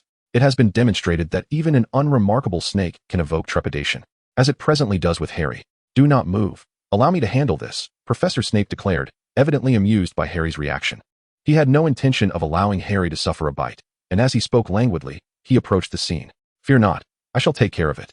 Gilderoy Lockhart seized this opportunity to shine, unwilling to cede the stage to Professor Snape. Despite his evident inability to best a student, it was inconceivable that he could be outperformed by a mere serpent, was it not? To his credit, Lockhart did manage to cast a spell, albeit one of feeble potency. The struck serpent rolled several times upon the dueling platform before rising in a furious state and slithering menacingly towards Lockhart himself. Feeling a twinge of embarrassment, Lockhart swallowed hard and retreated hastily. "All right, I stand corrected. This spell can indeed be utilized against some inept adult wizards," he lamented, covering his face with his hands. Faced with the gaze of a seemingly venomous serpent, Lockhart's bravado dissipated, and he ceased his antics, brandishing his wand and uttering the incantation, Serpensortia. The serpent, struck by a beam of red light, flailed on the ground for a moment before rising once more. "What manner of creature is this?" Lockhart exclaimed in astonishment, while Draco quietly interjected, "It is merely an ordinary snake, Professor. Did you intend to disarm it of its fangs with that spell?" Lockhart, incensed by Draco's condescending tone, fumed momentarily before hastily declaring, "It appears my wand has yet to recover. Perhaps it is best to return the stage to Mr. Potter." With that, he hurriedly exited the dueling platform. As he descended the steps, Lockhart stumbled over an unseen obstacle, tumbling headfirst to the ground. "Well then, Mr. Potter, what do you intend to do now?" Professor Snape narrowed his eyes, observing Harry, who was once again under the serpent's scrutiny. Harry felt an unsettling sensation that Snape's demeanor had soured considerably. With no one left to rescue him, he watched as the serpent drew ever closer, suddenly inspired to part his lips and hisses. The smile that had graced Professor Snape's lips vanished in an instant as he fixed his gaze upon Harry. In the next moment, he drew his wand and transformed the serpent into a wisp of smoke. With a flick of his wrist, Snape levitated Lockhart, who lay groaning between the dueling platform and the floor of the hall, as he addressed the still-stunned young wizards. Lockhart, who had been sprawled on the steps, seemed to make an effort to assert that he did not require a visit to the infirmary. At that moment, Snape's wand inadvertently twitched, causing Lockhart to execute an astonishing 1,080-degree roll in midair, abruptly silencing him. Having resolved the situation with Lockhart, the students remained reluctant to disperse. Their discussions still centered around Harry's recent actions. Professor Snape narrowed his eyes and remarked, "Did you all witness that? Harry was conversing with a snake. What is wrong with speaking to a snake?" Bernard interjected, pointing toward Adam. "Adam talks to his cat every day." Adam meowed in response. "Meow? That's different." Before Colin could argue that Adam was merely amusing his cat, he reconsidered, realizing that those two cats indeed seemed to comprehend more than one might expect. The ability to converse with serpents is quite unique and rare in the wizarding world. It is known as parseltongue. Eugene took the opportunity to elucidate for Bernard, explaining that not only could one communicate with snakes, but parseltongue also allows an individual to command them to a certain extent. However, the crux of the matter lies in the fact that Slytherin was a parselmouth, and this ability can be hereditary. Thus, it follows that the heir of Slytherin must also be a parselmouth, correct? "Indeed," Bernard replied, a look of realization dawning upon him, soon followed by contemplation. The boy who survived, the legendary savior. Could he be the heir who opened the Chamber of Secrets? For Bernard, who had perused countless case files handled by his parents since childhood, it was not beyond the realm of possibility that someone perceived as virtuous could harbor a much darker truth. Just then, a pang of hunger struck him after an eventful day. "What shall we have for a midnight snack?" Upon hearing Adam's query, Bernard momentarily cast aside his thoughts. "Why not enjoy those tiger skin chicken feet we made last time?" Without further mention of Adam's sudden shift to discuss late-night snacks, the news of Harry being a parselmouth swiftly spread throughout the campus, even overshadowing Lockhart's embarrassing blunders from the previous night. However, by midday the following day, the situation took an unexpected turn. While Adam was having lunch in the Great Hall, Ernie curiously approached from behind. "Adam, who is the heir of the Chamber of Secrets?" "Huh?" Adam raised his head in confusion. "The heir of the chamber? How would I know?" "Oh, come on, don't play coy. Harry said you already dealt with the monster from the chamber. You must know who the heir is, right?" Ernie whispered earnestly. "Just tell me in secret. I promise I won't tell anyone." "Harry? How did he find out?" Adam quickly pieced together the situation, glancing at the small wizards around him who were eagerly eavesdropping. and felt a twitch of annoyance. I don't believe you. Why do you all trust what Harry says? Adam attempted to reason with them. Well, he seemed quite sincere to me. Ernie scratched his head. Are you saying he was lying? It was a delicate matter. If Harry had merely showcased his ability to speak Parseltongue and was mistakenly thought to be the heir, it had nothing to do with Adam. However, asserting that Harry was lying would imply Adam was slandering him. Reluctantly, Adam finally spoke. All right, the heir of the chamber is Mr. Riddle. I hope you don't mind joining me for lunch. Professor Dumbledore suddenly appeared from nowhere, smiling warmly at Adam as he spoke. Chapter 71. A Conversation in the Headmaster's Office. Certainly, Professor Dumbledore. Adam was taken away by Professor Dumbledore, leaving the curious young wizards around him to disperse in disappointment. So, has Adam truly dealt with the monster in the Chamber of Secrets? Cologne wore an expression of 3 parts bewilderment, 3 parts skepticism, and 4 parts enjoyment. Still munching on his cornflakes. It seems likely, if Harry Potter were lying, Adam would have spoken up just now. Moreover, if it were untrue, Professor Dumbledore would not have come in the first place. Adam has ventured into the chamber on his own. Bernard looked on with regret. I fear that may not be a tale worth sharing. Reflecting on the accounts of chambers within pyramids, Uther squinted, glancing around. Adam followed Professor Dumbledore to the headmaster's office, where Professor McGonagall, Professor Snape, and Professor Sprout were present. Why was Professor Flitwick not invited to join? Adam also spotted Harry, who was looking down, unable to meet his gaze. Adam, is everything Harry said true? Professor Sprout hurried over to Adam, grasping his hands and inspecting him closely. I apologize, Adam. I had no idea this would cause you such trouble. Harry's voice, initially soft, had dwindled even further as he spoke. In his eagerness to prove his innocence, he had blurted out his thoughts, only realizing the ramifications of his words when everyone sought Adam for confirmation. Adam, not having heard Harry's words, sought to reassure the anxious headmaster before him. Professor Sprout, it is indeed true, but that matter has already been resolved. Oh, yes, our Mr. Reed managed to vanquish the monster in the chamber, and last night, he even triumphed over a professor. What could possibly instill fear in him now? Professor Snape's voice emerged, prompting Adam to suppress a retort. That defeat of a professor last night was a task you assigned to me, Professor. Severus, do not speak so. Professor McGonagall, who had been standing by Harry, now approached Adam. Adam, I do not wish to imply that you are lying, but what exactly was the monster you dealt with? I mean, perhaps it was some other magical creature that you mistook it for. It was a basilisk, Professor. A basilisk, also known as the King of Serpents. Its venom can kill a person in an instant, and a mere gaze from a basilisk can be fatal. Unlike young Potter, who lacked understanding of Adam's character. Even if this tale sounded as outlandish as Merlin's resurrection, Adam would not speak frivolously. But if it were a basilisk, why did the previous cat merely petrify? Oh, it seems Madame Loris saw the basilisk's reflection in the knight's armor, which is why she was only petrified. Upon entering the headmaster's office, Professor Dumbledore, whose presence had diminished, suddenly enlightened everyone, unraveling their confusion. Only Harry remained in a state of utter perplexity. Yet, a basilisk has not been seen in Britain for over 4 centuries. Professor Sprout expressed, still puzzled. The serpent creature has been slumbering within the chamber. It is indeed not a recent emergence, having existed for a millennium. Adam elaborated. However, how did you accomplish this? And how did you ascertain that it was the serpent creature? Moreover, why did you not confide in us and instead confront such a terrifying entity alone? Adam extended his hand, summoning the wand of darkness amidst the astonished gazes of all present in the headmaster's office. To begin with, my achievement lies within this. A magical artifact passed down through my ancestors. A flicker of doubt crossed Professor Dumbledore's eyes. How was he unaware of such a magical object belonging to Nicolaim? However, as Adam elucidated, Dumbledore's skepticism dissipated, realizing it was an heirloom from the eastern lands. While he did not conceal the existence of the Clow cards, he also refrained from providing a detailed account of them. After using the ancestral magical artifact as a shield of combat prowess, Adam continued, as for how I discovered this. Esteemed professors, are you familiar with the tale of the Weeping Peach Blossom? A glimmer of recognition flashed in Professor Dumbledore's eyes. The Weeping Peach Blossom had once been one of his students. Adam recounted how he had heard from classmates that the chamber had previously been opened, along with the story of the Weeping Peach Blossom and the discovery of spider carcasses within the castle, all of which coalesced into a conjecture that the monster within the chamber was indeed the serpent creature. How did you arrive at that conclusion? Harry murmured, wide-eyed. The professors were aware of the serpent creature's characteristics, yet Harry was not, rendering him incapable of comprehending how these conditions led to such a deduction. Ignoring Harry's query, Adam pressed on. Ultimately, the reason I did not inform the professors is, as I mentioned earlier, it was merely conjecture on my part, compounded by my confidence in my ability to confront the serpent creature alone.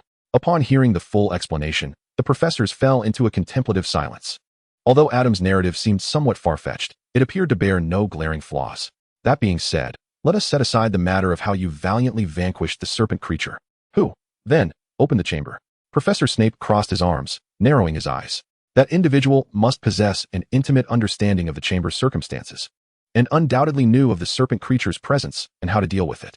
Professor Sprout seemed to grasp something, instantly glaring at Professor Snape, and enveloped Adam in her embrace. Severus, what do you imply? Aware of Snape's contradictory nature, Adam sighed inwardly, knowing that even if he believed in himself, he would still habitually scold himself due to concern and regret. He then exchanged a knowing glance with Professor Dumbledore, who promptly articulated, Severus, cease your conjectures. We should indeed remain vigilant, but we cannot unjustly suspect the student. With that, Professor Dumbledore rose from his seat. Though the professors were reluctant, Dumbledore's words compelled them to leave the headmaster's office, with Professor McGonagall taking Harry along. Now, it appears that it is just the two of us. Professor Dumbledore winked at Adam and inquired, what would you like for lunch? Perhaps I should take the lead. With a swift motion of his dark wand, Adam conjured a steaming plate of brownie-flavored pizza, then turned to the professor, whose eyes sparkled with delight, and asked, so, what shall we have for lunch? Chapter 72, The Magic of Love. As he finished the last bite of his apple cinnamon pie, Professor Dumbledore listened intently to Adam's tale and noticed the diary, which had only 4 pages remaining. Observing the somewhat forlorn diary, Dumbledore let out a sigh. Tom, have you ever considered that the Horcrux you created by taking a life could one day be so fragile? What is it, Professor? Adam asked. Nothing of great consequence. Merely some thoughts that crossed my mind. The diary was indeed a Horcrux, a tool of extreme malevolence crafted through the murder of an individual, thus granting it remarkable magical resilience. At this juncture, Dumbledore's brow furrowed slightly. It is a pity that Voldemort's Horcrux encountered you. In a moment of reflection, Dumbledore recalled the basilisk. If memory served him correctly, its dark powers were potent enough to destroy a Horcrux. Is the basilisk's corpse still in the Chamber of Secrets? He inquired. Oh, no, it is quite alive, Adam replied. Alive, you say? Well, that is fortunate. Dumbledore's eyes widened as he watched Adam retrieve a dark, round container from his satchel. Upon closer inspection, it appeared to be a glass jar wrapped in black cloth. I have captured the basilisk in a shrunken state. It resides within this vessel, Adam declared, parting the cloth to reveal a small glimpse. It is currently asleep. Dumbledore opened his mouth, momentarily at a loss for words. Would you care to see it, Professor? No, that won't be necessary. Dumbledore finally gathered his thoughts. You have managed to shrink the basilisk? Indeed. Its strength has diminished accordingly. It is now securely contained within the glass jar. Dumbledore considered mentioning the basilisk's skin, which boasted magical resilience almost rivaling that of a dragon. But upon reflection, he realized that a Horcrux possessed even greater magical defenses. He gazed at the dark jar, hesitating to voice his thoughts. Adam, I must remind you that breeding basilisks is illegal. Professor, I have perused the wizarding laws, and while breeding them is prohibited, keeping one is not, Adam replied, winking at Dumbledore. As long as I can prove that this basilisk is not one I have bred, I am not infringing upon wizarding law. Very well. You have a point. However, keeping such a dangerous creature on campus. This basilisk is in the safest condition under my care. Should I release it? Or perhaps eliminate it? Although it has taken a life that was under the direction of the Dark Lord, was it not? Adam gazed earnestly at Professor Dumbledore, attempting to awaken the professor's affection for his students. Beyond this, he had spent nearly a millennium in slumber at Hogwarts, nearly as ancient as the institution itself, bearing witness to its illustrious history. In Adam's eyes, although the professor could glean nothing through legilimency, he discerned a pure adoration for magical creatures that reminded him of a dear departed friend. Were that friend present, he would likely devise a means to safeguard the basilisk. After all, Adam was merely a student, a Hufflepuff, the heir of Nicholas Flamel, and had just recently saved the school. What ill intentions could he possibly harbor? Ultimately, Professor Dumbledore's heart softened. Very well, but you must guarantee that no student will be harmed by this basilisk, not even petrified. I can certainly assure you of that, Professor. Adam replied with a smile, stowing away the basilisk. By the way, Professor, I read that although you are not a natural Parselmouth, you learned the language through diligent study. Is that correct? Dumbledore blinked, understanding Adam's intentions. It was indeed a commendable approach, as being able to communicate with the basilisk would enable Adam to better oversee it. After a brief contemplation, Dumbledore extended his hand, and a book floated from the shelf to his grasp. This tome discusses Parseltongue and Merfolk language. I hope you will remember to return it after your studies. Of course, and do refrain from discussing what transpired in the headmaster's office with your peers, if they inquire. Simply state that I instructed you to keep it confidential. No problem, Professor. However, it seems Harry has overheard quite a bit. I shall have Minerva remind him. Dumbledore sighed. Well, that seems to be all for now. Lastly, he paused, a smile gracing his face, for your timely resolution of the basilisk before anyone faced misfortune. Hufflepuff earns an additional 200 points. Adam was somewhat taken aback, but soon realized that astonishment was unwarranted. It would have been peculiar if Dumbledore had not awarded him points. Although Harry's point allocations for Gryffindor at the end of each year appeared somewhat contrived, one could not deny that his actions merited such rewards. Otherwise, how could the other professors merely sit back and observe Dumbledore's display? Yet Dumbledore's performance was not yet concluded. "It is my duty, Professor." Dumbledore nodded with a smile. "Do not forget to keep these matters confidential, and take good care of your little pet. Off you go." After departing from the headmaster's office, Adam reflected on his gains from the day. First, he had brought to light the existence of the claw card and his knowledge of Horcruxes, enabling him to practice magic more openly. Furthermore, the Ravenclaw diadem obtained from the Room of Requirement could now be arranged accordingly. Secondly, there lies the matter of the basilisk, from which Adam acquired a tome on Parseltongue through Professor Dumbledore, who graciously included a bonus on Merfolk language, an unexpected boon.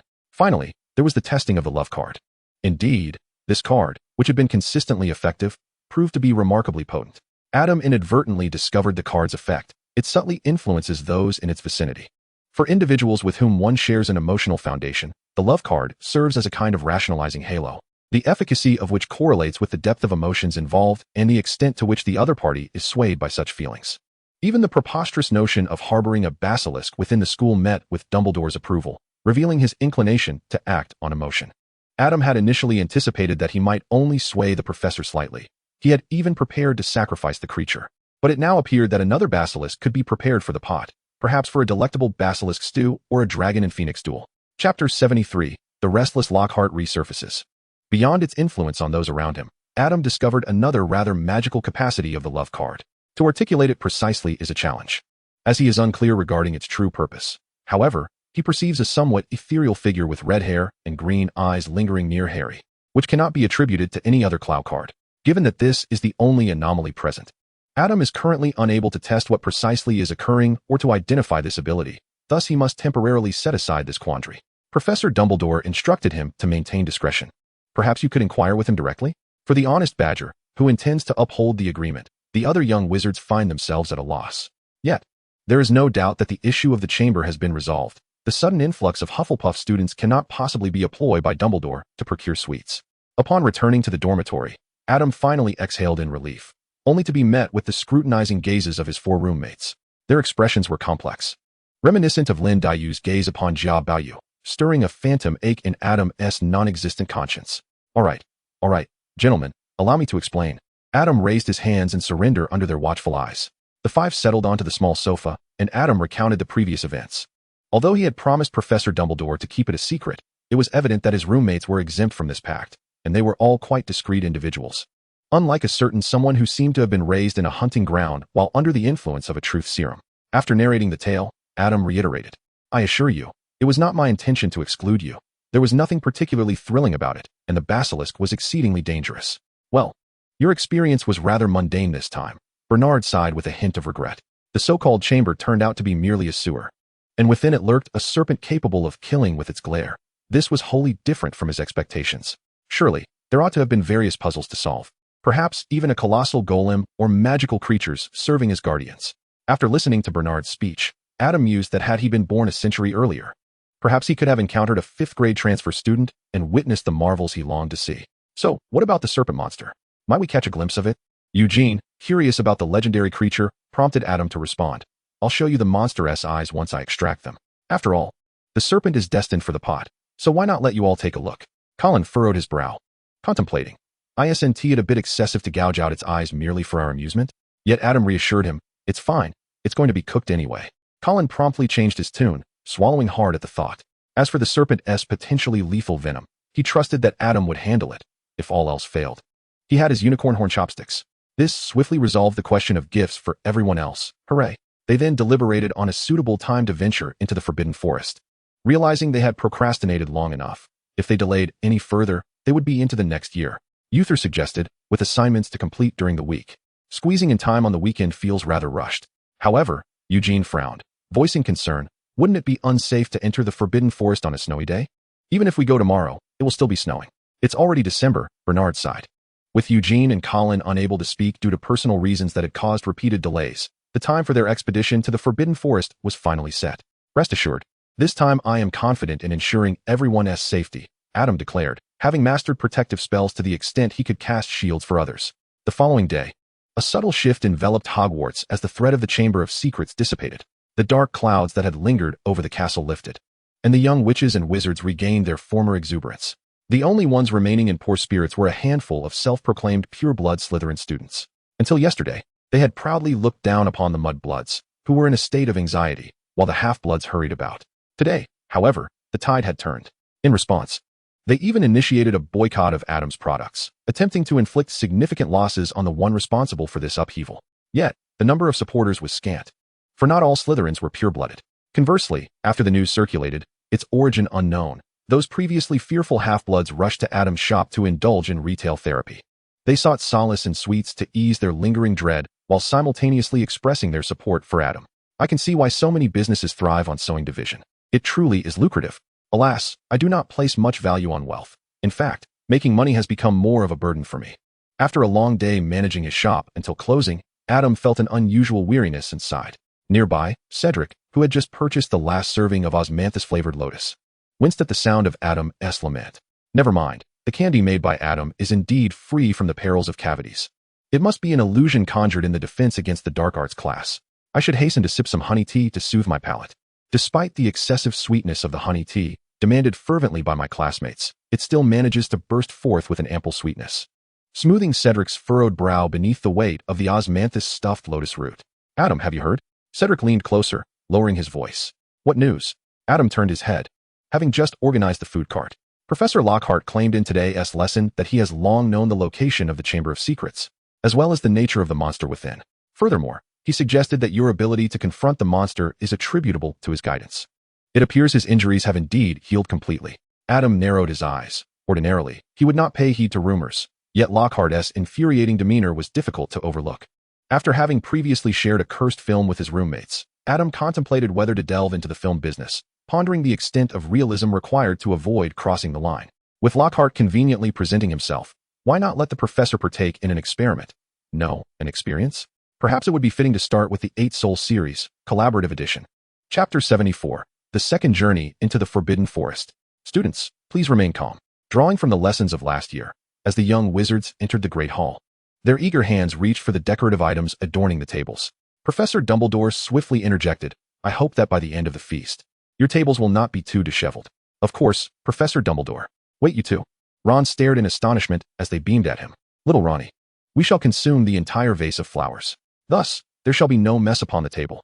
With that, they divided the bouquet and shattered the vase with metal spoons.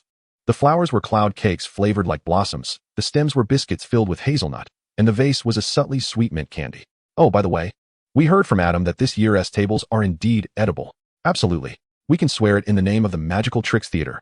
Ron hesitated briefly, but ultimately could not suppress his curiosity.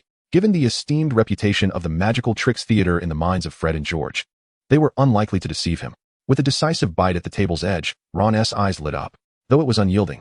The texture was unmistakably not that of wood. It was truly edible. Harry watched him, his thoughts unvoiced, as Ron seemed oblivious to the true purpose of the Magical Tricks Theater. After considerable effort, Ron finally gnawed off a corner of the table, filled with anticipation as he chewed, only to feel his face gradually wrinkle in dismay. What is this? Ugh. He extended his tongue, which was smeared with a dark, viscous substance. 100% pure chocolate. We assure you it is edible.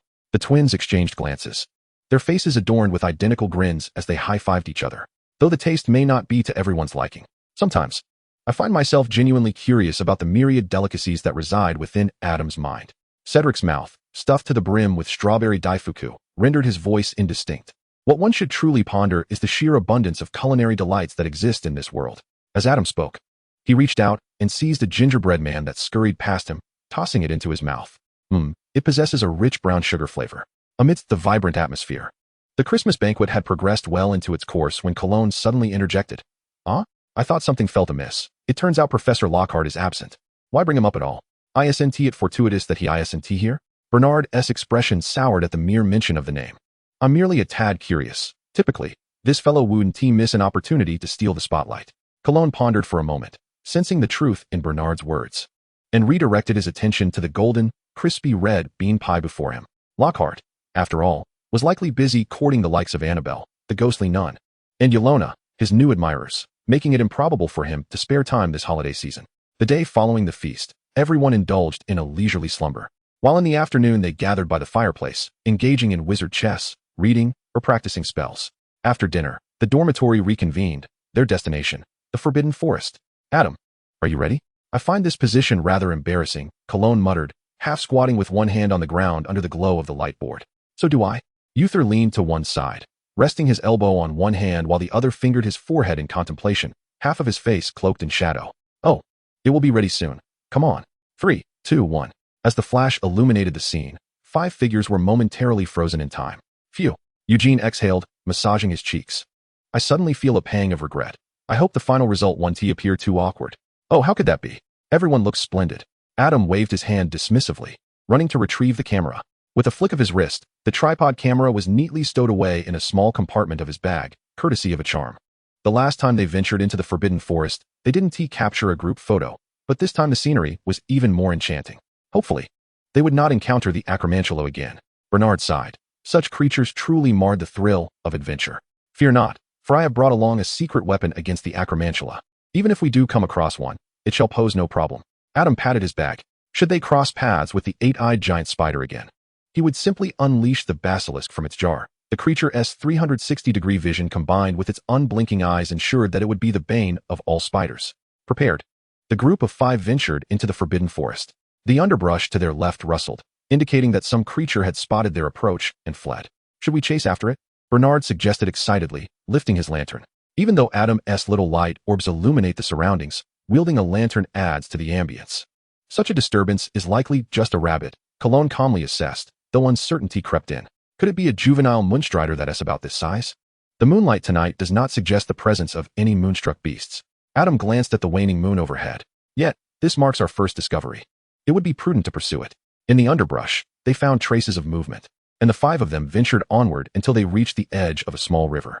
A river within the Forbidden Forest? Colin exclaimed in surprise, then smacked his own face in realization. Ah, I see now.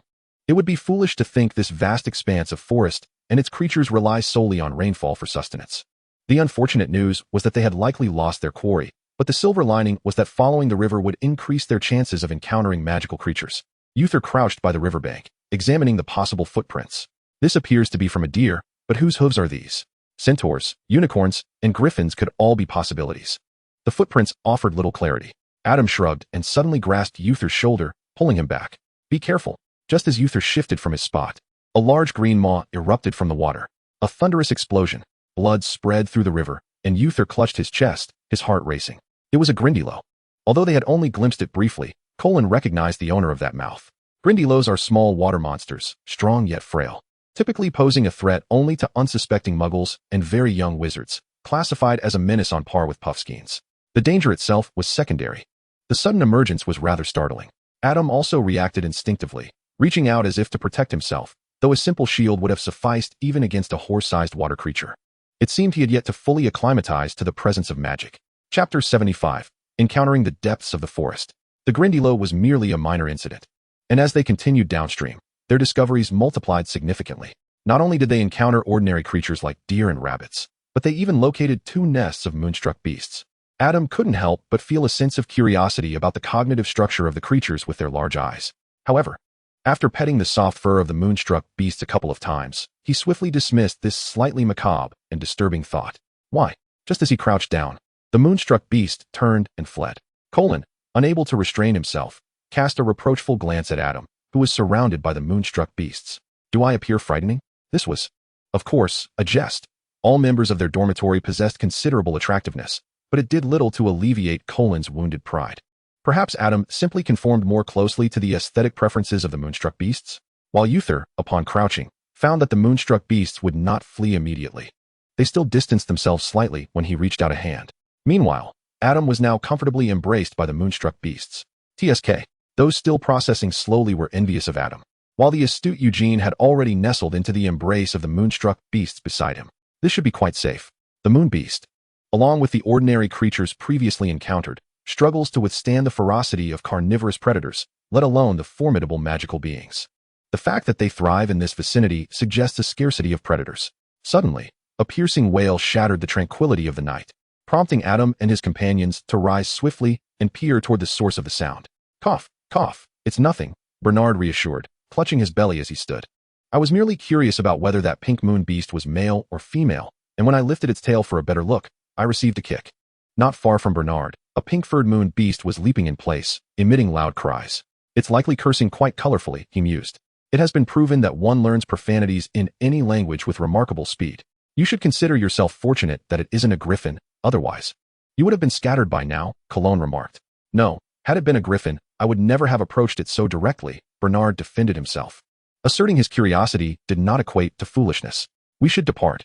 We have lingered here long enough, Eugene suggested. Moreover, Bernard may not be particularly favored in the near future. After bidding farewell to the moon beasts, Adam and his companions seemed to have exhausted their luck, as they had not encountered any other creatures for quite some time. Look at this, Cologne exclaimed, his keen eyes spotting something on the tree trunk. He reached out and presented it to the group, several silvery strands of hair. This is unicorn hair, Bernard exclaimed, unable to suppress his excitement, though he couldn't help but tease. How did you even see that?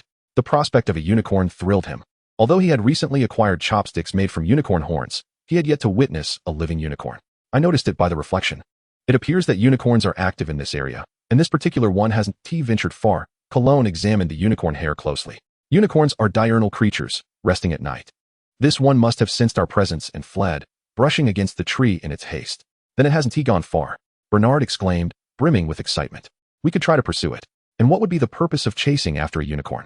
Eugene placed a reassuring hand on Bernard's shoulder. Unicorns only allow virgins to approach them, and none of us even fit that description. At the very least, we could catch a glimpse from afar. I've never seen a living unicorn, Bernard lamented, feeling a twinge of disappointment at the prospect of missing the encounter. Let us go take a look. We have no intention of harming the unicorn, merely to behold its beauty, Adam concurred, sharing in the curiosity. Thus, the five friends followed the trail left by the unicorn. Based on the signs, it appeared the unicorn was not far ahead. Cologne suddenly furrowed his brow. Did you hear that sound? It seems like hoofbeats, Uther noted, still attempting to discern the noise. Eugene, however, had already deduced the source, frowning as he said, could that be the unicorn reuniting with its herd? Indeed. Unicorns are social creatures, however, given their nature. It seems rather peculiar for them to take the initiative to charge at an enemy rather than simply encountering a wizard in passing. The sound of hooves grew increasingly prominent. As the adversaries approached willingly, the five stood their ground, each gripping their wands tightly in anticipation. Although they appear pure and beautiful and are herbivorous, unicorns possess formidable combat abilities. Moreover, as social animals, they are rarely preyed upon by any creature in the natural world. However, upon witnessing the approaching figures, the five felt a mixture of surprise and disappointment. What they encountered was not a unicorn, but rather a herd of centaurs, approximately 20 in number. The upper half of a centaur is human, while the lower half is that of a horse, with the coloration of their hair consistent across both forms. Like merfolk, they possess intelligence akin to humans, but choose to embrace their beastly nature, preferring to dwell close to nature and observe the stars. Eugene quietly explained to them that the abundance of herbivores in this area is likely due to the protection offered by the centaurs. Are these the poachers you mentioned? The centaurs, each armed with bows and arrows, formed a circle around the five. The leader, frowning, glanced at his companion and remarked, I only see a group of foals just learning to walk. With that, the centaur strode forward, addressing the five. Human whelps, you have trespassed. This is our territory. Your territory? If I recall correctly, the Forbidden Forest belongs to Hogwarts. Though entry for students is forbidden, much like the abandoned rooms, the Forbidden Forest remains the property of Hogwarts. Uther stood his ground, gazing up at the centaur, who towered over him. The centaur advanced with the intention of stepping on Uther, raising a hoof poised to kick him aside, yet Uther remained steadfast, refusing to retreat. The centaur narrowed his eyes but chose not to strike, allowing his hoof to graze past Uther's body as he and his companions departed with a thunderous sound of hoofs. Wow, Uther, you were incredible. You didn't lose an ounce of composure. With the centaurs retreating, Colin breathed a sigh of relief and excitedly rushed to Uther, embracing his shoulders. I've read that centaurs do not attack children. Uther smiled slightly, adding, and had he pressed further, the one regretting it would not have been me. Despite his words, he still felt a twinge of anxiety, his palms damp with sweat. Adam nodded discreetly. Regardless of Uther's preparations, his protective spells would safeguard him. Even if they refrained from engaging, the centaur's fate would not be particularly favorable. Wizards generally hold disdain for magical creatures, and any creature that dares to attack a wizard risks obliteration, provided the wizard survives to report the incident, especially considering Uther's father is the Minister of Magic in Egypt. Chapter 76. The ambition of magical beasts, culinary delights, assembled in one place. Adam suggested, "It is indeed getting late. Let us depart." "I have no objections." "Neither do I." After being warned by the centaur, even Bernard felt no inclination to take further risks. Yet, perhaps this is what they call the irony of intention, planting flowers with care, yet finding them barren, while neglectfully tending to willows that flourish. Oh my! The light of the waning moon is far from clear, and snowflakes drift through the air, yet none of this diminishes the ethereal glow emanating from the unicorn. It is breathtakingly beautiful. Bernard almost gasps in awe. "Let us not startle it," Cologne cautioned, just as the unicorn perked up its ears and turned its gaze toward them. Just when the group thought the unicorn would flee, it took a few hesitant steps back, seemingly drawn to them, and approached cautiously. With an air of disdain, the unicorn approached, biting Adam's sleeve and pulling him away from the remaining four. It then let out a satisfied snort, nuzzling affectionately against Adam. The four who witnessed this scene could only watch in amazement. Bernard, breaking the silence, mused, "Aren't unicorns only supposed to approach virgins?" "Ah, indeed. Perhaps it doesn't count if the unicorn approaches." One must admit, the charm of the love tokens is truly formidable, Adam thought, pondering a future in magical zoology after graduation. Or perhaps as a magical creature collector. How splendid it would be to have a sanctuary gathering all kinds of magical beings from around the world. Though achieving this dream alone seems daunting, Nicolamet has left behind connections, and it is time to reach out to that esteemed senior he has long admired. As for the day-to-day management of the restaurant and the still-planned cinema, that can be entrusted to the employees. Adam just needs to master the core technologies. Well, the two acromantulas could certainly be described as isolated from the five of them. "Don't act yet," Adam interjected, preventing Uther and the others from drawing their wands. Especially Cologne, who still harbored a desire to redeem himself from the last encounter where he could only adopt a defensive stance. "You plan to keep them?" Cologne's expression was one of disbelief. "Adam, honestly, I wouldn't mind you keeping a snake in the dorm, but these giant spiders, I can shrink them," Adam declared, waving his wand. The two acromantulas, sensing the serpent-like aura around Adam, attempted to flee, but suddenly felt the world expand around them, as if veiled by a filter, before being shrunk and contained in a glass jar. As per usual, he left breathing holes in the lid and continued, "Besides, I've heard roasted spider tastes quite delightful. If you wish to keep them, it's not out of the question." Cologne swallowed hard, envisioning the sheer volume of meat from an acromantula that could grow to over 10 feet tall. Since Adam had suggested it, the others could do little but exclaim, "Save me a bowl." Although the acromantulas seemed a bit stressed when placed next to the serpent, they would surely acclimatize in due time.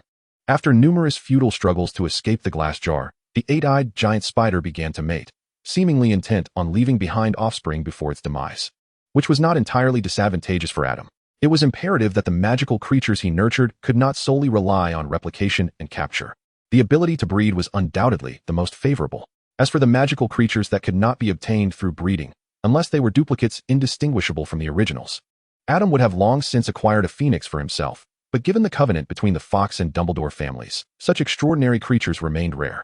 However, this presupposed that one had not partaken of roasted eight-eyed giant spider. Otherwise, to that individual, the spider would not differ significantly from a crab the size of a king crab. "Grow quickly, little ones," Colin remarked, gazing at the diminutive spiders in the jar. Swallowing hard. "Actually, Adam, we need not wait for them to grow that large. They are nearly ready to be consumed." They had only hatched a few days prior, and Adam believed it prudent to wait at least another month. He smacked his lips, recalling his first attempt at roasting the eight-eyed giant spider. The tender, sweet flesh enveloped in fat, paired with the chewy silk sacs, had undoubtedly captivated the palates of all who tasted it, including the very chef, Adam himself. The exquisite flavor of the eight-eyed giant spider had surpassed his expectations, and he resolved that it must feature prominently on the restaurant's menu. However, pricing a 15-foot specimen could prove troublesome.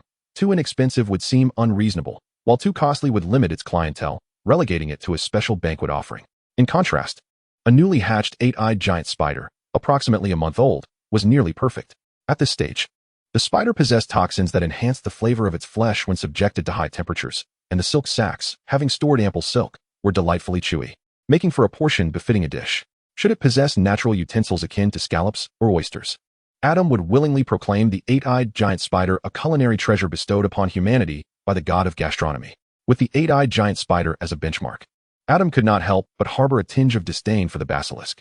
It would not be entirely fair to declare the basilisk inedible. However, its flesh tended to be rather tough, and the pronounced fishiness rendered it less appealing. When prepared with quality seasonings, it could be stewed into a delicious meat broth. Yet the flavor was merely comparable to ordinary snake meat, lacking the competitive edge of the eight-eyed giant spider. The The sole aspect of the basilisk that surprised Adam was its eyes.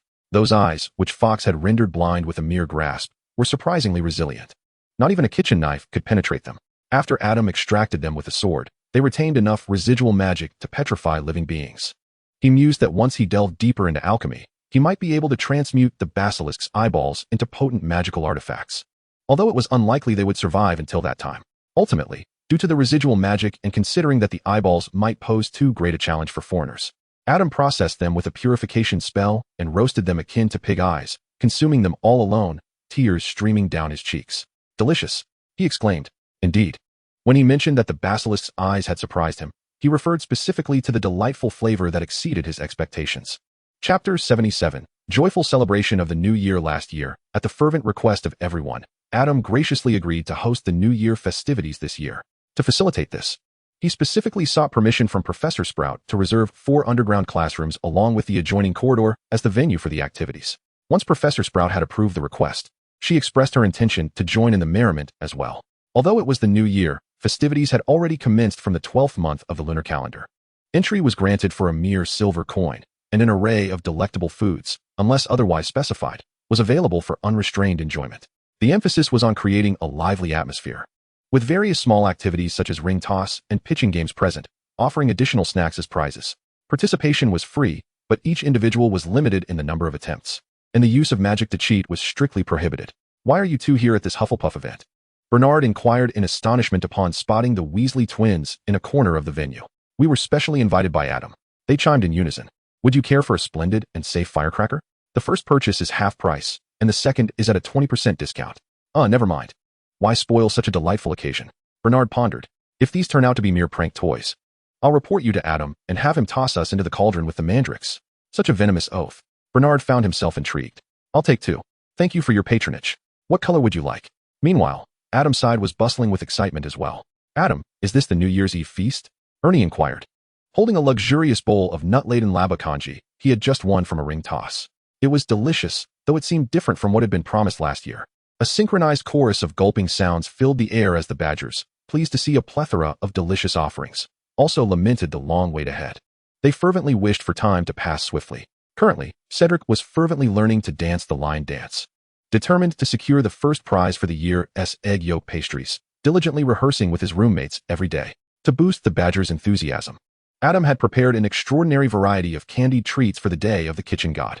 There were round, plump sugar melons, long hollowed-out Kanto candies, stout mouse tails, peanuts coated in white icing, peanut brittle, and sesame candy, though these consisted of only 7 or 8 ingredients. The myriad of preparation methods and shapes resulted in dozens of combinations, creating a sweet ocean of confections. After paying homage to the kitchen god, the Badgers could plunge their spoons into this sugary sea, scooping whatever they fancied. One could only wonder whether the kitchen god would be astonished to see a group of children from distant lands among those who honored him this year. According to Chinese folklore, the kitchen god reports to the celestial deities each year at this time regarding the misdeeds of the household. Hence, everyone crafts sticky, sweet candies to seal his lips and prevent him from telling tales. Amidst this lively atmosphere, New Year's Eve was finally approaching. However, the day before the festive night, Professor Dumbledore approached Adam with a troubled expression. Are other houses participating as well?" Adam found himself at a loss for words. What does cultural output even mean? In this era, he is likely the foremost ambassador of Huaxia culture, directly influencing the next generation of the wizarding community in Britain. However, I am unprepared. Perhaps we should wait until next year? I must admit, the pressure on my end is quite substantial. Should I perhaps procure some candies to placate them? Professor Dumbledore, while speaking, cast a sidelong glance towards the direction from which the sweet aroma wafted. "Professor, to be frank, it seems you are the one who desires the candies." Adam hesitated. Dumbledore remained silent, only lifting a finger to dab at the corner of his eye, managing to coax out a single tear after considerable effort. "Well, if everyone insists." Adam's eyes suddenly sparkled. "It's not entirely out of the question." Dressed in a vibrant crimson robe, Professor Dumbledore stood at the front of the hall, raising both hands in jubilant declaration. The hall erupted in enthusiastic applause. Ahem, Dumbledore blinked. Draco, backstage, was reluctantly clad in traditional attire. His fair complexion, adorned in silver, indeed appeared quite charming. Adam brought the menu down with a resounding clap atop Draco's head. "All right, go on up, take your teammates with you." "Humph," Draco scoffed, turning to summon Crabbe and Goyle. If it weren't for this outfit, it might have been tolerable.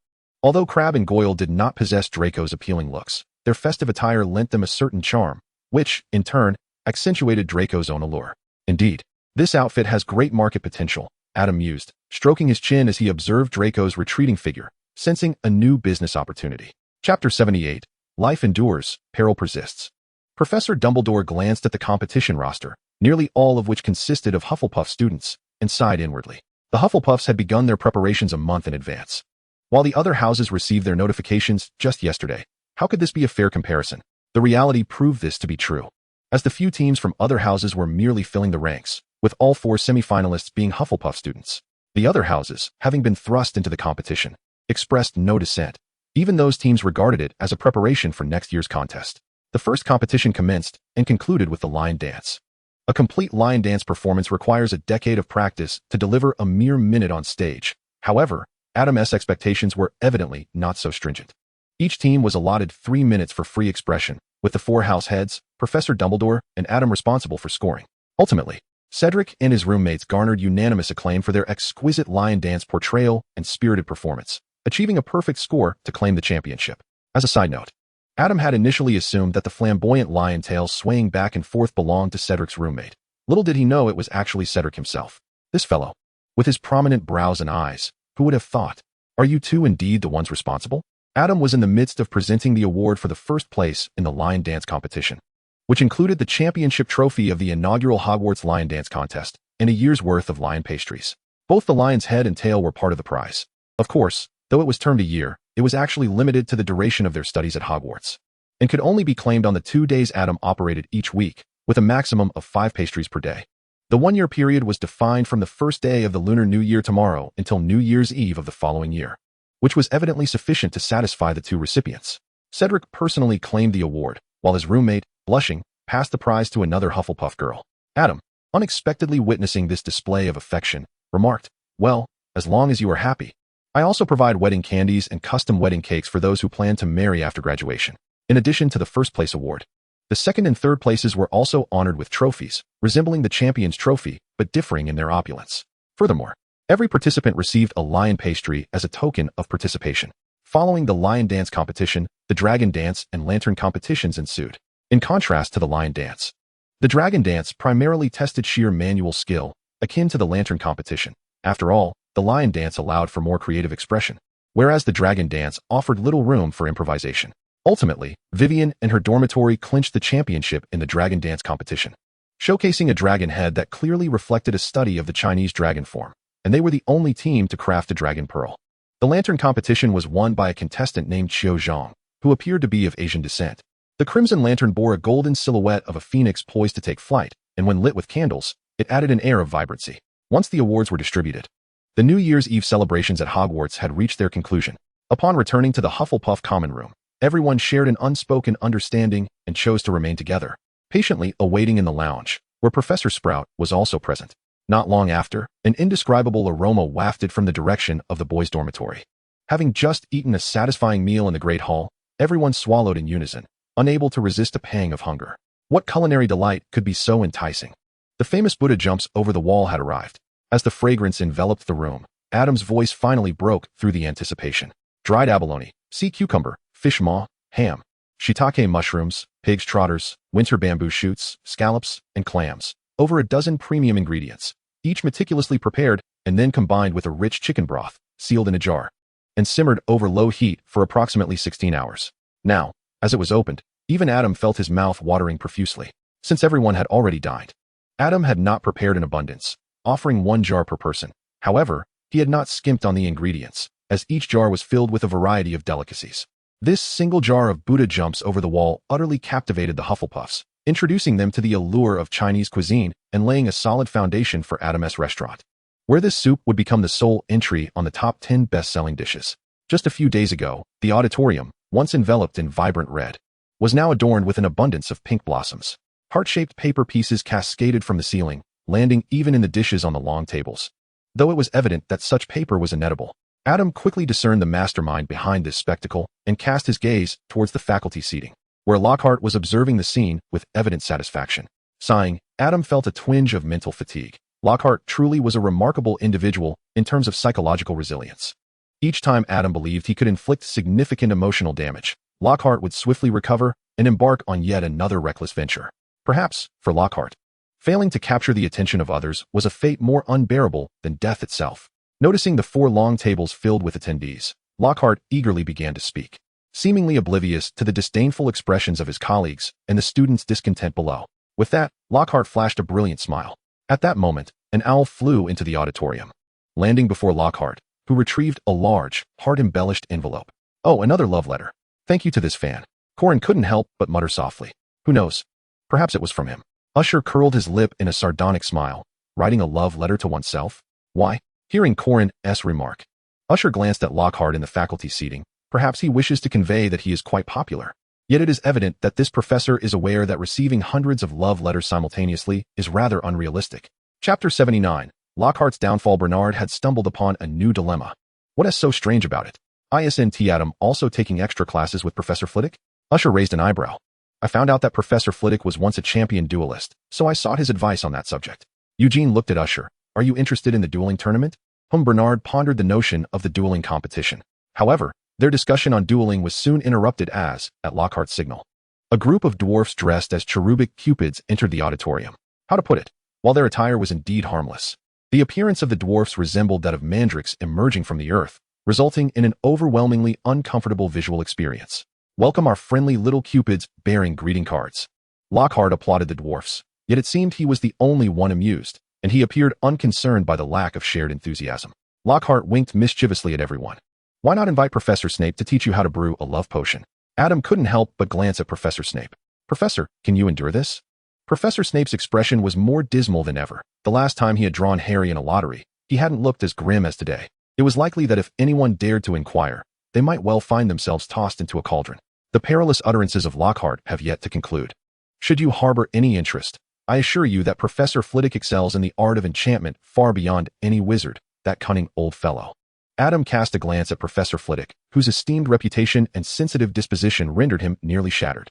Lockhart, seemingly reluctant to cease, merely smacked his lips and held his tongue.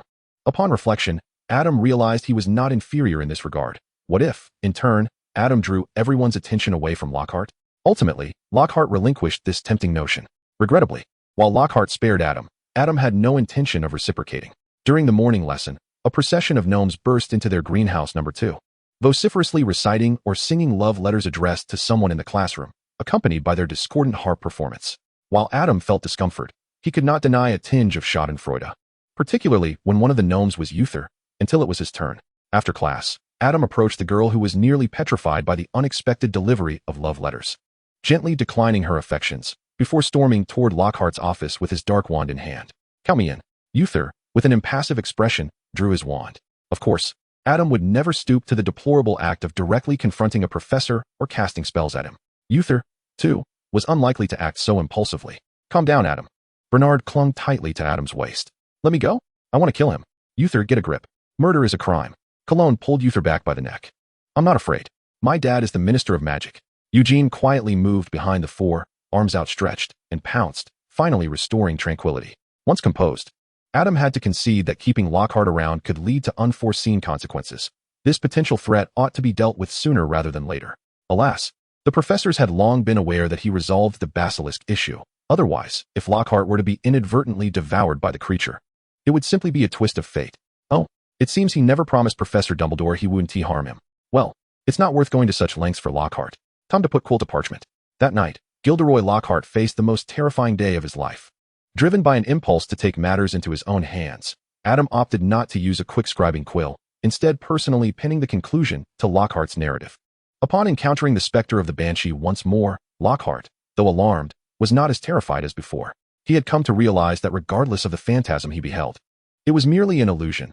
Though he could still see with his eyes shut, this did not alter the fact that the apparition could not inflict harm upon him. Hey, you madwoman, come here.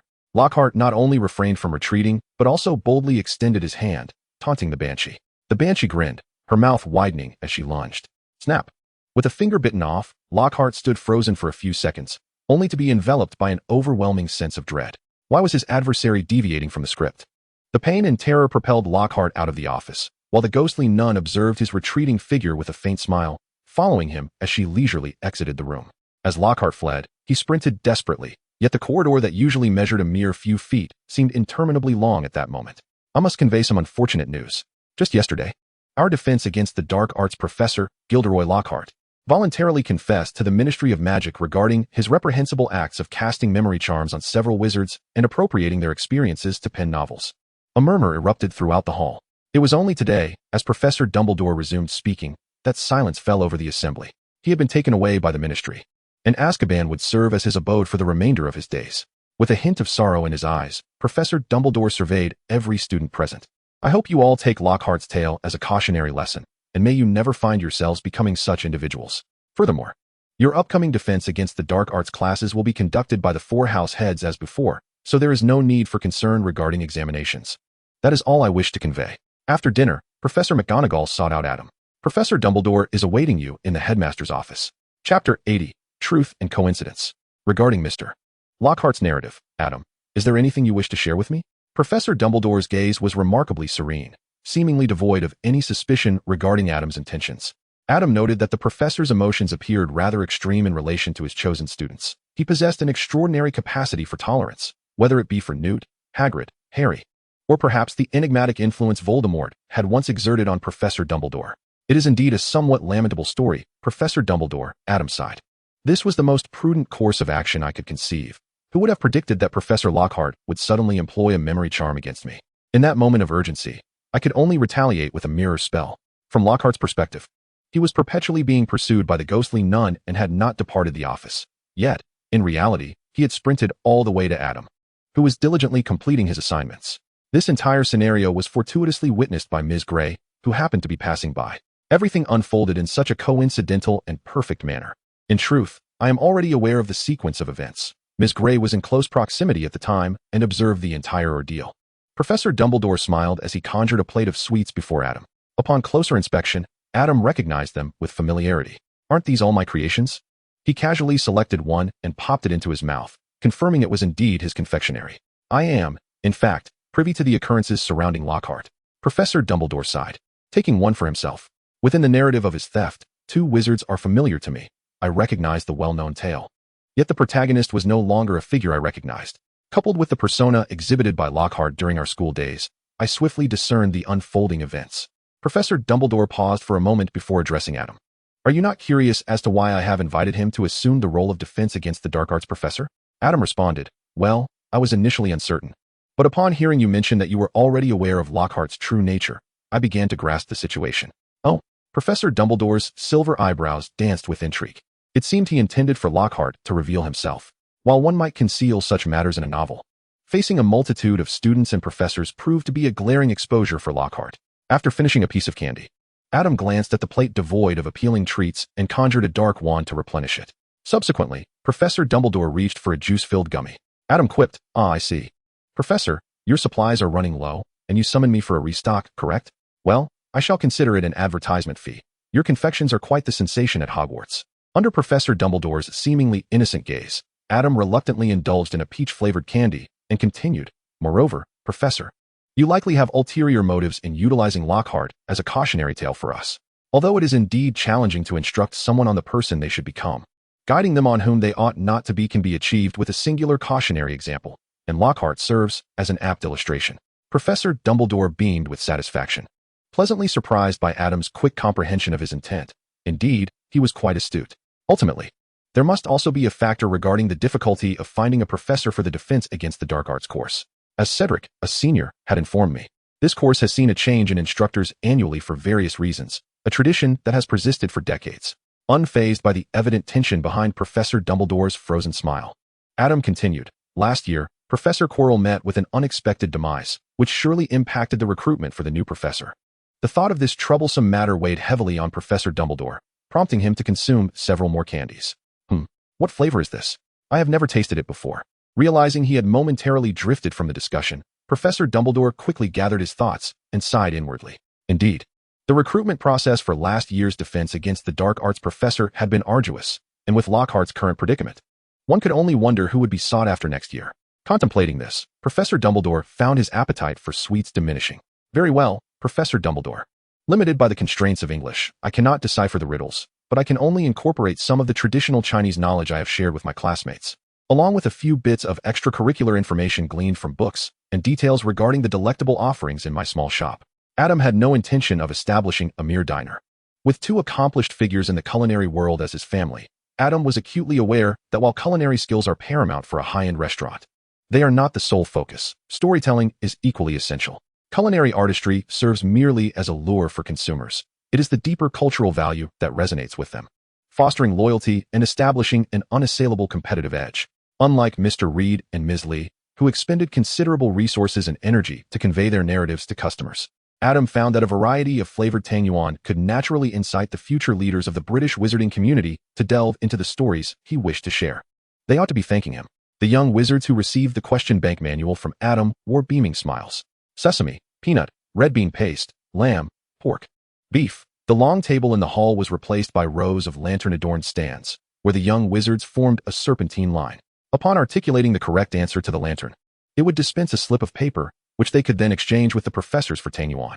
In addition to the standard offerings from each professor, Adam had prepared exclusive flavors for each head of house, such as Professor McGonagall's taro tangyuan, Professor Flitwick's cheese-filled tangyuan, Professor Snape's crab roe tangyuan, and Professor Sprout's osmanthus wine tangyuan. For the sake of delectable cuisine, the Gryffindors boldly approached despite Professor Snape's watchful gaze. What a commendable feat. Surprisingly, the chocolate tangyuan from Professor Dumbledore's section, which Adam initially regarded with skepticism due to its somewhat unconventional flavor, turned out to be unexpectedly popular. Chapter 81, Electives. However, Adam pondered the impracticality of leading them to commemorate Qing Ming in the void of Hogwarts. Naturally, Qing Tuan and fried dough sticks could still be sold. With such an array of courses available, how to choose? Divination, arithmancy, care of magical creatures, ancient rune studies, and Muggle studies. All students were required to select at least 2 courses to accumulate sufficient points, with a maximum of 3, provided there were no scheduling conflicts. Divination seemed rather unreliable. Perhaps care of magical creatures would be a better choice? I feel more acquainted with that, and perhaps I could also select Muggle studies? If anything is unclear, I could seek Bernard's assistance. Muttering to himself, Colin nodded in determination, preparing to mark care of magical creatures and Muggle studies. My suggestion is to avoid Muggle studies. Adam had crafted the Easter eggs into large planet cups, adorned with various colorful designs, which became immensely popular within Hogwarts. Some young wizards even purchased them to send to their parents. Based on the literature concerning Muggles, I can assure you that the wizard's understanding of Muggle knowledge bears little resemblance to actual Muggles. As Adam spoke, he marked a check next to the 4 courses, excluding Muggle studies. The divination class, as recounted by the upperclassmen, is reputed to be an utterly trivial course. Professor Trelawney, during her lectures, bestows commendable grades upon every student who predicts their own demise. What? Cologne's eyes widened in disbelief. This was far removed from his preconceived notions of divination. Wasn't the examination supposed to assess the accuracy of one's predictions?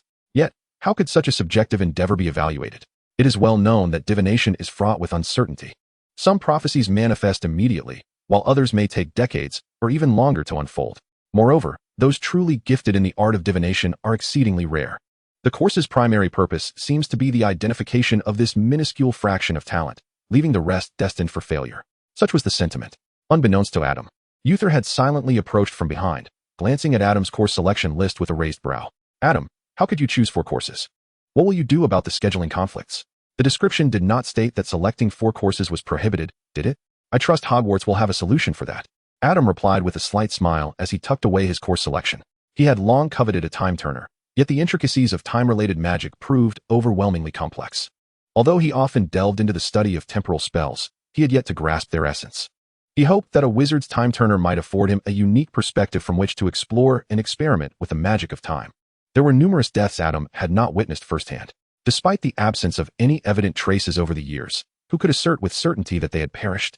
Oblivious to Adam's ambitions and inner musings, the remaining roommates continued to deliberate over their course choices. Bernard, after much contemplation, ultimately settled on the same courses as Cologne. Aside from divination, which is merely a formality, I possess a modicum of interest in magical creatures, and it would be pleasant to have a companion. With a satisfied nod, Bernard exchanged a high five with Cologne across the small round table. Uther opted to replace the magical creatures protection class with ancient runic studies, while Eugene, considering his extraordinary strength, reluctantly abandoned the magical creatures course in favor of the same classes as Uther. Is it truly the case that no one is selecting 3 elective courses? Adam mused as he surveyed the final course selection of the 4. Who would choose 4 electives? He shrugged in response to his roommates' inquisitive glances. The divination class was widely regarded as an easy pass, and arithmancy was essentially mathematics. Could it be more challenging than university-level calculus? Unless one were to explore the magical properties of numbers, it would amount to little more than probability theory. After all, he was the man who had aced real analysis on his first attempt. With his protective charm from magical creatures, and having self-studied ancient runes through Nicodemus's notes during his free time, for elective courses were hardly a challenge. In truth, it would be prudent to select subjects aligned with one's future aspirations, thus enhancing the allure of one's eventual diploma. Adam offered this advice, though he soon pondered the future career paths of his companions. Uther needed no elaboration. He was destined to become the minister of magic in Egypt. The next pharaoh in name only, but in reality, the true ruler. Cologne is undoubtedly set to inherit the family business, as the rare and exotic creatures have been passed down through several generations in Hogsmeade. The established networks and stable supply-demand relationships accumulated over the years allow Cologne to maintain the same income as his parents without necessitating any changes. Among the four, only Eugene and Bernard's futures may hold some uncertainty. When the topic arose, Adam and the others curiously turned their gaze toward Eugene and Bernard. I am not quite sure about my future. Perhaps I will write at home or engage in some business ventures. My family's treasury holds enough wealth for me to indulge for several lifetimes, so I can afford to ponder my options leisurely, Eugene replied uncertainly.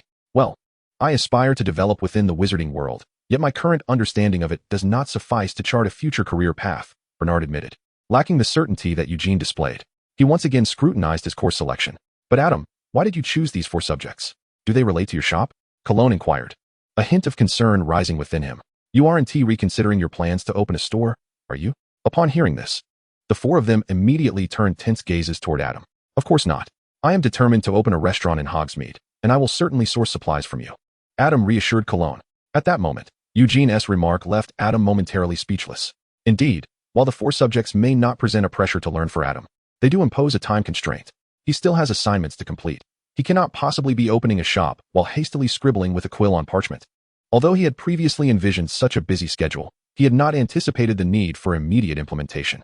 Bernard, Eugene, since you have yet to determine your future paths, Adam suggested to the two, why not consider coming to work as my assistant managers? Assistant managers? Precisely, assistant managers. Adam nodded. You would oversee the shop for me. I will provide the merchandise, and you can set your own operating hours, as long as they remain relatively fixed, twice a week for at least 4 hours, or until the goods are sold out. In other words, you want us to help manage your store, correct? That sounds feasible, Bernard responded, and Eugene nodded in agreement. Hold on, I'm not finished yet. The salary will be paid monthly at 200 galleons. 200 galleons. Eugene and Bernard exclaimed in astonishment. Isn't that a bit excessive? Bernard couldn't help but remark, while he was not opposed to Adam paying them, given that this was not merely a one-time favor. The notion that a part-time wage for 8 hours a week could nearly match his parents' income seemed rather absurd. Indeed, it may be a tad too high, Bernard noted, merely converting the sum into pounds. However, Eugene possessed a certain understanding of the income levels within the wizarding community, although the prices in the wizarding world are notably high. With textbooks often priced in galleons and gourmet food being quite expensive, the essential living expenses are not overly burdensome. Consequently, the salaries of most wizards are relatively modest. Excluding the original work where Dobby earns a weekly wage of 10 galleons at Hogwarts, which can be regarded as the baseline salary in the wizarding community. The average monthly income for full-time working wizards hovers around 100 to 300 galleons. Presently, Adam offers them a salary of 200 galleons. Is this high? Not particularly.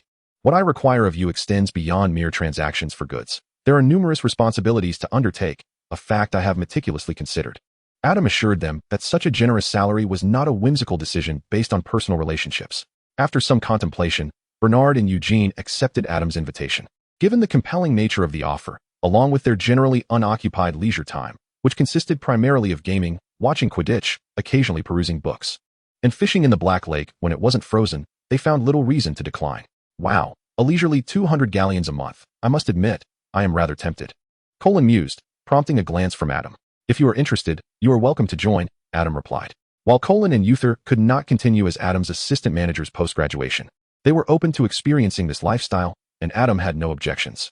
A monthly salary of 200 galleons was merely a trifling sum. Can I also participate? Uther inquired, raising an eyebrow. To his surprise, Adam waved his hand grandly. All are welcome. In the realm of desserts, as long as Adam was willing. It would be a risk-free venture, with an ever-evolving array of delightful flavors. After considerable time, the business had expanded to cater to the relatives of young witches and wizards who were not at Hogwarts, with the students procuring easily preserved and transportable confections for their families, delivered via owl post. With this foundation, Adam occasionally organized small events to stimulate consumption. bolstered by banquet orders from Hogwarts.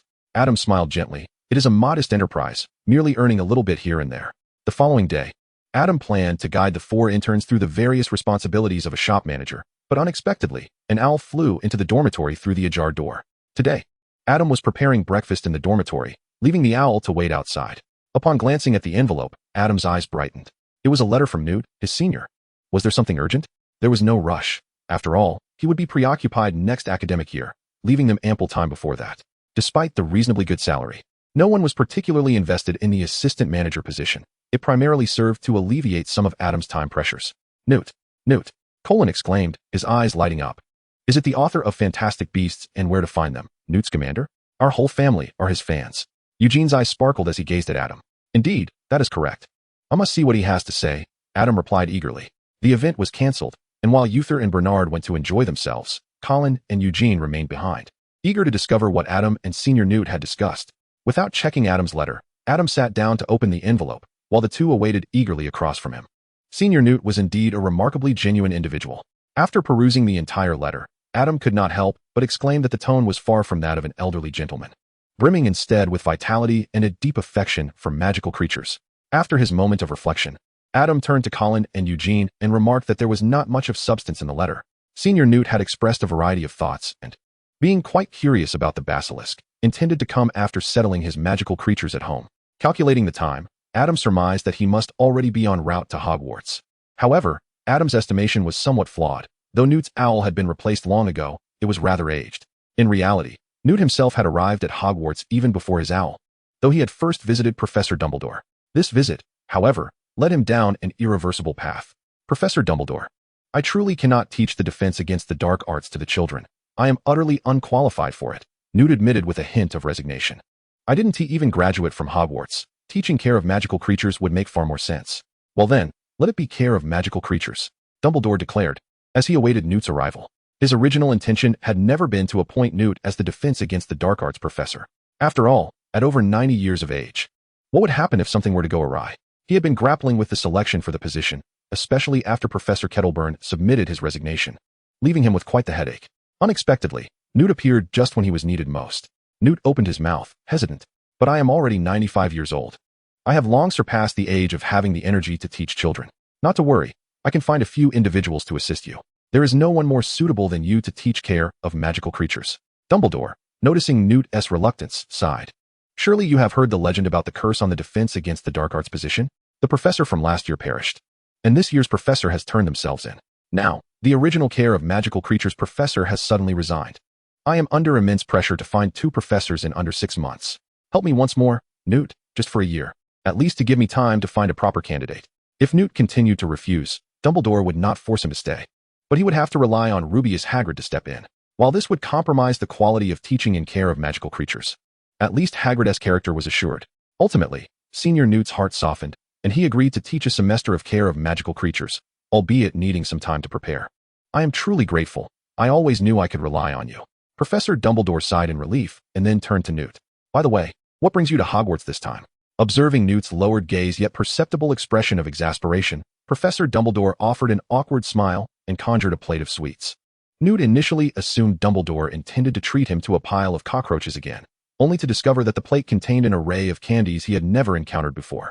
Had the Honeydukes introduced new varieties? Yet, his children had been purchasing Honeydukes sweets consistently. How was it that he had never seen these? These are the creations of a student at Hogwarts, who is currently recognized as the foremost confectioner and chef at the school, and he hails from Hufflepuff. Professor Dumbledore beamed as he introduced the student. Moreover, he is one of the candidates I am considering for your teaching assistant. He possesses a keen interest in magical creatures, and I believe he will be amenable to your collaboration. Oh, Newt's expression brightened with intrigue at the prospect of a talented junior who also cherished magical creatures. What is his name?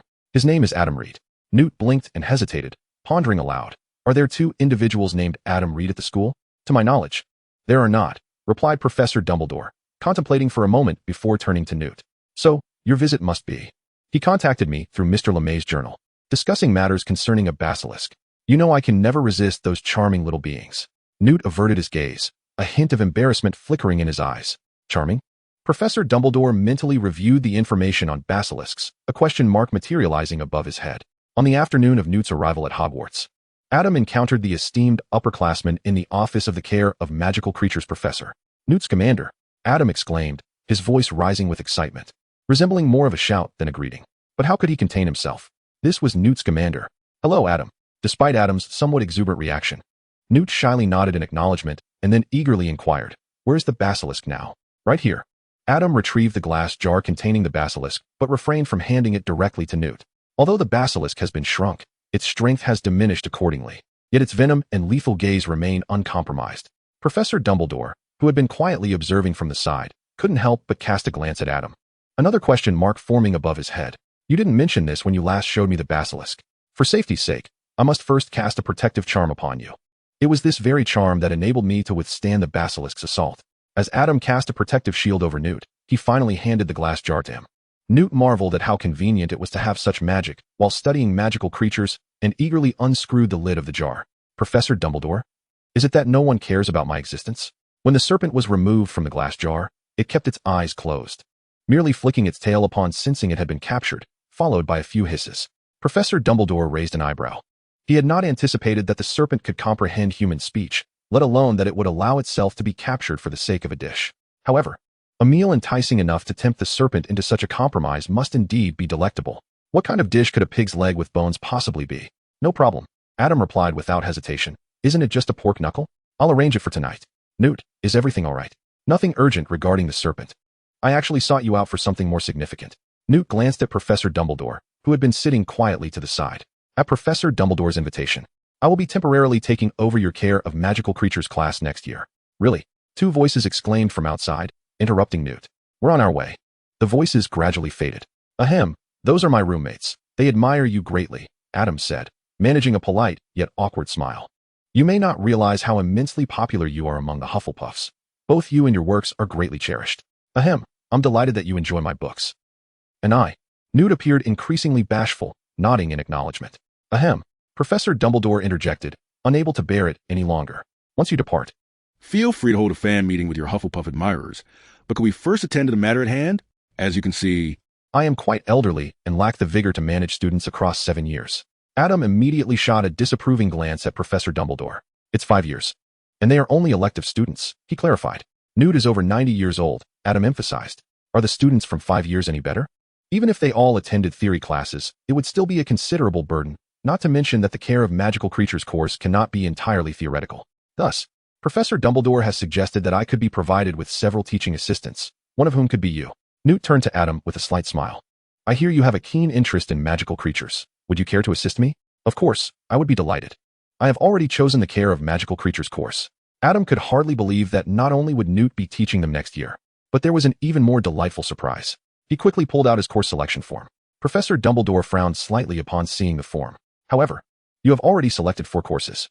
To keep up, you would need a time turner, and where would you find the energy? I can drop 2 courses." Without hesitation, Adam marked out arithmetic, divination, and ancient runes with a cross. "Time turners can wait until Voldemort and the Death Eaters blow up the Ministry of Magic. It's merely a matter of a few years. But this opportunity to assist Newt is one I cannot afford to miss." "What? Might it be that Voldemort will not necessarily attack the Ministry of Magic?" "Such matters, as long as one's resolve remains steadfast, solutions shall invariably outnumber difficulties. With Voldemort's Adam at hand, and in his absence, could one not simply conjure a new Voldemort to undertake the task?" Chapter 84, A Sudden Inspiration. Ultimately, Adam succeeded in securing the esteemed position of teaching assistant under Senior Newt, and, before his departure, amicably recommended several esteemed Hufflepuff upperclassmen to him. Senior Newt, in need of assistance due to his waning energy, would surely require at least 1 assistant per class. While this may vary for other classes, how could the Hufflepuff class relinquish such a precious opportunity? Indeed, Adam proved to be an exceptional Hufflepuff. Seemingly invigorated by Adam's enthusiasm, Newt could not help but smile.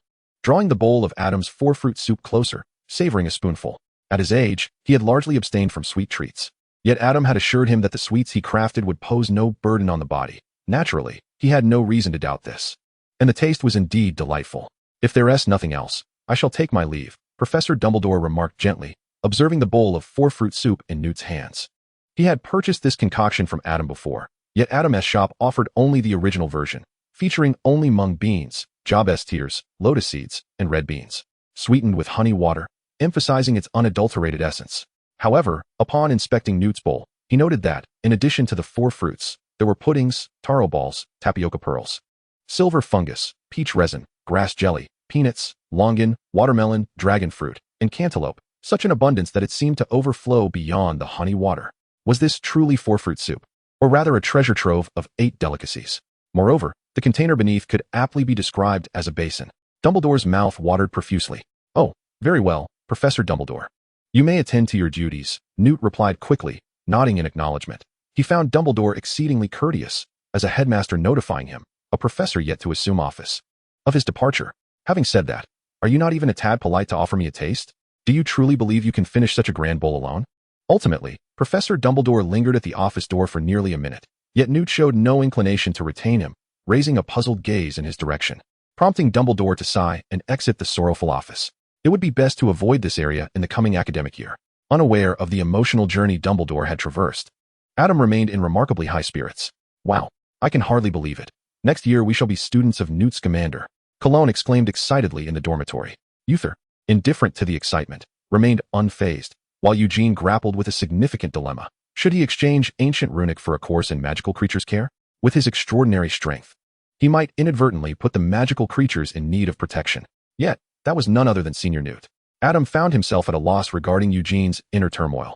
While attendance at Hagrid's Care of Magical Creatures class would be inconsequential, he was uncertain about what wondrous creatures they would encounter in Newt's class. The news of Newt Scamander's impending tenure at Hogwarts next year spread rapidly within Hufflepuff, and as Adam had anticipated, excitement permeated the air. Only the first-year newcomers and the 7th-year veterans lamented the perceived unfairness of it all. Among the first-year students, Rolf Scamander remained remarkably composed. Perhaps due to his close relationship with his grandfather, realizing that being a student of his grandfather might not be the most enjoyable experience. Amidst this atmosphere, during the Quidditch match between Gryffindor and Hufflepuff that weekend, the Hufflepuff team displayed an unusual fervor, though they ultimately succumbed to Gryffindor. Next year, as the upperclassmen graduated, 6 spots would become available on the team. Cedric approached Adam and his friends on their way back, inquiring about their interest in joining the Quidditch team. "It seems you've made up your mind to join the Quidditch team?" he asked with an air of certainty. "Naturally," Cedric replied, his smile radiating determination. "I intend to vie for a seeker position. I'm planning to join the Quidditch team too," exclaimed Colin, his eyes sparkling with enthusiasm as he clenched his fist. "I aim to try out as a beater. I recall that both current beaters for Hufflepuff are 6th years. I remember your commendable performance in flying class during your first year. So your chances of being selected are quite promising," Cedric encouraged. He then turned to the remaining 4, asking, "What about you? Are you interested in Quidditch?" "I think I'll attempt to compete for the keeper position," Eugene contemplated. Uther showed little interest in participating in Quidditch, and although Bernard was somewhat intrigued, the thought of monotonous training deterred him. "Well then, Adam, what about you?" Cedric pressed. "I'm not particularly interested in playing Quidditch," Adam replied. "However, I shall support you all in a logistical capacity." Adam's words uplifted Cedric's spirits. "Oh, with your support, we might just clinch the championship next year." "Let us hope so," Adam responded with a nonchalant smile. It was worth noting that, according to the original course of events, next year would mark Cedric's first and final Quidditch match. The following year would see the resurgence of the Triwizard Tournament. Adam pressed his lips together, pondering that from next year onward, Hogwarts would increasingly be swayed by external forces, Dementors, Death Eaters, and the Ministry of Magic. This train of thought led Adam to a troubling realization. His arrival was likely an anomaly. Thus, others in the original narrative should remain unaffected. With Uther present, why would the Ministry dare to act so boldly, unafraid of provoking diplomatic disputes? This sudden notion took root in his mind, causing waves of unease to wash over him. "What are you up to?" Cologne cast a curious glance in this direction. "There will be divination classes next year. I shall practice a bit." Adam's voice faltered momentarily before he continued. Ursula's situation over the coming years.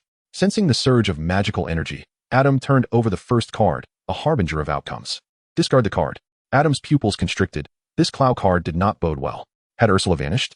Was it because Hogwarts was deemed too perilous, leaving her parents to leave her in Egypt?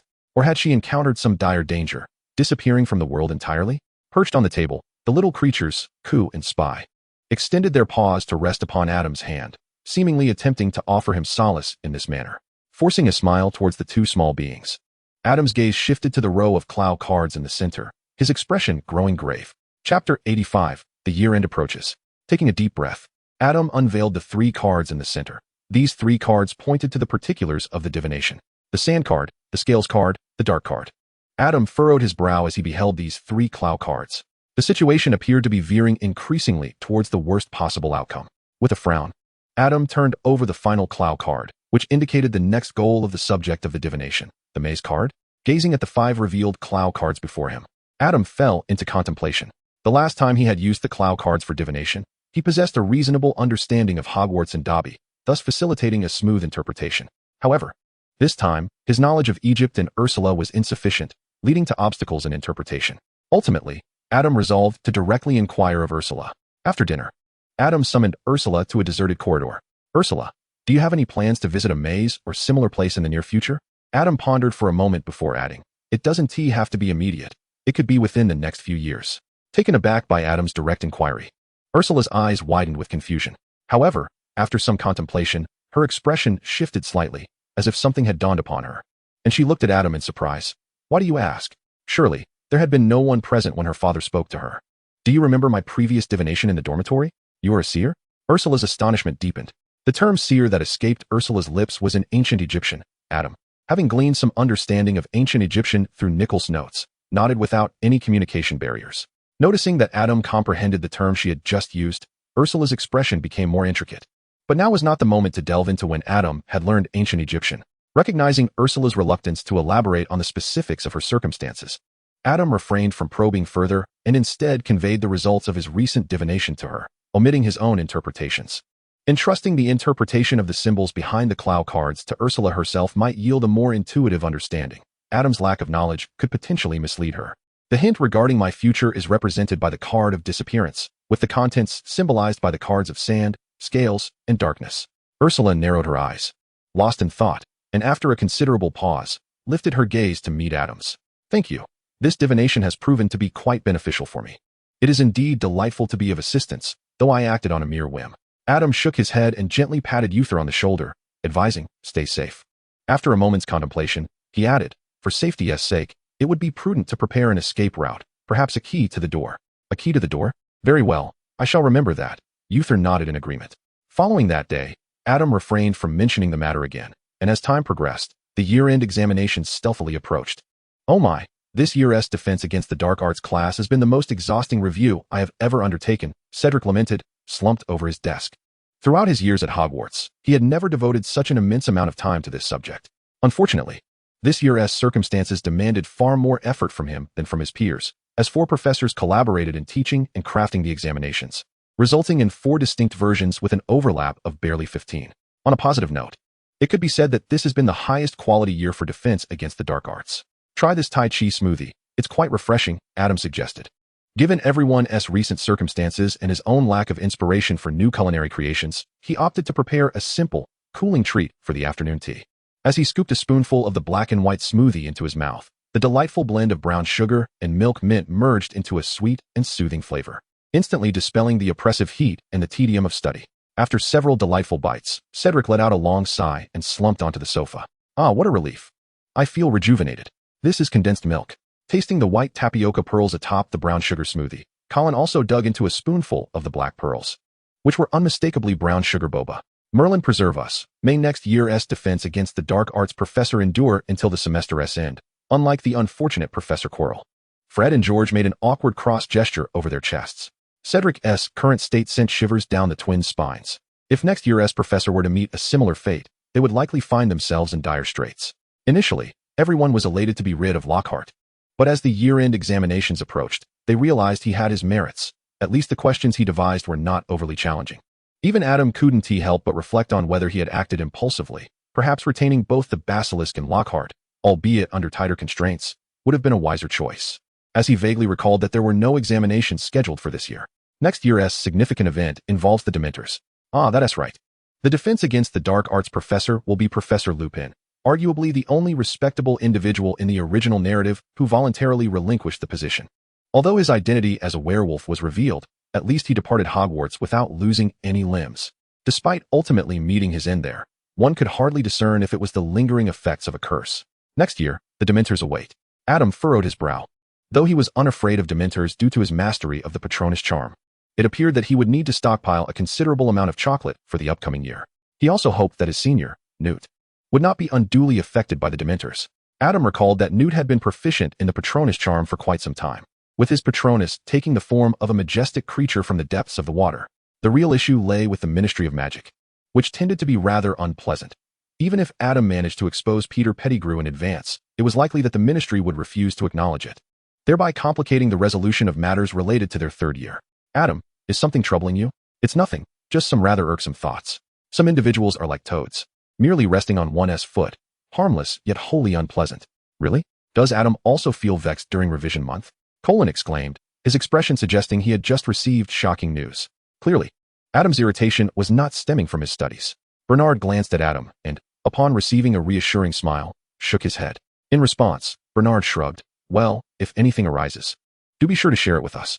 Chapter 86. The proud Hufflepuff after the exams. Eugene reclined on his bed, stretching languidly. As he gazed at the canopy of his four-poster bed, he reflected on the existence of his parents. Although he often feigned indifference towards them, deep down, he could not completely dismiss the fantasies he harbored about their presence. Perhaps this was reminiscent of their first encounter in his memory. Adam nodded in understanding.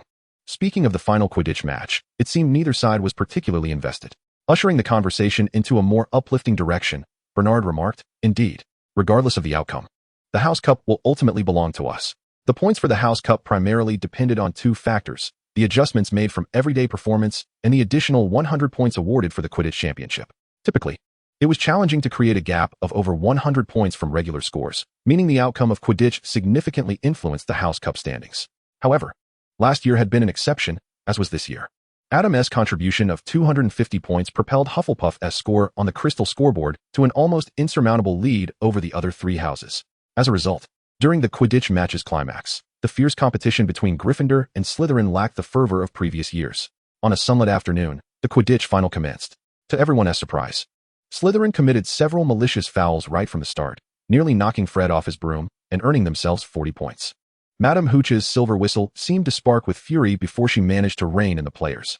Yet, the initial advantage had been established, and with Fred now injured, Slytherin successfully amassed a significant lead of 120 points in under an hour.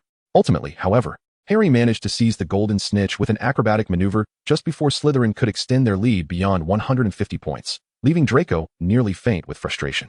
Until the year-end banquet, one could still witness Malfoy being reprimanded by Marcus Flint, marking Marcus's final Quidditch match.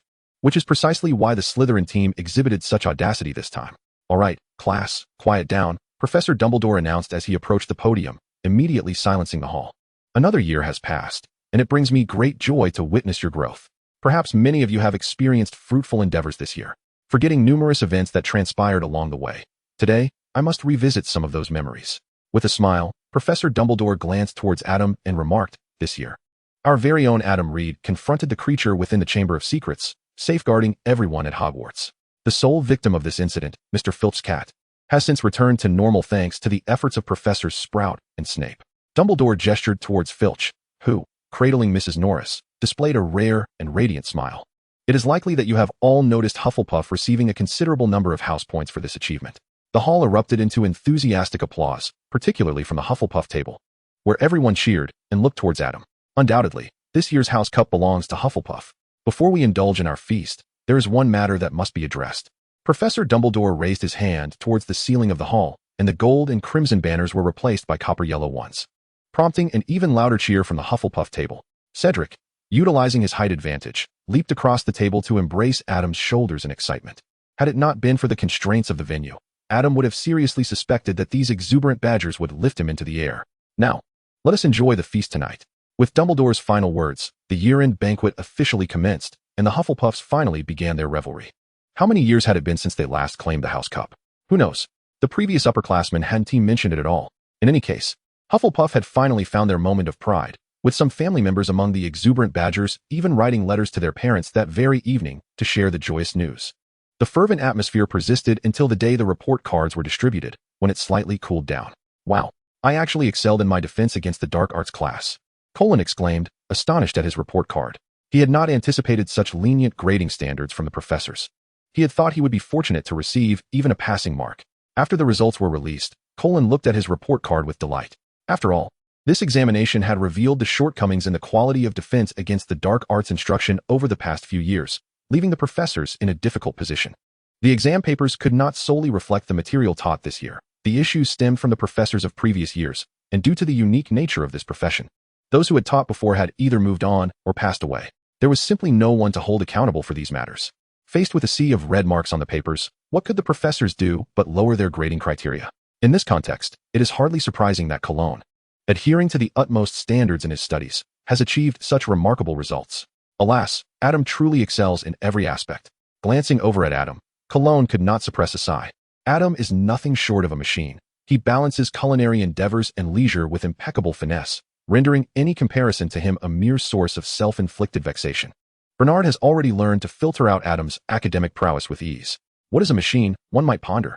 Perhaps akin to an alchemical creation, flawlessly executing predetermined actions with precision. On the return train, the Hufflepuffs could not restrain themselves from gathering around Adam.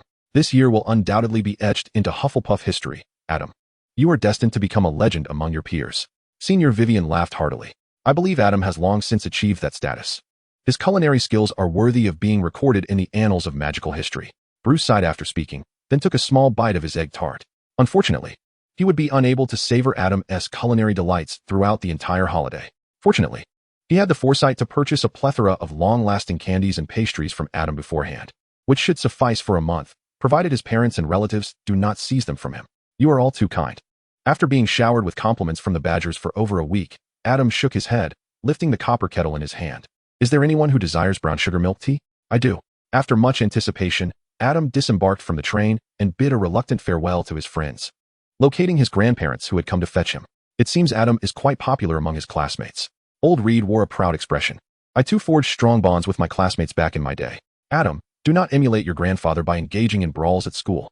Emma's piercing remark left Old Reed momentarily speechless, yet she remained unfazed, taking Adam by the hand as they made their way to platform 9 3/4.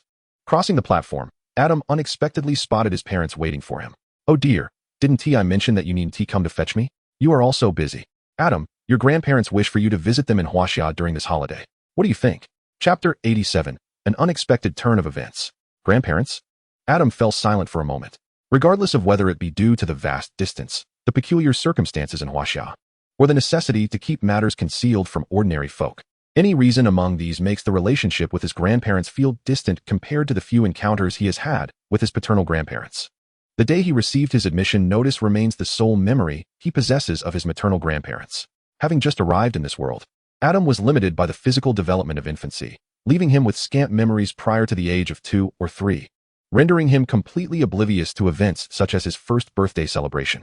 Hence, to describe his familiarity with his grandparents as lacking might be a somewhat hurtful, yet accurate characterization.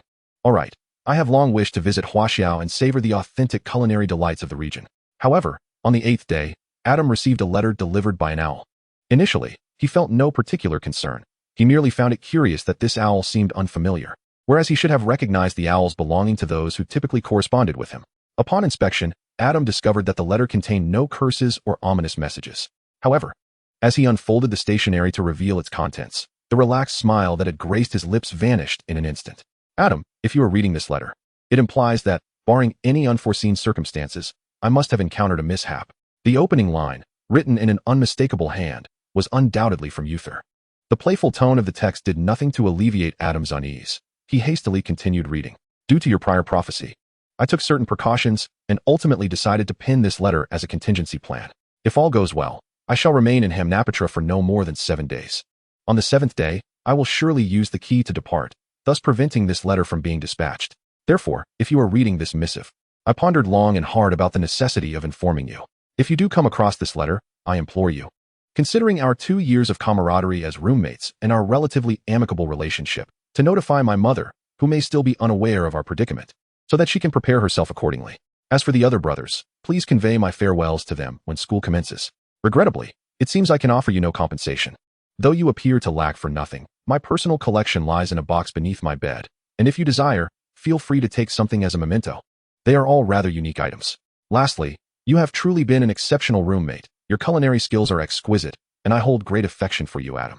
Setting down the letter, Adam blinked back the sting of tears and took a deep breath. What is it, Adam?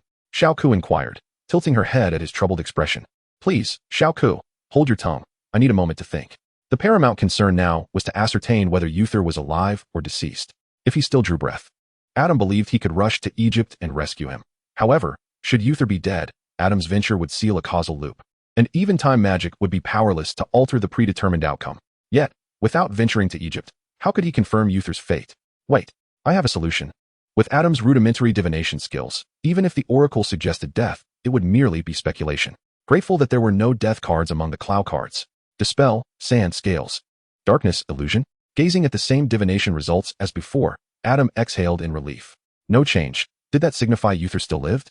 He tidied the Clow cards on his desk and summoned the Staff of Darkness, preparing to employ the translocation spell to journey to Egypt. Fortunately, he had mastered this spell shortly after the flight spell. Otherwise, traversing such a vast distance might have proven too taxing. Wait, Adam. Do you remember you're supposed to head to Huaxia in a couple of days? Adam's thoughts were interrupted by Sibby, and he realized, to his dismay, that he had indeed forgotten. In haste, he sought out Ms. Li. Mother, my classmate in Egypt is in trouble, and I need to find him. I cannot accompany you to Huaxia. What? Ms. Li's smile faltered, her expression frozen. But your grandparents. I apologize, Mother, but this is an urgent matter. A matter of life and death. Delaying the trip to Huaxia would not be an issue. After all, we have not met in many years. So waiting another year is of little consequence, wouldn't you agree? Adam grasped Ms. Li's hand. His affection for Huaxia was undeniable. Yet his gratitude towards his relatives there was limited to his grandparents, who had at least provided him with the Book of Seals. As for familial bonds, they existed, but were scant. The urgency of seeing those unfamiliar relatives in Huaxia paled in comparison to the gravity of Uther's situation. There was no contest. After a few moments of silence, Ms. Li sighed. Then we shall go next year. I will purchase your ticket to Egypt. There is no time for that. I shall use magic to get there directly. Thank you for your understanding. Adam embraced Ms. Li and kissed her cheek before waving his dark wand and vanishing from sight. As the scene transformed into Uther's villa, Adam was met with a series of sharp shouts. Who goes there? The words were in Arabic. Adam quickly surveyed his surroundings and noticed 5 wizards pointing their wands at him. The chains of his binding spell were swiftly obstructed by the protective magic surrounding him. I am here to find Uther. Adam spoke in ancient Egyptian, which left the 5 wizards momentarily bewildered. Adam. Footsteps echoed from the second floor, revealing Uther's mother, Tuya, who rushed down upon hearing the commotion. Auntie, Adam began, but he was struck by the sight of Tuya's reddened eyes. I have already been informed. Tuya fished a piece of letter paper from her pocket, her fingers trembling uncontrollably. After taking a few deep breaths to steady herself, she continued. I did not expect you to arrive so swiftly. Come with me. The wizards surrounding Adam retreated at Tuya's gesture, and Adam followed her to the top floor. This is Uther's room. You may enter. Adam contemplated whether it was too hasty to express his desire to save Uther at this moment. Tuya was unlikely to believe in his capabilities. However, the delay could result in Uther's demise at any moment. After a moment's thought, Adam decided to push open the door as Tuya had instructed. Uther had prepared the key before his departure. Tuya moved closer to the room, gradually approaching Uther, who lay on the bed, her voice trembling visibly. Yesterday, Marion activated the key, but all that awaited me was his lifeless body. In Chapter 88, Hidden Clue's uncle is dead. Tuya clutched Uther's hand, shaking her head, unable to articulate further. Adam tightened his grip on the dark wand, finally mustering the strength to step forward. Uther lay on the bed, eyes closed, resembling his usual slumbering self from the dormitory days. Yet, his upper body was bare, and a gaping wound marred his chest, where his heart once resided, now replaced by a scarab intricately carved from emerald. The only thing allowing Adam to maintain his composure was the realization that Uther, despite being heartless, had not succumbed to death. What had they encountered? I do not know, Tuya replied, wiping her tears.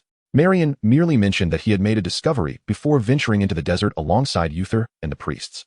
Such occurrences were commonplace, so I did not inquire further. By the way, do you know where Uther and the others were headed? I recalled it was Hamnaputla. Marion and I had explored that area numerous times, hence I paid little heed this time.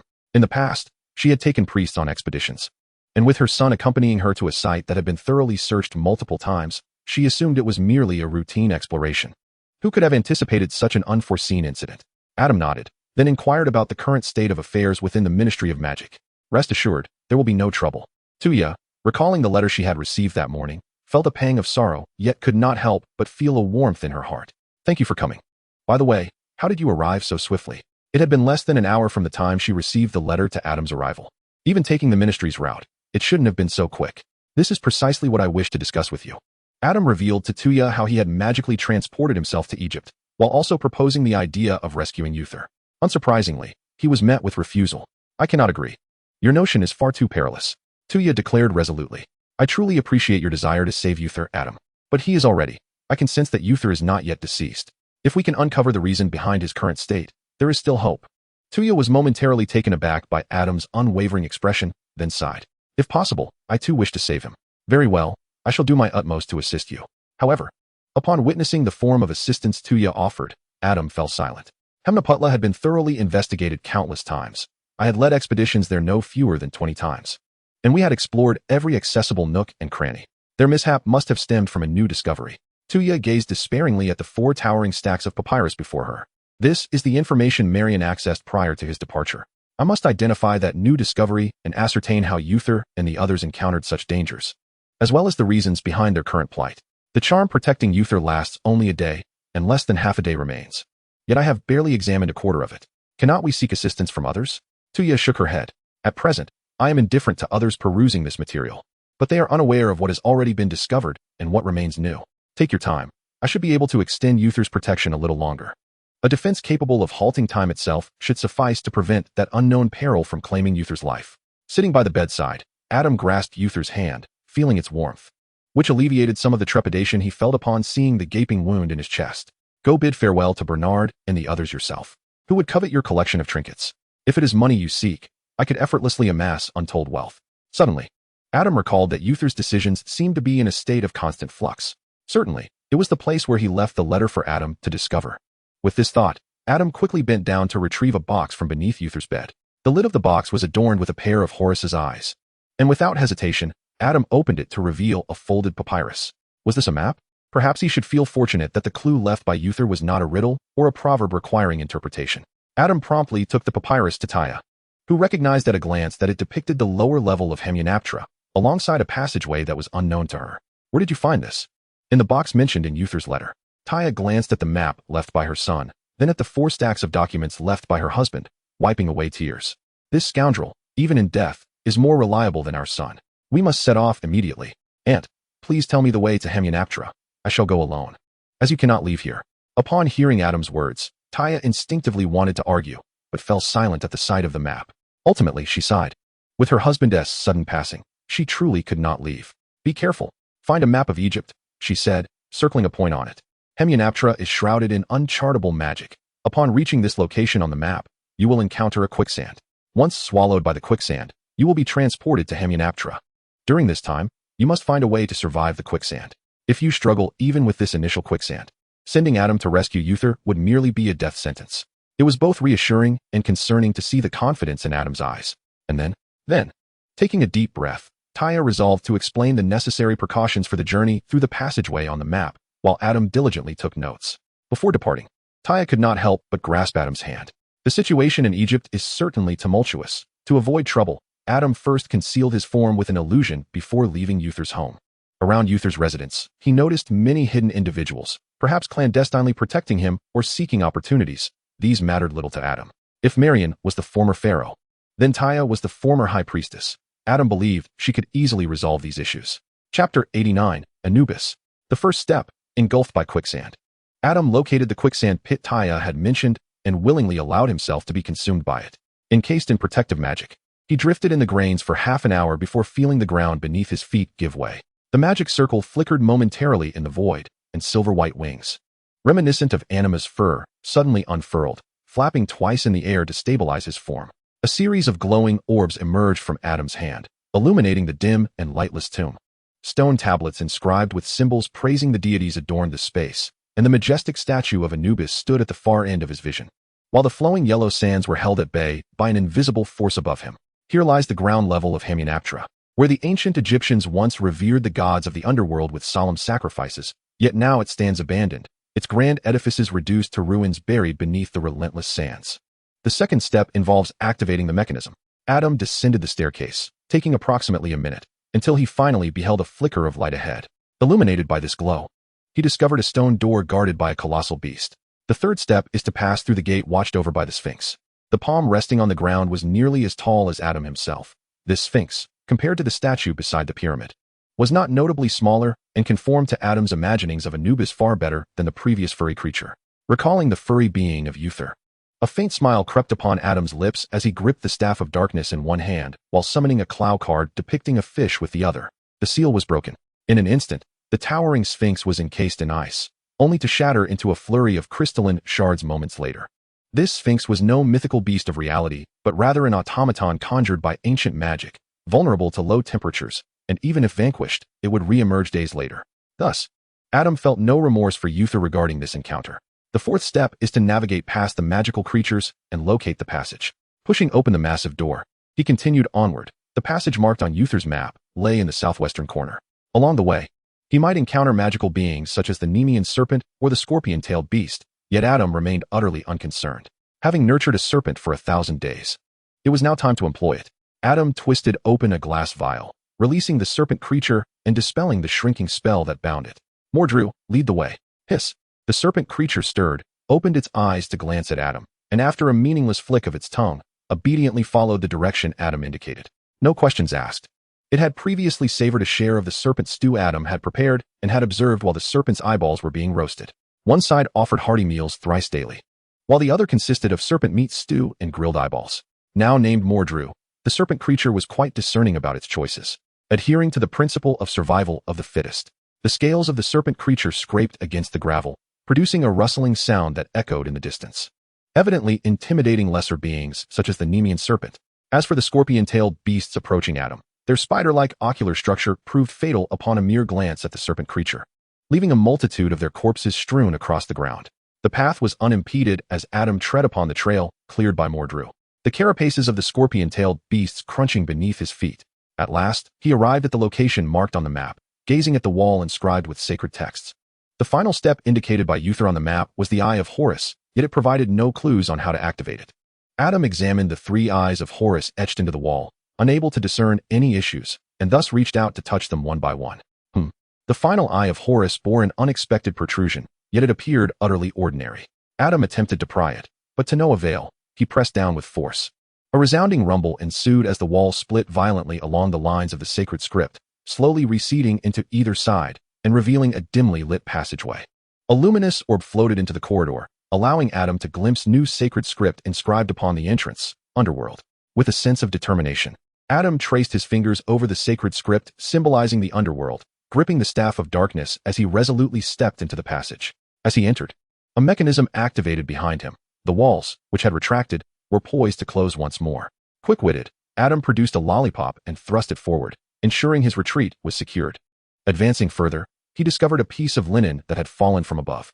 It bore a resemblance to the curtain in the Department of Mysteries at the British Ministry of Magic, specifically from the Death Chamber. Adam lifted the linen with his Staff of Darkness and strode confidently past it. In an instant, the protective magic surrounding him was triggered, and he felt a palpable shift in his environment. Was this the Underworld? Technically, it was not the Underworld itself, but a realm of judgment. A liminal space between life and death, governed by Anubis. The sudden voice did not startle Adam. Instead, he nodded in recognition. City of Fengdu, illusionary abyss, Erebus. In a fleeting moment, the boundary between life and death seemed to transform from Anubis's divine dominion into a cramped dwelling shared by a multitude of deities. The voice in the darkness fell silent momentarily before continuing. Come forth, beings who tread into the Underworld, and accept the trials of judgment. Adam's gaze hardened, his grip on the Staff of Darkness tightening as he pressed onward. At last, he reached the end of the passage. Beyond the door lay a circular platform surrounded by an immeasurable expanse of darkness. In the center stood a golden balance, its sides maintained in equilibrium. The left side was devoid of any substance, while a solitary ostrich feather rested on the right. O beings who have entered the Underworld. A colossal jackal head emerged from the abyss, speaking slowly, I am Anubis.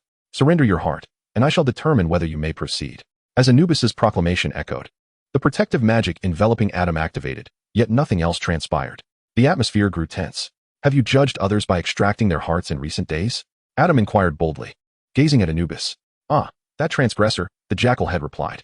Geb's protection could not shield him indefinitely. His soul is destined to plunge into the lake of fire, to be devoured by Amit, much like another rule-breaker whose time has drawn near. Tension mounted, fists clenched in resolve. The blasphemer shall eternally languish in the depths of hell. Taking a deep breath, Adam gradually raised the Staff of Darkness. Chapter 90, The Flaw in the Rules. High card, power card, dual card. Adam, having adorned himself with several layers of Clow cards, brandished the dark staff and charged forth. What do you intend to do? I am Anubis. Ah, my face. Anubis. Is it? Stop, stop, do not strike. You blasphemer. You shall surely descend into eternal damnation. Oh, my eyes. A blasphemer, you say? Eternal damnation, is it? Ouch. Wait a moment. Allow me to prepare. I shall bite you. You intend to bite me? What is that? No, please, no, You think that by adopting a different tone, I would fail to recognize the voice that urged me forward moments ago. Must I endure a beating to engage in proper discourse? Adam flexed his wrist and lamented.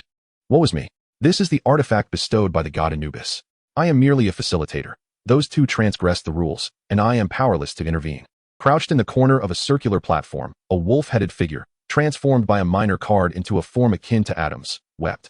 Its swollen visage and body obscured by multiple layers of injury. A significant portion of its teeth had been shattered, resulting in a peculiar timbre to its voice, as tears struggled to escape from beneath its puffy eyelids, trickling down its cheeks. Rules? What rules? Adam furrowed his brow and glanced at the scale. Are you suggesting that Uther could not pass Anubis's judgment? How is that conceivable? Anubis's scales weigh the good deeds against the bad, not merely whether one has committed only virtuous acts. It is one thing for Uther's father to falter, but how could Uther, a Hufflepuff, possibly fail the judgment? How should I know? He simply did not pass. Then another intervened with a protective amulet to shield the condemned from punishment. Thus they were transported away. And as a result, his soul was forfeited. In his mind, Adam reconstructed the scene as described by the wolf-headed figure. Uther and his father had arrived at this juncture, deciding that Uther would face the judgment. Upon failing, Uther's father had replaced his son's excised heart with a sacred scarab, activating the key and consequently losing his own soul in the process. According to the mythos surrounding Anubis's judgment, it was indeed most probable for Uther to succeed, though several questions lingered, such as the whereabouts of the priests. Yet, that was not the crux of the matter at hand. Where are that heart and soul now? The two souls are confined in the fiery lake below, and that heart is safeguarded by the amulet, currently in my possession, the wolf-headed figure replied. Uther's soul is here as well. Hand over that heart. Seeing Adam grasp the dark staff once more, the wolf-headed figure was overtaken by a wave of pain, indistinguishable between residual and phantom, and hastily surrendered the heart containing the souls while explaining, I shall relinquish it. Receiving the heart, Adam felt its rhythmic beating in his palm, causing his own heart to skip a beat. How do we lift Anubis's binding? The judgment is concluded. Unless you can summon the gods Osiris or Ra. I recall now. The judgment was indeed interrupted. It is not yet concluded. I shall devise a plan. I shall think of a way. The wolf-headed figure, clutching its leg that was pressed against its chest, quickly amended its statement. In the past few millennia, the mind of the jackal-headed deity had never raced with such swiftness. Eureka! A solution has emerged. The god Anubis left behind a set of rules governing the balance of the scales, yet he did not impose stringent regulations for every step of the judgment process. The rules are rife with loopholes. Originally, each judgment was conducted personally by Anubis himself, rendering it unnecessary to establish any regulations. However, with Anubis's sudden departure, those rules remained, despite him never having witnessed Anubis firsthand. Thus, they had not undergone practical testing, and it is only natural that they contain flaws. The jackal-headed deity felt as though Thoth had bestowed a blessing upon him, and a brilliant idea took shape in his mind. The scales could only bear either a heart or the feather of Ma'at, and only when the scales were balanced or the heart was lighter than the feather could one pass the judgment. Therefore, if both sides of the scales bore hearts and were balanced, both hearts could indeed pass the judgment. Gratitude swelled within him for Thoth, for Anubis. Yet, before he could revel in his own cleverness, he noticed the eyes of the little imp fixated upon the location of his heart. The jackal-headed deity gasped, wait. My heart cannot possibly weigh the same as that creature's. No matter, he thought, I could simply remove the excess portion. He was eager to call for a pause, to suggest that perhaps there were alternative solutions.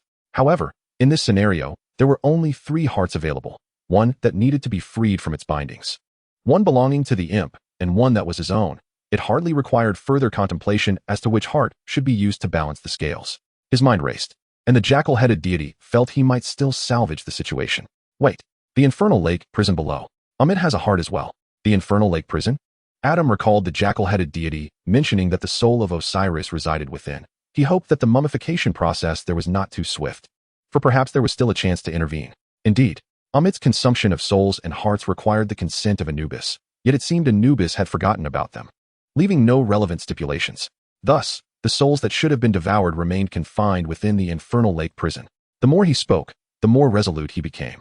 In the face of life and death, the fate of his fellow beings seemed trivial. After all, they could not consume souls and hearts at present, and there were plenty of them.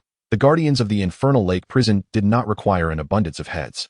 Losing one would hardly matter. After all, he was but one. If he were to perish, what would become of the order of the underworld? Hearing this, Adam could not suppress a frown. This was unreasonable. If indeed this place were the underworld, a flicker of contemplation crossed his mind, yet he temporarily set those thoughts aside. Take me to the infernal lake prison.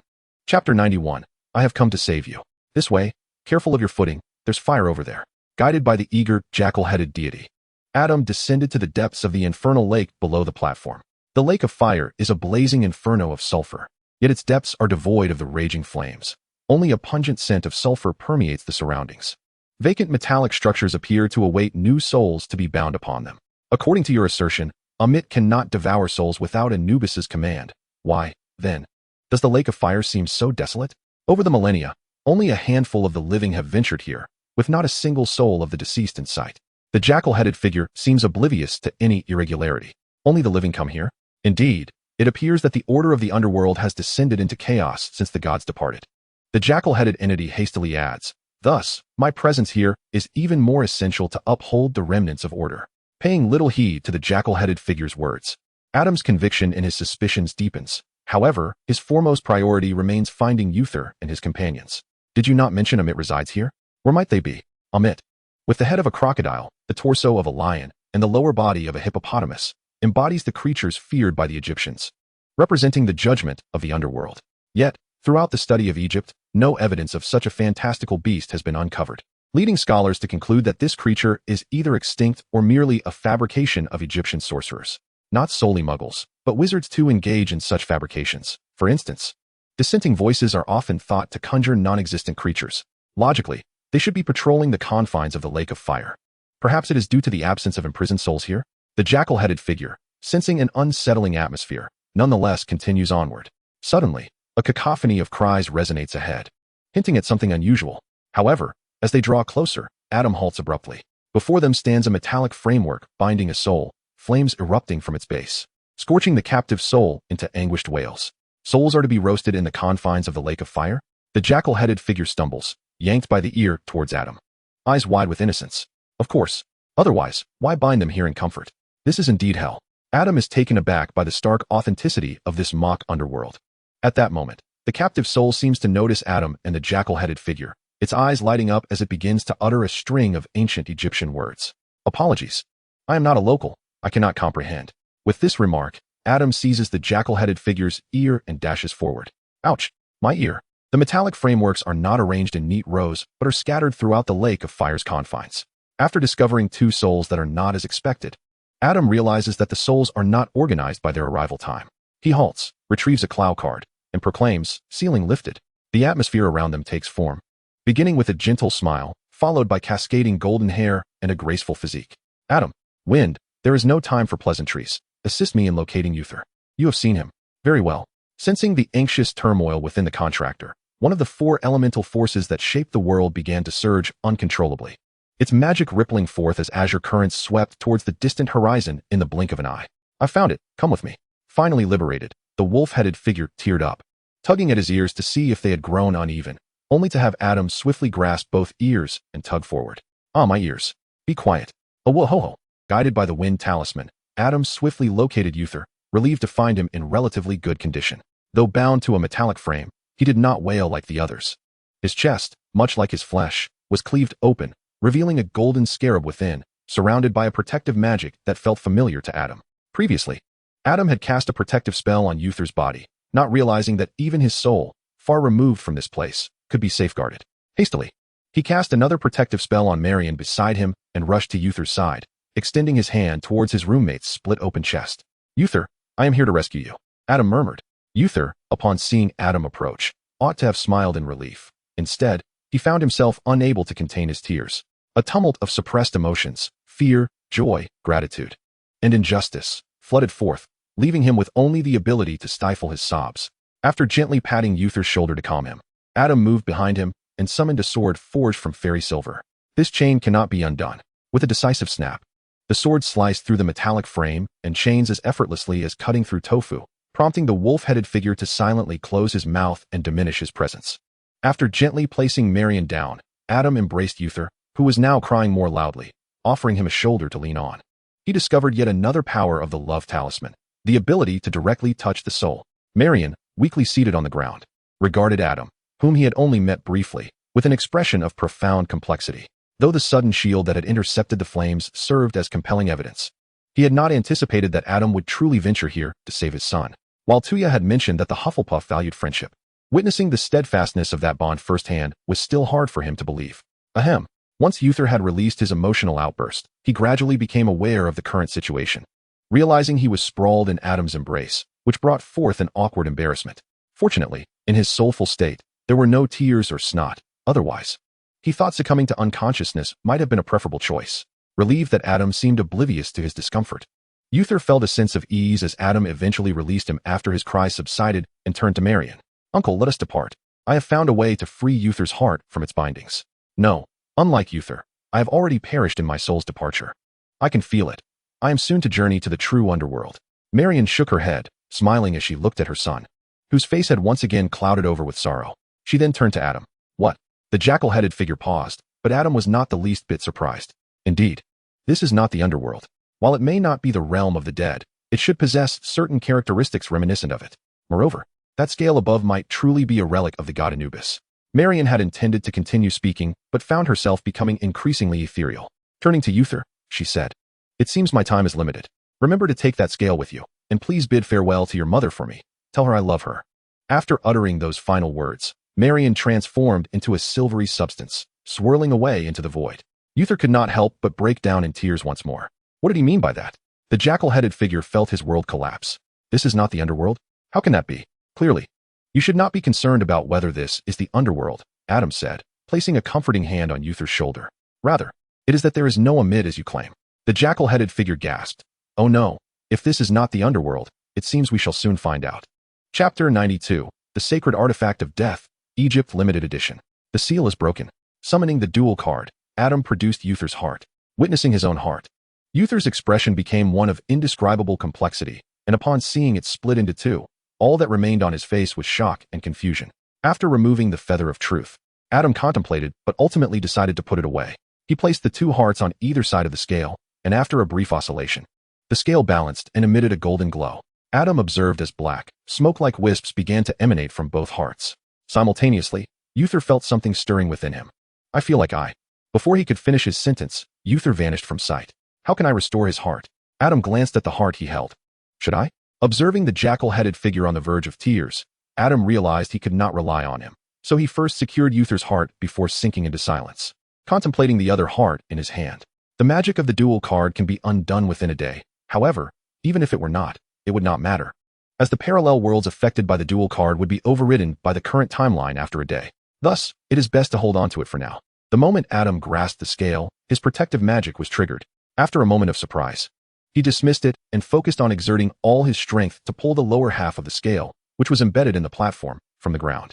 However, 3 seconds passed with no change. Strength card, seal broken. With a resounding roar, Adam yanked the scale from the earth, feeling the platform tremble beneath his feet, and noticed spiderweb-like cracks spreading across it. Without hesitation, he activated the flight card's magic. "Help!"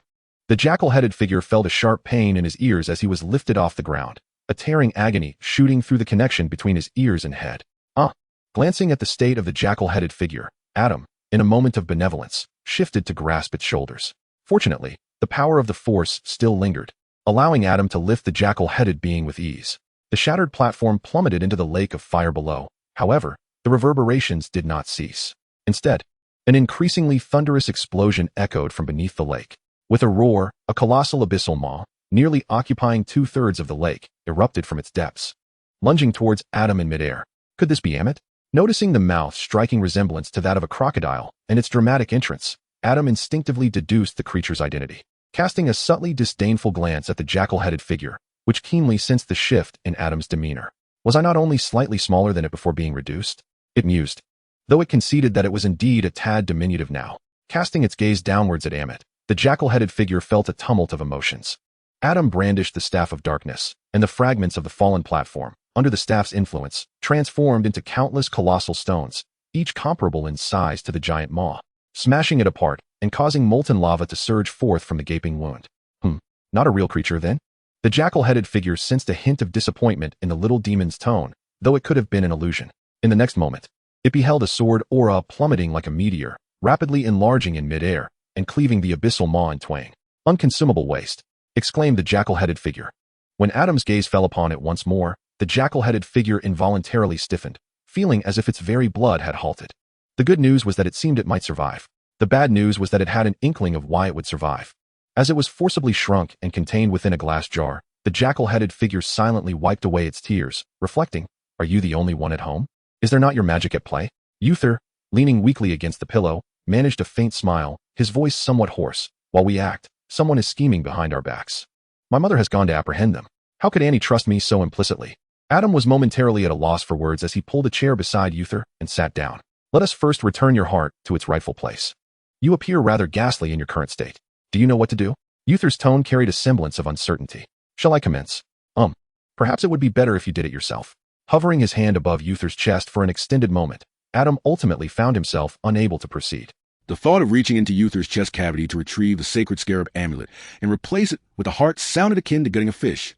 Yet in reality, the two tasks were worlds apart. "I'll do it myself," Uther exclaimed, astonished as his heart was forcibly thrust into his hands, unable to suppress a wry smile. "Very well then." With a sigh, Adam resignedly picked up the heart and gestured toward Uther's chest. "Which side is the front?" Uther replied, "According to my recollection, my heart floated to the scales in a similar manner." "What, then, is this object?" Adam retrieved the diminutive scales. "This artifact, one of the relics left by Anubis in Egyptian mythology, possesses the power to discern falsehoods and transgressions. Anyone who has uttered a lie cannot endure the trials of this divine instrument." Adam inhaled sharply.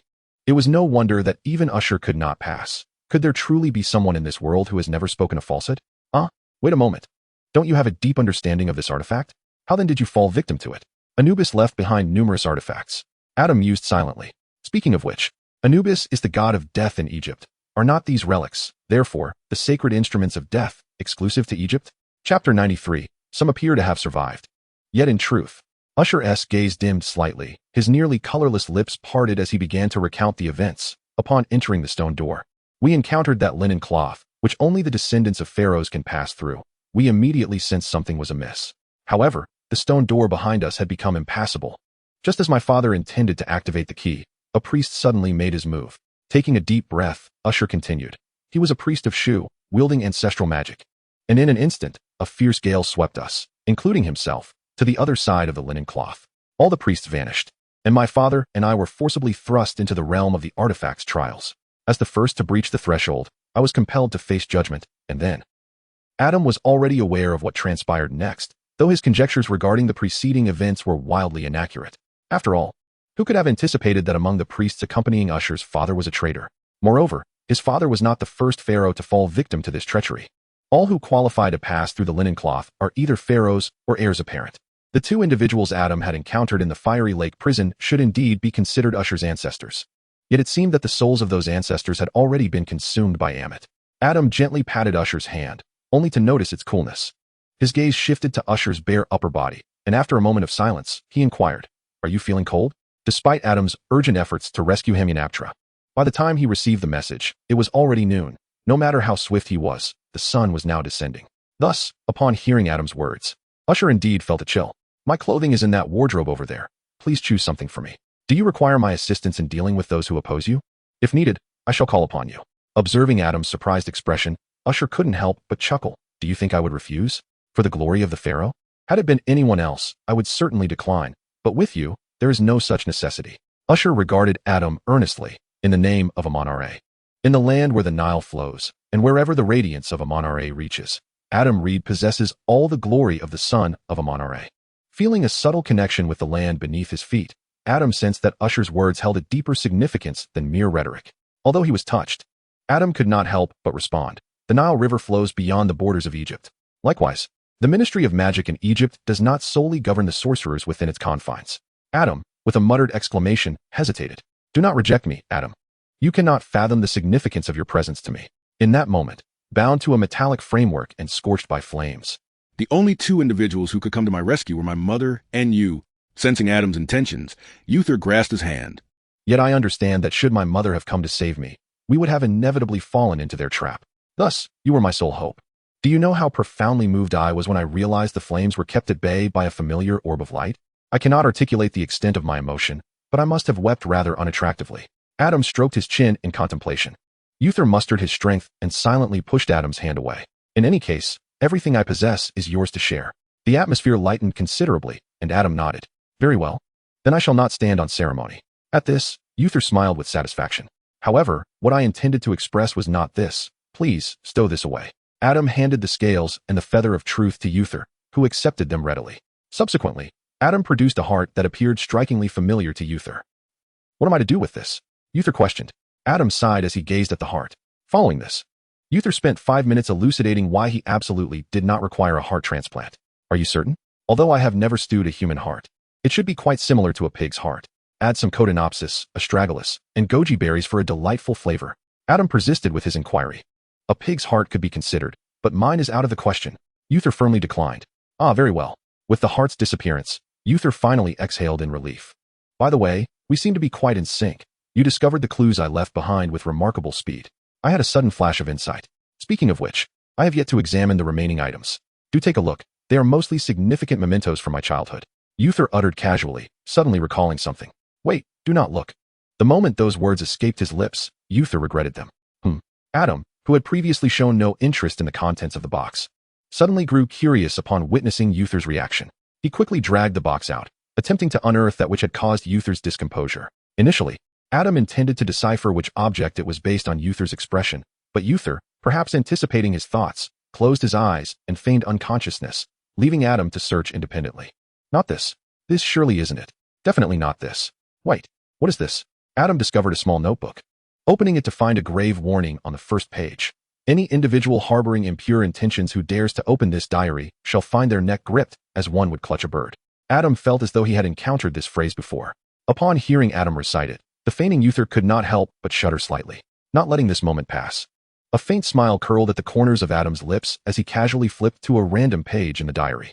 Hearing the rustle of the pages, Uther opened his eyes and glared fiercely at Adam. Did you not notice the curse on the first page? Oh, so that was a curse, Adam replied, realization dawning upon him as he tilted his head. But I currently possess the same authority as Pharaoh, so surely no curse can affect me, right? Moreover, you have already gifted me this box, and this diary now belongs to me. Uther remarked. April 7th, clear skies. Today, I am in a foul mood because Mother. Ah, stop it. Because Mother spanked me today for something that the fluffball did to her dress, which has nothing to do with me. One day, I shall feed all of Mother's dresses to the fluffball and let it tear them to shreds. You seem rather fond of the fluffball, Adam noted. Oh, I beg you, please stop reading. Uther pleaded. Huh, what is this? Ah, please. No, don't. Chapter 94, Adam, a comfort to parents. Toya, where is Adam? Toya furrowed her brow disapprovingly at Uther. Uther thought to himself that Adam had indeed saved his life, yet moments ago, he had nearly perished at Adam's hands in another manner.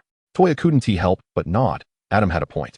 Now that the enemy's plans had been thwarted, it was indeed a prime opportunity for a counterattack, and Adam, having left in haste, ought to inform his family. It was a prudent course of action, one that was quite reassuring. Toya paused slightly, glancing at her son. Although Uther possessed a certain degree of strength, he was still merely a child. With Marion gone, she had to maintain the operations of the Ministry of Magic while combating the hidden enemy. Uther's presence here would undoubtedly become a burden.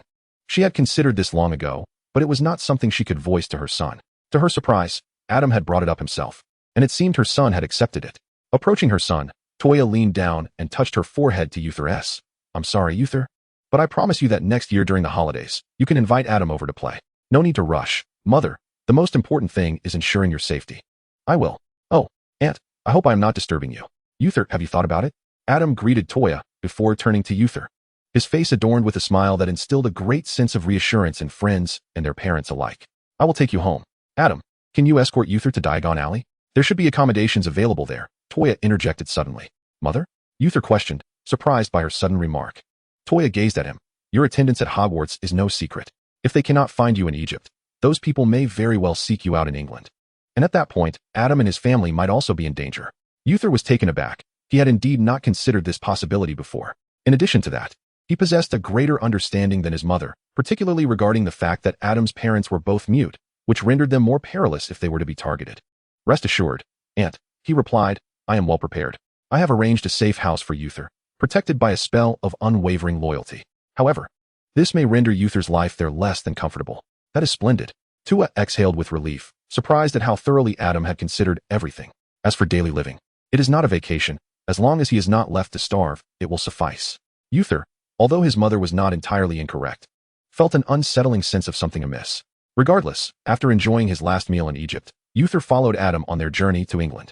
Due to the restriction against transporting living beings during their relocation, Adam had no choice but to employ the newly learned spell of apparition. Upon their arrival, Uther, still recovering from the ordeal, could not help but collapse onto the grass and retch. Deep breath, it will pass.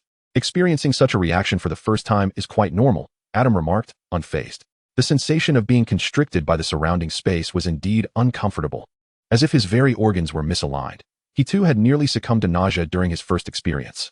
By the way, have you never traveled via apparition before? After regaining his composure, Uther accepted the tissue Adam offered to wipe his mouth. Thanks. When did you master this spell?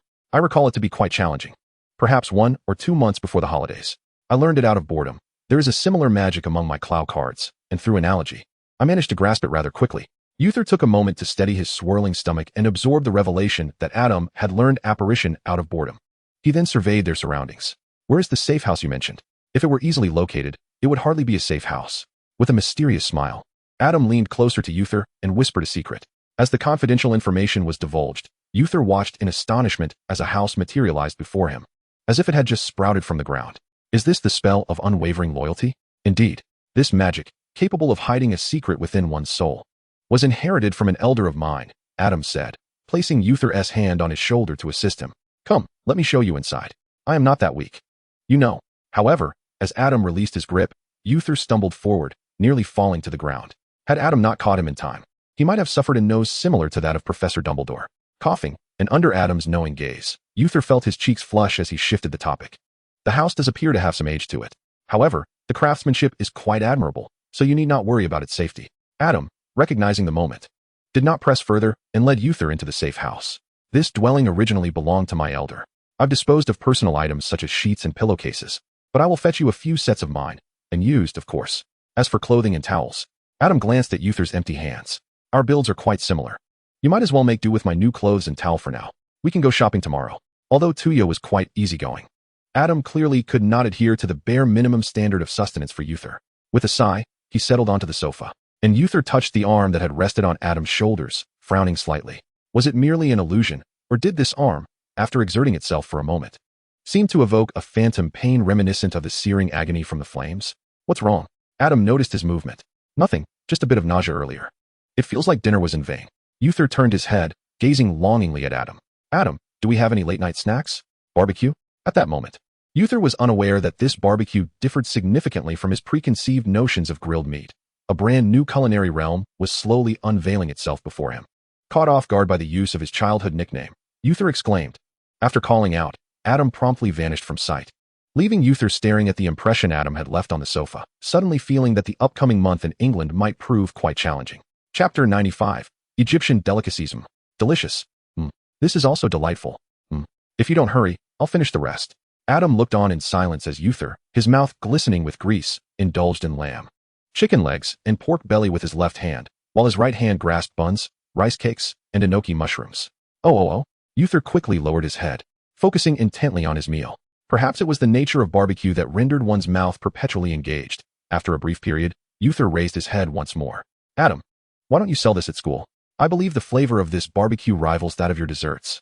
The human affinity for sugar and fats is deeply ingrained in our genetics. The sizzling skewers on the grill, seasoned with a pinch of cumin, possess an allure that is in no way inferior to the sweet aromas wafting from a pastry shop. Because it's too cumbersome, and my desserts are already selling like hotcakes. He chuckled. Barbecue is too instantaneous to be practical. It cannot be transformed directly using the sweet card, and duplicating it with the double card would be too conspicuous. It's fine for a few of us to enjoy, but how could it be sold? Furthermore, Adam was already sufficiently occupied with his dessert shop, planning to leave it in Bernard's capable hands once school resumed, let alone considering the expansion of new ventures. In response, Uther could only sigh for the other Hufflepuff students. They were deprived of such a delightful experience. Ah, Adam, you are being selfish. A sharp cry pierced the air, and a golden creature plummeted, nearly diving headfirst into the charcoal grill, but Adam was quick enough to intervene. Be careful. You truly become an imbecile when food is involved. SBY flitted down gracefully, casting a disapproving glance at the little creature, then turned her sparkling eyes toward Adam. Adam, I want to eat too. All right, I'm currently grilling. You can help yourselves to what's on my plate. Hearing this, SBY darted to Adam's dish and extended her claws to grab a piece of the succulent mushrooms swimming in sauce. Oh, it's so hot. This time, Adam refrained from using the illusions of the illusion card and the voice card. Uther gazed at the two marvelous creatures, his mouth slightly agape before quickly closing it again. That was a close call. The meat almost slipped from his grasp. After hastily chewing and swallowing the morsel in his mouth, Uther turned to Adam. Adam, what are they? Oh, I forgot to introduce them. This is Shauka, and this is Sibby. You've known each other for 2 years. How are they? They are illusion beasts. Uther suddenly comprehended, as memories from the past surged forth. So, you were genuinely conversing with them before. Precisely. Shauka waved a piece of grilled fish tofu at Uther. Hello there. Hello? Uther hesitated momentarily, unable to suppress his curiosity. What kind of creatures are you? We are not creatures, but rather sealed beasts. Sealed beasts? You may understand us as a special kind of magical creature. Oh, Uther nodded, partially grasping the concept. Does anyone want a treasure? I do. Uther, who had a fondness for cats, found that his bond with Shauka and Sibby, already established, deepened further over the course of a delightful barbecue. Seeing how well you all get along, I feel reassured. For the next month, they will take turns being your roommates. Roommates? Uther, who was savoring a boneless grilled chicken foot, abruptly halted, allowing the chicken foot to tumble onto the table, yet he remained oblivious, gazing at Adam in astonishment. Indeed, the safe house protected by the loyal heart spell is rather unique. We cannot establish swift and effective communication, and living here alone might lead to loneliness. We can also provide pillow services. Pillow services? Uther glanced at Shauka. Such a tiny pillow. Wow. Uther's eyes sparkled with excitement. Cool. Wait. I haven't quite grasped why you prefer to maintain such a diminutive form. Of course, it is to make eating more convenient. Convenient? Uther picked up the boneless chicken foot that had fallen onto the table and gestured toward Shauka. It takes forever to nibble on a chicken foot. Isn't that rather inconvenient? Isn't savoring a chicken foot for an extended period a form of enjoyment? In response to Shauka's philosophical inquiry, Uther pondered the boneless chicken foot in his hand. As the night snack concluded, the first day of Uther's arrival in England gently drew to a close. Adam. Yes? Never mind. Turning back, he noticed Uther, who seemed hesitant and on the verge of speech, anxiously twisting the quilt in his hands.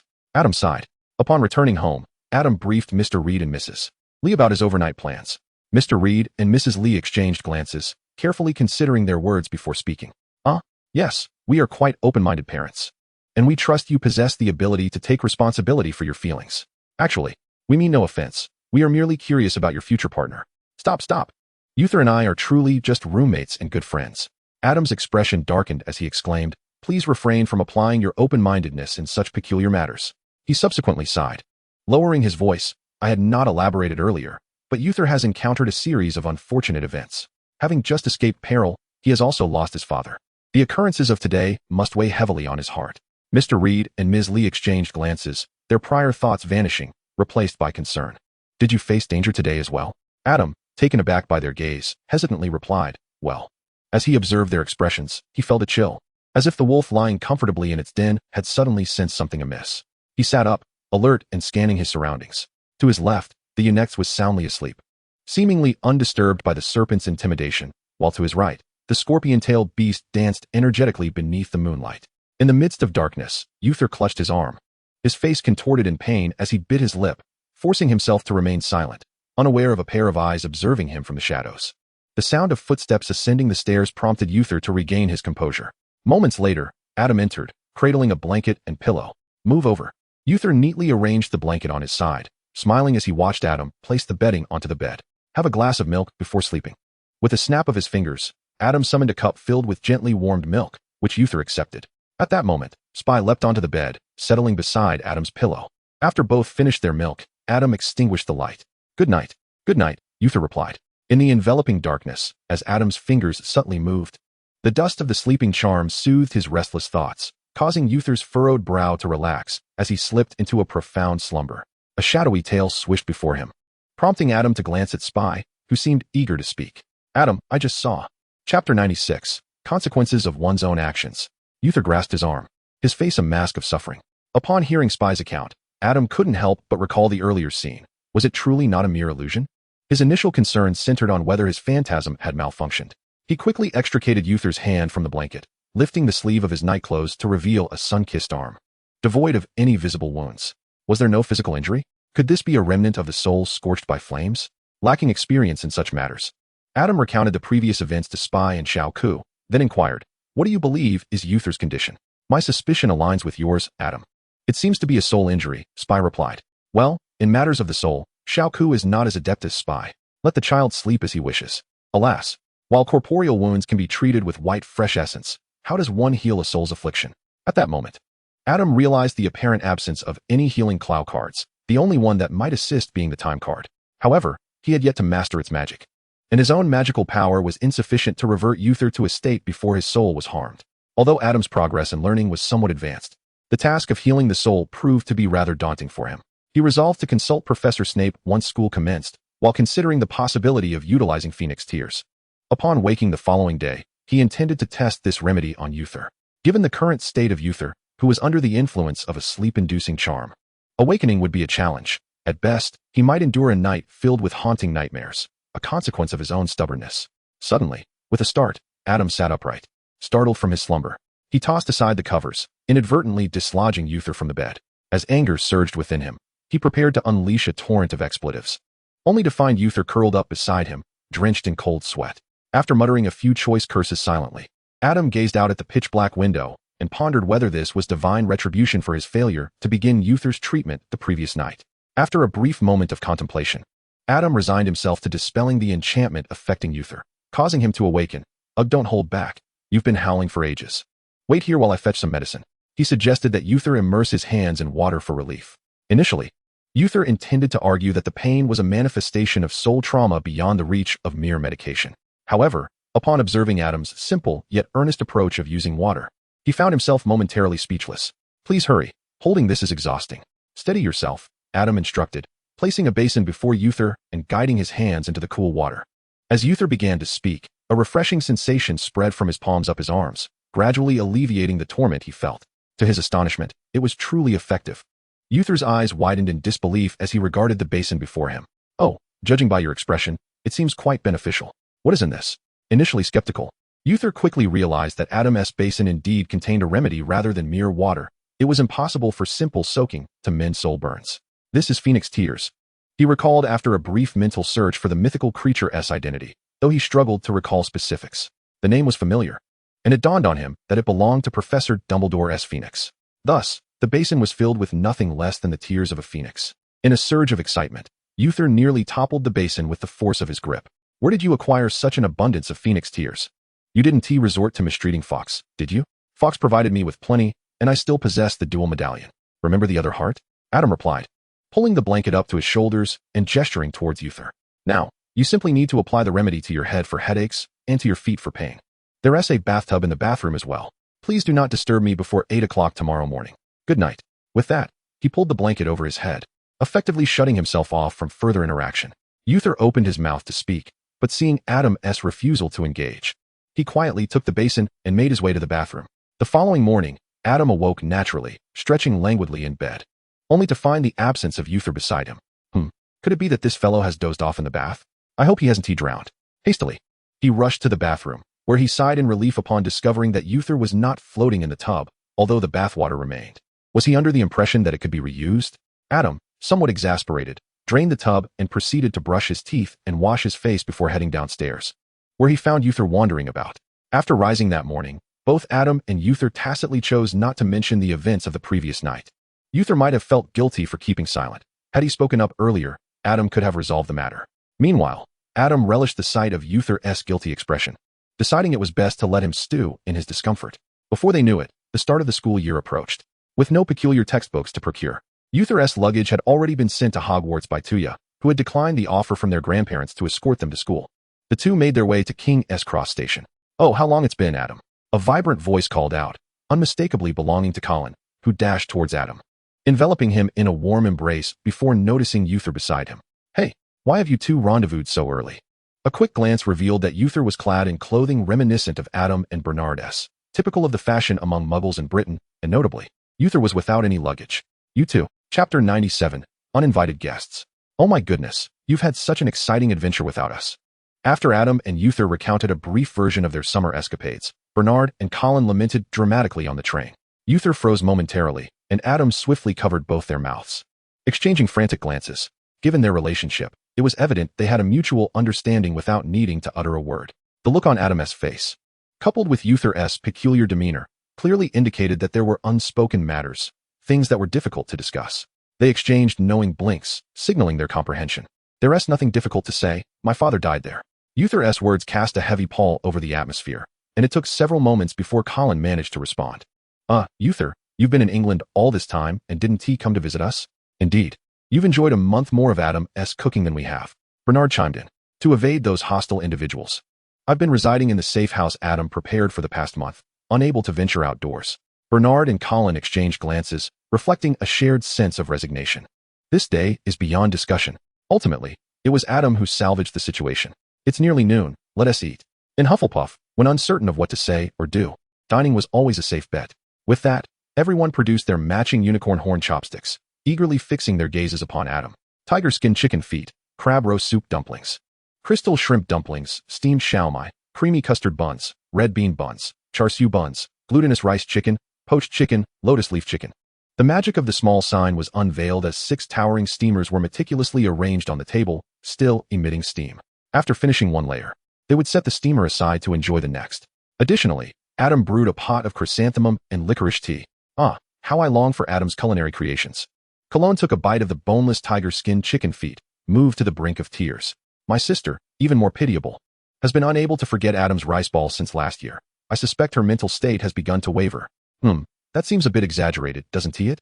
Bernard took a small bite of the molten salted egg bun, blew on the hot filling, and took another bite. However, I believe a person of sound mind wouldn't instruct the fish in the looking up at the stars pie to sing in unison. Upon hearing this, Bernard paused mid-chew. The fish in the looking up at the stars pie singing? Hiss, pardon me. Eugene, what is the matter with you? It is said that if one is unenthusiastic about eating, their thoughts may be troubled. That steamer of 6 shrimp dumplings was hardly larger than a palm. Yet Eugene had taken 3 or 4 bites without finishing, clearly preoccupied. I'm fine. Eugene hadn't finished speaking when Adam sighed and pulled him close. Why does everyone prefer to bottle up their feelings? Cough, cough. Cologne, who had been watching Eugene with concern, curiously glanced at Uther. Uther, what's wrong? It's nothing. I just choked while eating too quickly. Uther's face turned crimson as he hurriedly sipped his tea, wiped his mouth with a tissue, and rummaged through his pockets, appearing quite busy. Oh, Cologne nodded, turning back to Eugene. Yes, even if we might not be able to help. At least sharing your thoughts with us might lighten your burden. Eugene fell silent for a few seconds, then finally nodded and expressed his concerns. So, you still haven't seen them this year? The private room fell silent once more. Compared to his roommates, Adam pondered more deeply. He reflected on his own absence from Huaxia this year, noting that his situation differed from Eugene's, regardless of the reasons. His relatives in Huaxia had indeed not been in touch with him or Ms. Li over the years, although he accepted Mr. Reed and Ms. Li as his parents. This was the result of their unilateral outpouring of love over several years. Adam, once an adult, did not feel a profound lack of affection. The hesitation of the composed Ms. Li implied that Adam felt no guilt over his decision to withdraw. He did not believe Ms. Li's expression at that time was merely due to nostalgia. Ultimately, Adam and the others could not devise a suitable solution. They cannot simply abduct Eugene's parents. They could only attempt to fill the void of parental affection with culinary delights and brotherly love. Judging by Eugene's enthusiastic consumption of the crispy fried yellow croaker, their efforts seemed to yield positive results. Hiss. Uther felt an inexplicable chill in the air, unable to resist rubbing his arms. Isn't it summer? Why has the temperature suddenly dropped? The sky outside seems to have transformed, heralding the possibility of rain. As Cologne's words fell, a droplet struck the glass with a sharp plink. Wow, it appears your divination class results this year won't be disappointing. Bernard couldn't resist teasing. That singular drop was merely the precursor. Soon, the rain fell heavily, with droplets pounding against the speeding Hogwarts Express, creating a cacophony of sound, while the glass trembled from the onslaught. After lunch, Adam and Cologne engaged in a few rounds of Wizard's chess, with Cologne losing more than winning. And he couldn't help but glance out the window. This rain is so bothersome.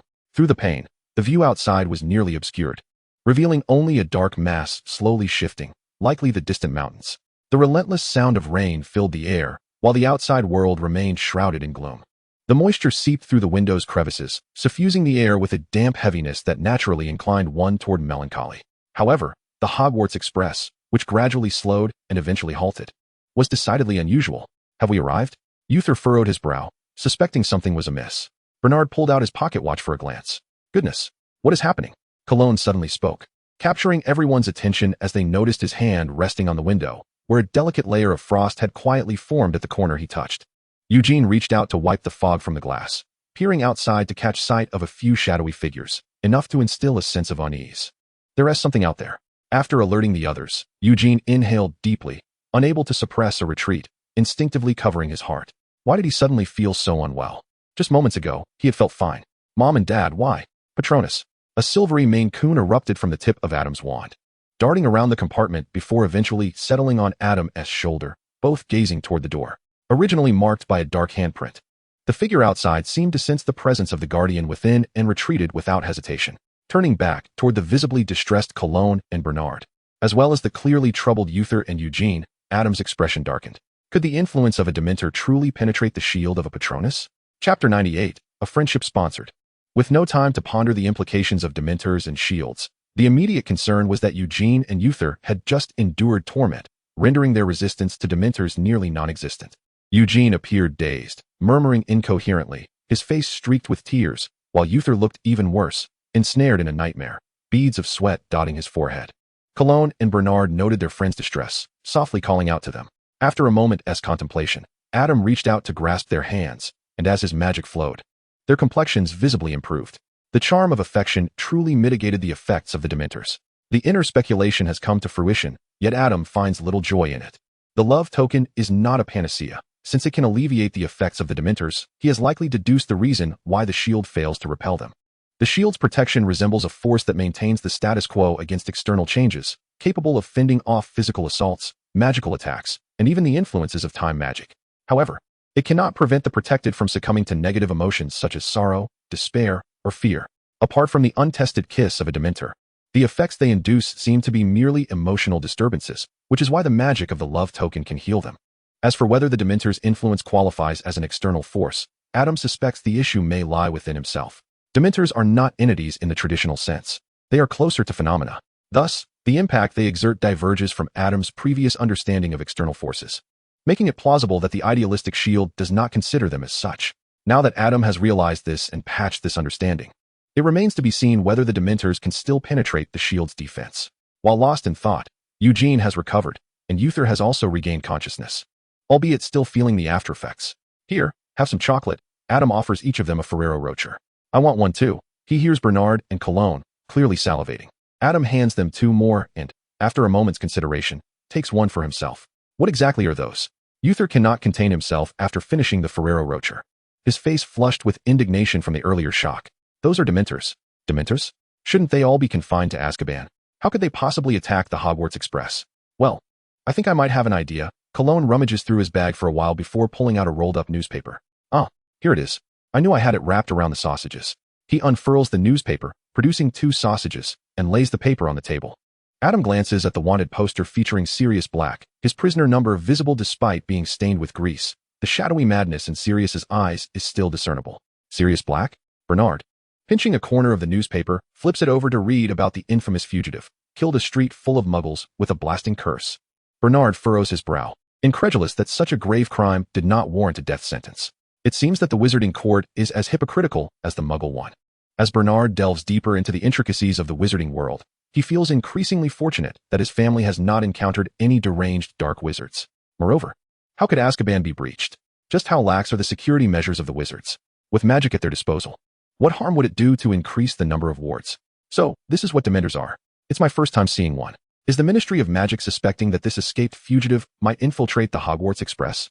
Uther scoffs. Then why use Dementors to search instead of handling it themselves? If the Dementors had managed to capture him, he would not have escaped. How is everyone? Suddenly, the door of the carriage was thrust open, and Cedric, panting heavily, poked his head inside. Upon seeing Adam and the others, his eyes lit up. Oh, it's you. Long time no see. Cedric, now a prefect, had just experienced the unexpected visit of the Dementors and felt compelled to check on everyone. Wait a moment. Adam noticed the nearly quarter-eaten chocolate in Cedric's hand and called out to him, pulling out a large bag of 38 chocolates from his satchel and offering it to him. Take this and share it with everyone. Thanks, you're a lifesaver. No need for that. I'll see if I can ask Professor Dumbledore for some funds. If not, consider it my friendly sponsorship. The express finally reached its destination. As Adam disembarked, he carefully observed his fellow students, noting that most appeared to be in good spirits. It seemed the chocolate had indeed worked. Stay warm. A gust of cold wind swept through, prompting Adam to rub his hands together before pulling out his wand to cast a warming charm on the group. Thank goodness we had Adam with us all the way, Colin murmured. Although they had all made some progress in their spell studies, only Adam had excelled in practical enchantments for daily life. Clearly, everyone had strong opinions about the unusual events on the journey. Chatter filled the great hall from the moment they entered, even during the sorting ceremony. Silence. Quiet down. Professor Dumbledore's booming voice resonated after the sorting ceremony, swiftly bringing the hall to a hush. Dumbledore scanned the room, noticing that there were no pressing questions, his gaze lingering momentarily on a small, empty space at the Gryffindor table before continuing. As he spoke, Dumbledore raised his hands, seemingly wishing to embrace and comfort all the startled students. Chapter 99. New Professor, New Orders. He merely glanced in Harry's direction before proceeding, "Before you enjoy your dinner, I must share something of great importance with you all. Our school is currently hosting some Dementors from Azkaban, dispatched by the Ministry of Magic to carry out their duties. I trust you are already aware, as they have just conducted a search of the Hogwarts Express." At this point, the smile had vanished from Dumbledore's face, replaced by a serious demeanor and an underlying dissatisfaction with the Ministry of Magic. He emphasized the nature of the Dementors. Their very essence prevents them from comprehending your pleas for mercy.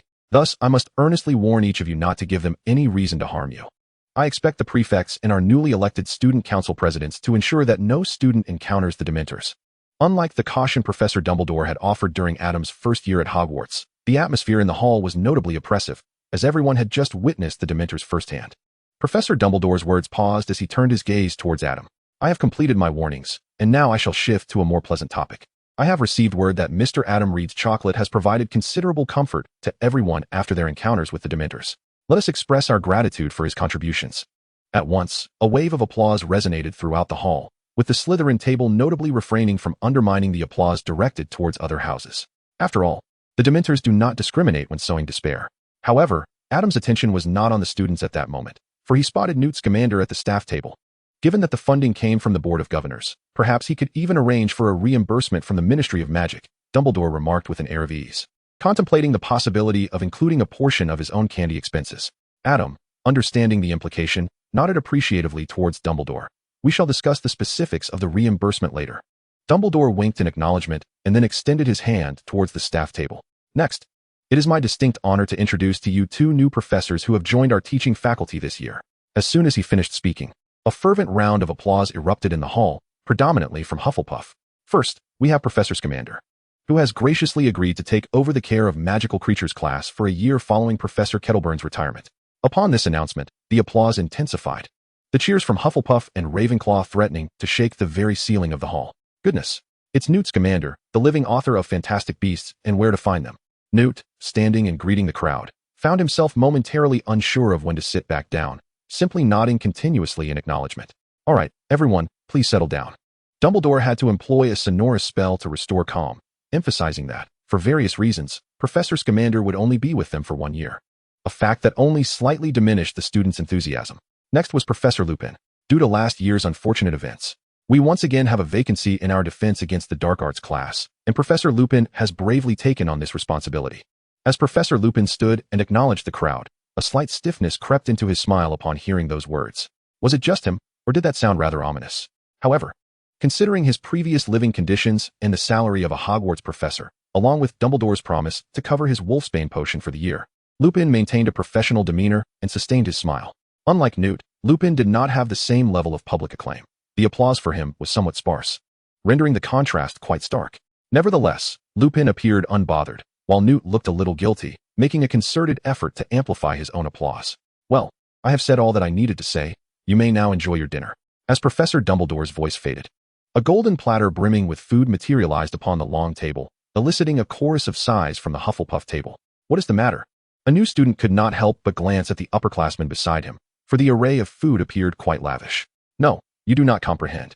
The second-year Hufflepuff sighed, their anticipation stifled over the holiday, only to be met with the pungent aroma of roasted meats. With this thought, he found himself yearningly gazing in Adam's direction. "Professor, did you summon me for a particular reason? I recall you concoct potions involving Wolfsbane. This year, a certain professor requires it, 1 vial each month. Are you interested in this order?" Adam was momentarily at a loss, overwhelmed by the myriad of concerns. Firstly, there are only so many professors at Hogwarts, and if this year's needs had not arisen in the past, it must certainly pertain to a new instructor. This year's new professor's number 2, one of whom is Newt Scamander, a name nearly every Hufflepuff would recognize. It would be more straightforward to mention Professor Lupin rather than Professor Snape. Moreover, Adam's little shop does not stock every item, at least not in the realm of potions. The payment for the Wolfsbane potion would be covered by the Board of Governors. And considering the rarity of stable sales channels for such potions, a markup of 70 could be justified. As for the ingredients, I shall provide them. While selling potions is not out of the question, It is essential to consider that both the defense against the dark arts professor and the potions professor have needs in this regard. One wishes to imbibe, while the other prefers to brew. How could a considerate badger possibly turn a blind eye? Certainly. Adam readily agreed, then pondered. Are there any additional requirements? Upon hearing this, Professor Snape narrowed his eyes, hands crossed over his chest, and lifted his chin slightly. Such as? For instance, should there be any restrictions regarding flavor? Adam adopted a somewhat exasperated demeanor. Due to my research on new dishes, I might inadvertently add something while brewing the potion, altering its flavor. If necessary, I can allocate time specifically to brew these wolfsbane potions. Professor Snape displayed a flicker of interest. There is no need. This year, as a third year, you will be taking elective courses, and time is inherently limited. I trust that as long as the potion's efficacy remains intact, that professor will not be overly stringent on such minor matters. After a pause, Professor Snape retrieved a key and extracted a small, golden vial of potion from his locked cabinet, less than half the size of his palm. If you find the academic pressure overwhelming, be sure to prioritize rest. It was evident that Professor Snape was quite inept at expressing concern directly. His words were dry and awkward, yet Adam seemed unperturbed by such formalities. Carefully accepting the vial of Felix Felicis, Adam could not help but marvel at the lengths Professor Snape had gone to in order to ensure this arrangement. Rest assured, Professor. To guarantee the potion's efficacy, I will prepare an ample supply of wolfsbane potions for that professor. I hope he does not mind consuming a few extra vials. Professor Snape's lips twitched unnaturally for a moment before he finally spoke in a slow, deliberate manner. I trust he won't mind. Chapter 100, The Quidditch Tryouts. Adam Ugh. Upon locating the empty classroom where Adam usually spent his time, Bernard confidently pushed the door open and stepped inside, only to retreat 3 steps as the overwhelming scent assaulted him. After several deep breaths, he managed to regain his composure. You. Bernard fell silent for a few moments, finally recalling what that peculiar odor resembled. Spoiled soy milk? Huh. No, I'm concocting a potion. Adam added the final ingredient to the self-stirring cauldron, nodding in satisfaction at the color within. Almost done, just need to simmer it for another 12 hours. A potion? What sort of thunderous potion could possibly emit such an odd aroma? A hemlock potion, soy milk version? Adam nodded affirmatively. Thanks to his prior experience flavoring the twins' prank candies, Adam had adeptly mastered the art of adjusting flavors without compromising the potion's efficacy. Of course, under the anonymous commission of a certain potions professor, the final product Adam brewed would likely yield 2 to 3 extra vials compared to the usual hemlock potion. Hemlock potion? Regardless of that, will you continue with the process? This afternoon is the tryout for Colin and Eugene, and we promise to cheer them on together. That sounds good. Let's go. Adam set an alarm and prepared to depart with Bernard. While you were absent this morning, their Firebolt 2002 attracted quite a bit of attention when it arrived. Firebolt 2002. I believe the best broomstick this year is called the Fire Arrow. Is that so? I'm not quite certain about that. I just heard them mention it. Today is a splendid day, which is quite rare given the presence of Dementors lurking at various entrances and exits. Upon arriving at the Quidditch pitch, they found a crowd gathered around, with the Hufflepuff team donning canary yellow and copper brown uniforms, exuding an air of vitality. Uther spotted Adam and Bernard's arrival and swiftly approached them. You made it. Come on, let's head to the back. The back? Yes. The front is filled with official team members, and the tryouts haven't started yet. Eugene and the others are at the back. Upon reaching the back area, they indeed spotted Eugene and Colin. You guys are here. How do I look in this outfit? Colin couldn't help but twirl around. To be honest, the uniform seemed a tad ill-fitting. Colin was rather slender, and the size that suited him made the shoulders appear slightly awkward. However, Adam waved his wand to remedy this minor issue, and then gave him a thumbs up. Perfect fit. Adam then turned his attention to Eugene, who was conversing with another Quidditch player. In contrast to Colin, Eugene's tall and well-proportioned physique filled out the Quidditch uniform admirably, with the goalkeeper's armor slightly bulging against his muscles, resembling a formidable wall and instilling a profound sense of security. Beside him stood a senior who was nearly of similar stature, both clad in identical team uniforms. At that moment, he was enthusiastically patting Eugene's back, the fabric of their uniforms colliding with a dull thud. Senior Philosopher was set to retire from the team this year, yet he held great expectations for Eugene. Colin elaborated, stating that Philosopher had been the previous goalkeeper, renowned for his impressive skills, rarely conceding goals during a match. The primary reason Hufflepuff had struggled to secure victories was their inability to capture the golden snitch. Colin further informed them that Eugene was the only candidate applying for the goalkeeper position this year, and with the endorsement of the former goalkeeper, his ascendance to this role seemed all but assured. I am quite different. Colin sighed. 3 players have applied for the seeker position this year, and my qualifications are not particularly strong, especially in terms of physique. Do not worry, we all believe in your capabilities. The skills of a Quidditch player are far more significant than mere physicality, Uther consoled Colin. Well said. In theory, Seekers should be diminutive to ensure agility. Yet look at Victor Crumb, who is as robust as a bear and still manages to achieve remarkable results. Just as a Pfeffer concluded his conversation with Eugene and prepared to depart, he excitedly patted Uther's shoulder, inadvertently forgetting to temper his strength, causing Uther's eye to twitch. "Oh, my apologies, I was just accustomed to it." A Pfeffer quickly offered an apology upon realizing his error.